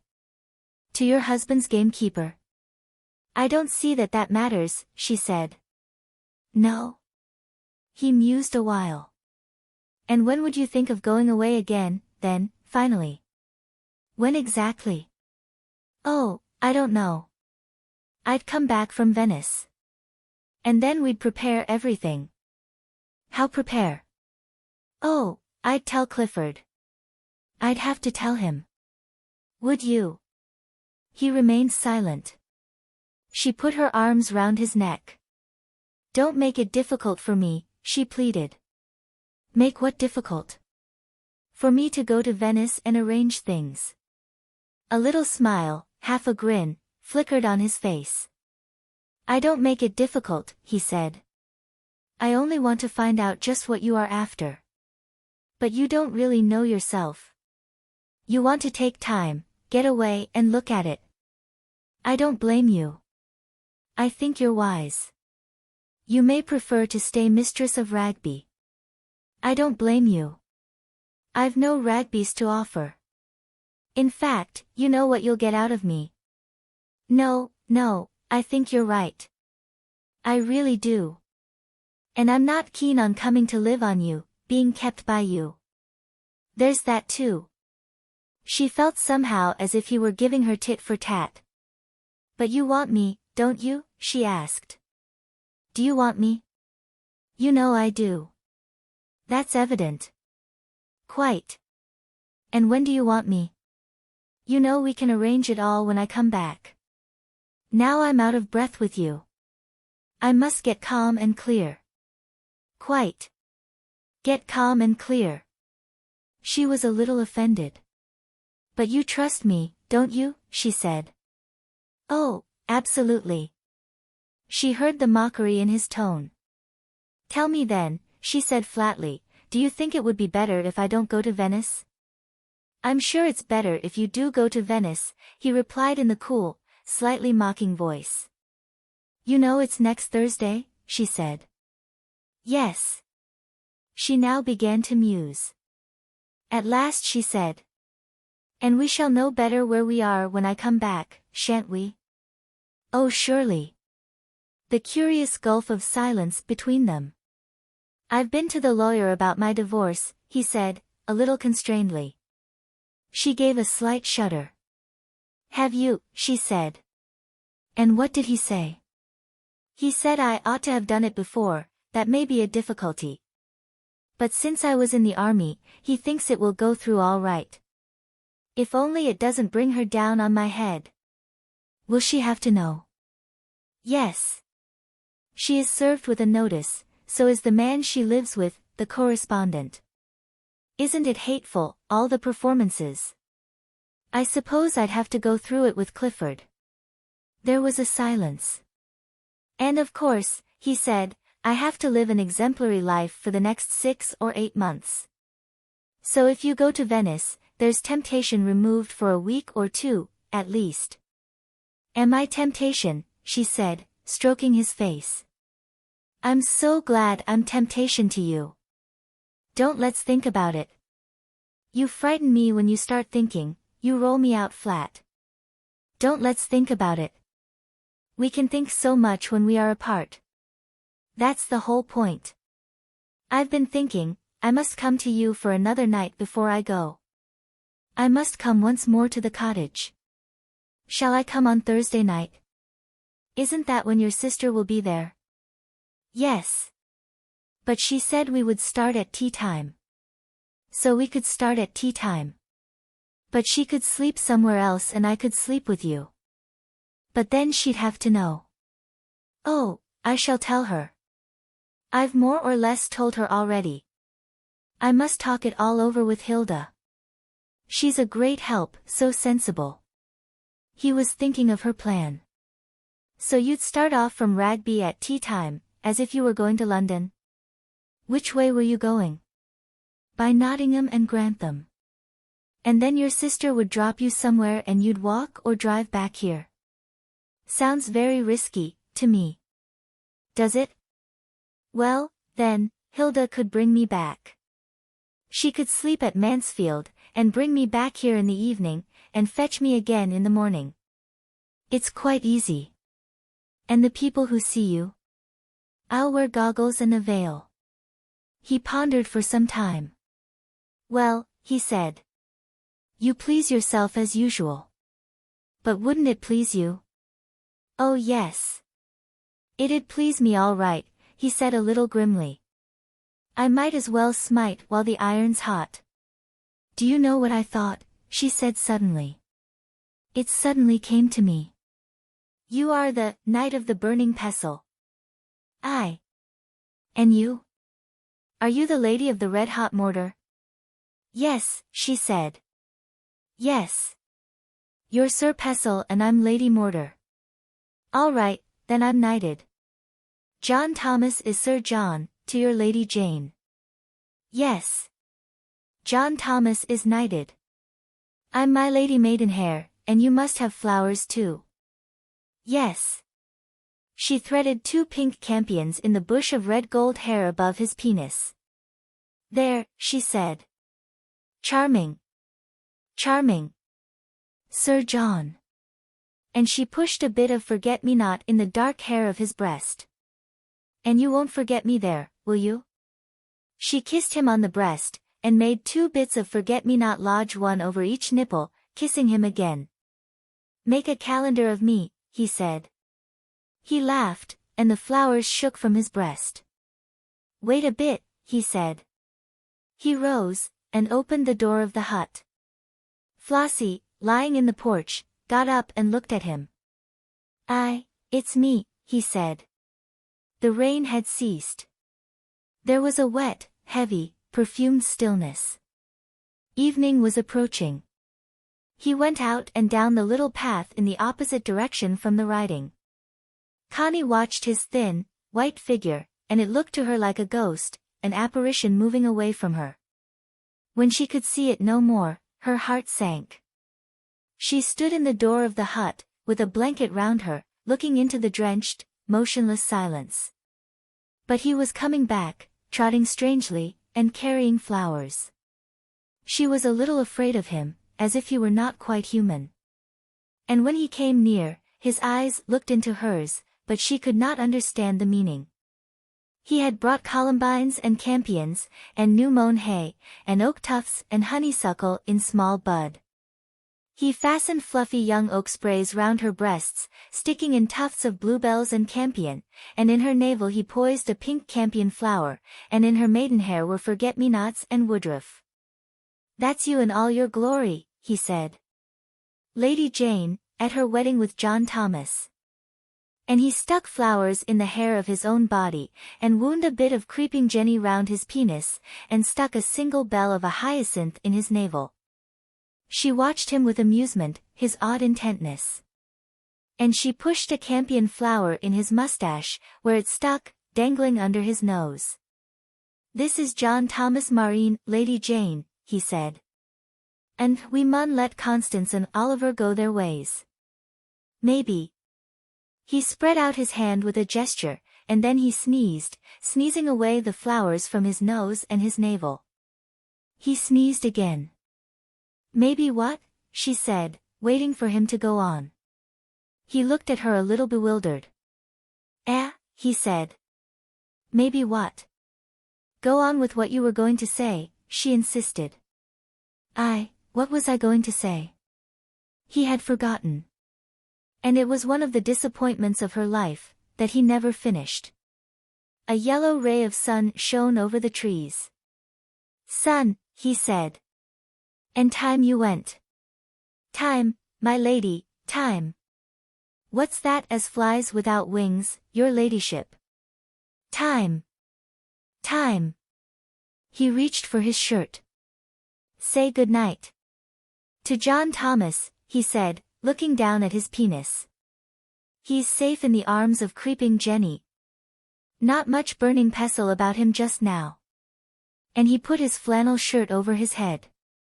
A man's most dangerous moment, he said, when his head had emerged, is when he's getting into his shirt. Then he puts his head in a bag. That's why I prefer those American shirts, that you put on like a jacket. She still stood watching him. He stepped into his short drawers, and buttoned them round the waist. Look at Jane, he said. In all her blossoms. Who'll put blossoms on you next year, Ginny? Me, or somebody else? Goodbye, my bluebell, farewell to you. I hate that song, it's early war days. He then sat down, and was pulling on his stockings. She still stood unmoving. He laid his hand on the slope of her buttocks. Pretty little Lady Jane, he said. Perhaps in Venice you'll find a man who'll put jasmine in your maidenhair, and a pomegranate flower in your navel. Poor little Lady Jane. Don't say those things, she said. You only say them to hurt me. He dropped his head. Then he said, in dialect. Maybe I do, maybe I do. Well then, I'll say nout, and done white. But the mun dress thysen, all, go back to thy stately homes of England, how beautiful they stand. Time's up. Time's up for Sir John, and for little Lady Jane. Put thy shimmy on, Lady Chatterley. There might be anybody, standin', there be out even a shimmy, and a few rags o' flowers. There then, I'll undress thee, the bob-tailed young throstle. And he took the leaves from her hair, kissing her damp hair, and the flowers from her breasts, and kissed her breasts, and kissed her navel, and kissed her maiden hair, where he left the flowers threaded. They mun stop while they will, he said. So. There the RT bear again, nout but a bare-arsed lassin, a bit of a Lady Jane. Now put thy shimmy on, for the mun go, or else Lady Chatterley's goin' to be late for dinner, and where ave yer been to my pretty maid? She never knew how to answer him when he was in this condition of the vernacular. So she dressed herself and prepared to go a little ignominiously home to Ragby. Or so she felt it, a little ignominiously home. He would accompany her to the broad riding. His young pheasants were all right under the shelter. When he and she came out onto the riding, there was Mrs. Bolton faltering palely towards them. Oh, my lady, we wondered if anything had happened. No. Nothing has happened. Mrs. Bolton looked into the man's face, that was smooth and new-looking with love. She met his half-laughing, half-mocking eyes. He always laughed at mischance. But he looked at her kindly. Evening, Mrs. Bolton. Your ladyship will be all right now, so I can leave you. Good night to your ladyship.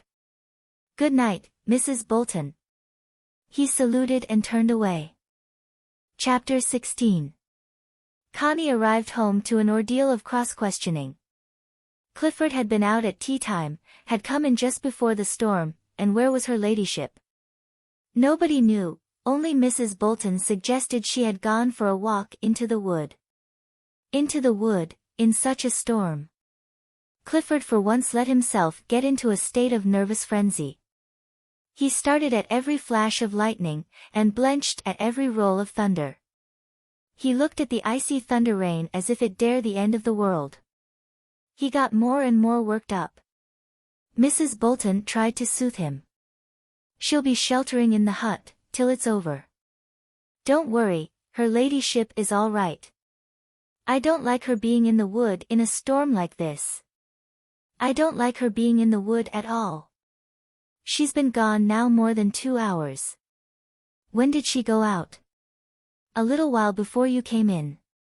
I didn't see her in the park. God knows where she is and what has happened to her. Oh, nothing's happened to her. You'll see, she'll be home directly after the rain stops. It's just the rain that's keeping her. But her ladyship did not come home directly the rain stopped. In fact, time went by, the sun came out for his last yellow glimpse, and there still was no sign of her. The sun was set, it was growing dark, and the first dinner gong had rung. It's no good, said Clifford in a frenzy. I'm going to send out Field and Betts to find her. Oh, don't do that, cried Mrs. Bolton. They'll think there's a suicide or something. Oh, don't start a lot of talk going. Let me slip over to the hut and see if she's not there. I'll find her all right. So, after some persuasion, Clifford allowed her to go. And so Connie had come upon her in the drive, alone and palely loitering. You mustn't mind me coming to look for you, my lady. But Sir Clifford worked himself up into such a state. He made sure you were struck by lightning, or killed by a falling tree. And he was determined to send Field and Betts to the wood to find the body. So I thought I'd better come, rather than set all the servants agog. She spoke nervously. She could still see on Connie's face the smoothness and the half-dream of passion, and she could feel the irritation against herself. Quite, said Connie. And she could say no more. The two women plodded on through the wet world, in silence, while great drops splashed like explosions in the wood. When they came to the park, Connie strode ahead, and Mrs. Bolton panted a little. She was getting plumper. How foolish of Clifford to make a fuss, said Connie at length, angrily, really speaking to herself. Oh, you know what men are. They like working themselves up. But he'll be all right as soon as he sees your ladyship. Connie was very angry that Mrs. Bolton knew her secret, for certainly she knew it. Suddenly Constance stood still on the path. It's monstrous that I should have to be followed, she said, her eyes flashing. Oh! Your ladyship, don't say that. He'd certainly have sent the two men, and they'd have come straight to the hut. I didn't know where it was, really. Connie flushed darker with rage, at the suggestion. Yet, while her passion was on her, she could not lie. She could not even pretend there was nothing between herself and the keeper. She looked at the other woman, who stood so sly, with her head dropped, yet somehow, in her femaleness, an ally. Oh well, she said. If it is so it is so. I don't mind. Why, you're all right, my lady. You've only been sheltering in the hut. It's absolutely nothing. They went on to the house. Connie marched into Clifford's room, furious with him, furious with his pale, overwrought face and prominent eyes. I must say, I don't think you need send the servants after me, she burst out. My God, he exploded. Where have you been, woman? You've been gone hours, and in a storm like this. What the hell do you go to that bloody wood for? What have you been up to? It's hours even since the rain stopped, hours. Do you know what time it is?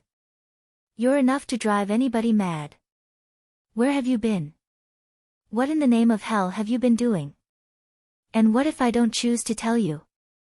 She pulled her hat from her head and shook her hair. He looked at her with his eyes bulging, and yellow coming into the whites. It was very bad for him to get into these rages. Mrs. Bolton had a weary time with him, for days after. Connie felt a sudden qualm. But really, she said, milder. Anyone would think I'd been I don't know where. I just sat in the hut during all the storm, and made myself a little fire, and was happy. She spoke now easily. After all, why work him up any more? He looked at her suspiciously. And look at your hair, he said, look at yourself. Yes, she replied calmly. I ran out in the rain with no clothes on. He stared at her speechless. You must be mad, he said. Why? To like a shower bath from the rain? And how did you dry yourself? On an old towel and at the fire. He still stared at her in a dumbfounded way. And supposing anybody came, he said. Who would come? Who? Why, anybody. And Mellors. Does he come? He must come in the evenings. Yes, he came later, when it had cleared up, to feed the pheasants with corn. She spoke with amazing nonchalance. Mrs. Bolton, who was listening in the next room, heard in sheer admiration. To think a woman could carry it off so naturally. And suppose he'd come while you were running about in the rain with nothing on, like a maniac? I suppose he'd have had the fright of his life, and cleared out as fast as he could.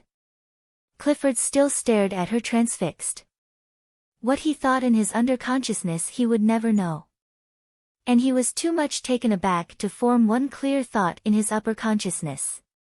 He just simply accepted what she said, in a sort of blank. And he admired her. He could not help admiring her. She looked so flushed and handsome and smooth, love smooth. At least, he said, subsiding, you'll be lucky if you've got off without a severe cold. Oh, I haven't got a cold, she replied. She was thinking to herself of the other man's words, "Tha's got the nicest woman's arse of anybody." She dearly wished she could tell Clifford that this had been said her, during the famous thunderstorm. However, she bore herself rather like an offended queen, and went upstairs to change. That evening, Clifford wanted to be nice to her. He was reading one of the latest scientific religious books, he had a streak of a spurious sort of religion in him, and was egocentrically concerned with the future of his own ego. It was like his habit to make conversation to Connie about some book, since the conversation between them had to be made, almost chemically. They had almost chemically to concoct it in their heads. "What do you think of this, by the way?" he said, reaching for his book. "You'd have no need to cool your ardent body by running out in the rain, if only we have a few more eons of evolution behind us. Ah, here it is, the universe shows us two aspects, on one side it is physically wasting, on the other it is spiritually ascending." Connie listened, expecting more. But Clifford was waiting. She looked at him in surprise. "And if it spiritually ascends," she said, "what does it leave down below, in the place where its tail used to be?" "Ah," he said. "Take the man for what he means. Ascending is the opposite of his wasting, I presume. Spiritually blown out, so to speak." "No, but seriously, without joking, do you think there is anything in it?" She looked at him again. "Physically wasting?" she said. "I see you getting fatter, and I'm not wasting myself. Do you think the sun is smaller than he used to be? He's not to me. And I suppose the apple Adam offered Eve wasn't really much bigger, if any, than one of our orange pippins. Do you think it was? Well, hear how he goes on, it is thus slowly passing, with a slowness inconceivable in our measures of time, to new creative conditions, amid which the physical world, as we at present know it, will be represented by a ripple barely to be distinguished from nonentity." She listened with a glisten of amusement. All sorts of improper things suggested themselves. But she only said, "What silly hocus pocus." As if his little conceited consciousness could know what was happening as slowly as all that. "It only means he's a physical failure on the earth, so he wants to make the whole universe a physical failure. Priggish little impertinence. Oh, but listen. Don't interrupt the great man's solemn words, the present type of order in the world has risen from an unimaginable part, and will find its grave in an unimaginable future. There remains the inexhaustive realm of abstract forms, and creativity with its shifting character ever determined afresh by its own creatures, and God, upon whose wisdom all forms of order depend. There, that's how he winds up." Connie sat listening contemptuously. "He's spiritually blown out," she said. "What a lot of stuff. Unimaginables, and types of order in graves, and realms of abstract forms, and creativity with a shifty character, and God mixed up with forms of order. Why, it's idiotic. I must say, it is a little vaguely conglomerate, a mixture of gases, so to speak," said Clifford. "Still, I think there is something in the idea that the universe is physically wasting and spiritually ascending." "Do you? Then let it ascend, so long as it leaves me safely and solidly physically here below." "Do you like your physique?" he asked. I love it. And through her mind went the words, it's the nicest woman's arse as is. But that is really rather extraordinary, because there's no denying it's an encumbrance. But then I suppose a woman doesn't take a supreme pleasure in the life of the mind. Supreme pleasure, she said, looking up at him. Is that sort of idiocy the supreme pleasure of the life of the mind? No thank you. Give me the body. I believe the life of the body is a greater reality than the life of the mind, when the body is really wakened to life. But so many people, like your famous wind machine, have only got minds tacked on to their physical corpses. He looked at her in wonder.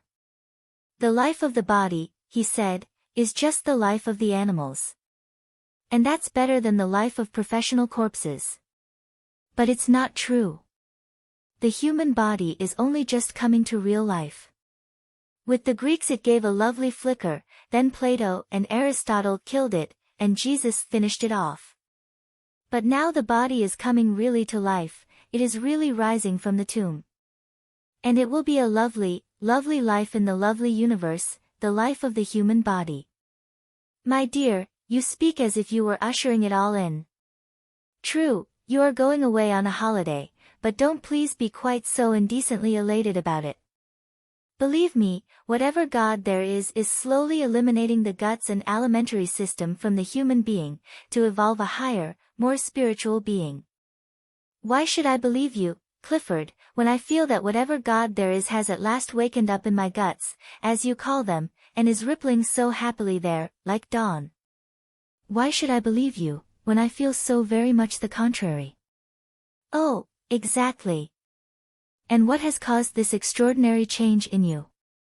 Running out stark naked in the rain, and playing Bacchante? Desire for sensation, or the anticipation of going to Venice? Both. Do you think it is horrid of me to be so thrilled at going off? She said. Rather horrid to show it so plainly. Then I'll hide it. Oh, don't trouble. You almost communicate a thrill to me. I almost feel that it is I who am going off. Well, why don't you come? We've gone over all that. And as a matter of fact, I suppose your greatest thrill comes from being able to say a temporary farewell to all this. Nothing so thrilling, for the moment, as goodbye to all, but every parting means a meeting elsewhere. And every meeting is a new bondage.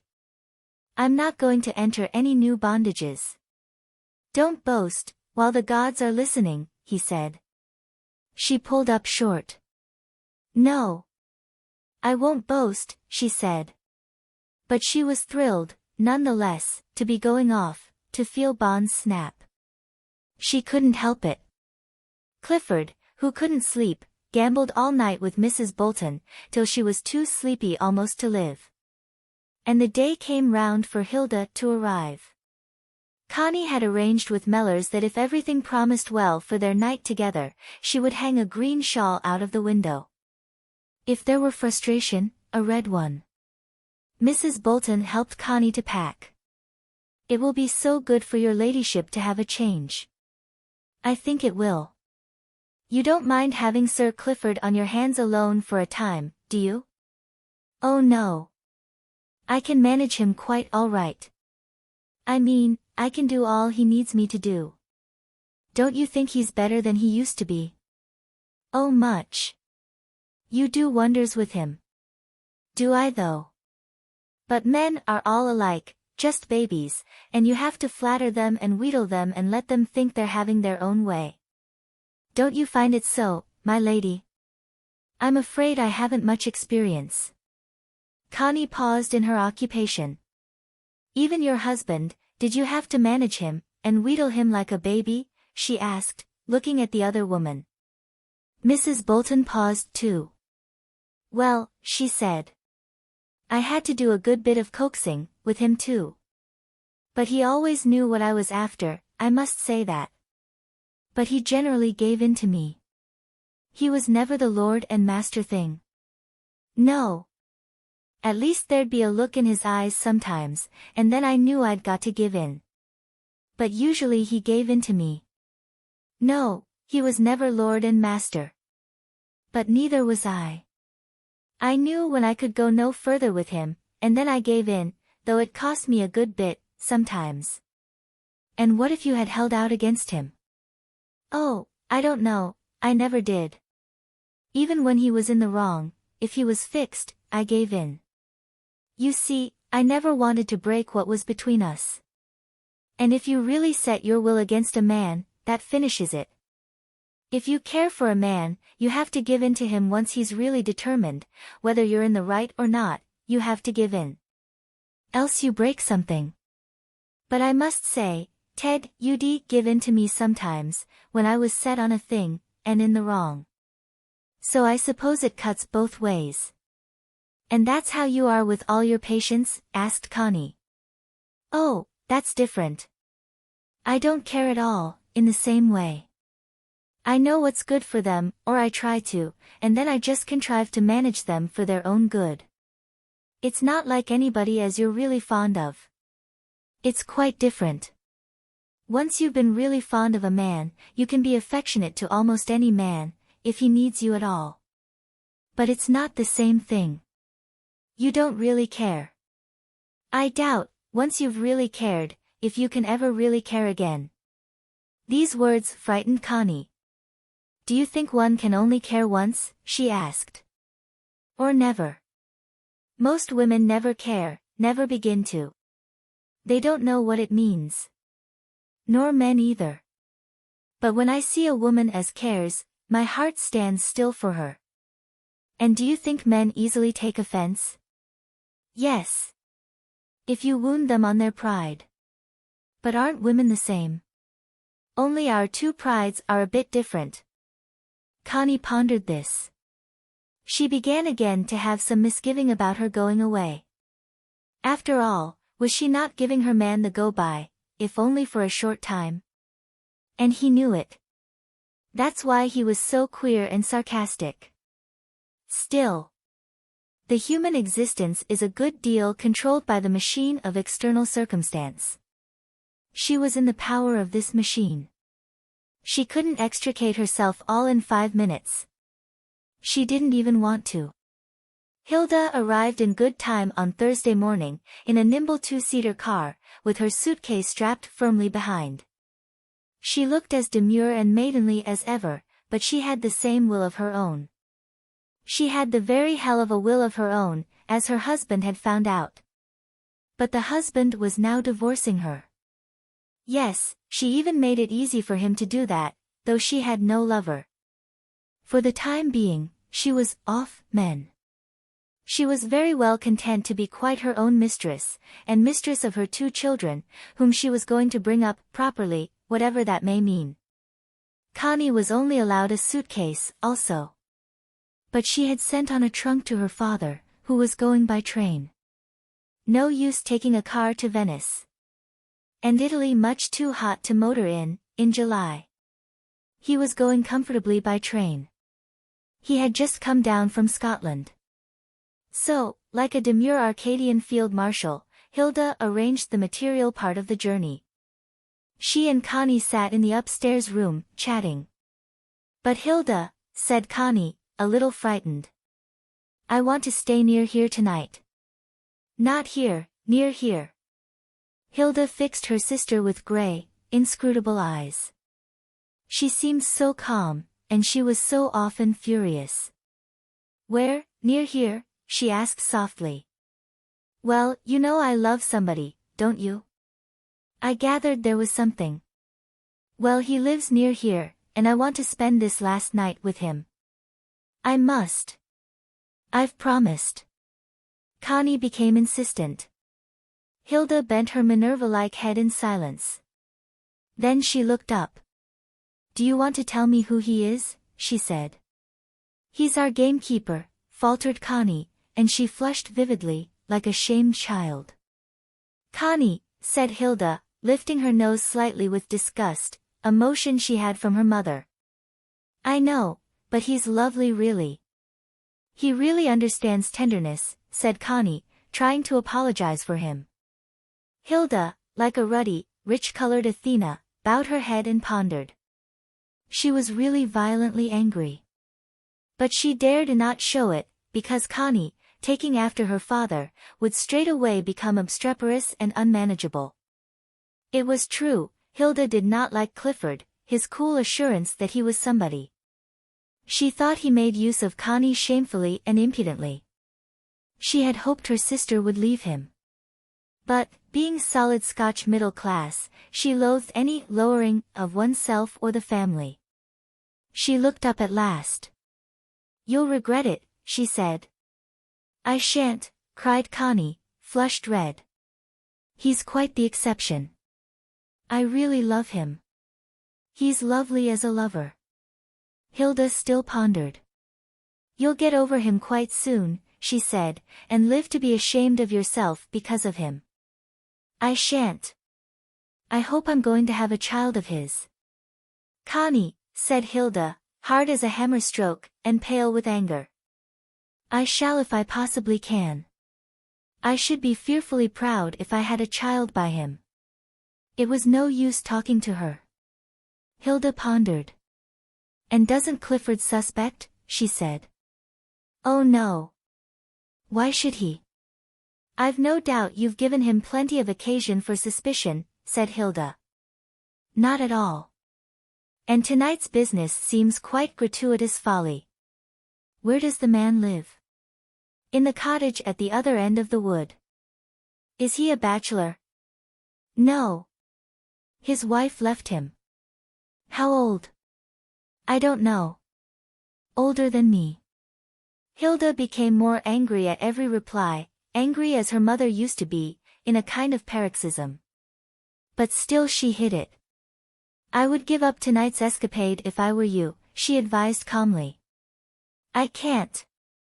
I must stay with him tonight, or I can't go to Venice at all. I just can't."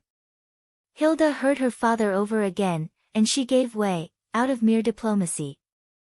And she consented to drive to Mansfield, both of them, to dinner, to bring Connie back to the Lane End after dark, and to fetch her from the Lane End the next morning, herself sleeping in Mansfield, only half an hour away. Good going.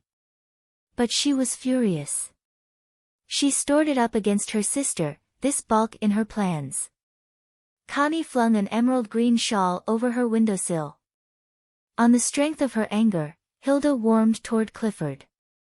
After all, he had a mind. And if he had no sex, functionally, all the better, so much the less to quarrel about. Hilda wanted no more of that sex business, where men became nasty, selfish little horrors. Connie really had less to put up with than many women if she did but know it. And Clifford decided that Hilda, after all, was a decidedly intelligent woman, and would make a man a first-rate helpmate, if he were going in for politics for example. Yes, she had none of Connie's silliness. Connie was more a child, you had to make excuses for her, because she was not altogether dependable. There was an early cup of tea in the hall, where doors were open to let in the sun. Everybody seemed to be panting a little. "Goodbye, Connie girl. Come back to me safely." "Goodbye, Clifford." "Yes, I shan't be long." Connie was almost tender. "Goodbye, Hilda. You will keep an eye on her, won't you?" "I'll even keep two," said Hilda. "She shan't go very far astray." "It's a promise." "Goodbye, Mrs. Bolton. I know you'll look after Sir Clifford nobly." "I'll do what I can, your ladyship. And write to me if there is any news, and tell me about Sir Clifford, how he is." "Very good, your ladyship, I will." "And have a good time, and come back and cheer us up." Everybody waved. The car went off. Connie looked back and saw Clifford, sitting at the top of the steps in his house chair. After all, he was her husband, Ragby was her home, circumstance had done it. Mrs. Chambers held the gate and wished her ladyship a happy holiday. The car slipped out of the dark spinney that masked the park, onto the highroad where the colliers were trailing home.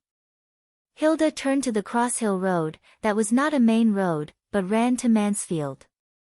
Connie put on goggles. They ran beside the railway, which was in a cutting below them.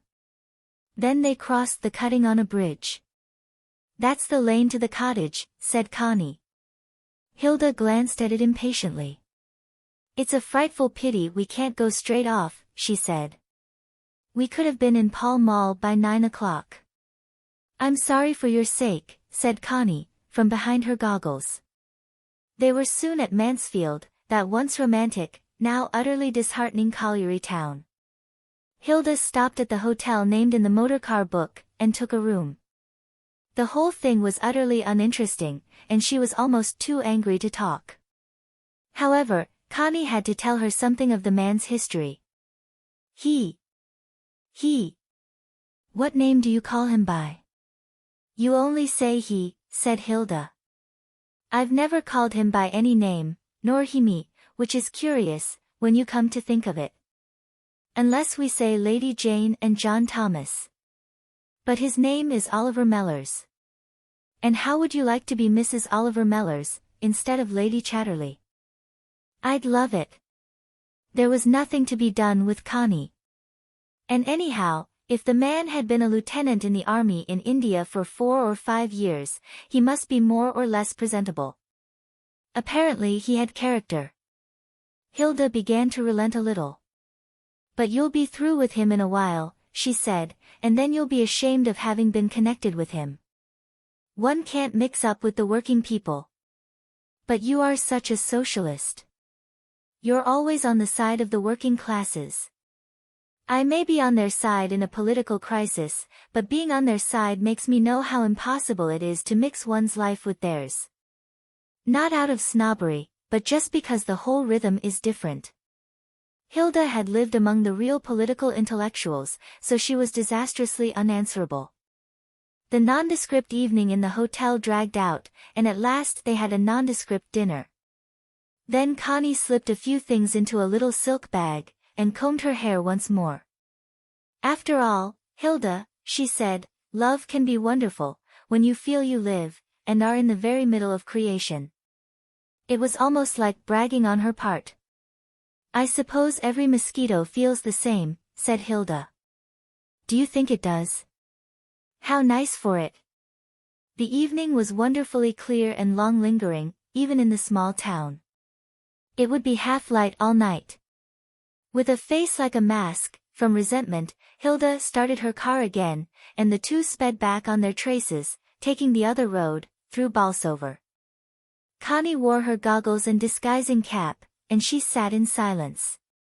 Because of Hilda's opposition, she was fiercely on the side of the man. She would stand by him through thick and thin. They had their headlights on by the time they passed Crosshill, and the small lit-up train that chuffed past in the cutting made it seem like real night. Hilda had calculated the turn into the lane at the bridge end. She slowed up rather suddenly and swerved off the road, the lights glaring white into the grassy, overgrown lane. Connie looked out. She saw a shadowy figure, and she opened the door. "Here we are," she said softly. But Hilda had switched off the lights, and was absorbed backing, making the turn. "Nothing on the bridge?" she asked shortly. "You're all right," said the man's voice. She backed onto the bridge, reversed, let the car run forwards a few yards along the road, then backed into the lane, under a wych elm tree, crushing the grass and bracken. Then all the lights went out. Connie stepped down. The man stood under the trees. "Did you wait long?" Connie asked. "Not so very," he replied. They both waited for Hilda to get out. But Hilda shut the door of the car and sat tight. "This is my sister Hilda. Won't you come and speak to her?" "Hilda. This is Mr. Mellors." The keeper lifted his hat, but went no nearer. "Do walk down to the cottage with us, Hilda," Connie pleaded. "It's not far." "What about the car?" "People do leave them on the lanes." "You have the key." Hilda was silent, deliberating. Then she looked backwards down the lane.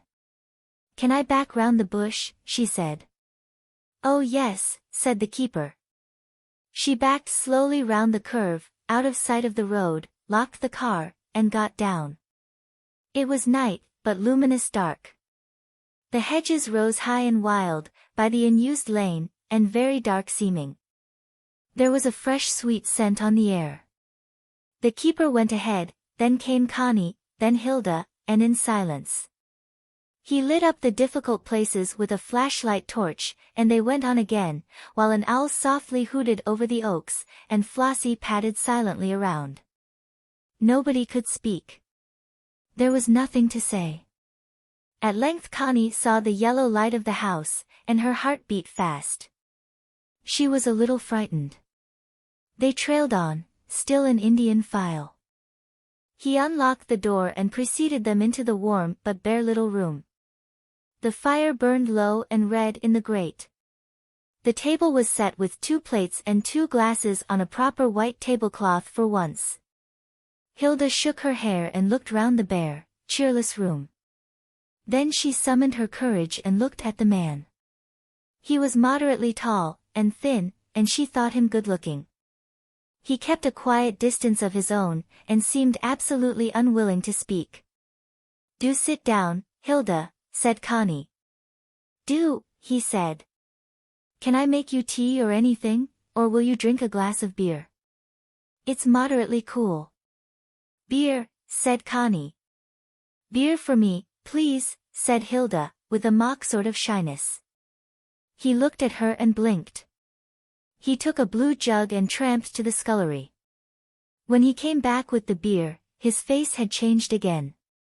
Connie sat down by the door, and Hilda sat in his seat, with the back to the wall, against the window corner. "That is his chair," said Connie softly. And Hilda rose as if it had burned her. "Sit you're still, sit you're still. Tai oni cheer as yo and a mind to, none of us is Big Bear," he said, with complete equanimity. And he brought Hilda a glass, and poured her beer first from the blue jug. "As for cigarettes," he said, "I've got none, but 'appen you've got your own. I done a smoke, myson. Shall we eat summat?" He turned direct to Connie. "Shall te eat a summat, if I bring it thee? That can usually do a bite." He spoke the vernacular with a curious calm assurance, as if he were the landlord of the inn. "What is there?" asked Connie, flushing. "Boiled ham, cheese, pickled walnuts, if you're like, not much." "Yes," said Connie. "Won't you, Hilda?" Hilda looked up at him. "Why do you speak Yorkshire?" she said softly.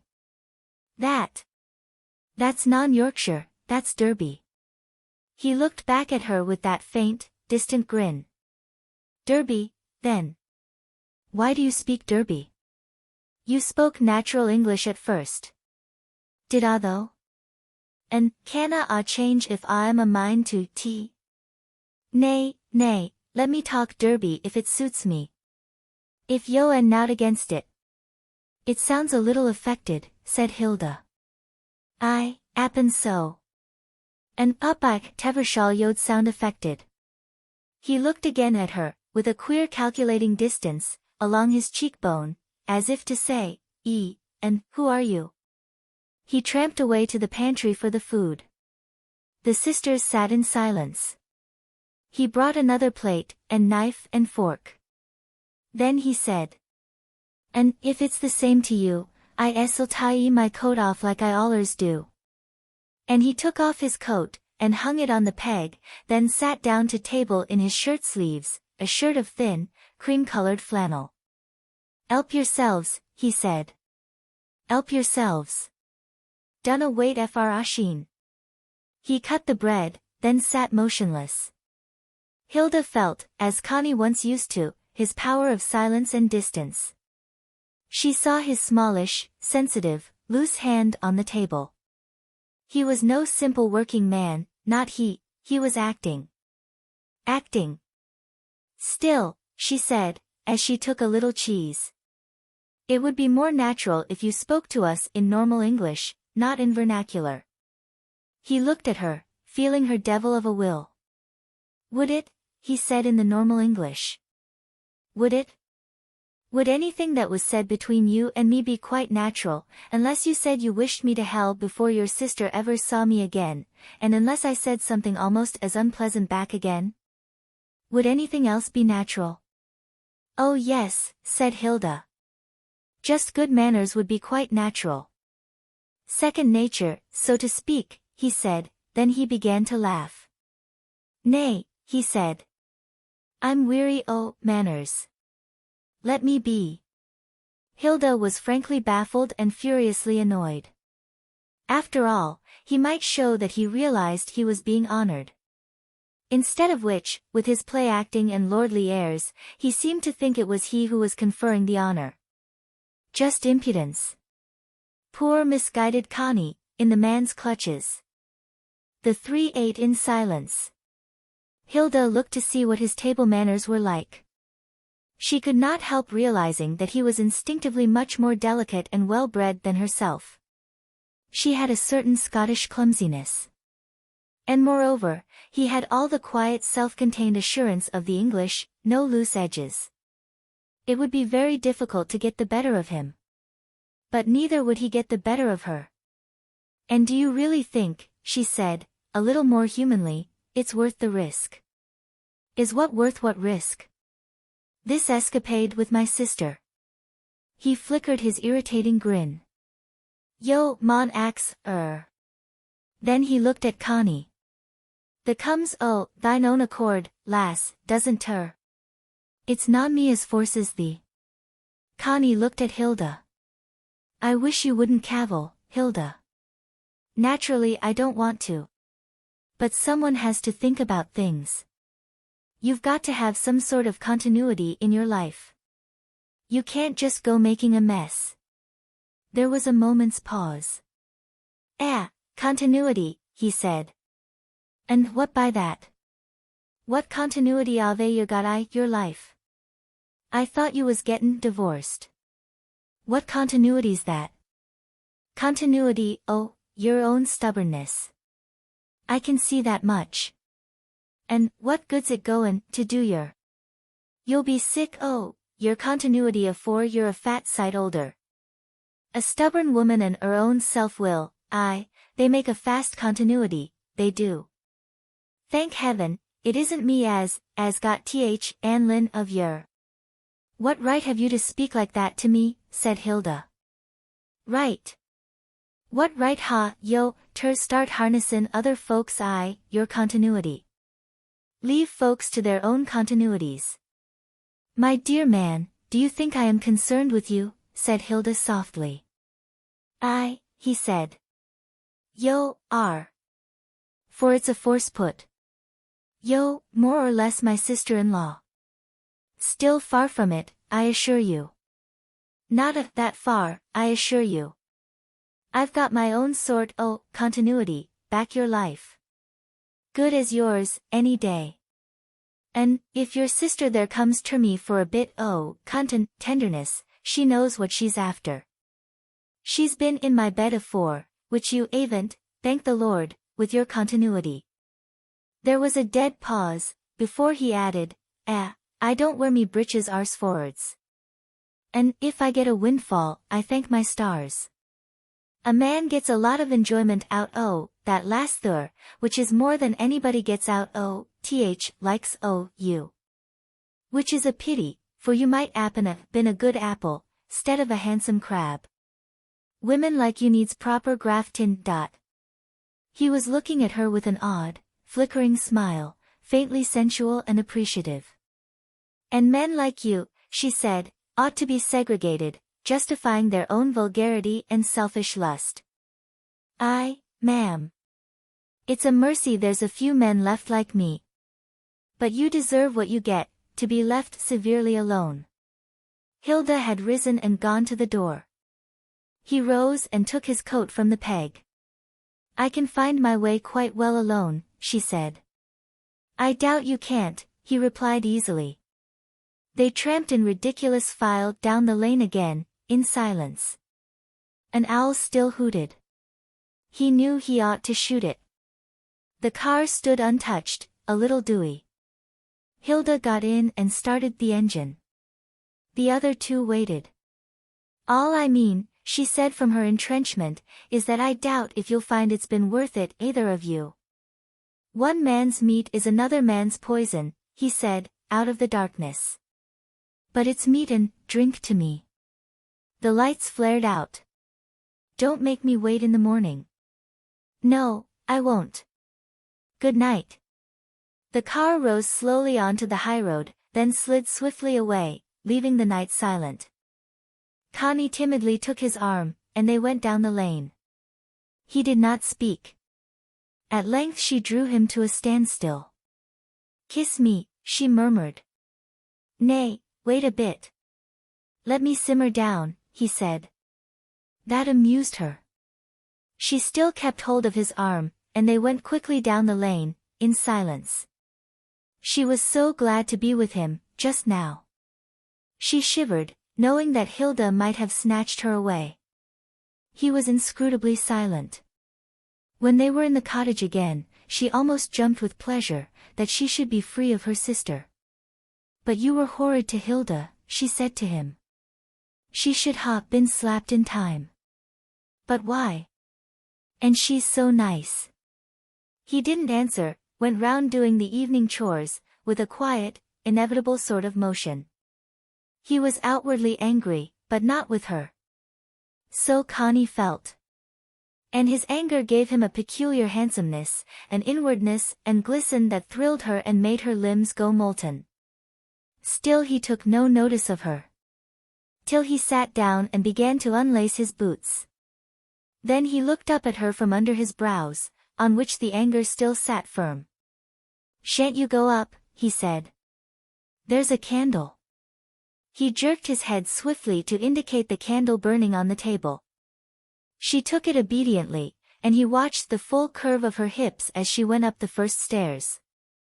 It was a night of sensual passion, in which she was a little startled and almost unwilling, yet pierced again with piercing thrills of sensuality, different, sharper, more terrible than the thrills of tenderness, but, at the moment, more desirable. Though a little frightened, she let him have his way, and the reckless, shameless sensuality shook her to her foundations, stripped her to the very last, and made a different woman of her. It was not really love. It was not voluptuousness. It was sensuality sharp and searing as fire, burning the soul to tinder. Burning out the shames, the deepest, oldest shames, in the most secret places. It cost her an effort to let him have his way and his will of her. She had to be a passive, consenting thing, like a slave, a physical slave. Yet the passion licked round her, consuming, and when the sensual flame of it pressed through her bowels and breast, she really thought she was dying, yet a poignant, marvelous death. She had often wondered what Abelard meant, when he said that in their year of love he and Heloise had passed through all the stages and refinements of passion. The same thing, 1,000 years ago, 10,000 years ago. The same on the Greek vases, everywhere. The refinements of passion, the extravagances of sensuality. And necessary, forever necessary, to burn out false shames and smelt out the heaviest ore of the body into purity. With the fire of sheer sensuality. In the short summer night she learnt so much. She would have thought a woman would have died of shame. Instead of which, the shame died. Shame, which is fear, the deep organic shame, the old physical fear which crouches in the bodily roots of us, and can only be chased away by the sensual fire. At last it was roused up and routed by the phallic hunt of the man, and she came to the very heart of the jungle of herself. She felt, now, she had come to the real bedrock of her nature, and was essentially shameless. She was her sensual self, naked and unashamed. She felt a triumph, almost a vainglory. So. That was how it was. That was life. That was how oneself really was. There was nothing left to disguise or be ashamed of. She shared her ultimate nakedness with a man, another being. And what a reckless devil the man was. Really like a devil. One had to be strong to bear him. But it took some getting at, the core of the physical jungle, the last and deepest recess of organic shame. The fallows alone could explore it. And how he had pressed in on her. And how, in fear, she had hated it. But how she had really wanted it. She knew now.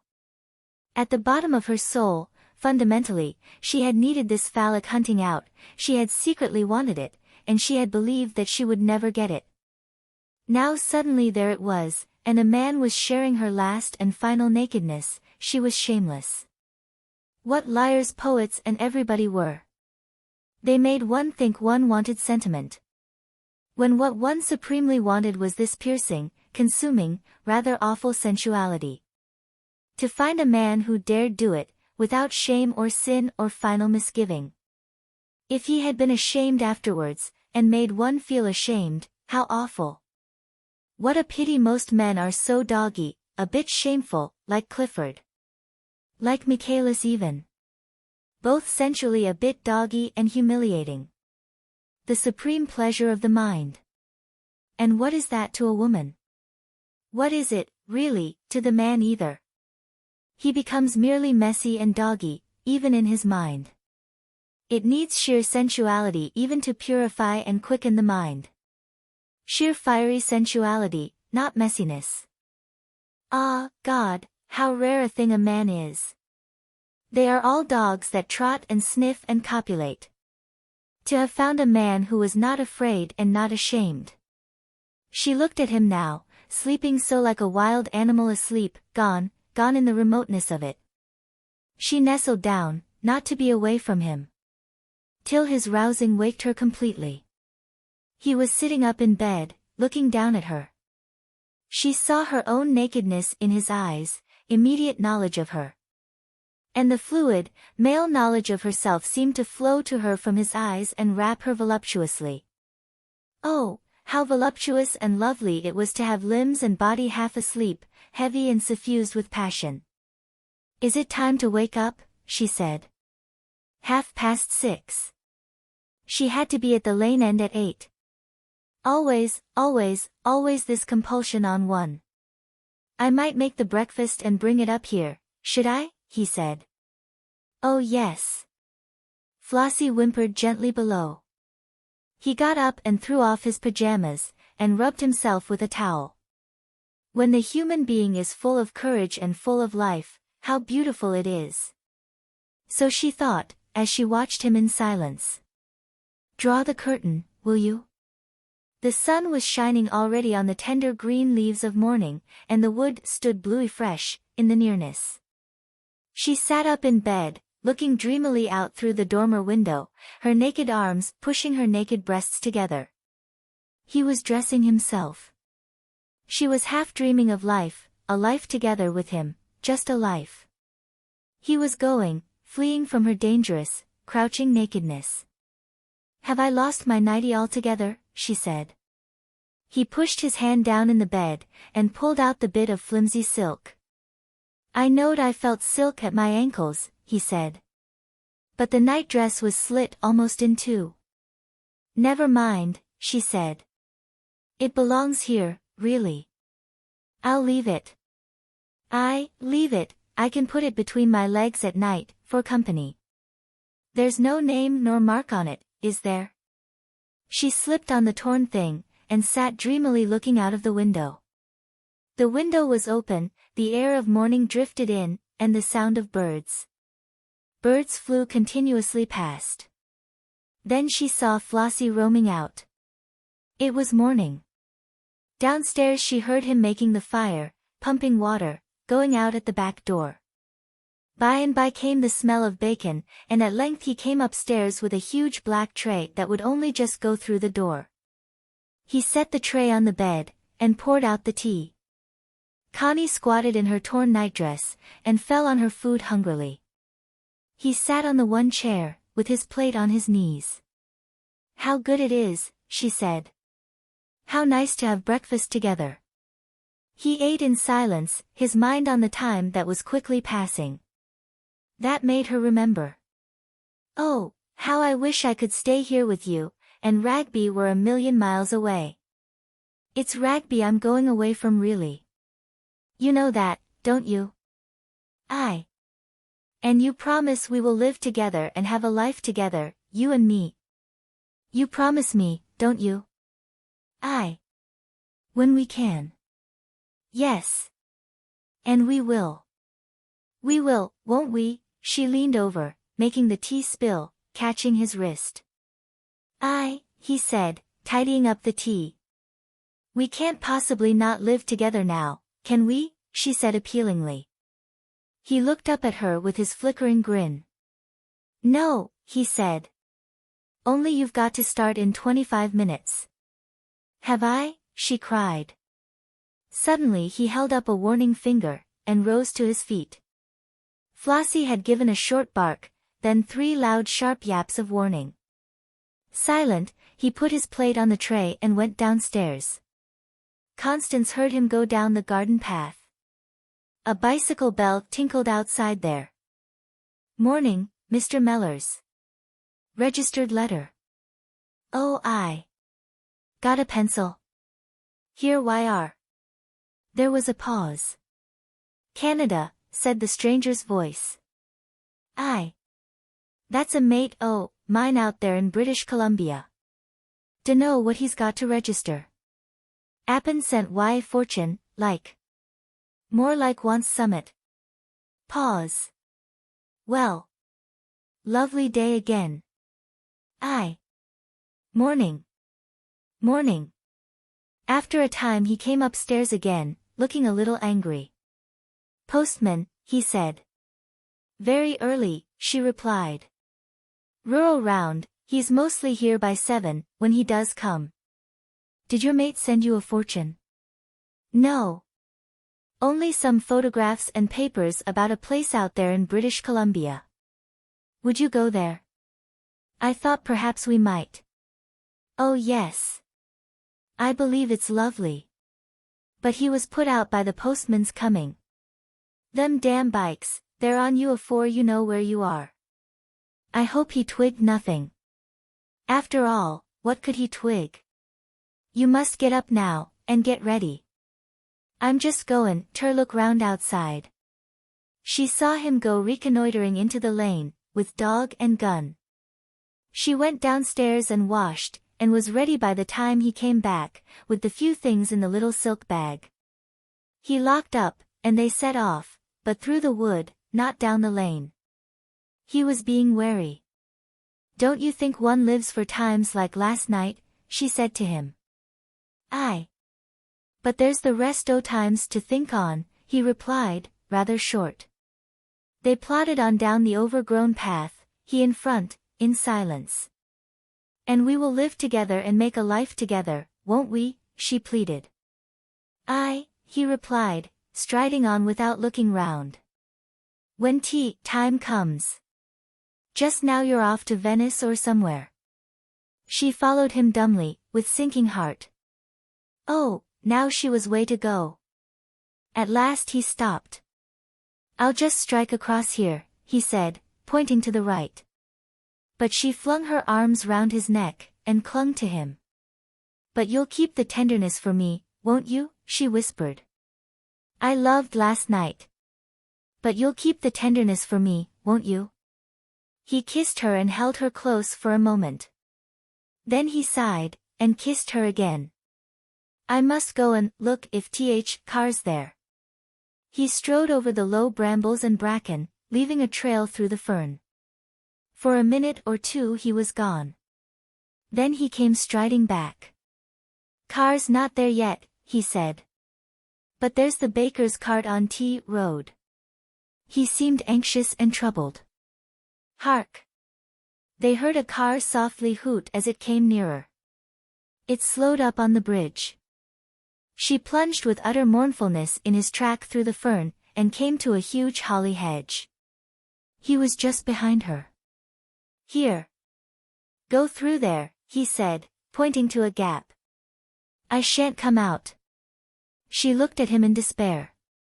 But he kissed her and made her go. She crept in sheer misery through the holly and through the wooden fence, stumbled down the little ditch and up into the lane, where Hilda was just getting out of the car in vexation. "Why, you're there," said Hilda. "Where's he?" "He's not coming." Connie's face was running with tears as she got into the car with her little bag. Hilda snatched up the motoring helmet with the disfiguring goggles. "Put it on," she said. And Connie pulled on the disguise, then the long motoring coat, and she sat down, a goggling inhuman, unrecognizable creature. Hilda started the car with a businesslike motion. They heaved out of the lane, and were away down the road. Connie had looked round, but there was no sight of him. Away! Away! She sat in bitter tears. The parting had come so suddenly, so unexpectedly. It was like death. "Thank goodness you'll be away from him for some time," said Hilda, turning to avoid Cross Hill Village. Chapter 17. "You see, Hilda," said Connie after lunch, when they were nearing London, "you have never known either real tenderness or real sensuality, and if you do know them, with the same person, it makes a great difference." "For mercy's sake, don't brag about your experiences," said Hilda. "I've never met the man yet who was capable of intimacy with a woman, giving himself up to her. That was what I wanted. I'm not keen on their self-satisfied tenderness, and their sensuality. I'm not content to be any man's little petsy-wetsy, nor his chair a plaisir either. I wanted a complete intimacy, and I didn't get it. That's enough for me." Connie pondered this. Complete intimacy. She supposed that meant revealing everything concerning yourself to the other person, and his revealing everything concerning himself. But that was a bore. And all that weary self-consciousness between a man and a woman. A disease. "I think you're too conscious of yourself all the time, with everybody," she said to her sister. "I hope at least I haven't a slave nature," said Hilda. "But perhaps you have. Perhaps you are a slave to your own idea of yourself." Hilda drove in silence for some time after this piece of unheard-of insolence from that chit Connie. "At least I'm not a slave to somebody else's idea of me, and the somebody else a servant of my husband's," she retorted at last, in crude anger. "You see, it's not so," said Connie calmly. She had always let herself be dominated by her elder sister. Now, though somewhere inside herself she was weeping, she was free of the dominion of other women. Ah! That in itself was a relief, like being given another life, to be free of the strange dominion and obsession of other women. How awful they were, women! She was glad to be with her father, whose favorite she had always been. She and Hilda stayed in a little hotel off Pall Mall, and Sir Malcolm was in his club. But he took his daughters out in the evening, and they liked going with him. He was still handsome and robust, though just a little afraid of the new world that had sprung up around him.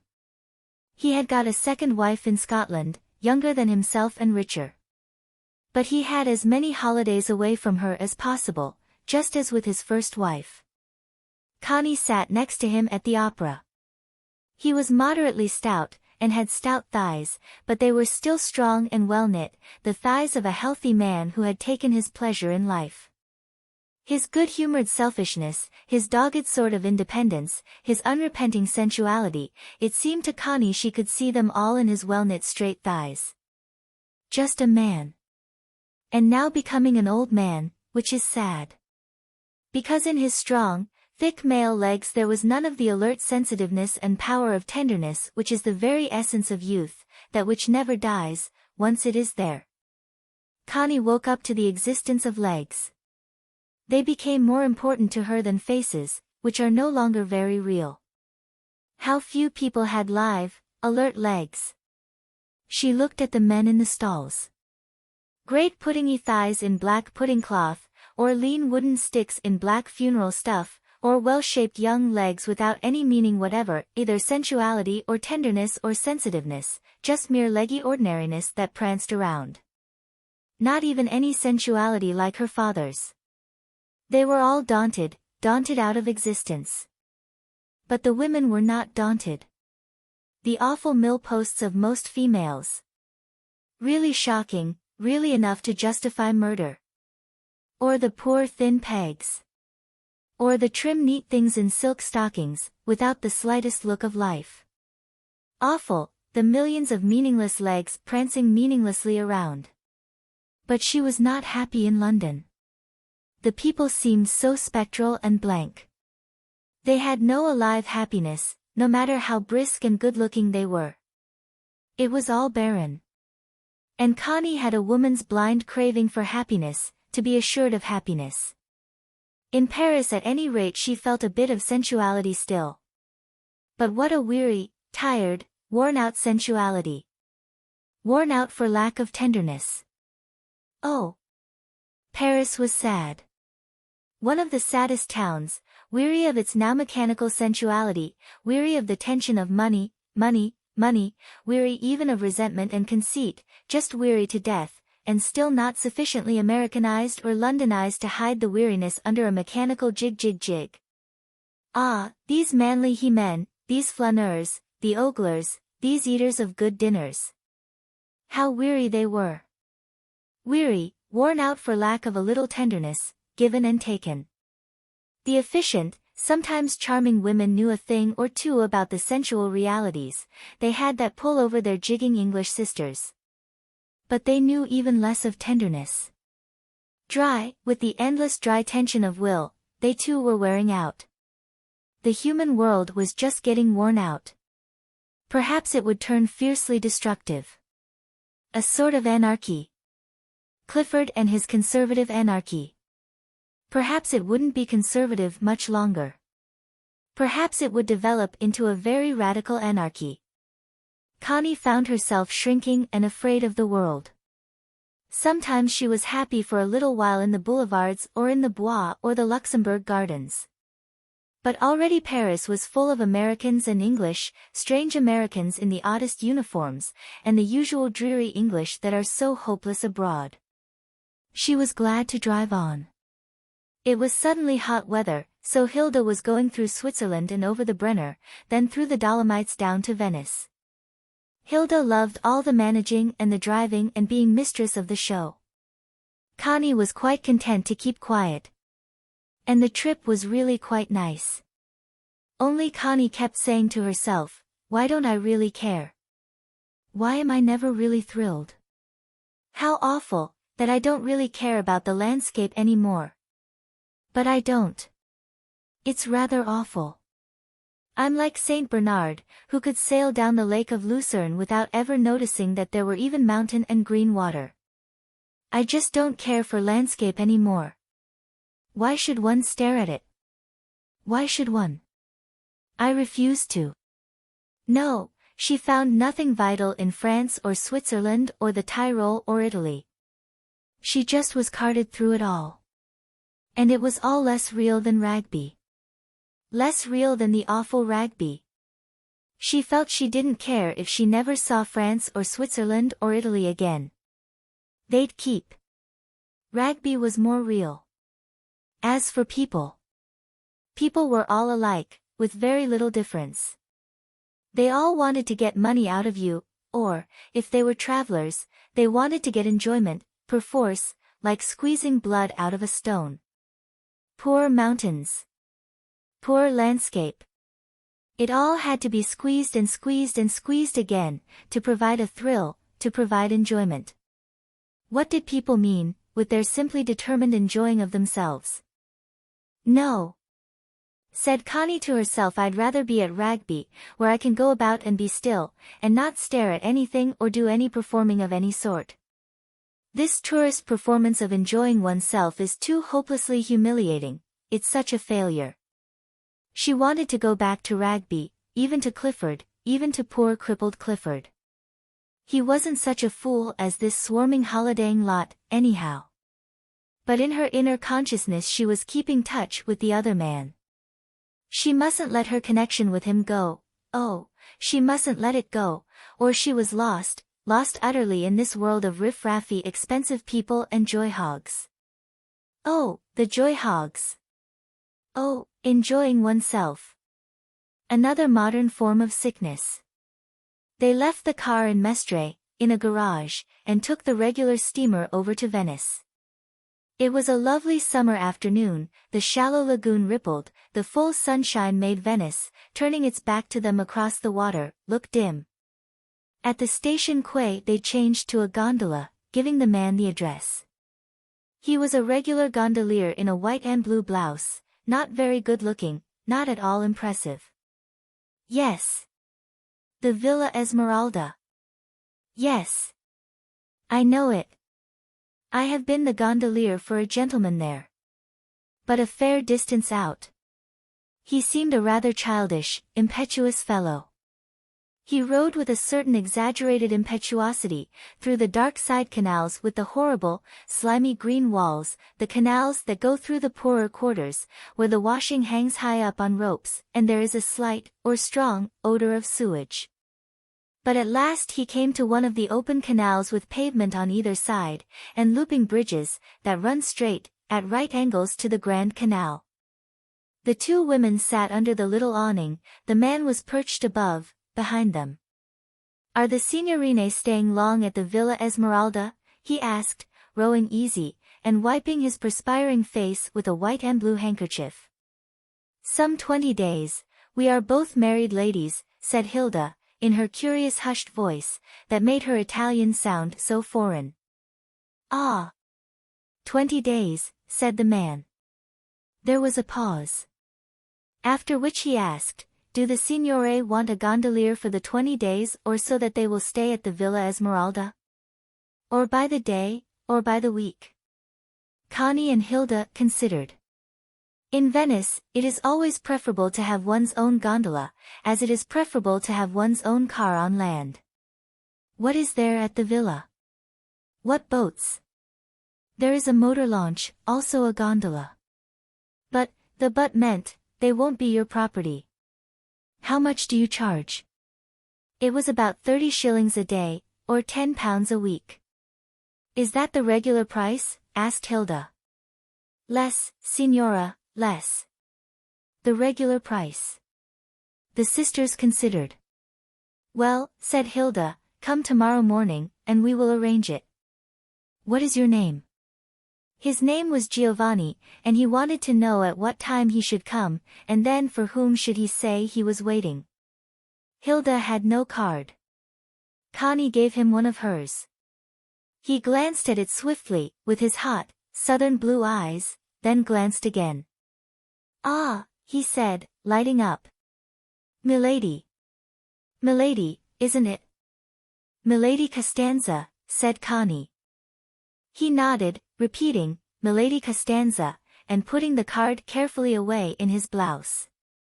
The Villa Esmeralda was quite a long way out, on the edge of the lagoon looking towards Chioggia. It was not a very old house, and pleasant, with the terraces looking seawards, and below, quite a big garden with dark trees, walled in from the lagoon. Their host was a heavy, rather coarse Scotchman who had made a good fortune in Italy before the war, and had been knighted for his ultra-patriotism during the war.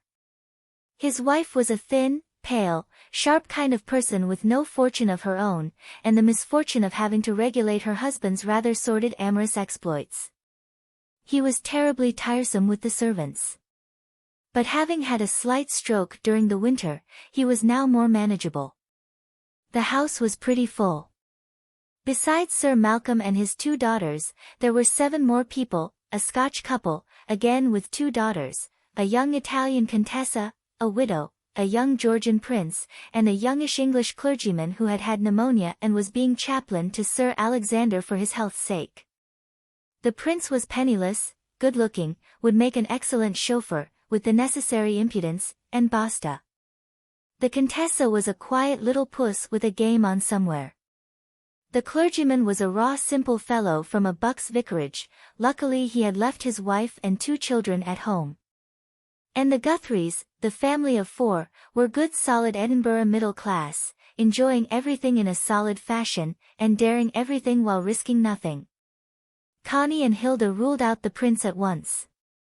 The Guthries were more or less their own sort, substantial, but boring, and the girls wanted husbands. The chaplain was not a bad fellow, but too deferential. Sir Alexander, after his slight stroke, had a terrible heaviness his joviality, but he was still thrilled at the presence of so many handsome young women. Lady Cooper was a quiet, catty person who had a thin time of it, poor thing, and who watched every other woman with a cold watchfulness that had become her second nature, and who said cold, nasty little things which showed what an utterly low opinion she had of all human nature. She was also quite venomously overbearing with the servants, Connie found, but in a quiet way. And she skillfully behaved so that Sir Alexander should think that he was lord and monarch of the whole caboose, with his stout, would-be genial paunch, and his utterly boring jokes, his humorosity, as Hilda called it. Sir Malcolm was painting. Yes, he still would do a Venetian lagoon's cape, now and then, in contrast to his Scottish landscapes. So in the morning he was rowed off with a huge canvas, to his sight. A little later, Lady Cooper would he rode off into the heart of the city, with sketching block and colors.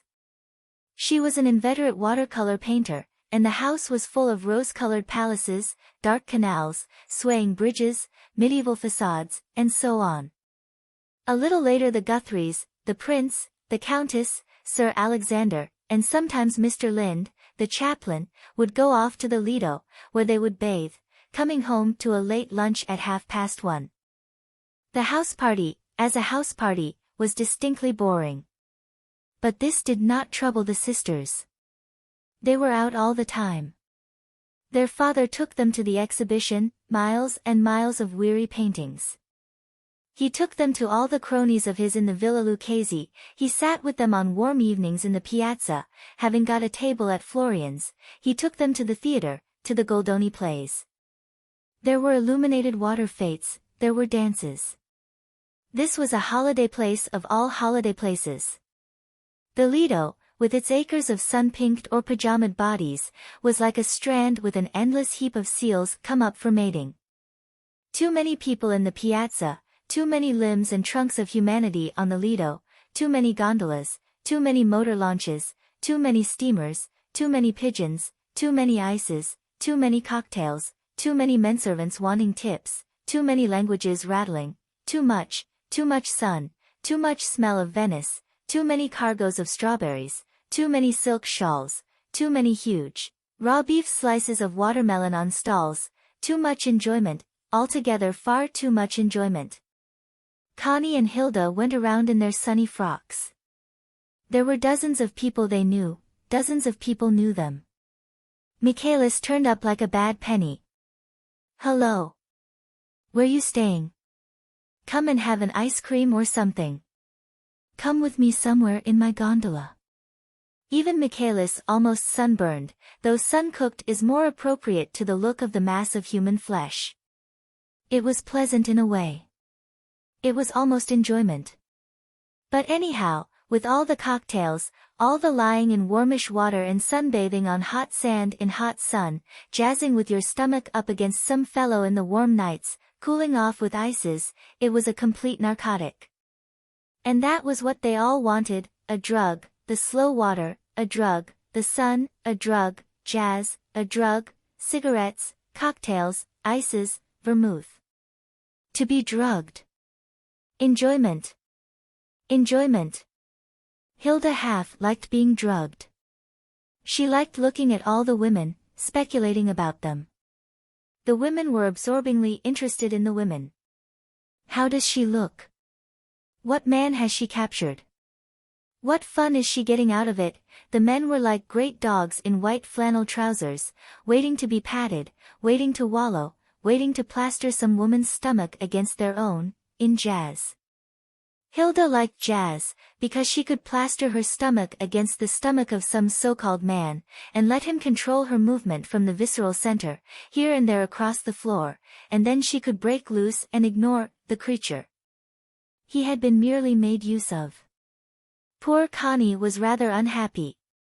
She wouldn't jazz, because she simply couldn't plaster her stomach against some creature's stomach. She hated the conglomerate mass of nearly nude flesh on the Lido, there was hardly enough water to wet them all. She disliked Sir Alexander and Lady Cooper. She did not want Michaelis or anybody else trailing her. The happiest times were when she got Hilda to go with her away across the lagoon, far across to some lonely shingle bank, where they could bathe quite alone, the gondola remaining on the inner side of the reef. Then Giovanni got another gondolier to help him, because it was a long way and he sweated terrifically in the sun. Giovanni was very nice, affectionate, as the Italians are, and quite passionless. The Italians are not passionate, passion has deep reserves.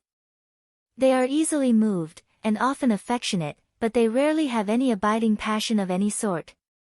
So Giovanni was already devoted to his ladies, as he had been devoted to cargoes of ladies in the past. He was perfectly ready to prostitute himself to them, if they wanted him. He secretly hoped they would want him. They would give him a handsome present, and it would come in very handy, as he was just going to be married. He told them about his marriage, and they were suitably interested. He thought this trip to some lonely bank across the lagoon probably meant business being l'amour, love. So he got a mate to help him, for it was a long way, and after all, they were two ladies. 2 mackerels. Good arithmetic. Beautiful ladies, too. He was justly proud of them. And though it was the signora who paid him and gave him orders, he rather hoped it would be the young milady who would select him for l'amour. She would give more money too. The mate he brought was called Daniele. He was not a regular gondolier, so he had none of the cadger and prostitute about him. He was a sandola man, a sandola being a big boat that brings in fruit and produce from the islands.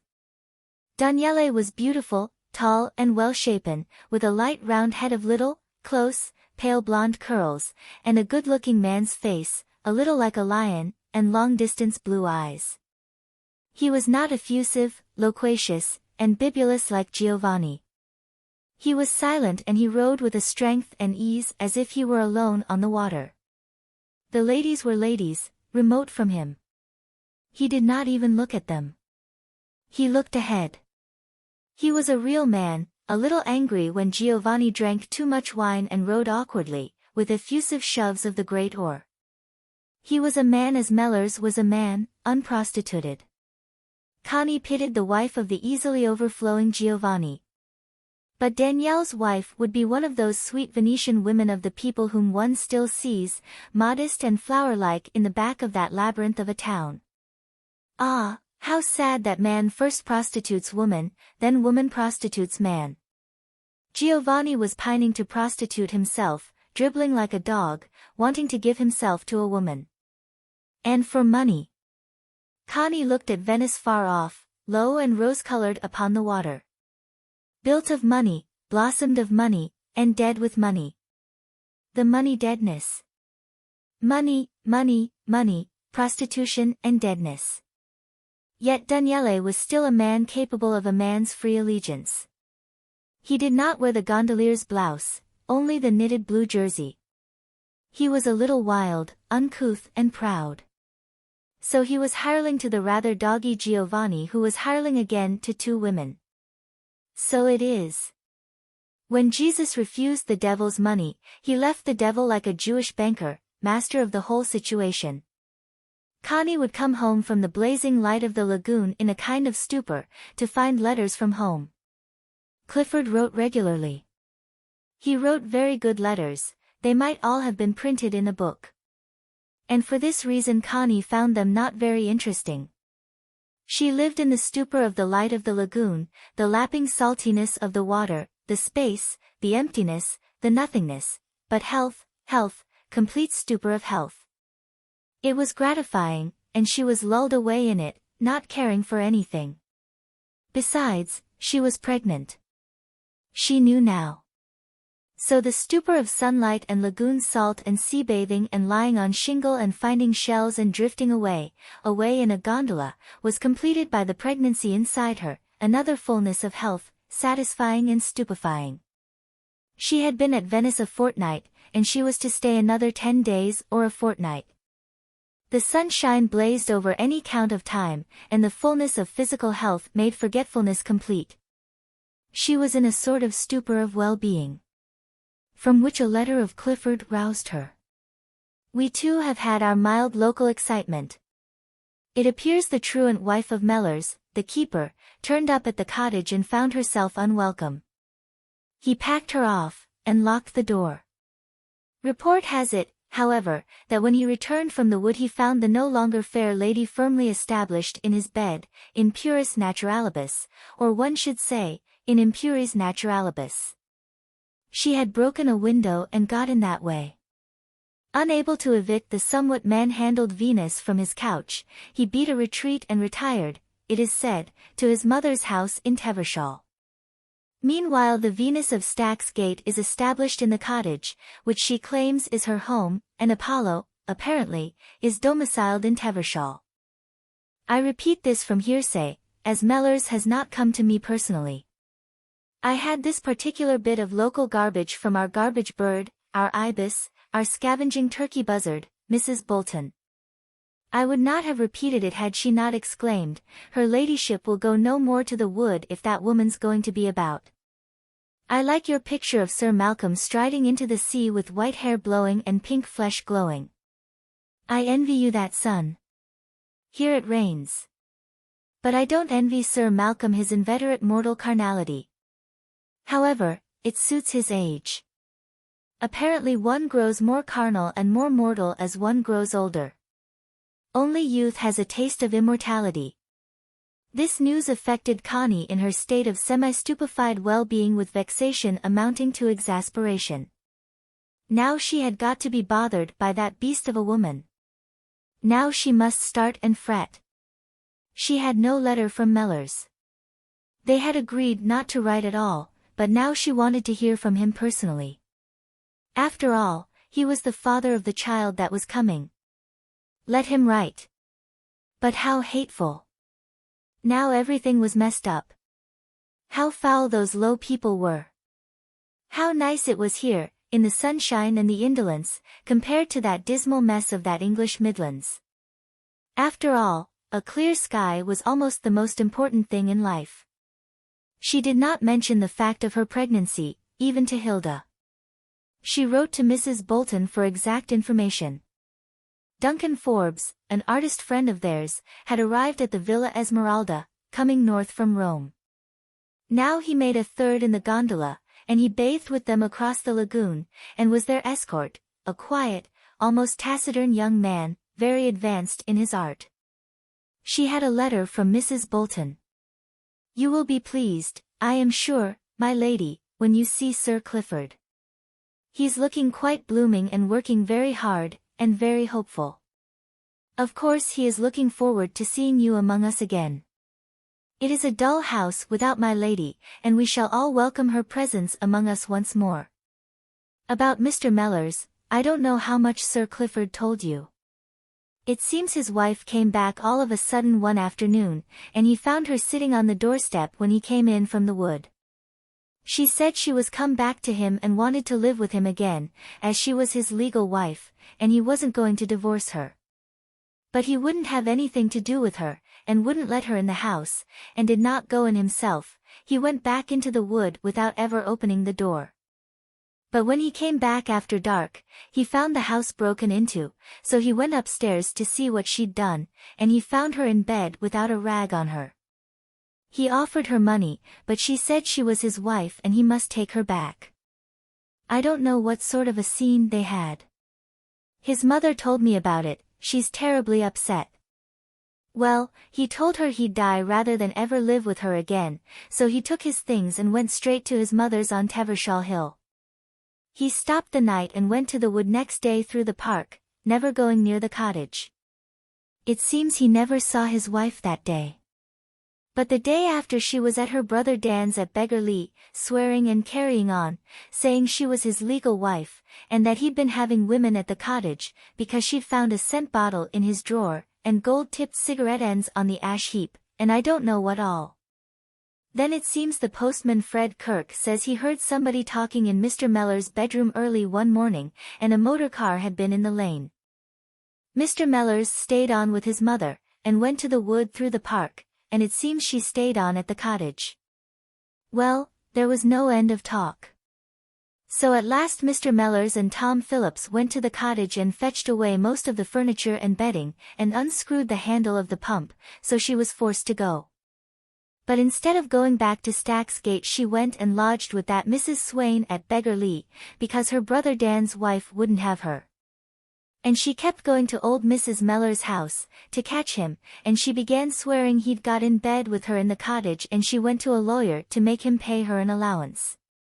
She's grown heavy, and more common than ever, and as strong as a bull.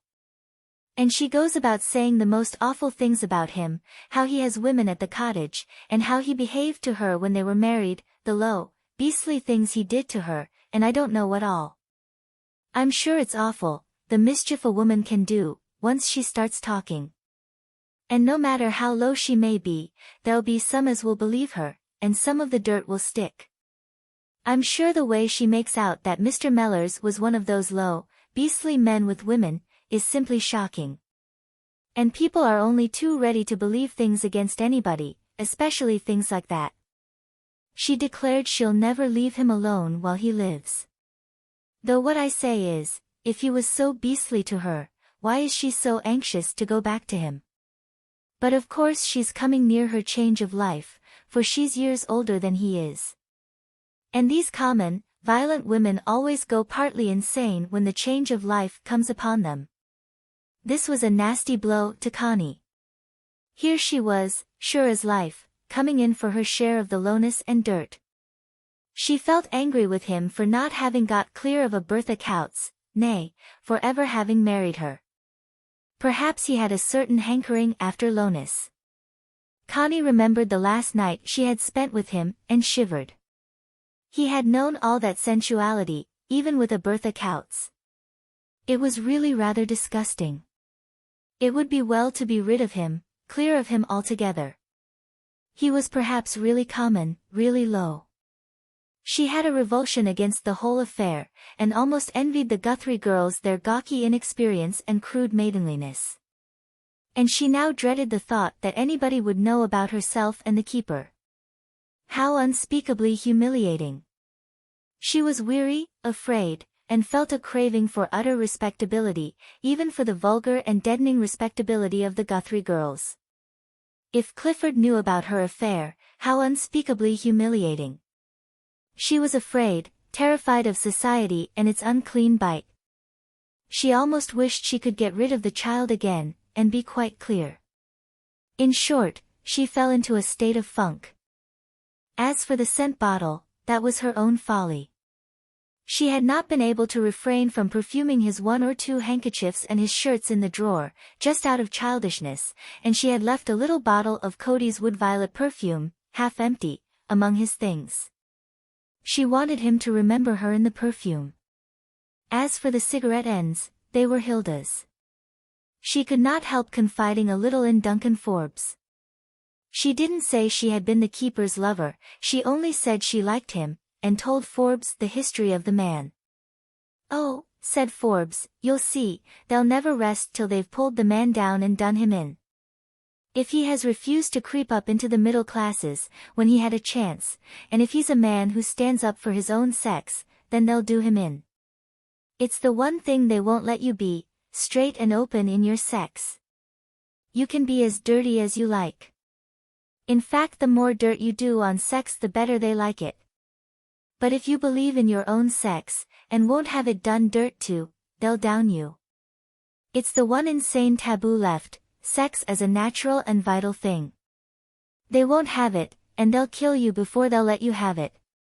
You'll see, they'll hound that man down. And what's he done, after all? If he's made love to his wife all ends on, hasn't he a right to? She ought to be proud of it. But you see, even a low bitch like that turns on him, and uses the hyena instinct of the mob against sex, to pull him down. You have a snivel and feel sinful or awful about your sex, before you're allowed to have any. Oh, they'll hound the poor devil down. Connie had a revulsion in the opposite direction now. What had he done, after all? What had he done to herself, Connie, but give her an exquisite pleasure and a sense of freedom and life?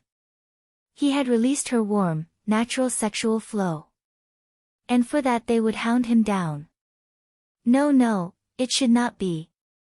She saw the image of him, naked white with tanned face and hands, looking down and addressing his erect penis as if it were another being, the odd grin flickering on his face.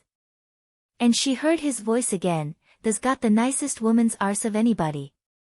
And she felt his hand warmly and softly closing over her tail again, over her secret places, like a benediction. And the warmth ran through her womb, and the little flames flickered in her knees, and she said, "Oh, no.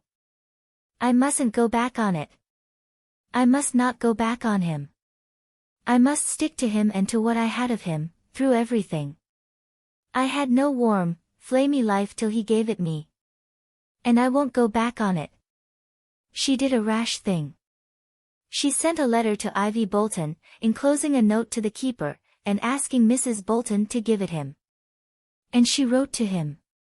"I am very much distressed to hear of all the trouble your wife is making for you, but don't mind it, it is only a sort of hysteria. It will all blow over as suddenly as it came. But I'm awfully sorry about it, and I do hope you are not minding very much. After all, it isn't worth it. She is only a hysterical woman who wants to hurt you. I shall be home in 10 days' time, and I do hope everything will be all right." A few days later came a letter from Clifford. He was evidently upset. "I am delighted to hear you are prepared to leave Venice on the 16th. But if you are enjoying it, don't hurry home. We miss you, Ragby misses you. But it is essential that you should get your full amount of sunshine and pajamas, as the advertisements of the Lido say. So please do stay on a little longer, if it is cheering you up and preparing you for our sufficiently awful winter. Even today, it rains. I am assiduously, admirably looked after by Mrs. Bolton. She is a queer specimen. The more I live, the more I realize what strange creatures human beings are. Some of them might just as well have 100 legs, like a centipede, or 6, like a lobster. The human consistency and dignity one has been led to expect from one's fellow men seem actually non-existent. One doubts if they exist to any startling degree even as oneself. The scandal of the keeper continues and gets bigger like a snowball. Mrs. Bolton keeps me informed. She reminds me of a fish which, though dumb, seems to be breathing silent gossip through its gills, while ever it lives. All goes through the sieve of her gills, and nothing surprises her. It is as if the events of other people's lives were the necessary oxygen of her own. She is preoccupied with the Mellors scandal, and if I will let her begin, she takes me down to the depths. Her great indignation, which even then is like the indignation of an actress playing a role, is against the wife of Mellors, whom she persists in calling Bertha Courts. I have been to the depths of the muddy lies of the Bertha Coutts of this world, and when, released from the current of gossip, I slowly rise to the surface again, I look at the daylight. It's wonder that it ever should be. It seems to me absolutely true, that our world, which appears to us the surface of all things, is really the bottom of a deep ocean. All our trees are submarine growths, and we are weird, scaly-clad submarine fauna, feeding ourselves on offal like shrimps. Only occasionally the soul rises gasping through the fathomless fathoms under which we live, far up to the surface of the ether, where there is true air. I am convinced that the air we normally breathe is a kind of water, and men and women are a species of fish. But sometimes the soul does come up, shoots like a kittiwake into the light, with ecstasy, after having preyed on the submarine depths. It is our mortal destiny, I suppose, to prey upon the ghastly subaqueous life of our fellow men, in the submarine jungle of mankind. But our immortal destiny is to escape, once we have swallowed our swimmy catch, up again into the bright ether, bursting out from the surface of old ocean into real light. Then one realizes one's eternal nature. When I hear Mrs. Bolton talk, I feel myself plunging down, to the depths where the fish of human secrets wriggle and swim. Carnal appetite makes one seize a beakful of prey, then up, up again, out of the dense into the ethereal, from the wet into the dry. To you I can tell the whole process. But with Mrs. Bolton I only feel the downward plunge, down, horribly, among the seaweeds and the pallid monsters of the very bottom. I am afraid we are going to lose our gamekeeper. The scandal of the truant wife, instead of dying down, has reverberated to greater and greater dimensions. He is accused of all unspeakable things, and curiously enough, the woman has managed to get the bulk of the colliers' wives behind her, gruesome fish, and the village is putrescent with talk. I hear this Bertha Coutts besieges Mellors in his mother's house, having ransacked the cottage and the hut. She seized one day upon her own daughter, as that chip of the female block was returning from school, but the little one, instead of kissing the loving mother's hand, bit it firmly, and so received from the other hand a smack in the face which sent her reeling into the gutter, whence she was rescued by an indignant and harassed grandmother. The woman has blown off an amazing quantity of poison gas. She has aired in detail all those incidents of her conjugal life which are usually buried down in the deepest grave of matrimonial silence, between married couples. Having chosen to exhume them, after 10 years of burial, she has a weird array. I hear these details from Linley and the doctor, the latter being amused. Of course there is really nothing in it. Humanity has always had a strange avidity for unusual sexual postures, and if a man likes to use his wife, as Benvenuto Cellini says, in the Italian way, well, that is a matter of taste. But I had hardly expected our gamekeeper to be up to so many tricks. No doubt Bertha Coutts herself first put him up to them. In any case, it is a matter of their own personal squalor, and nothing to do with anybody else. However, everybody listens, as I do myself. A dozen years ago, common decency would have hushed the thing. But common decency no longer exists, and the colliers' wives are all up in arms and unabashed in voice. One would think every child in Tevershall, for the last 50 years, had been an immaculate conception, and every one of our nonconformist females was a shining Joan of Arc. That our estimable gamekeeper should have about him a touch of Rabelais seems to make him more monstrous and shocking than a murderer like Crippen. Yet these people in Tevershall are a loose lot, if one is to believe all accounts. The trouble is, however, the execrable Bertha Coutts has not confined herself to her own experiences and sufferings. She has discovered, at the top of her voice, that her husband has been keeping women down at the cottage, and has made a few random shots at naming the women. This has brought a few decent names trailing through the mud, and the thing has gone quite considerably too far. An injunction has been taken out against the woman. I have had to interview Mellors about the business, as it was impossible to keep the woman away from the wood. He goes about as usual, with his Miller of the Dee air, I care for nobody, no not I, if nobody care for me.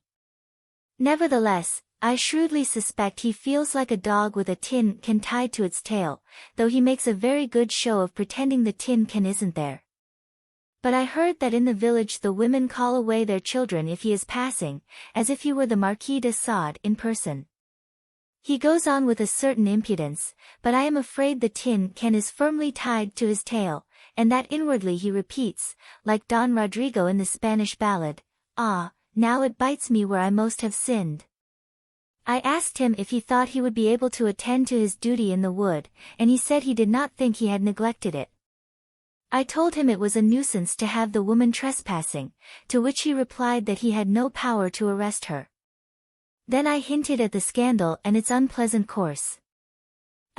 He said. Folks should do their own fuckin', then they wouldn't want to listen to a lot of clatfart about another man's. He said it with some bitterness, and no doubt it contains the real germ of truth. The mode of putting it, however, is neither delicate nor respectful. I hinted as much, and then I heard the tin can rattle again.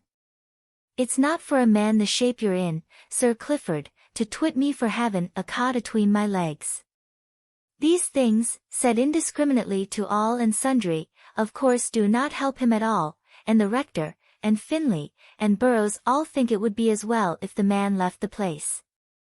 I asked him if it was true that he entertained ladies down at the cottage, and all he said was, "Why, what's that to you, Sir Clifford?" I told him I intended to have decency observed on my estate, to which he replied, "Then you mun button the mouths women." When I pressed him about his manner of life at the cottage, he said, "Surely you might a scandal out me and my bitch Flossie. You've missed summit there." As a matter of fact, for an example of impertinence he'd be hard to beat. I asked him if it would be easy for him to find another job.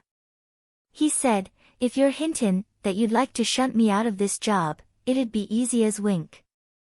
So he made no trouble at all about leaving at the end of next week, and apparently is willing to initiate a young fellow, Joe Chambers, into as many mysteries of the craft as possible. I told him I would give him a month's wages extra, when he left. He said he'd rather I kept my money, as I'd no occasion to ease my conscience.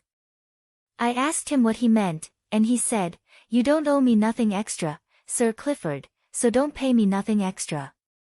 If you think you see my shirt hanging out, just tell me." Well, there is the end of it for the time being.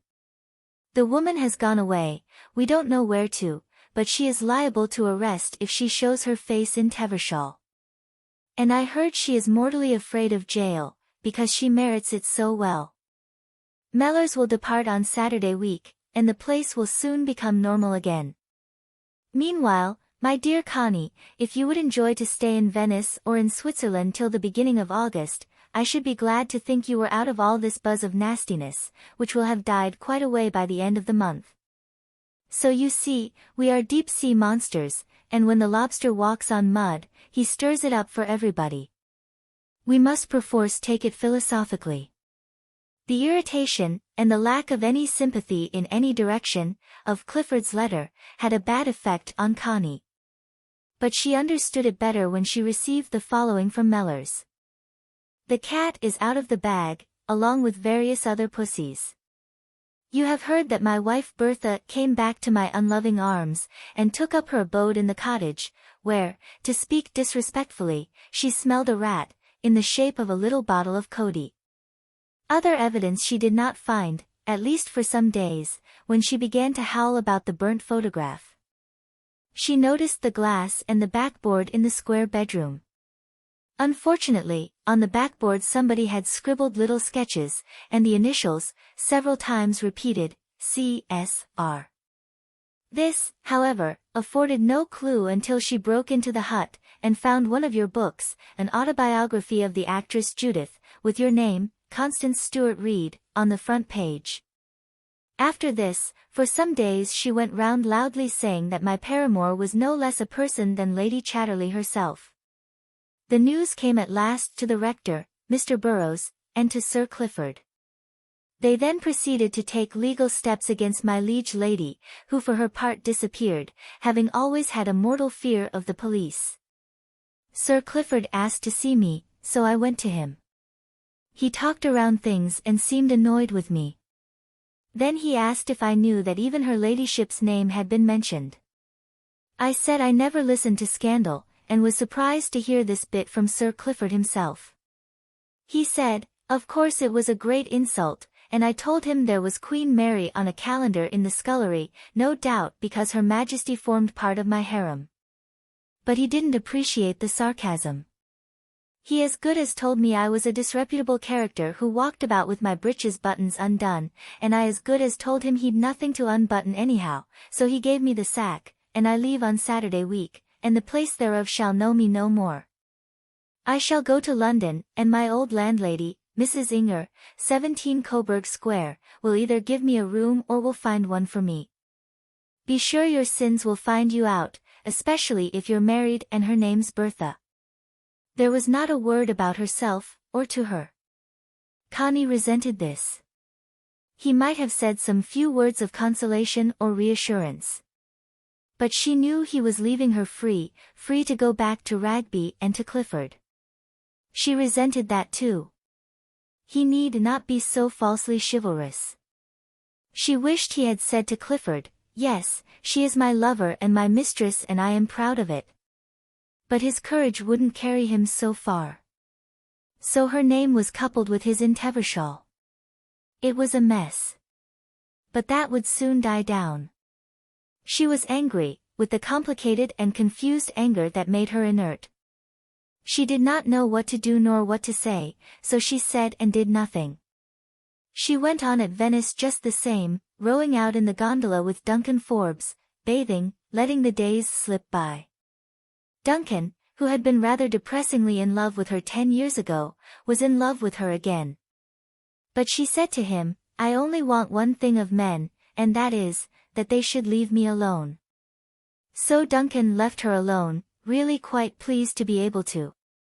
All the same, he offered her a soft stream of a queer, inverted sort of love. He wanted to be with her. "Have you ever thought," he said to her one day, "how very little people are connected with one another? Look at Daniele. He is handsome as a son of the sun. But see how alone he looks in his handsomeness. Yet I bet he has a wife and family, and couldn't possibly go away from them." "Ask him," said Connie. Duncan did so. Daniele said he was married, and had 2 children, both male, aged 7 and 9. But he betrayed no emotion over the fact. "Perhaps only people who are capable of real togetherness have that look of being alone in the universe," said Connie. "The others have a certain stickiness, they stick to the mass, like Giovanni. And," she thought to herself, "like you, Duncan." Chapter 18. She had to make up her mind what to do. She would leave Venice on the Saturday that he was leaving Rugby, in 6 days' time. This would bring her to London on the Monday following, and she would then see him. She wrote to him to the London address, asking him to send her a letter to Hartland's Hotel, and to call for her on the Monday evening at 7. Inside herself she was curiously and complicatedly angry, and all her responses were numb. She refused to confide even in Hilda, and Hilda, offended by her steady silence, had become rather intimate with a Dutch woman. Connie hated these rather stifling intimacies between women, intimacy into which Hilda always entered ponderously. Sir Malcolm decided to travel with Connie, and Duncan could come on with Hilda. The old artist always did himself well. He took berths on the Orient Express, in spite of Connie's dislike of trains de luxe, the atmosphere of vulgar depravity there is aboard them nowadays. However, it would make the journey to Paris shorter. Sir Malcolm was always uneasy going back to his wife. It was habit carried over from the first wife. But there would be a house party for the grouse, and he wanted to be well ahead. Connie, sunburnt and handsome, sat in silence, forgetting all about the landscape. "A little dull for you, going back to Rugby," said her father, noticing her glumness. "I'm not sure I shall go back to Rugby," she said, with startling abruptness, looking into his eyes with her big blue eyes. His big blue eyes took on the frightened look of a man whose social conscience is not quite clear. "You mean you'll stay on in Paris a while?" "No. I mean never go back to Rugby." He was bothered by his own little problems, and sincerely hoped he was getting none of hers to shoulder. "How's that, all at once?" he asked. "I'm going to have a child." It was the first time she had uttered the words to any living soul, and it seemed to mark a cleavage in her life. "How do you know?" said her father. She smiled. "How should I know? But not Clifford's child, of course." "No. Another man's." She rather enjoyed tormenting him. "Do I know the man?" asked Sir Malcolm. "No. You've never seen him." There was a long pause. "And what are your plans?" "I don't know. That's the point. No patching it up with Clifford." "I suppose Clifford would take it," said Connie. "He told me, after last time you talked to him, he wouldn't mind if I had a child, so long as I went about it discreetly. Only sensible thing he could say, under the circumstances." "Then I suppose it'll be all right." "In what way?" said Connie, looking into her father's eyes. They were big blue eyes rather like her own, but with a certain uneasiness in them, a look sometimes of an uneasy little boy, sometimes a look of sullen selfishness, usually good-humored and wary. You can present Clifford with an heir to all the Chatterleys, and put another baronet in Ragby. Sir Malcolm's face smiled with a half-sensual smile. But I don't think I want to, she said. Why not? Feeling entangled with the other man? Well, if you want the truth from me, my child, it's this. The world goes on. Ragby stands and will go on standing. The world is more or less a fixed thing and, externally, we have to adapt ourselves to it.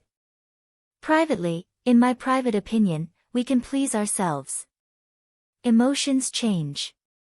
You may like one man this year and another next. But Ragby still stands. Stick by Ragby as far as Ragby sticks by you. Then please yourself. But you'll get very little out of making a break. You can make a break if you wish. You have an independent income, the only thing that never lets you down. But you won't get much out of it. Put a little baronet in Ragby. It's an amusing thing to do. And Sir Malcolm sat back and smiled again. Connie did not answer. I hope you had a real man at last, he said to her after a while, sensually alert. I did. That's the trouble. There aren't many of them about, she said. No, by God, he mused. There aren't. Well, my dear, to look at you, he was a lucky man. Surely he wouldn't make trouble for you? Oh no. He leaves me my own mistress entirely. Quite. Quite. A genuine man would. Sir Malcolm was pleased. Connie was his favorite daughter, he had always liked the female in her. Not so much of her mother in her as in Hilda. And he had always disliked Clifford. So he was pleased, and very tender with his daughter, as if the unborn child were his child. He drove with her to Hartland's Hotel, and saw her installed, then went round to his club. She had refused his company for the evening. She found a letter from Mellors. I won't come round to your hotel, but I'll wait for you outside the Golden Cock in Adam Street at 7. There he stood, tall and slender, and so different, in a formal suit of thin dark cloth. He had a natural distinction, but he had not the cut-to-pattern look of her class. Yet, she saw at once, he could go anywhere. He had a native breeding which was really much nicer than the cut-to-pattern class thing. Ah, there you are. How well you look. Yes. But not you. She looked in his face anxiously. It was thin, and the cheekbones showed. But his eyes smiled at her, and she felt at home with him. There it was, suddenly, the tension of keeping up her appearances fell from her. Something flowed out of him physically, that made her feel inwardly at ease and happy, at home. With a woman's now alert instinct for happiness, she registered it at once. I'm happy when he's there. Not all the sunshine of Venice had given her this inward expansion and warmth. Was it horrid for you? She asked as she sat opposite him at table. He was too thin, she saw it now. His hand lay as she knew it, with the curious loose forgottenness of a sleeping animal. She wanted so much to take it and kiss it. But she did not quite dare. People are always horrid, he said. And did you mind very much? I minded, as I always shall mind. And I knew I was a fool to mind. Did you feel like a dog with a tin can tied to its tail? Clifford said you felt like that. He looked at her. It was cruel of her at that moment, for his pride had suffered bitterly. I suppose I did, he said. She never knew the fierce bitterness with which he resented insult. There was a long pause. And did you miss me? She asked. I was glad you were out of it. Again there was a pause. But did people believe about you and me? She asked. No. I don't think so for a moment. Did Clifford? I should say not. He put it off without thinking about it. But naturally it made him want to see the last of me. I'm going to have a child. The expression died utterly out of his face, out of his whole body. He looked at her with darkened eyes, whose look she could not understand at all, like some dark flame's spirit looking at her. Say you're glad, she pleaded, groping for his hand. And she saw a certain exultance spring up in him. But it was netted down by things she could not understand. It's the future, he said. But aren't you glad? She persisted. I have such a terrible mistrust of the future. But you needn't be troubled by any responsibility. Clifford would have it as his own, he'd be glad. She saw him go pale, and recoil under this. He did not answer. Shall I go back to Clifford and put a little baronet into Ragby? She asked. He looked at her, pale and very remote. The ugly little grin flickered on his face. You wouldn't have to tell him who the father was. Oh, she said, he'd take it even then, if I wanted him to. He thought for a time. He said at last, to himself. I suppose he would. There was silence. A big gulf was between them. But you don't want me to go back to Clifford, do you? She asked him. What do you want yourself? He replied. I want to live with you, she said simply. In spite of himself, little flames ran over his belly as he heard her say it, and he dropped his head. Then he looked up at her again, with those haunted eyes. If it's worth it to you, he said. I've got nothing. You've got more than most men. Come, you know it, she said. In one way, I know it. He was silent for a time, thinking. Then he resumed, they used to say I had too much of the woman in me. But it's not that. I'm not a woman not because I don't want to shoot birds, neither because I don't want to make money, or get on. I could have got on in the army, easily, but I didn't like the army. Though I could manage the men all right, they liked me and they had a bit of a holy fear of me when I got mad. No, it was stupid, dead-handed higher authority that made the army dead, absolutely fool dead. I like men, and men like me. But I can't stand the twaddling bossy impudence of the people who run this world. That's why I can't get on. I hate the impudence of money, and I hate the impudence of class. So in the world as it is, what have I to offer a woman? But why offer anything? It's not a bargain. It's just that we love one another, she said. Nay, nay. It's more than that. Living is moving and moving on. My life won't go down the proper gutters, it just won't. So I'm a bit of a waste ticket by myself. And I've no business to take a woman into my life, unless my life does something and gets somewhere, inwardly at least, to keep us both fresh. A man must offer a woman some meaning in his life, if it's going to be an isolated life, and if she's a genuine woman. I can't be just your male concubine. Why not? She said. Why? Because I can't. And you would soon hate it. As if you couldn't trust me, she said. The grin flickered on his face. The money is yours, the position is yours, the decisions will lie with you. I'm not just my lady's fucker, after all. What else are you? You may well ask. It no doubt is invisible. Yet I'm something to myself at least. I can see the point of my own existence, though I can quite understand nobody else's seeing it. And will your existence have less point, if you live with me? He paused a long time before replying. It might. She too stayed to think about it. And what is the point of your existence? I tell you, it's invisible. I don't believe in the world, not in money, nor in advancement, nor in the future of our civilization. If there's got to be a future for humanity, there'll have to be a very big change from what now is. And what will the real future have to be like? God knows. I can feel something inside me, all mixed up with a lot of rage. But what it really amounts to, I don't know. Shall I tell you? She said, looking into his face. Shall I tell you what you have that other men don't have, and that will make the future? Shall I tell you? Tell me then, he replied.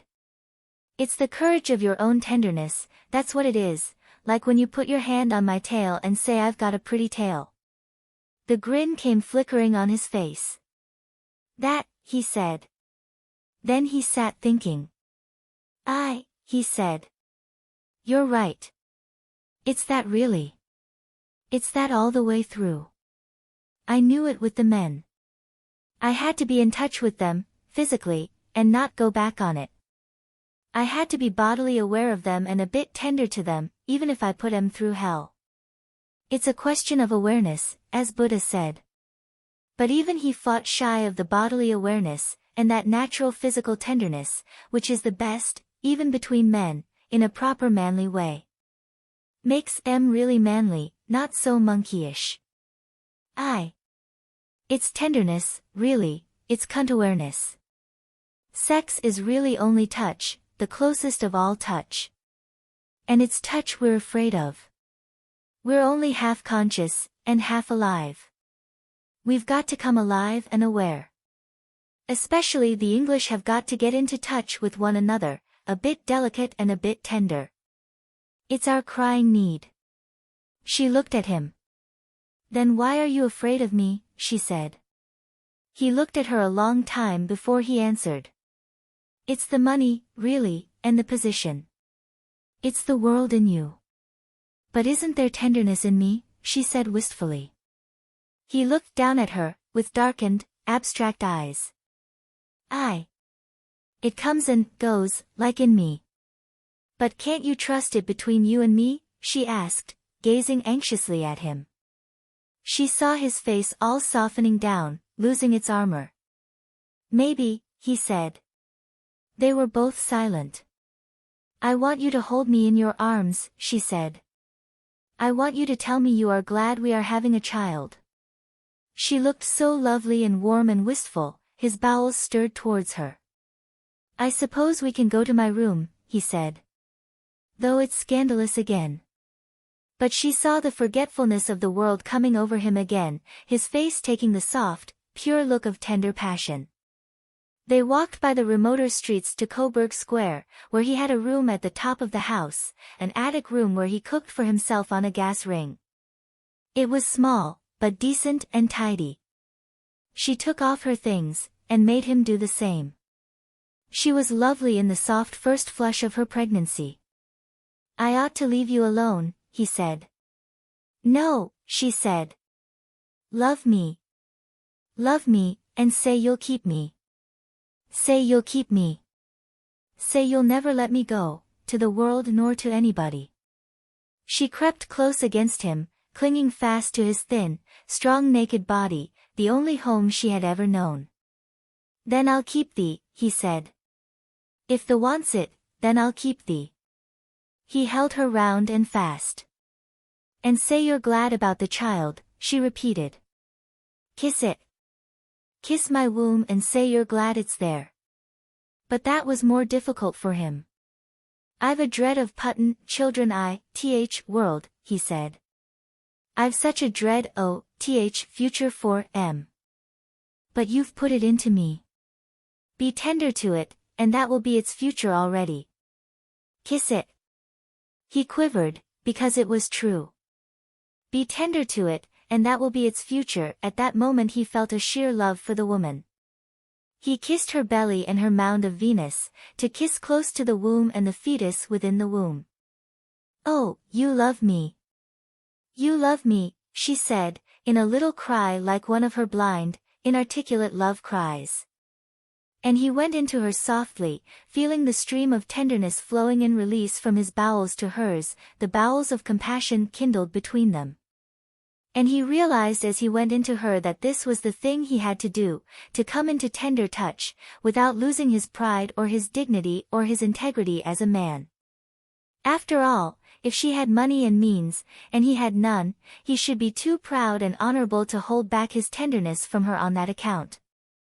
I stand for the touch of bodily awareness between human beings, he said to himself, and the touch of tenderness.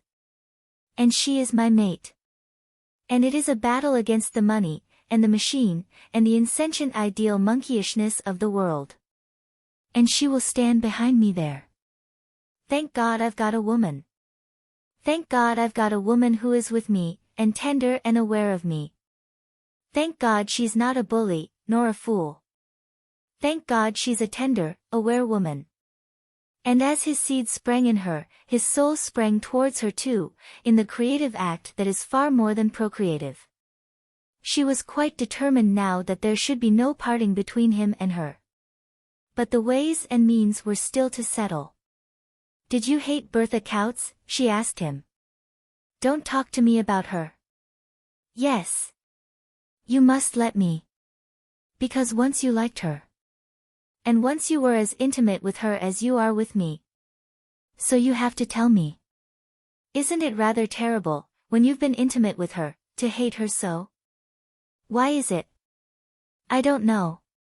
She sort of kept her will ready against me, always, her ghastly female will, her freedom. A woman's ghastly freedom that ends in the most beastly bullying. Oh, she always kept her freedom against me, like vitriol in my face. But she's not free of you even now. Does she still love you? No. If she's not free of me, it's because she's got that mad rage, she must try to bully me. But she must have loved you. No. Well, in specs she did. She was drawn to me. And I think even that she hated. She loved me in moments. But she always took it back, and started bullying. Her deepest desire was to bully me, and there was no altering her. Her will was wrong, from the first. But perhaps she felt you didn't really love her, and she wanted to make you. My God, it was bloody making. But you didn't really love her, did you? You did her that wrong. How could I? I began to love her. But somehow, she always ripped me up. No, don't let's talk of it. It was a doom, that was. And she was a doomed woman. This last time, I'd have shot her like I shoot a stoat, if I'd but been allowed, a raving, doomed thing in the shape of a woman. If only I could have shot her, and ended the whole misery. It ought to be allowed. When a woman gets absolutely possessed by her own will set against everything, then it's fearful, and she should be shot at last. And shouldn't men be shot at last, if they get possessed by their own will? Aye, the same. But I must get free of her, or she'll be at me again. I wanted to tell you. I must get a divorce if I possibly can. So we must be careful. We mustn't really be seen together, you and I. I never could stand it if she came down on me and you. Connie pondered this. Then we can't be together, she said. Not for 6 months or so. But I think my divorce will go through in September, then till March. But the baby will probably be born at the end of February, she said. He was silent. I could wish the Cliffords and Berthas all dead, he said. It's not being very tender to them, she said. Tender to them? Yeah, even then the tenderest thing you could do for them, perhaps, would be to give them death. They can't live. They only frustrate life. Their souls are awful inside them. Death ought to be sweet to them. And I ought to be allowed to shoot them. But you wouldn't do it, she said. I would though. And with less qualms than I shoot a weasel. It anyhow has a prettiness and a loneliness. But they are legion. Oh, I'd shoot them. Then perhaps it is just as well you daren't. Well. Connie had now plenty to think of. It was evident he wanted absolutely to be free of Bertha Coutts. And she felt he was right. The last attack had been too grim. This meant her living alone, till spring. Perhaps she could get divorced from Clifford. But how? If Mellors were named, then there was an end to his divorce. How loathsome. Couldn't one go right away, to the far ends of the earth, and be free from it all? One could not. The far ends of the world are not 5 minutes from Charing Cross, nowadays. While the wireless is active, there are no far ends of the earth. Kings of Dahomey and lamas of Tibet listen in to London and New York. Patience. Patience. The world is a vast and ghastly intricacy of mechanism, and one has to be very wary, not to get mangled by it. Connie confided in her father.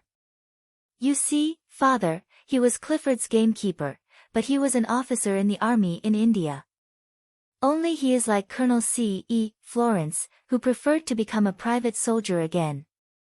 Sir Malcolm, however, had no sympathy with the unsatisfactory mysticism of the famous C.E. Florence. He saw too much advertisement behind all the humility. It looked just like the sort of conceit the knight most loathed, the conceit of self-abasement. Where did your gamekeeper spring from? Asked Sir Malcolm irritably.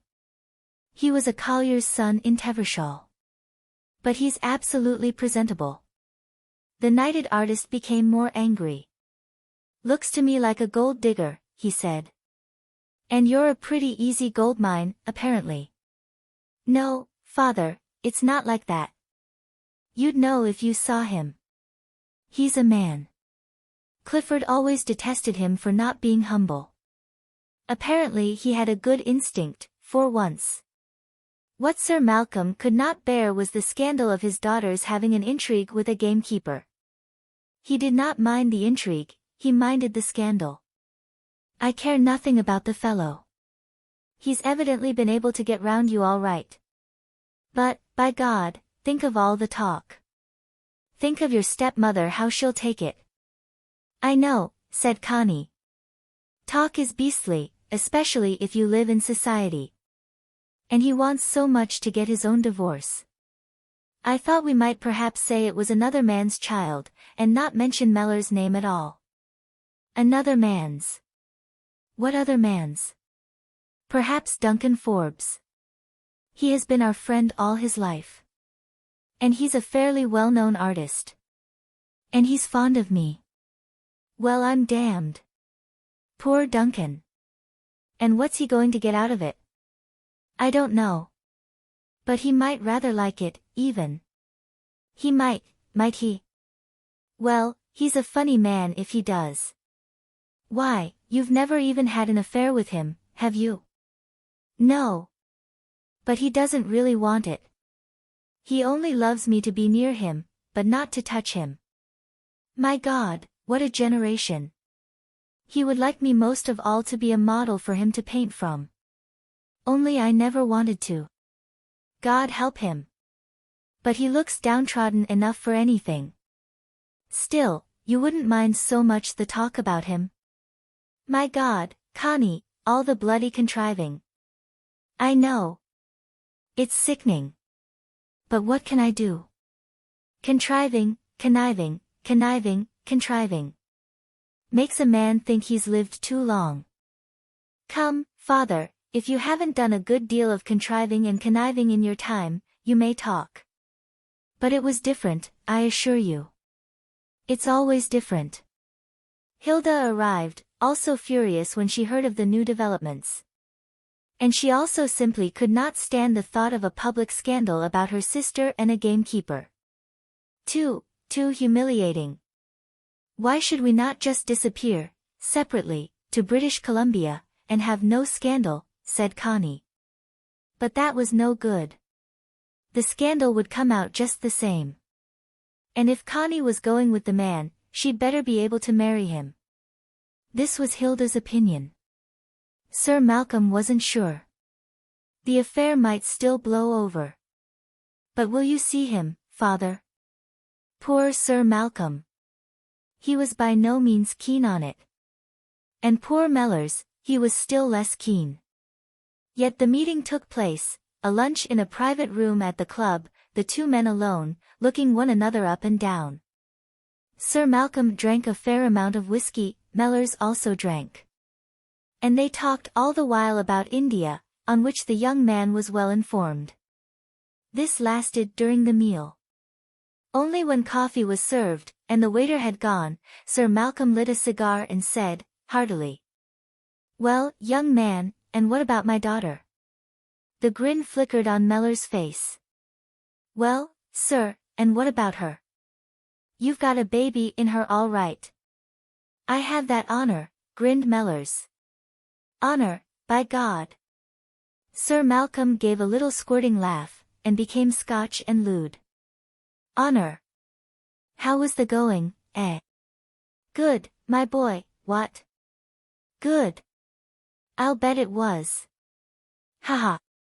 My daughter, chip of the old block, what? I never went back on a good bit of fucking, myself. Though her mother, oh, holy saints." He rolled his eyes to heaven. "But you warmed her up, oh, you warmed her up, I can see that. Haha. My blood in her. You set fire to her haystack all right. Ha ha ha. I was jolly glad of it, I can tell you. She needed it. Oh, she's a nice girl, and I knew she'd be good going, if only some damned man would set her stack on fire. Ha ha ha. A gamekeeper, my boy. Bloody good poacher, if you ask me. Ha ha. But now, look here, speaking seriously, what are we going to do about it?" Speaking seriously, you know. Speaking seriously, they didn't get very far.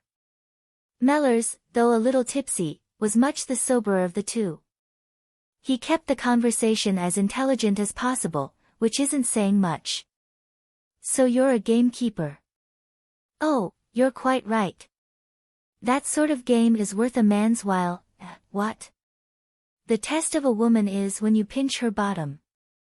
You can tell just by the feel of her bottom if she's going to come up all right. Haha. I envy you, my boy.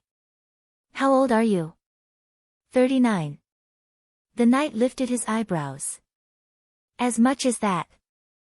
"Well, you've another good 20 years, by the look of you. Oh, gamekeeper or not, you're a good cock. I can see that with one eye shut. Not like that blasted Clifford. A lily-livered hound with never a fuck in him, never had. I like you, my boy, I'll bet you've a good cod on you. Oh, you're a bantam, I can see that. You're a fighter. Gamekeeper. Ha, by crikey, I wouldn't trust my game to you. But look here, seriously, what are we going to do about it? The world's full of blasted old women."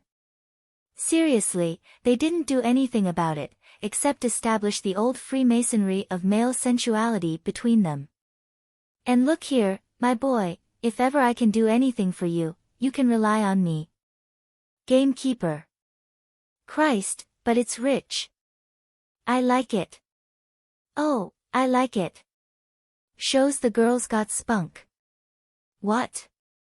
After all, you know, she has her own income, moderate, but above starvation. And I'll leave her what I've got. By God, I will. She deserves it for showing spunk, in a world of old women. I've been struggling to get myself clear of the skirts of old women for 70 years, and haven't managed it yet. But you're the man, I can see that. I'm glad you think so. They usually tell me, in a sideways fashion, that I'm the monkey. Oh, they would. My dear fellow, what could you be but a monkey, to all the old women? They parted most genially, and Mellors laughed inwardly all the time for the rest of the day. The following day he had lunch with Connie and Hilda, at some discreet place. "It's a very great pity it's such an ugly situation all round," said Hilda. "I had a lot fun out of it," said he. "I think you might have avoided putting children into the world until you were both free to marry and have children. The Lord blew a bit too soon on the spark," said he. "I think the Lord had nothing to do with it. Of course, Connie has enough money to keep you both, but the situation is unbearable." "But then you don't have to bear more than a small corner of it, do you?" said he. "If you'd been in her own class." Or if I'd been in a cage at the zoo. There was silence. I think, said Hilda, it will be best if she names quite another man as correspondent and you stay out of it altogether. But I thought I'd put my foot right in. I mean in the divorce proceedings. He gazed at her in wonder. Connie had not dared mention the Duncan scheme to him. I don't follow, he said. We have a friend who would probably agree to be named as correspondent, so that your name need not appear, said Hilda. You mean a man? Of course. But she's got no other. He looked in wonder at Connie. No, no, she said hastily. Only that old friendship, quite simple, no love. Then why should the fellow take the blame? If he's had nothing out of you. Some men are chivalrous and don't only count what they get out of a woman, said Hilda. One for me, eh? But who's the Johnny? A friend whom we've known since we were children in Scotland, an artist. Duncan Forbes, he said at once, for Connie had talked to him. And how would you shift the blame onto him? They could stay together in some hotel, or she could even stay in his apartment. Seems to me like a lot of fuss for nothing, he said. What else do you suggest? Said Hilda. If your name appears, you will get no divorce from your wife, who is apparently quite an impossible person to be mixed up with. All that, he said grimly. There was a long silence. We could go right away, he said. There is no right away for Connie, said Hilda. Clifford is too well known. Again the silence of pure frustration. The world is what it is. If you want to live together without being persecuted, you will have to marry. To marry, you both have to be divorced. So how are you both going about it? He was silent for a long time. How are you going about it for us? He said. We will see if Duncan will consent to figure as correspondent, then we must get Clifford to divorce Connie, and you must go on with your divorce, and you must both keep apart till you are free. Sounds like a lunatic asylum. Possibly. And the world would look on you as lunatics, or worse. What is worse? Criminals, I suppose. Hope I can plunge in the dagger a few more times yet, he said, grinning. Then he was silent, and angry. Well, he said at last. I agree to anything. The world is a raving idiot, and no man can kill it, though I'll do my best. But you're right. We must rescue ourselves as best we can. He looked in humiliation, anger, weariness, and misery at Connie. Ma lass, he said. The world's goin' to put salt on thy tail. Not if we don't let it, she said. She minded this conniving against the world less than he did. Duncan, when approached, also insisted on seeing the delinquent gamekeeper, so there was a dinner, this time in his flat, the four of them. Duncan was a rather short, broad, dark-skinned, taciturn hamlet of a fellow with straight black hair and a weird Celtic conceit of himself. His art was all tubes and valves and spirals and strange colors, ultra-modern, yet with a certain power, even a certain purity of form and tone, only Mellors thought it cruel and repellent. He did not venture to say so, for Duncan was almost insane on the point of his art. It was a personal cult, a personal religion with him. They were looking at the pictures in the studio, and Duncan kept his smallish brown eyes on the other man. He wanted to hear what the gamekeeper would say. He knew already Connie's and Hilda's opinions. It is like a pure bit of murder, said Mellors at last, a speech Duncan by no means expected from a gamekeeper. And who is murdered? Asked Hilda, rather coldly and sneeringly. Me. It murders all the bowels of compassion in a man. A wave of pure hate came out of the artist. He heard the note of dislike in the other man's voice, and the note of contempt. And he himself loathed the mention of bowels of compassion. Sickly sentiment. Mellors stood rather tall and thin, worn-looking, gazing with flickering detachment that was something like the dancing of a moth on the wing, at the pictures. Perhaps stupidity is murdered, sentimental stupidity, sneered the artist.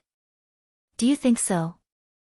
I think all these tubes and corrugated vibrations are stupid enough for anything, and pretty sentimental. They show a lot of self-pity and an awful lot of nervous self-opinion, seems to me. In another wave of hate the artist's face looked yellow. But with a sort of silent hauteur he turned the pictures to the wall. I think we may go to the dining room, he said. And they trailed off, dismally. After coffee, Duncan said. I don't at all mind posing as the father of Connie's child. But only on the condition that she'll come and pose as a model for me. I've wanted her for years, and she's always refused.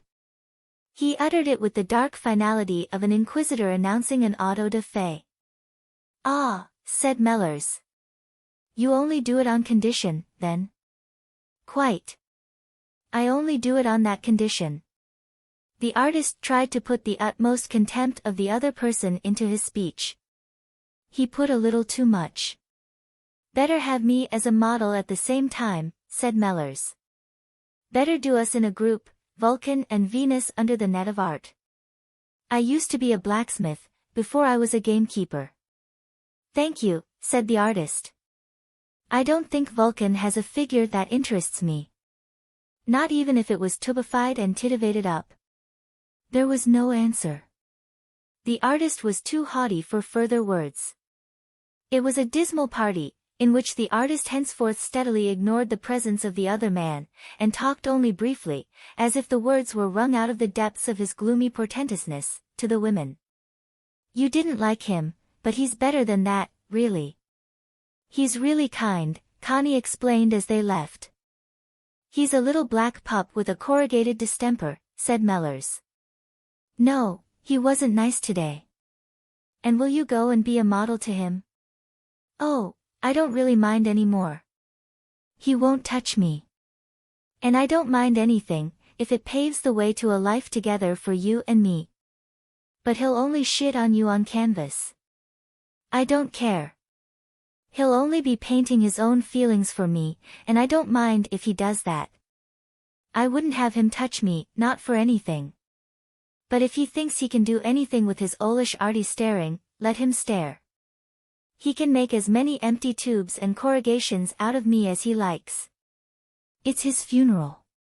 He hated you for what you said, that his tubified art is sentimental and self-important. But of course it's true. Chapter 19. Dear Clifford, I am afraid what you foresaw has happened. I am really in love with another man, and do hope you will divorce me. I am staying at present with Duncan in his flat. I told you he was at Venice with us. I'm awfully unhappy for your sake, but do try to take it quietly. You don't really need me any more, and I can't bear to come back to Rugby. I'm awfully sorry. But do try to forgive me, and divorce me and find someone better. I'm not really the right person for you, I am too impatient and selfish, I suppose. But I can't ever come back to live with you again. And I feel so frightfully sorry about it all, for your sake. But if you don't let yourself get worked up, you'll see you won't mind so frightfully. You didn't really care about me personally. So do forgive me and get rid of me. Clifford was not inwardly surprised to get this letter.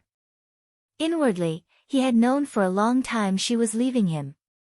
But he had absolutely refused any outward admission of it. Therefore, outwardly, it came as the most terrible blow and shock to him.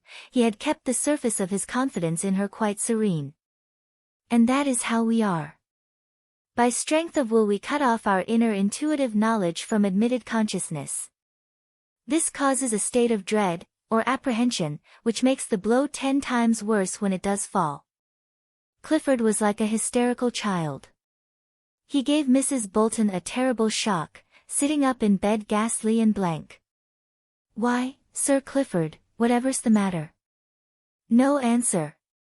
She was terrified lest he had had a stroke. She hurried and felt his face, took his pulse. Is there a pain? Do try and tell me where it hurts you. Do tell me. No answer. Oh dear, oh dear.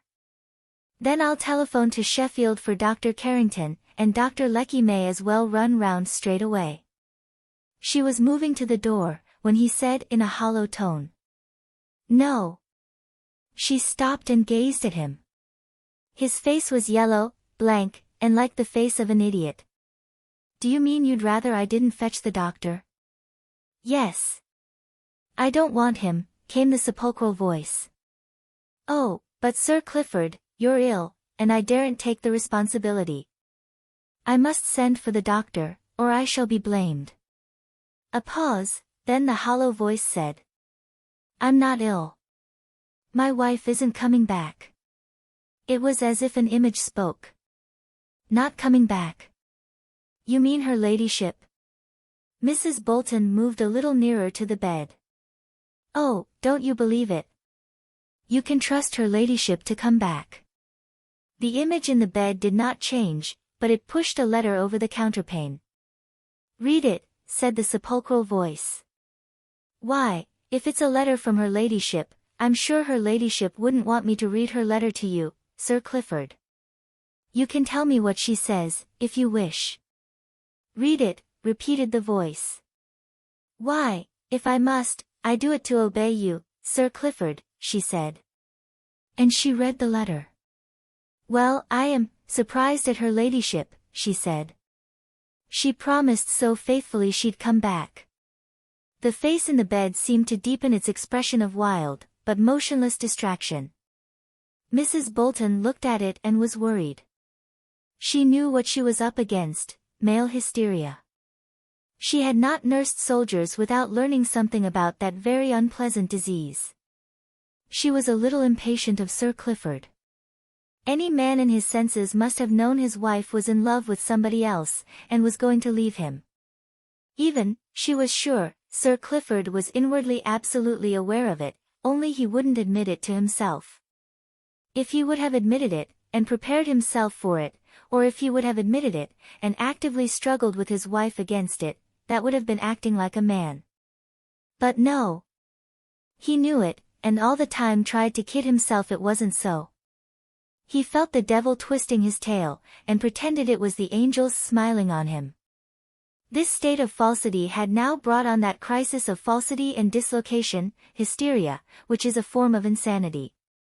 It comes, she thought to herself, hating him a little, because he always thinks of himself. He's so wrapped up in his own immortal self, that when he does get a shock he's like a mummy tangled in its own bandages. Look at him. But hysteria is dangerous, and she was a nurse, it was her duty to pull him out. Any attempt to rouse his manhood and his pride would only make him worse, for his manhood was dead, temporarily if not finally. He would only squirm softer and softer, like a worm, and become more dislocated. The only thing was to release his self-pity. Like the lady in Tennyson, he must weep or he must die. So Mrs. Bolton began to weep first. She covered her face with her hand and burst into little wild sobs. I would never have believed it of her ladyship, I wouldn't, she wept, suddenly summoning up all her old grief and sense of woe, and weeping the tears of her own bitter chagrin. Once she started, her weeping was genuine enough, for she had had something to weep for. Clifford thought of the way he had been betrayed by the woman Connie, and in a contagion of grief, tears filled his eyes and began to run down his cheeks. He was weeping for himself. Mrs. Bolton, as soon as she saw the tears running over his blank face, hastily wiped her own wet cheeks on her little handkerchief, and leaned towards him. Now, don't you fret, Sir Clifford, she said, in a luxury of emotion. Now, don't you fret, don't, you'll only do yourself an injury. His body shivered suddenly in an indrawn breath of silent sobbing, and the tears ran quicker down his face. She laid her hand on his arm, and her own tears fell again. Again the shiver went through him, like a convulsion, and she laid her arm round his shoulder. There, there. There, there. Don't you fret, then, don't you? Don't you fret, she moaned to him, while her own tears fell. And she drew him to her, and held her arms round his great shoulders, while he laid his face on her bosom and sobbed, shaking and hulking his huge shoulders, whilst she softly stroked his dusky blonde hair and said, "There. There. There. There then. There then. Never you mind. Never you mind, then." And he put his arms round her and clung to her like a child, wetting the bib of her starched white apron, and the bosom of her pale blue cotton dress, with his tears. He had let himself go altogether, at last. So at length she kissed him, and rocked him on her bosom, and in her heart she said to herself, "Oh, Sir Clifford! Oh, high and mighty Chatterley! Is this what you've come down to?" And finally he even went to sleep, like a child. And she felt worn out, and went to her own room, where she laughed and cried at once, with a hysteria of her own. It was so ridiculous. It was so awful. Such a come down. So shameful. And it was so upsetting as well. After this, Clifford became like a child with Mrs. Bolton. He would hold her hand, and rest his head on her breast, and when she once lightly kissed him, he said, "Yes. Do kiss me. Do kiss me." And when she sponged his great blonde body, he would say the same. "Do kiss me," and she would lightly kiss his body, anywhere, half in mockery. And he lay with a queer, blank face like a child, with a bit of the wonderment of a child. And he would gaze on her with wide, childish eyes, in a relaxation of Madonna worship. It was sheer relaxation on his part, letting go all his manhood, and sinking back to a childish position that was really perverse. And then he would put his hand into her bosom and feel her breasts, and kiss them in exultation, the exultation of perversity, of being a child when he was a man.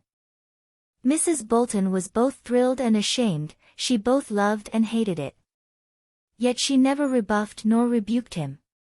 And they drew into a closer physical intimacy, an intimacy of perversity, when he was a child stricken with an apparent candor and an apparent wonderment, that looked almost like a religious exaltation, the perverse and literal rendering of, "Except ye become again as a little child."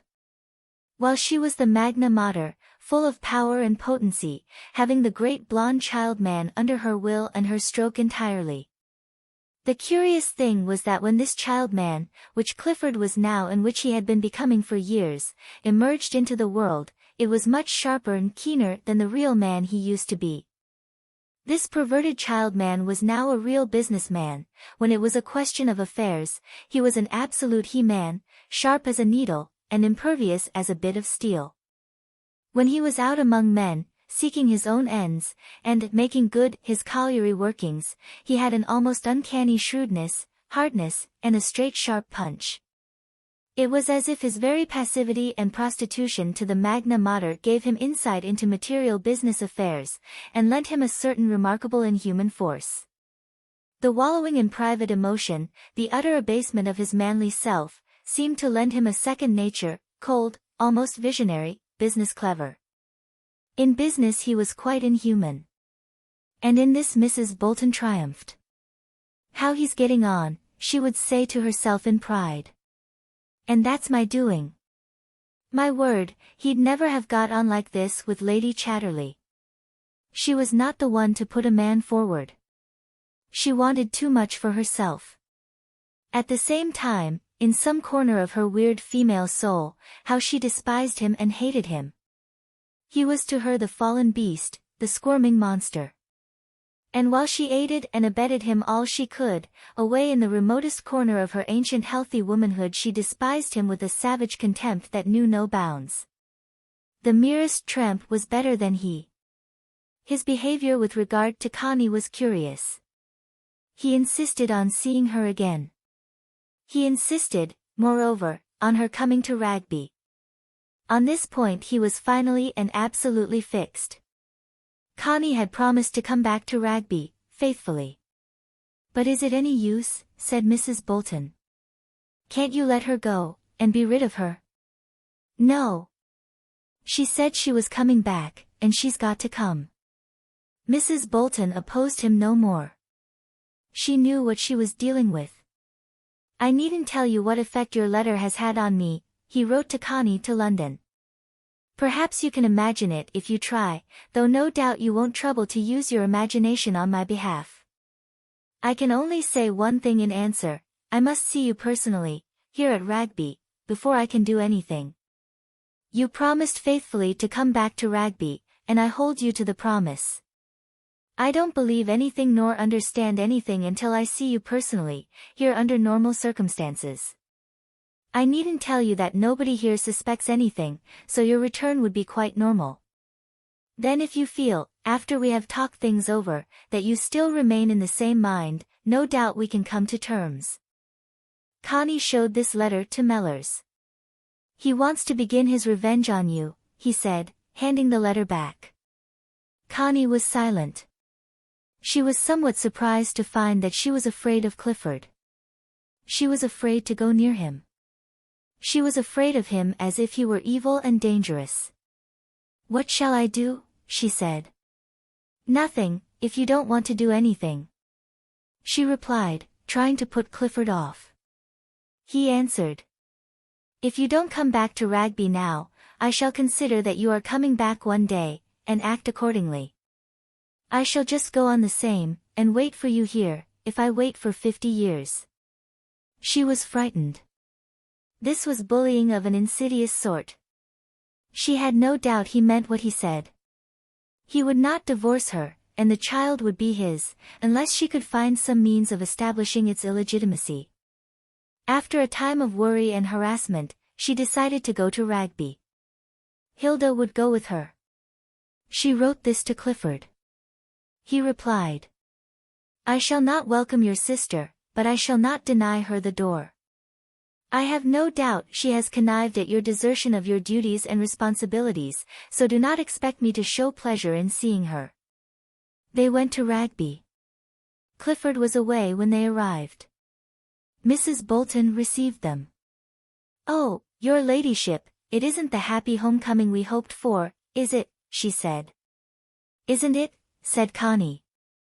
So this woman knew. How much did the rest of the servants know or suspect? She entered the house, which now she hated with every fiber in her body. The great, rambling mass of a place seemed evil to her, just a menace over her. She was no longer its mistress, she was its victim. I can't stay long here, she whispered to Hilda, terrified. And she suffered going into her own bedroom, re-entering into possession as if nothing had happened. She hated every minute inside the Rugby walls.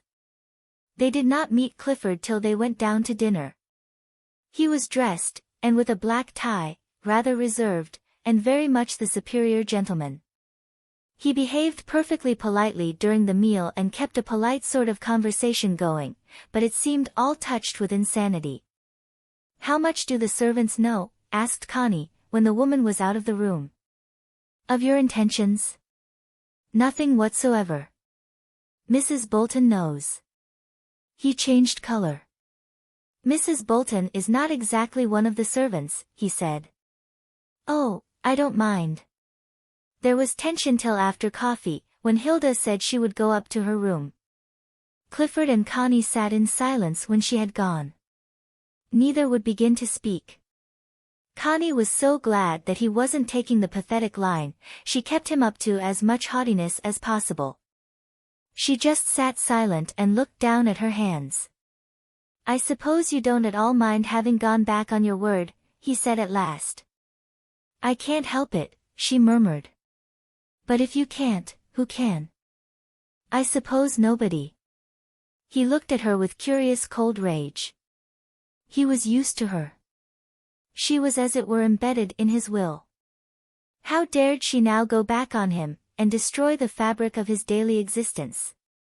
How dared she try to cause this derangement of his personality? And for what do you want to go back on everything? He insisted. Love, she said. It was best to be hackneyed.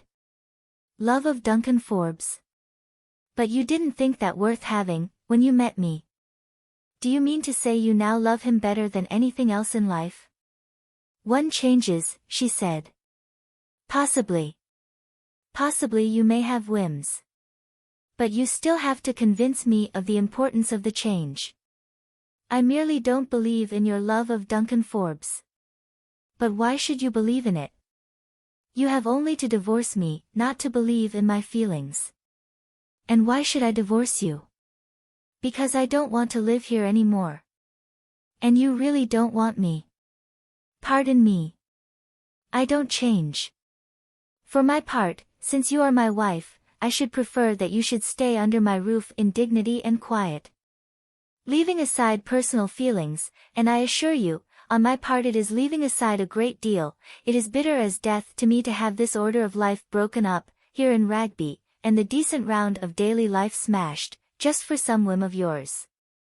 After a time of silence she said. I can't help it. I've got to go. I expect I shall have a child. He too was silent for a time. And is it for the child's sake you must go? He asked at length. She nodded. And why? Is Duncan Forbes so keen on his spawn? Surely keener than you would be, she said. But really? I want my wife, and I see no reason for letting her go. If she likes to bear a child under my roof, she is welcome, and the child is welcome, provided that the decency and order of life is preserved. Do you mean to tell me that Duncan Forbes has a greater hold over you? I don't believe it. There was a pause. But don't you see, said Connie. I must go away from you, and I must live with the man I love. No, I don't see it. I don't give tuppence for your love, nor for the man you love. I don't believe in that sort of cant. But you see, I do. Do you? My dear madam, you are too intelligent, I assure you, to believe in your own love for Duncan Forbes. Believe me, even now you really care more for me. So why should I give in to such nonsense? She felt he was right there. And she felt she could keep silent no longer. Because it isn't Duncan that I do love, she said, looking up at him. We only said it was Duncan, to spare your feelings. To spare my feelings? Yes. Because who I really love, and it'll make you hate me, is Mr. Mellors, who was our gamekeeper here. If he could have sprung out of his chair, he would have done so. His face went yellow, and his eyes bulged with disaster as he glared at her. Then he dropped back in the chair, gasping and looking up at the ceiling. At length he sat up. Do you mean to say you're telling me the truth? He asked, looking gruesome. Yes. You know I am. And when did you begin with him? In the spring. He was silent like some beast in a trap. And it was you, then, in the bedroom at the cottage? So he had really inwardly known all the time. Yes. He still leaned forward in his chair, gazing at her like a cornered beast. My God, you ought to be wiped off the face of the earth. Why? She ejaculated faintly. But he seemed not to hear. That scum. That bumptious lout. That miserable cad. And carrying on with him all the time, while you were here and he was one of my servants. My God, is there any end to the beastly lowness of women? He was beside himself with rage, as she knew he would be. And you mean to say you want to have a child to a cad like that? Yes. I'm going to. You're going to. You mean you're sure? How long have you been sure? Since June. He was speechless, and the queer blank look of a child came over him again. You'd wonder, he said at last, that such beings were ever allowed to be born. What beings? She asked. He looked at her weirdly, without an answer. It was obvious, he couldn't even accept the fact of the existence of Mellors, in any connection with his own life. It was sheer, unspeakable, impotent hate. And do you mean to say you'd marry him, and bear his foul name? He asked at length. Yes, that's what I want. He was again as if dumbfounded. Yes, he said at last. That proves that what I've always thought about you is correct. you're not normal, you're not in your right senses. You're one of those half-insane, perverted women who must run after depravity, the nostalgie de la bouille. Suddenly he had become almost wistfully moral, seeing himself the incarnation of good, and people like Mellors and Connie the incarnation of mud, of evil. He seemed to be growing vague, inside a nimbus. "So don't you think you'd better divorce me and have done with it?" she said. "No. You can go where you like, but I shan't divorce you," he said idiotically. "Why not?" He was silent, in the silence of imbecile obstinacy. "Would you even let the child be legally yours, and your heir?" she said. "I care nothing about the child. But if it's a boy it will be legally your son, and it will inherit your title, and have Ragby." "I care nothing about that," he said. "But you must. I shall prevent the child from being legally yours, if I can. I'd so much rather it were illegitimate, and mine, if it can't be Mellors. Do as you like about that." He was immovable. "And won't you divorce me?" she said. "You can use Duncan as a pretext. There'd be no need to bring in the real name. Duncan doesn't mind." "I shall never divorce you," he said, as if a nail had been driven in. "But why?" "Because I want you to. Because I follow my own inclination, and I'm not inclined to." It was useless. She went upstairs and told Hilda the upshot. "Better get away tomorrow," said Hilda, "and let him come to his senses." So Connie spent half the night packing her really private and personal effects. In the morning she had her trunks sent to the station, without telling Clifford. She decided to see him only to say goodbye, before lunch. But she spoke to Mrs. Bolton. "I must say goodbye to you, Mrs. Bolton, you know why.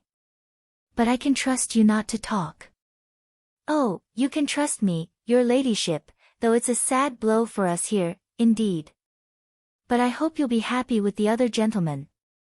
"The other gentleman?" "It's Mr. Mellors, and I care for him.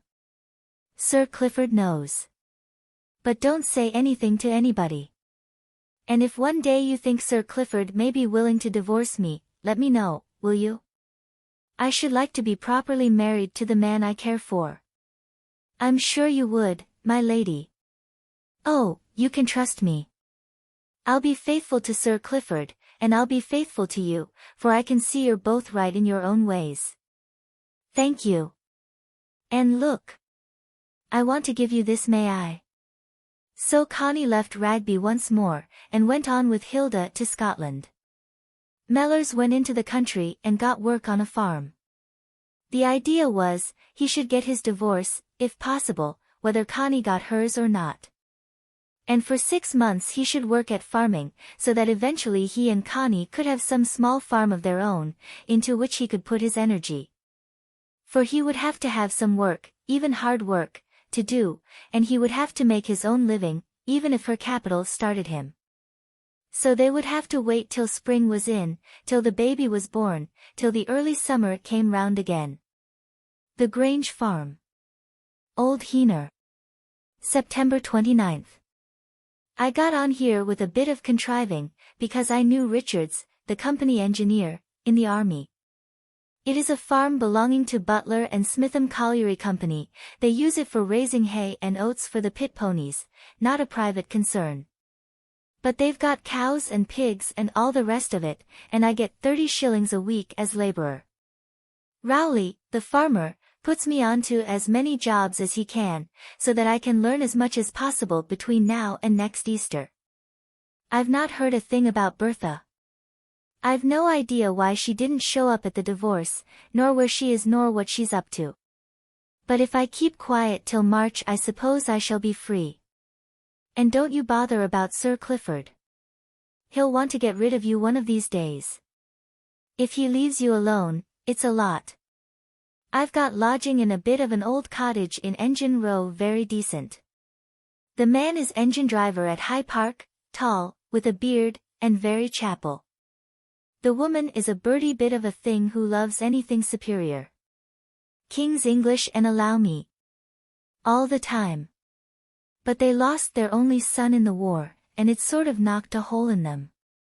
There's a long gawky lass of a daughter training for a school teacher, and I help her with her lessons sometimes, so we're quite the family. But they're very decent people, and only too kind to me. I expect I'm more coddled than you are. I like farming all right. It's not inspiring, but then I don't ask to be inspired. I'm used to horses, and cows, though they are very female, have a soothing effect on me. When I sit with my head in her side, milking, I feel very solaced. They have 6 rather fine Herefords. Oat harvest is just over and I enjoyed it, in spite of sore hands and a lot of rain. I don't take much notice of people, but get on with them all right. Most things one just ignores. The pits are working badly. This is a colliery district like Tevershall. Only prettier.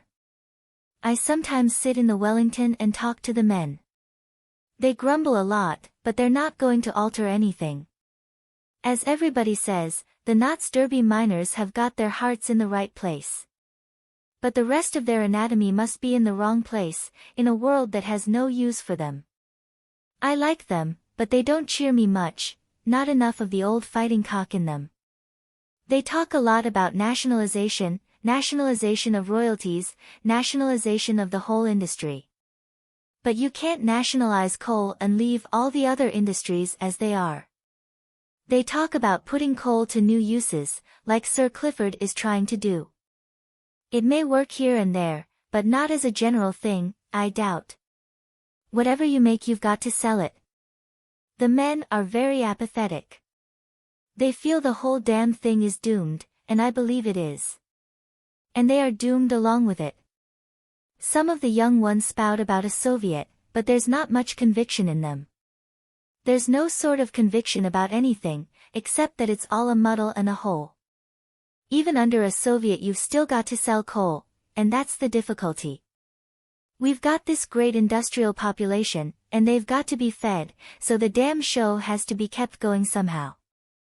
The women talk a lot more than the men, nowadays, and they are a sight more cocksure. The men are limp, they feel a doom somewhere, and they go about as if there was nothing to be done.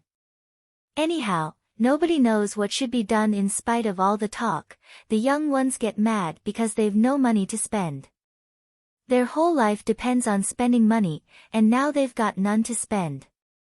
That's our civilization and our education, bring up the masses to depend entirely on spending money, and then the money gives out. The pits are working 2 days, 2.5 days a week, and there's no sign of betterment even for the winter. It means a man bringing up a family on 25 and 30 shillings. The women are the maddest of all. But then they're the maddest for spending, nowadays. If you could only tell them that living and spending isn't the same thing. But it's no good. If only they were educated to live instead of earn and spend, they could manage very happily on 25 shillings. If the men wore scarlet trousers as I said, they wouldn't think so much of money. If they could dance and hop and skip, and sing and swagger and be handsome, they could do with very little cash. And amuse the women themselves, and be amused by the women. They ought to learn to be naked and handsome, and to sing in a mass and dance the old group dances, and carve the stools they sit on, and embroider their own emblems. Then they wouldn't need money. And that's the only way to solve the industrial problem, train the people to be able to live and live in handsomeness, without needing to spend. But you can't do it. They're all one-track minds nowadays. Whereas the mass of people oughtn't even to try to think, because they can't. They should be alive and frisky, and acknowledge the great God Pan. He's the only God for the masses, forever. The few can go in for higher cults if they like. But let the mass be forever pagan. But the colliers aren't pagan, far from it. They're a sad lot, a deadened lot of men, dead to their women, dead to life. The young ones scoot about on motorbikes with girls, and jazz when they get a chance, but they're very dead. And it needs money. Money poisons you when you've got it, and starves you when you haven't. I'm sure you're sick of all this. But I don't want to harp on myself, and I've nothing happening to me. I don't like to think too much about you, in my head, that only makes a mess of us both. But, of course, what I live for now is for you and me to live together. I'm frightened, really. I feel the devil in the air, and he'll try to get us. Or not the devil, mammon, which I think, after all, is only the mass will of people, wanting money and hating life. Anyhow, I feel great grasping white hands in the air, wanting to get hold of the throat of anybody who tries to live beyond money, and squeeze the life out. There's a bad time coming. There's a bad time coming, boys, there's a bad time coming. If things go on as they are, there's nothing lies in the future but death and destruction, for these industrial masses. I feel my inside turn to water sometimes, and there you are, going to have a child by me. But never mind. All the bad times that ever have been, haven't been able to blow the crocus out, not even the love of women. So they won't be able to blow out my wanting you, nor the little glow there is between you and me. We'll be together next year. And though I'm frightened, I believe in your being with me. A man has to fend and fettle for the best, and then trust in something beyond himself.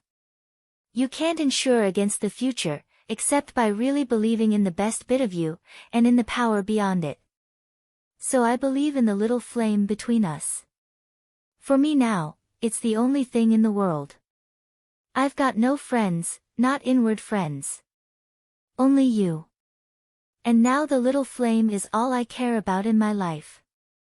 There's the baby, but that is a side issue. It's my Pentecost, the forked flame between me and you. The old Pentecost isn't quite right. Me and God is a bit uppish, somehow. But the little forked flame between me and you, there you are.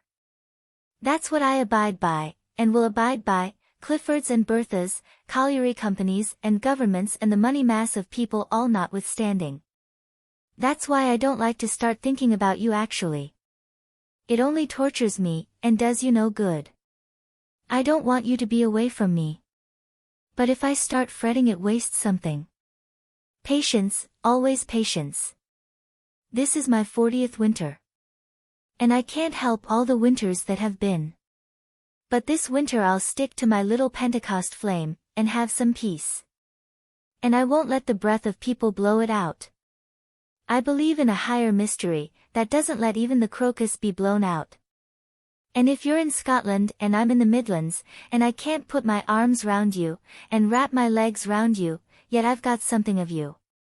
My soul softly flaps in the little Pentecost flame with you, like the piece of fucking. We fucked a flame into being. Even the flowers are fucked into being between the sun and the earth. But it's a delicate thing, and takes patience and the long pause. So I love chastity now, because it is the peace that comes of fucking. I love being chaste now. I love it as snowdrops love the snow. I love this chastity, which is the pause of peace of our fucking, between us now like a snowdrop of forked white fire.